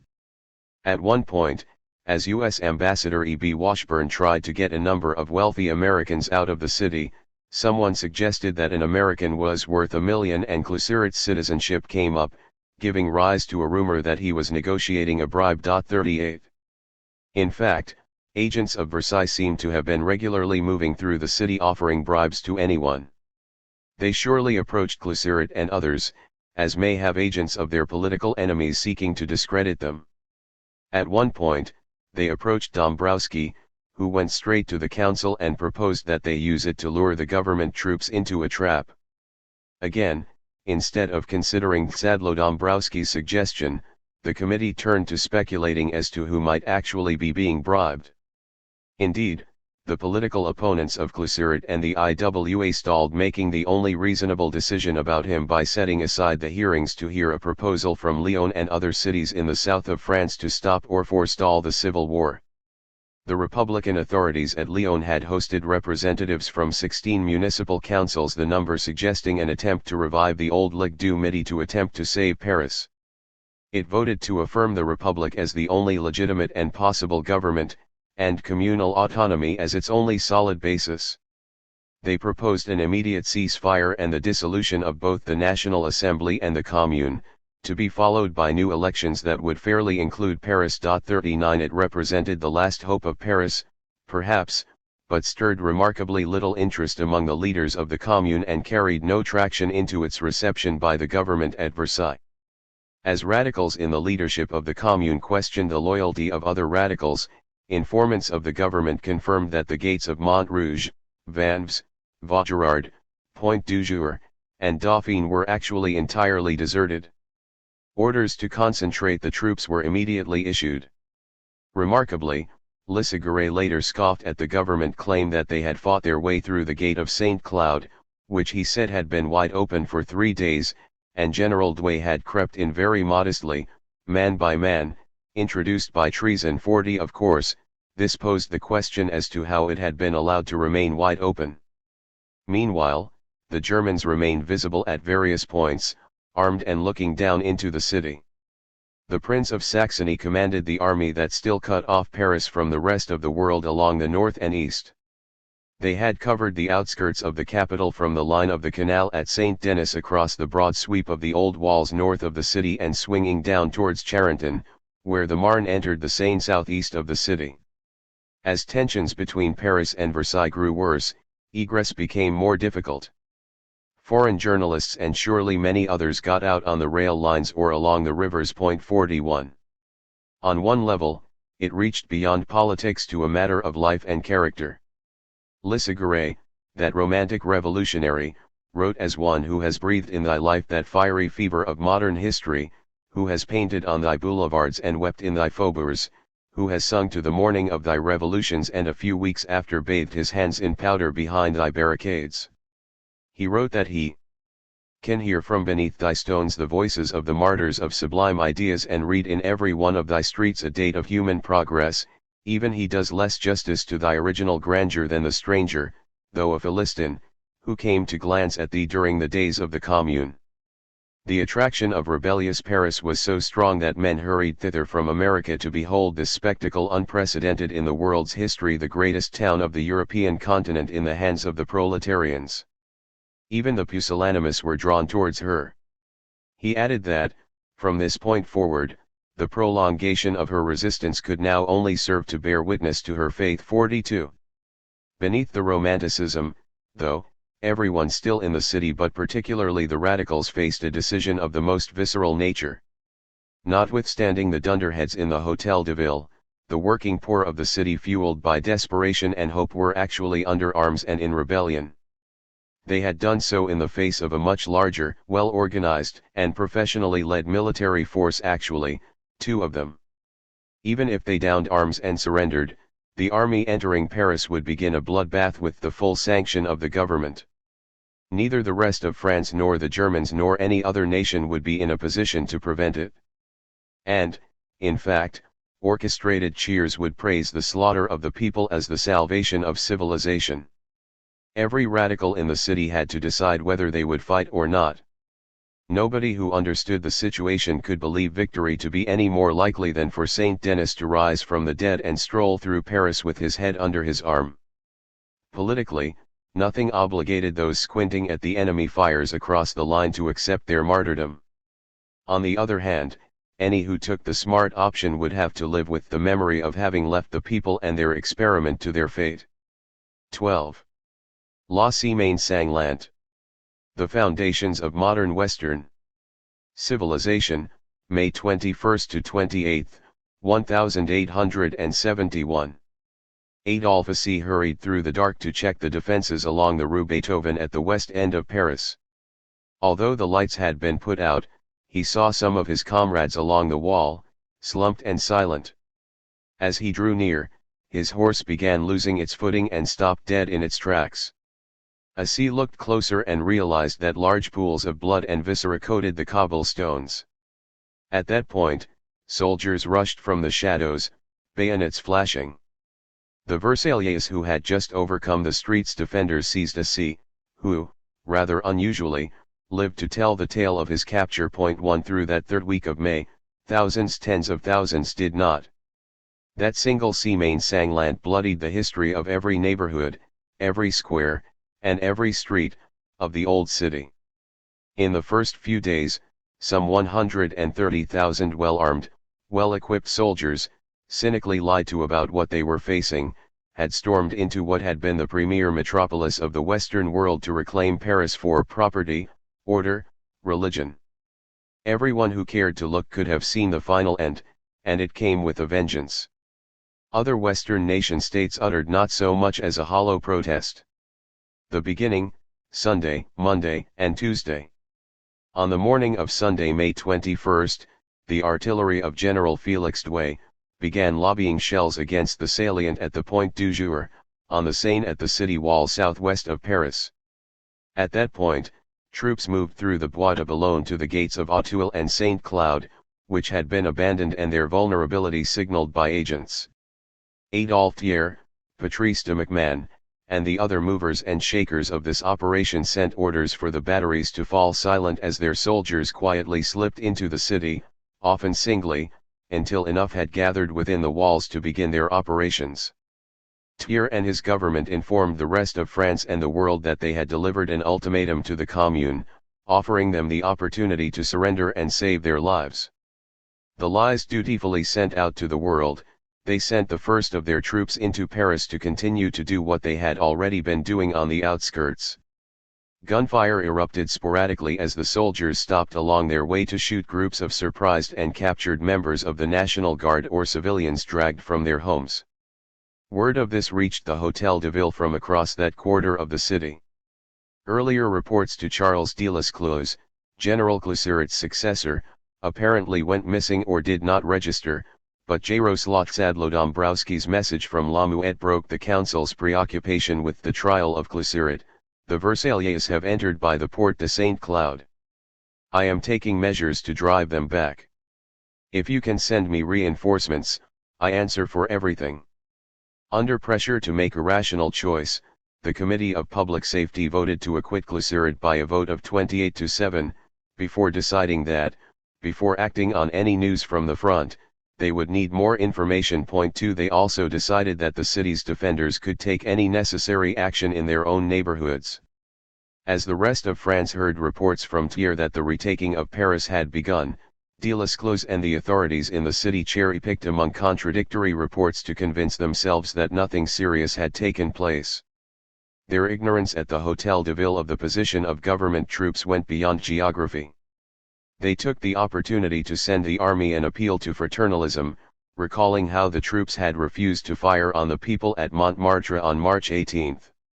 The people of Paris will never believe that you could raise your arms against them. When they face you, your hands will recoil from an act that would be a veritable fratricide. Like us, you too are proletarians. That which you did not the March 18 you will do again. Come to us, brothers, come to us. Ours are open to receive you. 3. Needless to say, they did not. Paris in general remained oblivious to its coming ordeal. Nathalie Lemel and the Union de Femmes at the Hôtel de Ville labored on a founding document for a federal chamber of working women. That Sunday evening, thousands attended a benefit concert at the Louvre for the widows and orphans of the city, even as shells began falling a few hundred yards away. Scoffing at the government's earlier threat to attack the city, a staff officer invited the audience to return next Sunday, to the same place, to our second concert for the benefit of the widows and orphans. Later that night, though, the city's defenders realized the gravity of the situation, but hesitated to issue an alarm for fear of causing a panic. Some did begin to pore over the maps and plan a defense, a study long overdue. 4. Through it all, wave after wave of soldiers swept through the gates, silent and veiled by the night, until their numbers allowed for a division into two columns. General Justin Clinchant, who had been Bourbaki's second-in-command, headed off along the tracks just inside the city walls, quietly seizing one position after another. Another moved in the direction of the Trocadero. 5.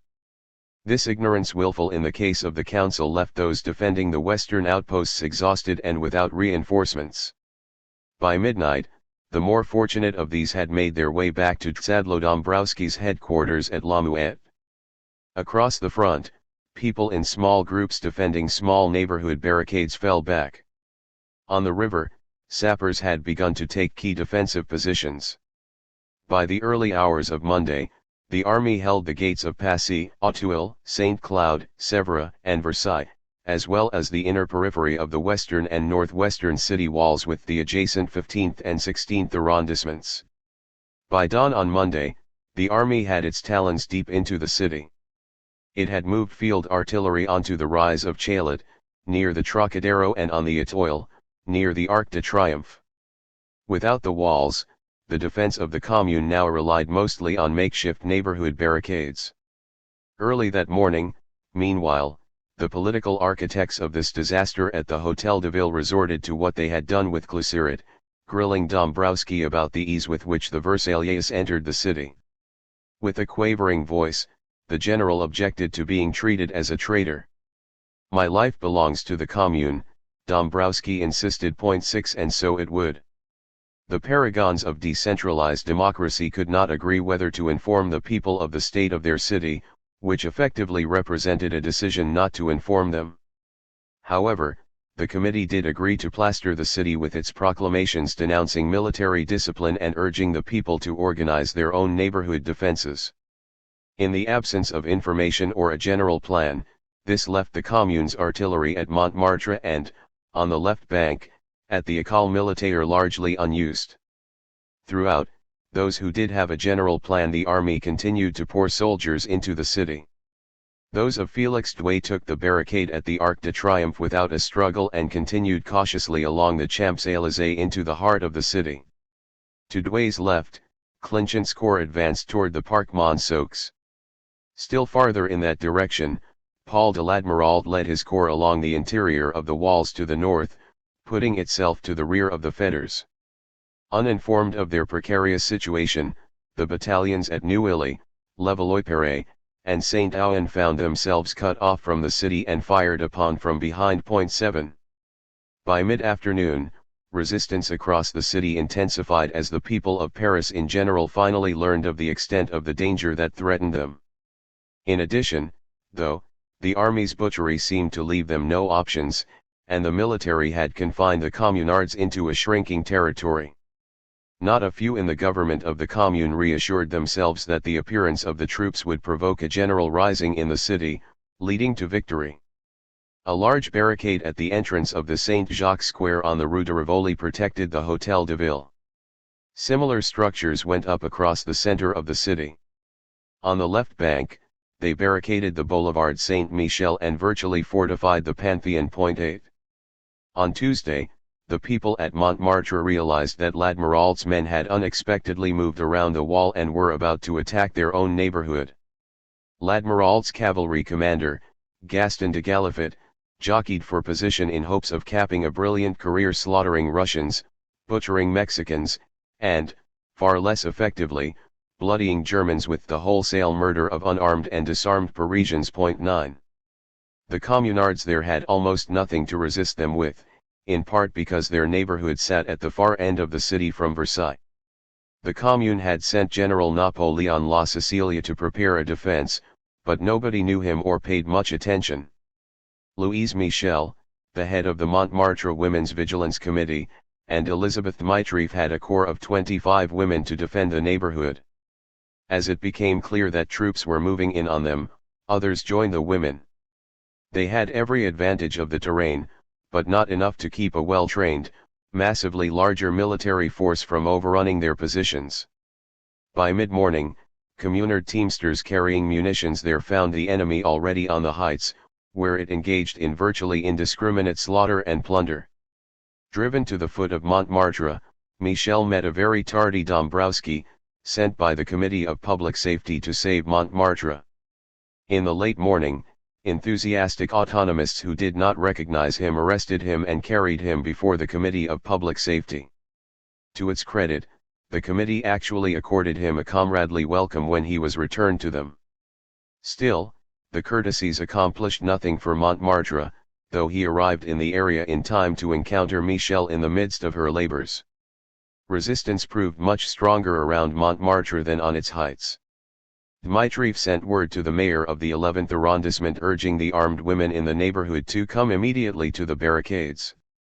For hours, 120 women held a barricade against Clinchant's soldiers at the Place Blanche, near the later site of the Moulin Rouge. When forced back, they retired to a more secure position along the Pigalle, defending it until about 2 o'clock. The government troops dragged their leader before an army officer who discharged his revolver in the face of his prisoner, leaving his soldiers to finish him. To the east, Dombrowski fell, mortally wounded, on the Rue Marat.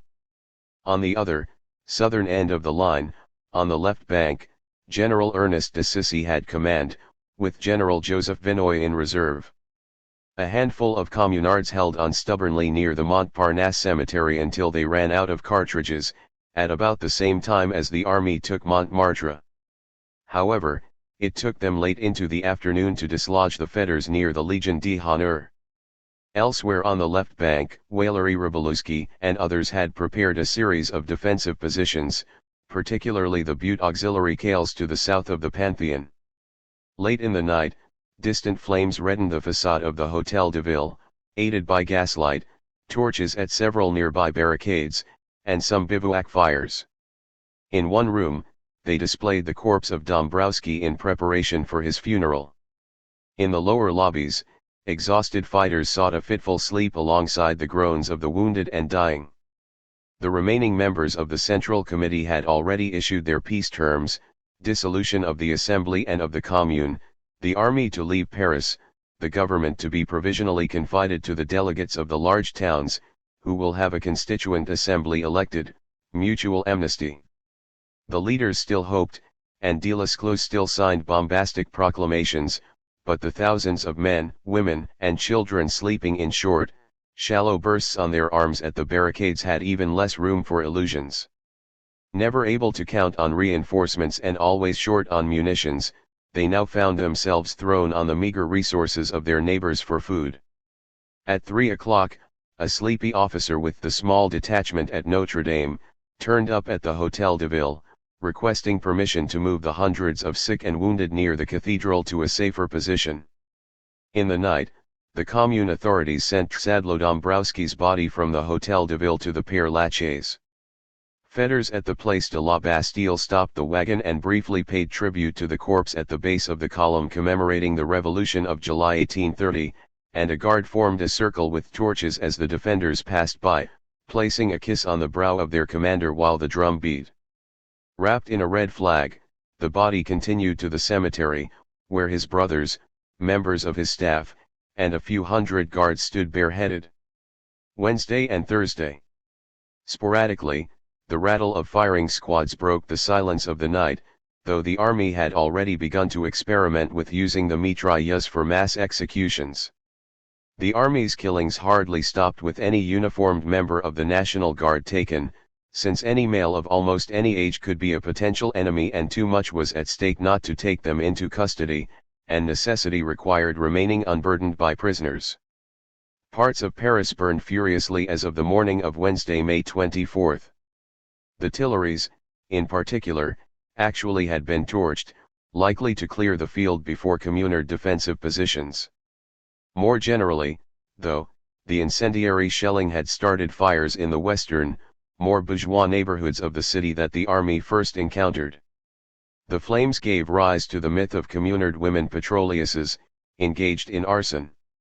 U.S. Ambassador Washburn helped to spread the idiotic lie that 8,000 of these female Communard arsonists scurried through the shadows of the city in hopes of destroying civilization as we know it. Once this started, they murdered women caught not only with anything flammable, but even with olive oil or nothing at all. Those with children posed a problem only in that the children, of whatever age, might have to be killed as well. There had been noteworthy cases of mercy.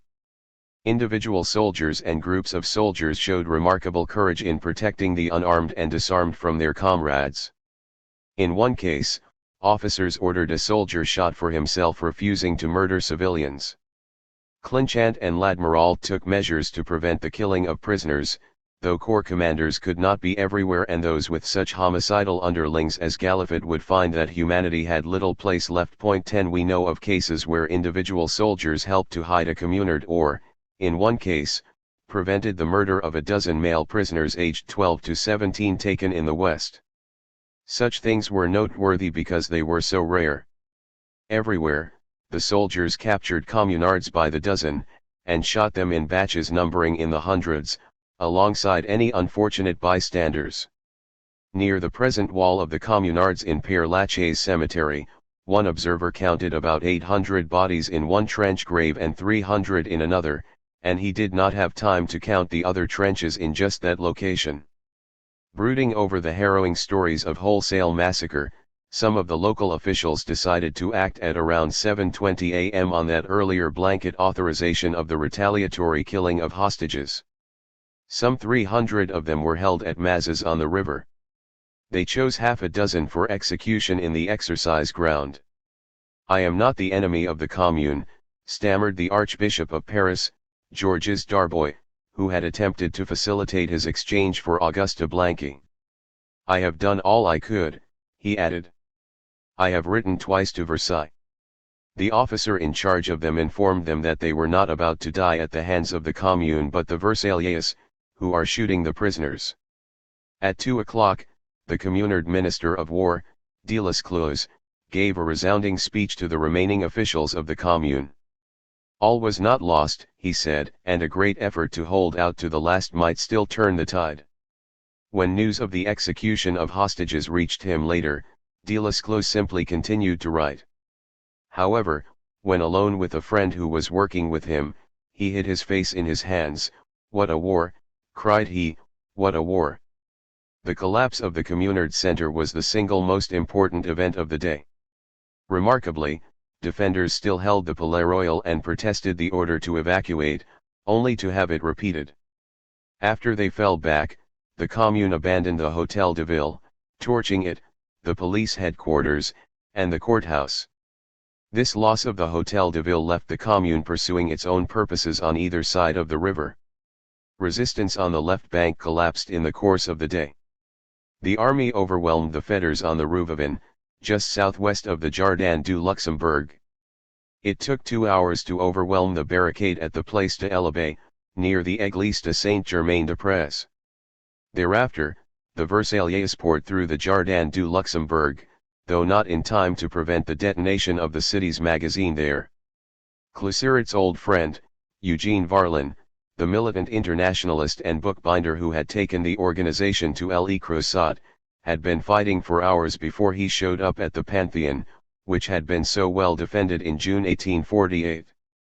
Storming through the Luxembourg, government columns streamed through the streets of the Latin Quarter into the Val de Grace to the south of the Pantheon. They also reached the Boulevard Saint-Michel by the Rues Racine and École de Médecine, which women had defended. Up the street at the Pantheon, the defenders had raised barricades at the entrance of the Rue Soufflot, at its the center, and from the mairie of the 5th arrondissement to the Faculté de Droit. By 4 o'clock, though, the army was advancing against them from 3 sides, making the defenses untenable. The resistance apparently lasted long enough for Georges Ernest Boulanger, the future General Revanche, to be wounded. 11.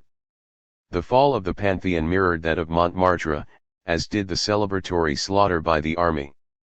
Near the Pantheon, the military arrested a well-known but rather moderate socialist. They took him to the Luxembourg, where General Sissy consulted a list and had a staff officer simply inform the prisoner that the general had ordered that he was to be shot at the Pantheon, on his knees, to ask pardon of society for all the ill he had done. When the men refused, they knocked him to his knees. He shouted, "Vive l'humanité!" Then they killed him.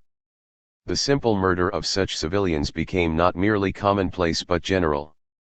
The army executed 2 Polish emigrants, Adolf Rozwadowski and Michael Zuiser, who had been involved in the revolutionary movement at home years earlier, but whose only crime in Paris had been to have a lantern in their window. The army saw it as a signal, so they were shot and killed, their bodies left in the streets for 2 days. Rybolovsky and his comrades provided the Commune its only real success of the day at the Butte Auxiliary Cales. The Versaillais had launched their first assault at daybreak, and the fetters rushed forward to meet them. The stubborn resistance left the soldiers temporarily unwilling to follow their officers into another assault. Nevertheless, the fall of the Pantheon left the army to their north and, indeed, to the east. This forced their line of communications with the rest of the defense across the Seine shifting to a barricade on the Austerlitz bridge, opposite the Mazas. When the battle around the Butte Auxiliary Cales renewed on Thursday, much of the army had already bypassed it to launch attacks on the prison on the Avenue d'Italie, a kilometer east. The fetters there cleared the prisoners, including a group of Dominicans, by turning them loose. Some of the priests were shot. The forces at Butte Auxiliary Cales simply ignored orders to retreat across the river into the 11th arrondissement, and the army resumed its general attack on them around midday. The Versaillais had much more success behind it to the east, following the ramparts as far as the Avenue d'Italie and the Route de Choisy, defended by powerful barricades. Still, the fire raging in the tapestry works of the Gobelins made the barricade on Boulevard Saint-Marcel vulnerable. Meanwhile, a prolonged artillery barrage blasted the Butte Auxiliary Cales. At this point, Rybolovsky finally drew his contingent back east toward the Place Jeanne d'Arc, finding an already strong army presence along those streets behind them and some barricades in government hands. Almost hemmed in on all sides, Rybolovsky ordered them to fall back to the protection of communard fire from the Austerlitz bridge. In the end, he brought about 1,000 men and a cannon across the Seine, but the army rolled over the handful of fetters serving as a rear guard. The collapse of the communard forces on the left bank late on Thursday left Vinoy to take his reserve across the Seine and advance toward the Place de la Bastille by the small streets that abut the Rue Saint-Antoine, as well as the quays on both sides of the river. Alongside them, Douai's corps pressed east along the Rues Charlotte and de Saintonge. Thursday had not gone well for the communards on the right bank either. Within earshot of the butchery, their remaining leaders seized on the suggestion to get U.S. Ambassador Washburn to ask for the German negotiation of an armistice. They authorized a commission headed by Delescluze to accompany the American secretary to the site Vincennes. At 3 o'clock, they reached Vincennes, where the local fetters thought they were escaping the city, until one of them recognized Delescluze. The Germans brushed off that kind of intervention, but moved troops into territory held by the Commune. Around 5 p.m., thousands of Bavarians moved forward from Fontenay, Nogent, and Charenton, forming an impenetrable cordon from the Marne to Montreuil. Later, thousands more Germans moved into Vincennes, with 80 artillery pieces. At 9 p.m., they isolated the Château de Vincennes, disarming fetters hoping to return to Paris and join the Commune's defense. The Germans actively set the stage for what would be the final chapter of the French government's butchery of its own citizens. Back from Vincennes, Delescluze found that other leaders of the Commune had become increasingly scarce. Leo Franco, the member of German Social Democracy who had been assisting in the organization of the city's working women, fell at a barricade in the Faubourg Saint-Antoine. Though wounded herself, Elizabeth Dmitrieff rescued him and got him to safety. When Rybolovsky and his forces joined them from the left bank, Delesclos offered him the late Sadlo Dombrowski's field command. Rybolovsky asked whether the right bank had a few thousand resolute soldiers operating under a centralized command and declined the offer when Delesclos replied that, at most, they had only a few hundred. Most communards yet under arms had done as they had repeatedly been instructed and looked to the defense of their neighborhoods. Over the day, the army had advanced toward the Place du Château-d'Eau, today the Place de la République, where a young woman of 19, dressed as a fusilier, had led a desperate resistance through the day. When an officer fell dead in front of their barricade, a 15-year-old dashed out amid a hail of bullets to retrieve the képi to the cheers of his companions. At 6:45 p.m., Delesclos himself gathered about 100 fetters and led them off in that direction. There, gunfire felled Delesclos. With no clear alternative, no plans, and no resources to exploit, Varlin took charge as delegate of war. The loss of this barricade opened the way to the Rue de Turbigo, thus enabling the Versaillais to occupy the whole upper part of the 3rd arrondissement, and to surround the Conservatoire des Arts et Métiers. After a rather long struggle, the fetters slipped away, leaving behind them a single stubborn woman with a loaded mitrailleuse. As soon as the soldiers got within her view, she blasted away at them. At a barricade of the Faubourg du Temple, the most indefatigable gunner was a boy. The army summarily murdered all its defenders except another child who pleaded for 3 minutes to hurry home and give his silver watch to his mother. Moved, the officer let him go, not thinking to see him again, but 3 minutes later the soldiers heard him announce his return as he walked to the wall to take his place over the bodies of his comrades. By Thursday evening, the Versaillais formed a broken line, roughly from the Gare de l'Est, through the Château d'Eau to the Bastille and the river beyond. The Commune retained but 2 arrondissements intact, the 19th and 20th, with about half of the 11th and 12th. The shades of night brought back the glare of the flames that raged through parts of the city. Final blows, Friday and the weekend. By Friday, May 26, 5 days into the constant cannonades, the rains began to fall. One could hear the gunfire but the weather muffled it. Everybody outside wound up wet, and the rainfall made it even harder to recognize who was coming toward them through the street. Archibald Forbes, the English newspaperman present in Saarbrücken at the war's start, now also witnessed its sanguinary postscript in Paris. After covering the first days of the assault on the city, he had left through the Prussian lines to personally deliver his copy to his London editor. 12 Forbes then returned to watch the last tragic days. Most of Friday's work took place north of the Seine. Here and there, shots came from the pockets of resistance across the left bank, though many of these may have been merely the sound of executions. Resistance also continued behind the army's line, though these would soon exhaust their ammunition. Along the main line, Vinoy, Douai, and Clinchant resumed their assaults on the Commune. They easily overran the scattered outposts along the river.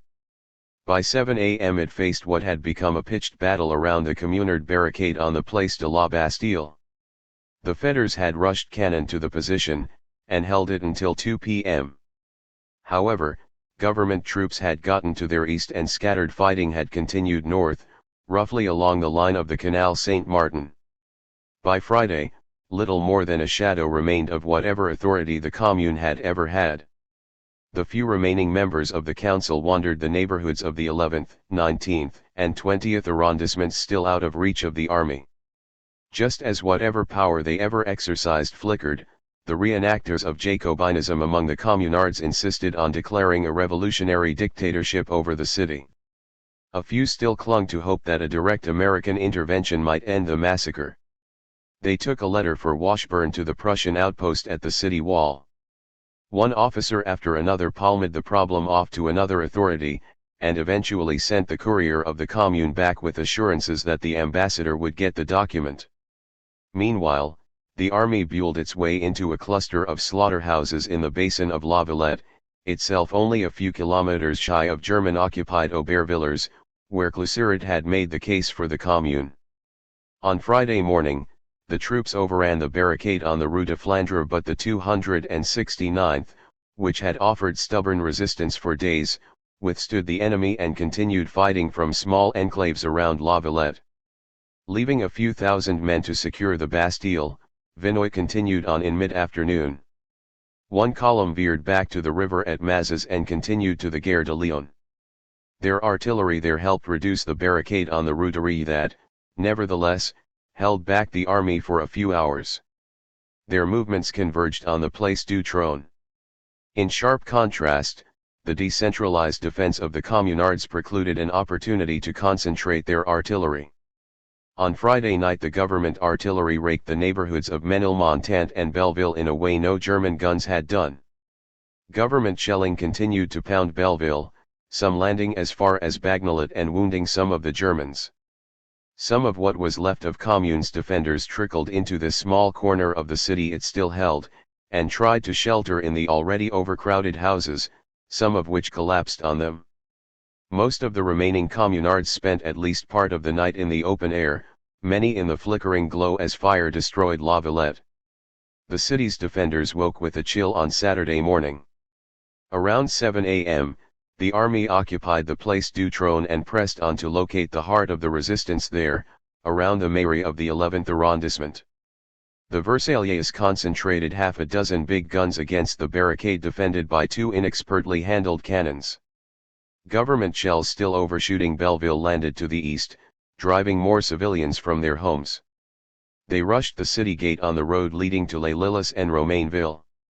At 1 o'clock, one of the responsible Germans finally lowered the drawbridge to allow them to escape. At one point, though, the sergeant of the gendarmerie at Romainville attacked them and called out to the Germans there to open fire. One of them shot a woman, although, in hindsight, it is remarkable that they let anyone through. A few hours later, officers of the French army approached the Germans at Romainville for permission to pursue the offending civilians. The Germans claimed that they lacked the authorization to do that and referred the French to the occupation authorities at Saint-Denis.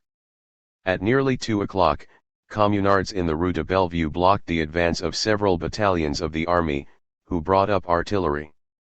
From the Place du Marche 5 bare-armed artillerists without leaders or orders began firing 3 cannons, assisting those at the Place des Fêtes in defense of the Buttes Chaumont. The 5 continued without rest for 3 hours, when they ran out of ammunition and scurried off to rejoin the skirmishers on the barricades. Around this time of the day, the army had cornered a few hundred fetters in the walled high ground of the Père Lachaise cemetery. 5,000 soldiers with active artillery surrounded them. Although the defenders had no ammunition for their own cannons and did not have numbers enough to actually occupy the wall, the Versaillais balked at entering until their guns had battered down the gate. Once they entered, the fetters disputed them foot by foot, gravestone by gravestone. Surrounded by death, the fighting became desperate, usually ending with bayonets and knives. To the southeast of there around 5 o'clock a column of fetters moved a line of captured soldiers up the Rue Haixo from a recently evacuated prison in which they had been held to the church at Belleville. Their arrival caused a fatal diversion. The people ran up to see them pass, and the Place des Fêtes was dismantled. The defenders of the Buttes had to fall back to their last line. By 6:30 p.m., that column of fetters reached Vincennes with 48 gendarmes, ecclesiastics, and civilians. Finding the gates of the chateau closed to them, they could not deliver the hostages there. So they lined them against a trench at the fool of a wall and leveled their rifles. A local official eager to delay any execution warned them that they were near a powder magazine. Nevertheless, the guns flashed and the hostages tumbled to the ground. Later in the day, a Versaillais staff colonel approached the Château de Vincennes to negotiate its evacuation by the 375 fetters stranded there.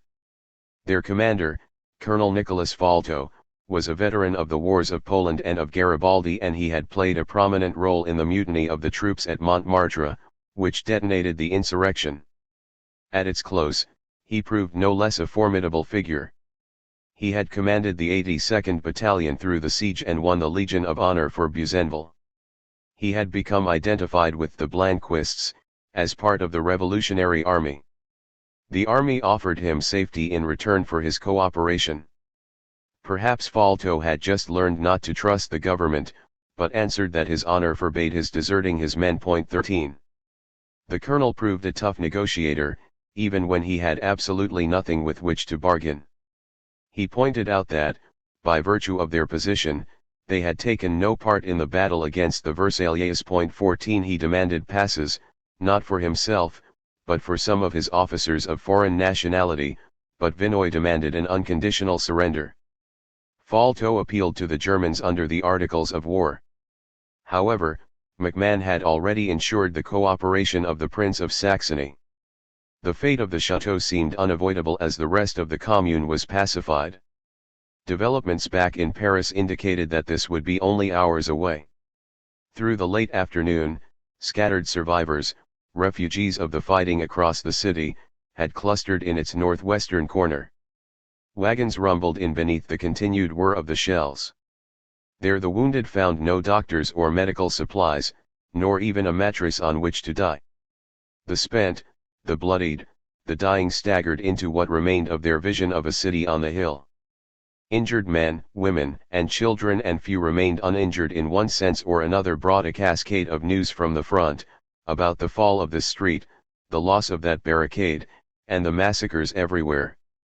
People declared their rage and desperation with sobs, with shouts, with shrieks.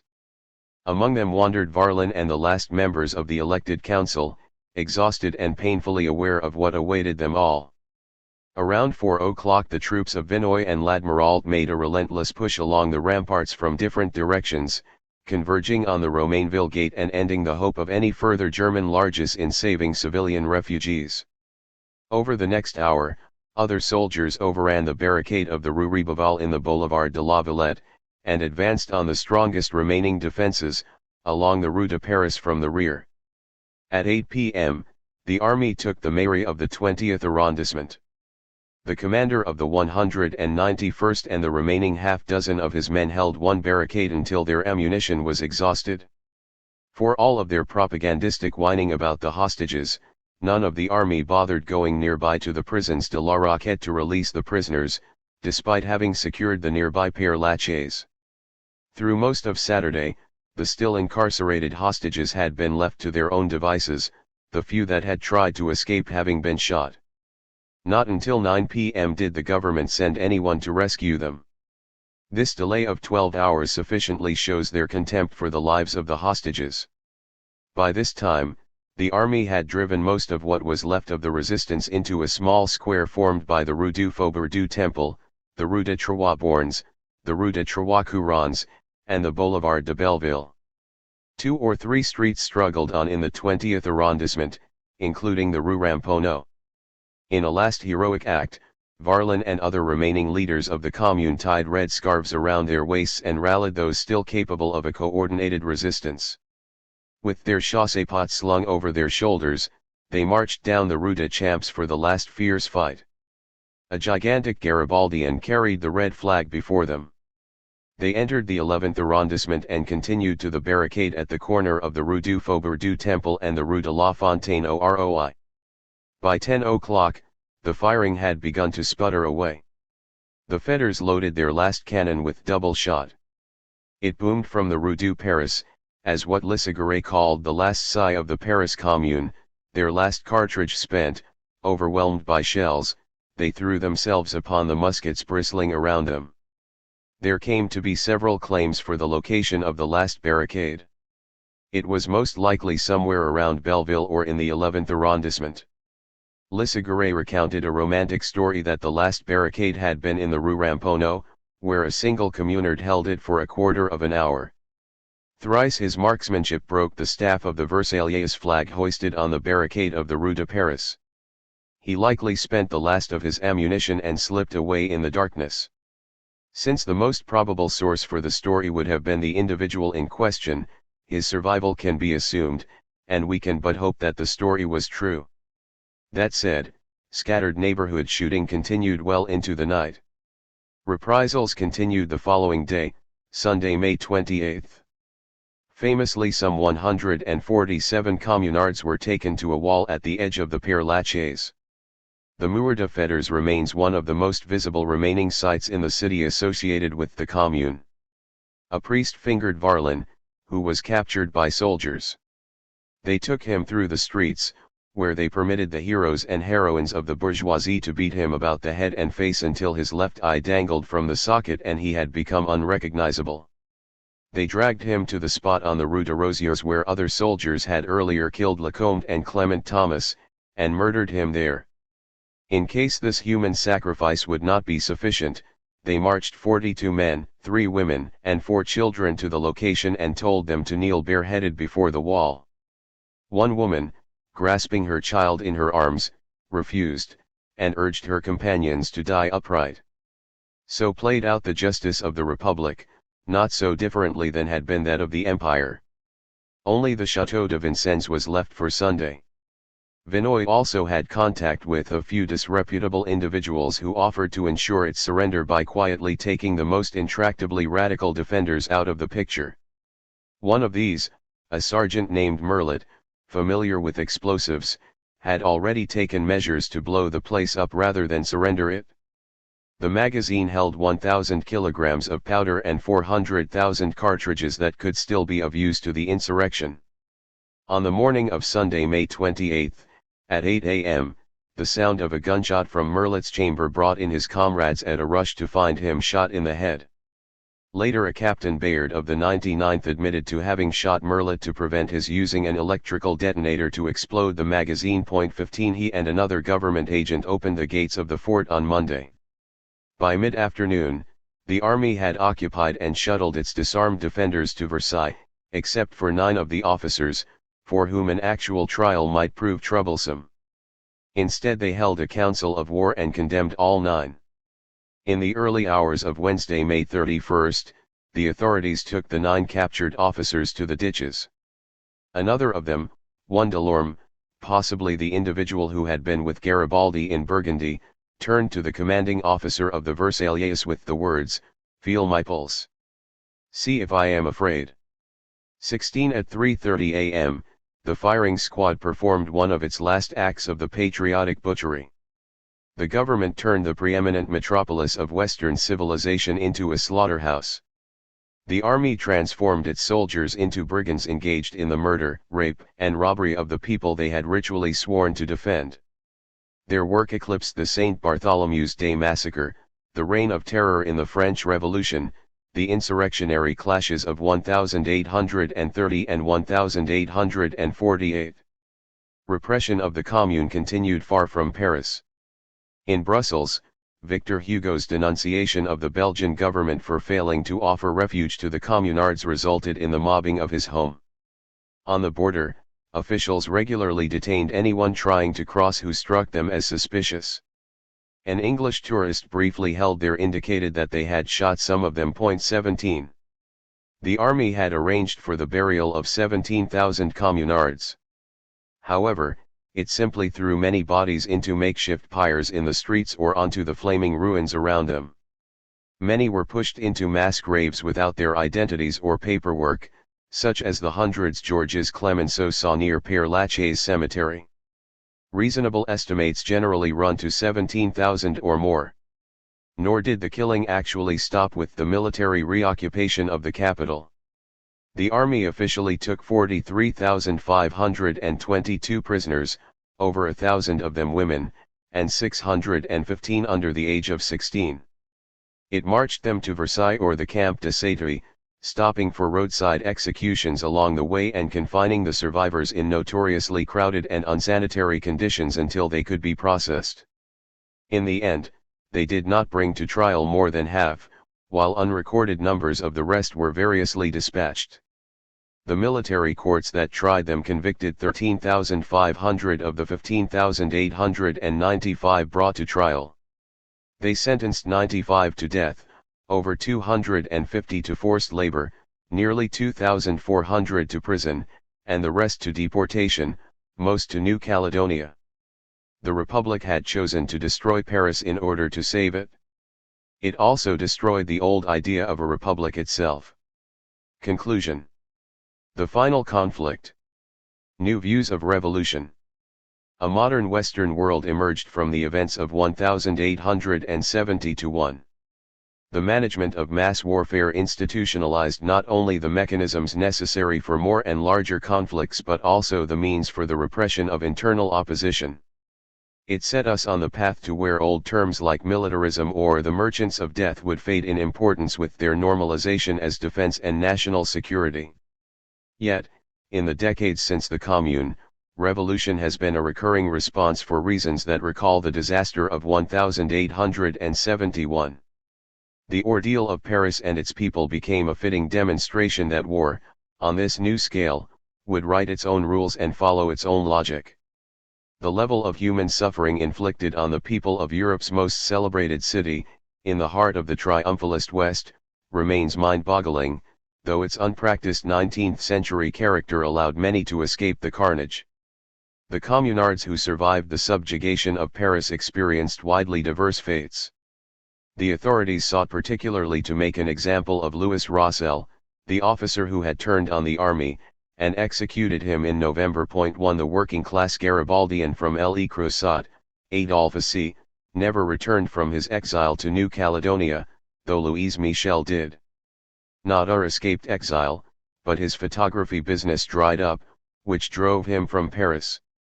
Minna Puccinelli had lost her husband in the combat before Dijon, and she joined the International in Belgium before making her way to Spain at the time of the revolts there. Not a few communards escaped the bloodbath in the city.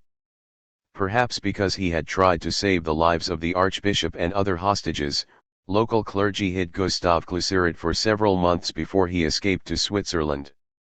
Those who had politically opposed him in the insurrection re-echoed the slanders against him by the government, one amused newspaper writer describing him as not only a villain of the Commune, but a villain of the Crimean War, a villain of the Garibaldian army, and a villain of Fenianism. Assis's old comrade, Jean-Baptiste Dumas, escaped the military occupation of l'Écrasot and found refuge in a Geneva machine shop. 2 So did Saint-Suzanne Melville Blancourt, the Afro-Caribbean member of the Commune. Others found their way to London or to the United States, where the former commander at Fort Issy, Edmund Mecki, spent most of the rest of his life, though he died in Panama. Even in its repression, the Commune contributed to the internationalizing of the movement against capitalism. Many uninvolved in the Commune came back to a Paris reeking of burned ruins, carnage, and institutionalized arrogance. Auguste Bartholdi returned to Paris on May 30, within hours of the final slaughter, to find his house occupied by troops, and his Republican hopes for France sufficiently dashed to send him off to America. Louis Lartet also returned to Paris, likely to take his dead father's place among the leading scientific lights of the capital, but his war experience pushed him into a quiet professorship at Toulouse, where he passed his life. Jules Verne buried his skepticism about nationalism in Les 500 Millions de la Begum, a popular vilification of the Germans with a catastrophic vision of a great city's vulnerability that owed much to the war and the Commune. Clara Barton, who had been through the horrors of the American Civil War and the wartime casualties of Alsace, sought to bring her medical experience to the aid of the city, but the conditions of its people collapsed her into what was described as a nervous exhaustion that left her temporarily blinded. 3 Like Berlin after its military subjugation in World War II, the recovery of Paris required a massive replacement of the earlier population, and that took a generation. Inspired by the disasters at home, Bartholdi embarked on his monumental work Liberty Enlightening the World, as a gift to the American people. Emma Lazarus, the Jewish feminist, socialist, and poetess, would describe her as a mighty woman with a torch rather than a brazen giant, with conquering limbs astride from land to land. She envisioned an inclusive nation built on the will of the wretched refuse of the old order, the tired, the poor, and the huddled masses yearning to breathe free. In doing so, Lazarus did not misrepresent the purposes of Bartholdi, who later praised the American socialist leader Eugene V. Debs, the son of Bartholdi's schoolteacher friend from Colmar. 4 Before Lady Liberty, however, emigrated the mythical Petrolius. On October 7, 1871, George Francis Train warned a Chicago audience that an impending disaster awaited them should they fail to address the social problem. When the Great Chicago Fire broke out a few days later, some publications cited Train's warning as proof that foreigners of the mysterious International sought to burn American cities as well. 5 The fictional character of such idiocy aside, the institutions of power in Republican America squealed their giddy approval as heartily as the most antiquated despotisms in Europe. American officialdom readily endorsed the claim that the French Republic had been engaged in a great crusade against an invisible enemy so cunning it never gave away its existence with anything so paltry as evidence. Clearly, Thiers was never alone in blaming the Commune on an all-powerful, secret revolutionary international. And those who had led the German Confederation into war returned infected with a serious dose of that most pathological French disease. It was a delusion cherished through the ages by all reactionaries. What had all this death and destruction achieved? The international anti-capitalist movement drew some obvious conclusions. The fetishized obsession with Jacobin politics among most of the Commune leaders led to a strangely nostalgic predisposition to reenact a revolution that was ultimately neither democratic nor successful. So, too, the fate of Blanqui and his efforts certainly discredited the persistent Bobovist illusion that a carefully scheduled armed insurrection could impose an effective revolutionary challenge to the power of the state. Then, too, a toxic utopian dogma left the Commune's leaders with a tragic agency in the shaping of their destiny. In particular, that fetishized insistence on decentralization and a suspicion of older military doctrines predisposed the Commune to leave it to the neighborhoods to look to their own defenses, even as the army overran them piecemeal. Most basically, Commune movements emerged in local communities, where they faced isolation and repression by the national power of the old order. Cluseret and many others rightly ascribed their defeat to a stubborn obsession with decentralization. While hardly decentralized internally, the isolation of the Russian Revolution and its leadership fostered similar assumptions. 6. Although often misidentified with democratic values, such values do not mandate decisions that incline us to self-defeat. On the other hand, success required a thoroughly democratically movement capable of defending itself, which the early Bolsheviks well understood, translating and printing Cluseret's discussion of street fighting. From this perspective, though, revolution represents ultimately defensive measures by the people. Indeed, these aim less at dissolving state power than at providing a viable alternative when state power effectively begins to dissolve itself. The emergent left, then, acquired ideas, while the established institutions made more tangible gains. Still, the war resolved absolutely nothing of the issue that had caused it, the crisis of the monarchy in Spain, which exploded into revolts similar to those in France. The Spanish volunteers with Garibaldi's army balked when the French authorities sought to disarm them, declaring that they wanted to carry their weapons back over the Pyrenees to fight against the tyranny at home. In the end, the abdication of King Amadeo in February 1873, like Bonaparte's departure from France, left Spain something of a republic by default under essentially the same old rulers. Advocates of a decentralized federal state soon challenged those republicans who favored replicating the imperial model without a monarchy. On July 9, anarchists in the IWA led a rising against authoritarian employers at Alcoy, detonating cantonal revolts at Murcia, Cartagena, and elsewhere across Spain. They expressed concerns similar to those of the Commune movements in France, and the press even reported panicked sightings of Cluseret in Spain. 7 After looking into that abyss of popular rule, the First Republic saw less risk in an alliance with the military, the church, and, ultimately, a monarchy. The war did establish a new German national state, but victory and defeat are elusive questions over time. In the end, the presence of a strong Reich dominating Central Europe would foster emulation in self-defense by potential rivals. In its aftermath, all the great powers began modernizing their military and naval forces, at unprecedented expense and yielding unprecedented profit to their contractors. It created a dynamic where war would increasingly become the solution of first resort. So they all got much better at it? Many civilized rulers over many of the Western nations recoiled in horror when Otto von Bismarck mockingly observed that history owed less to the resolutions of majorities and the will of the people than to what he called blood and iron. Yet their own subsequent history demonstrated the legitimacy of Bismarck's observation, and validated the faith he shared with Thiers. The demands of the capitalist market and the institutions necessary to protect it mediated and redefined every promise of republicanism.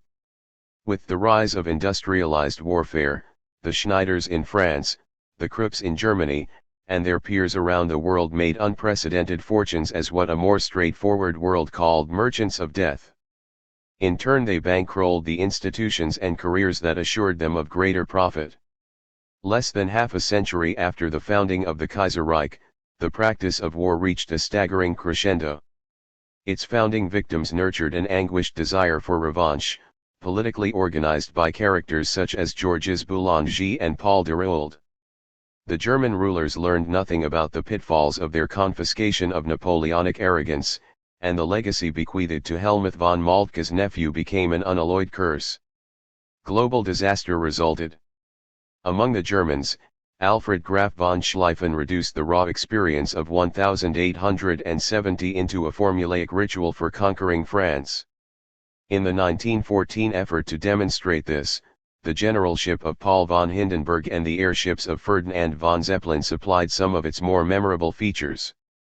Most directly, participants delivered and suffered injury or death at the front mostly by a bolt from the blue delivered from unprecedented distances, the horrific legacy of the Krupp artillery of the Franco-Prussian War. The French nurtured the National Union Sacrée, giving rise to the prime ministry of one of its chief architects, Georges Clemenceau. More substantively, the mystique of Verdun's defense inspired a prolonged and ultimately pointless clash of arms that ultimately claimed around 1 million lives. A similar number died around the corner of the Western Front along the Somme, centered in the area of the prehistoric Butte de Warlencourt. With the epidemics and related deaths, the estimated human cost of the so-called Great War ran to between 50 million and 100 million lives, and a Second World War took a similar toll not long after. And while governments have since avoided global conflicts on this scale, they have managed to generalize mass death over entire regions of the Earth. The scale of conflict could not have been anything less than international. Developments beyond Europe during these years certainly demonstrated how the project of nation-building required the blood and bones of one's own people. China struggled toward a new national existence freed from its imperial past, a conflict in which the governments of the Western heartland of both republicanism and Christianity actively aided its brutal repression of the people. In the crushing of the Taiping Rebellion, the reprisals, the plagues, and the famine, China had lost an estimated 30 million people by 1864. That same year, Bonapartist-inspired megalomania took Paraguay to war with Brazil, then Argentina and Uruguay, which ended the lives over the half the people in Paraguay and virtually exterminated the male population of military age.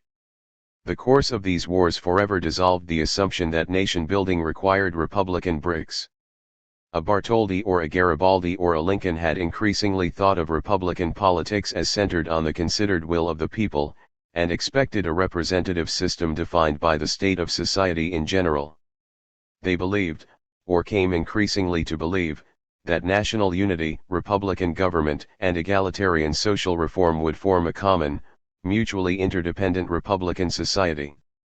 That republic would be essential rather than superficial, substantial rather than formalistic, and constitutional rather than legalistic. They thought it would naturally be promulgated in good faith. Assemblies, parliaments, congresses, and Reichstags of the later 19th century neither grew from nor cultivated a genuinely representative civic culture, but became mechanisms through which self-interested elites exercised power. This required twisting the most fundamental features of the older republican ideology, such as rooting the legitimacy of a social contract in the consent of the governed. It translated consent into a mere periodic electoral ritual in which voters choose between pre-selected political figures and parties already committed to the structure of power and the stream of profit. And those of the governed permitted to participate even in this ritual had to be those deemed responsible, while excluding those deemed unworthy of participation because of race, gender, or class. The process inherently marginalized the entire population other than the self-interested elites and their retainers. Bismarck's new state redefined Germans hesitant about Prussian policies as fatherless bastards without a country. Thiers' butchers talked of the communards as savages, barbarians, and bandits, comparing them to the Arabs and even the Red Indians they had gloriously exterminated in Mexico. The American preservation of the Union may have required the destruction of slavery, but, in its aftermath, the institutionalized victors joined former slaveholders in decrying red republicanism or black republicanism, the racial implications of both terms being quite straightforward. The U.S. repudiation of its affinity for republican governments, however racially specific, also became evident in the unapologetic affinity of U.S. Ambassador Elihu B. Washburn with the autocrats of Europe as opposed to the people of Paris. 8 The new nation-states freely exercised their power to make themselves the official arbiters of inclusion, and freely excluded those who lacked power, wealth, or an ability to contribute much to either. So it is that office holders with strong monarchist inclinations, such as Thiers, simply turn the language of republicanism to rationalize fundamentally imperial priorities. What they would call their state mattered little, so long as the hierarchic nature of power survived and revolution was averted. The danger here turned less on policies than on power. Mass military mobilization subjected vastly larger sections of the population to the stresses of modern war, which weighed most severely on those in uniform. An ongoing individual discontent in uniform assumes a collective presence, perhaps assuming a mass scale and, ultimately, open mutiny.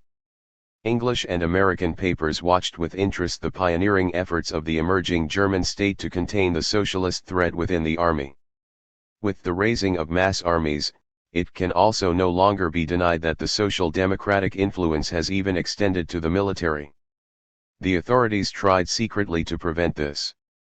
Domiciliary searches have taken place in the barracks and lodgings of soldiers for social democratic newspapers and pamphlets, and any further reading of such publications, as well as frequenting places in which these destructive principles are propagated, is strictly forbidden.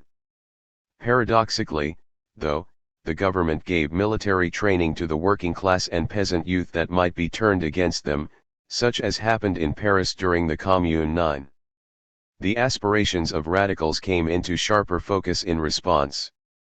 For some decades, both radicals and their critics in various Western countries began to distinguish between the established practice of a republic and that utopian idea of a social republic. Around mid-century, socialism and anarchism emerged from the cocoon of representative ideologies. 10 For some years after the Commune, socialists continued to look toward electoral politics. Even an increasingly skeptical Marx talked about the possibilities of the workers voting socialism into power, where they could participate in the free and fair elections he imagined were taking place in Britain, Holland, Belgium, and the United States. Social democracy represented one response to the lessons of the Commune that the ruling class would never allow working people to come to power by the same route that they, the bourgeoisie, had used against the feudal nobility. Already, groups of capitalists in the new industries such as the Krupp works at Essen had adopted, funded, and institutionalized the mutual aid practices already pioneered by specific smaller groups of workers. 11 The national embrace of such an approach by the government of Bismarck merged with the more minimal expectation of Ferdinand Lassalle's version of socialism. Nevertheless, the German comrades set to work in the wake of the war on what became the largest socialist party in the world. Wilhelm Hasenclever returned from the army to a long career in the Reichstag. More importantly, he assumed the presidency of the ADAB, which he led into a regrouping with the SDAP to form the Sozialistische Arbeiterpartei Deutschlands, the SAP. It became the cornerstone for a revived international, the Second, or Socialist International, founded in 1889. Veterans of the Commune movements in France also threw their lives behind these projects. After Cluseret returned from Switzerland in 1884, he won election to the National Assembly as a socialist deputy in the Parti ouvrier français. When Dumas returned, he launched a general trade union federation in Saône-et-Loire before moving to Paris, where he became an early leader of the party and the New Socialist International, while also serving in the National Assembly. Leo Franco returned to his native Hungary and attempted to start a socialist party there. Depressed and exiled in New Jersey, Eugene Potier had poured his communard soul into his poem L'Internationale. 12 He returned to die penniless and largely forgotten, but his poem, set to music, became and remains the anthem of the world movement to abolish capitalism.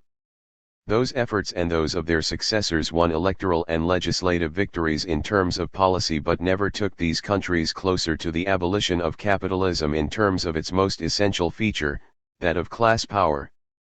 To avoid that question, the dominant powers have been willing to offer massive material concessions as readily as bloody repression, and the rise of the West to exploit the rest of the planet created more wealth to do so. Karl Marx and the International may well have been correct that capitalism created its own gravediggers, but it would neither cooperatively tumble itself into its grave nor consent to be put there without taking with it as much of human civilization as it could.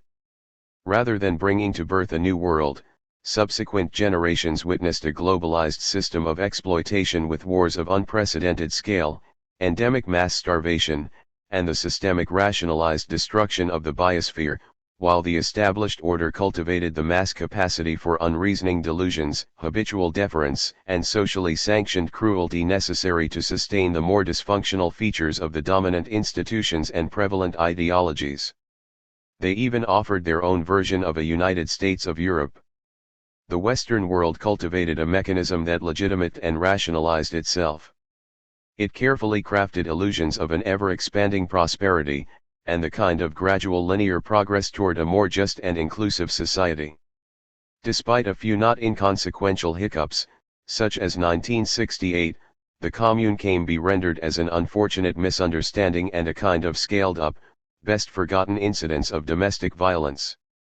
In the more recent phase, the eruption of social media began to bury it all in packed layers of ash. Under those circumstances, any lessons to be drawn from that past became the domain of academic specialists. Nevertheless, several quite obvious conclusions confront historically minded radicals. Matters may look grim on the 150th anniversary of the Commune, but a balanced view is more complex. By the later 20th century, the much-touted celebratory parade of neoliberalism became a forced march back to the 18th century, creating a historically unprecedented polarization of wealth. This exaggerated inequalities of all sorts, until a series of economic crises and environmental realizations began jolting the Western world. While some responded with the well-exercised superstitions of race and nationality, legions went into motion against corruption and for a more fair society. Even in the U.S., still terrified by the ever-invisible petroleuses, young people have begun to repudiate the capitalist economic and social order. In Paris, Gilets jaunes took back from the authorities the same streets that had been torn in bloody strife from the hands of communards. Armed with the unfulfilled promise of past revolutions, the specter of the Commune has now returned to haunt Europe and the world like that proverbial fearful hobgoblin that has made repeated appearances. In the end, time has not cheapened those lessons learned at such a high price in 1870 to 1.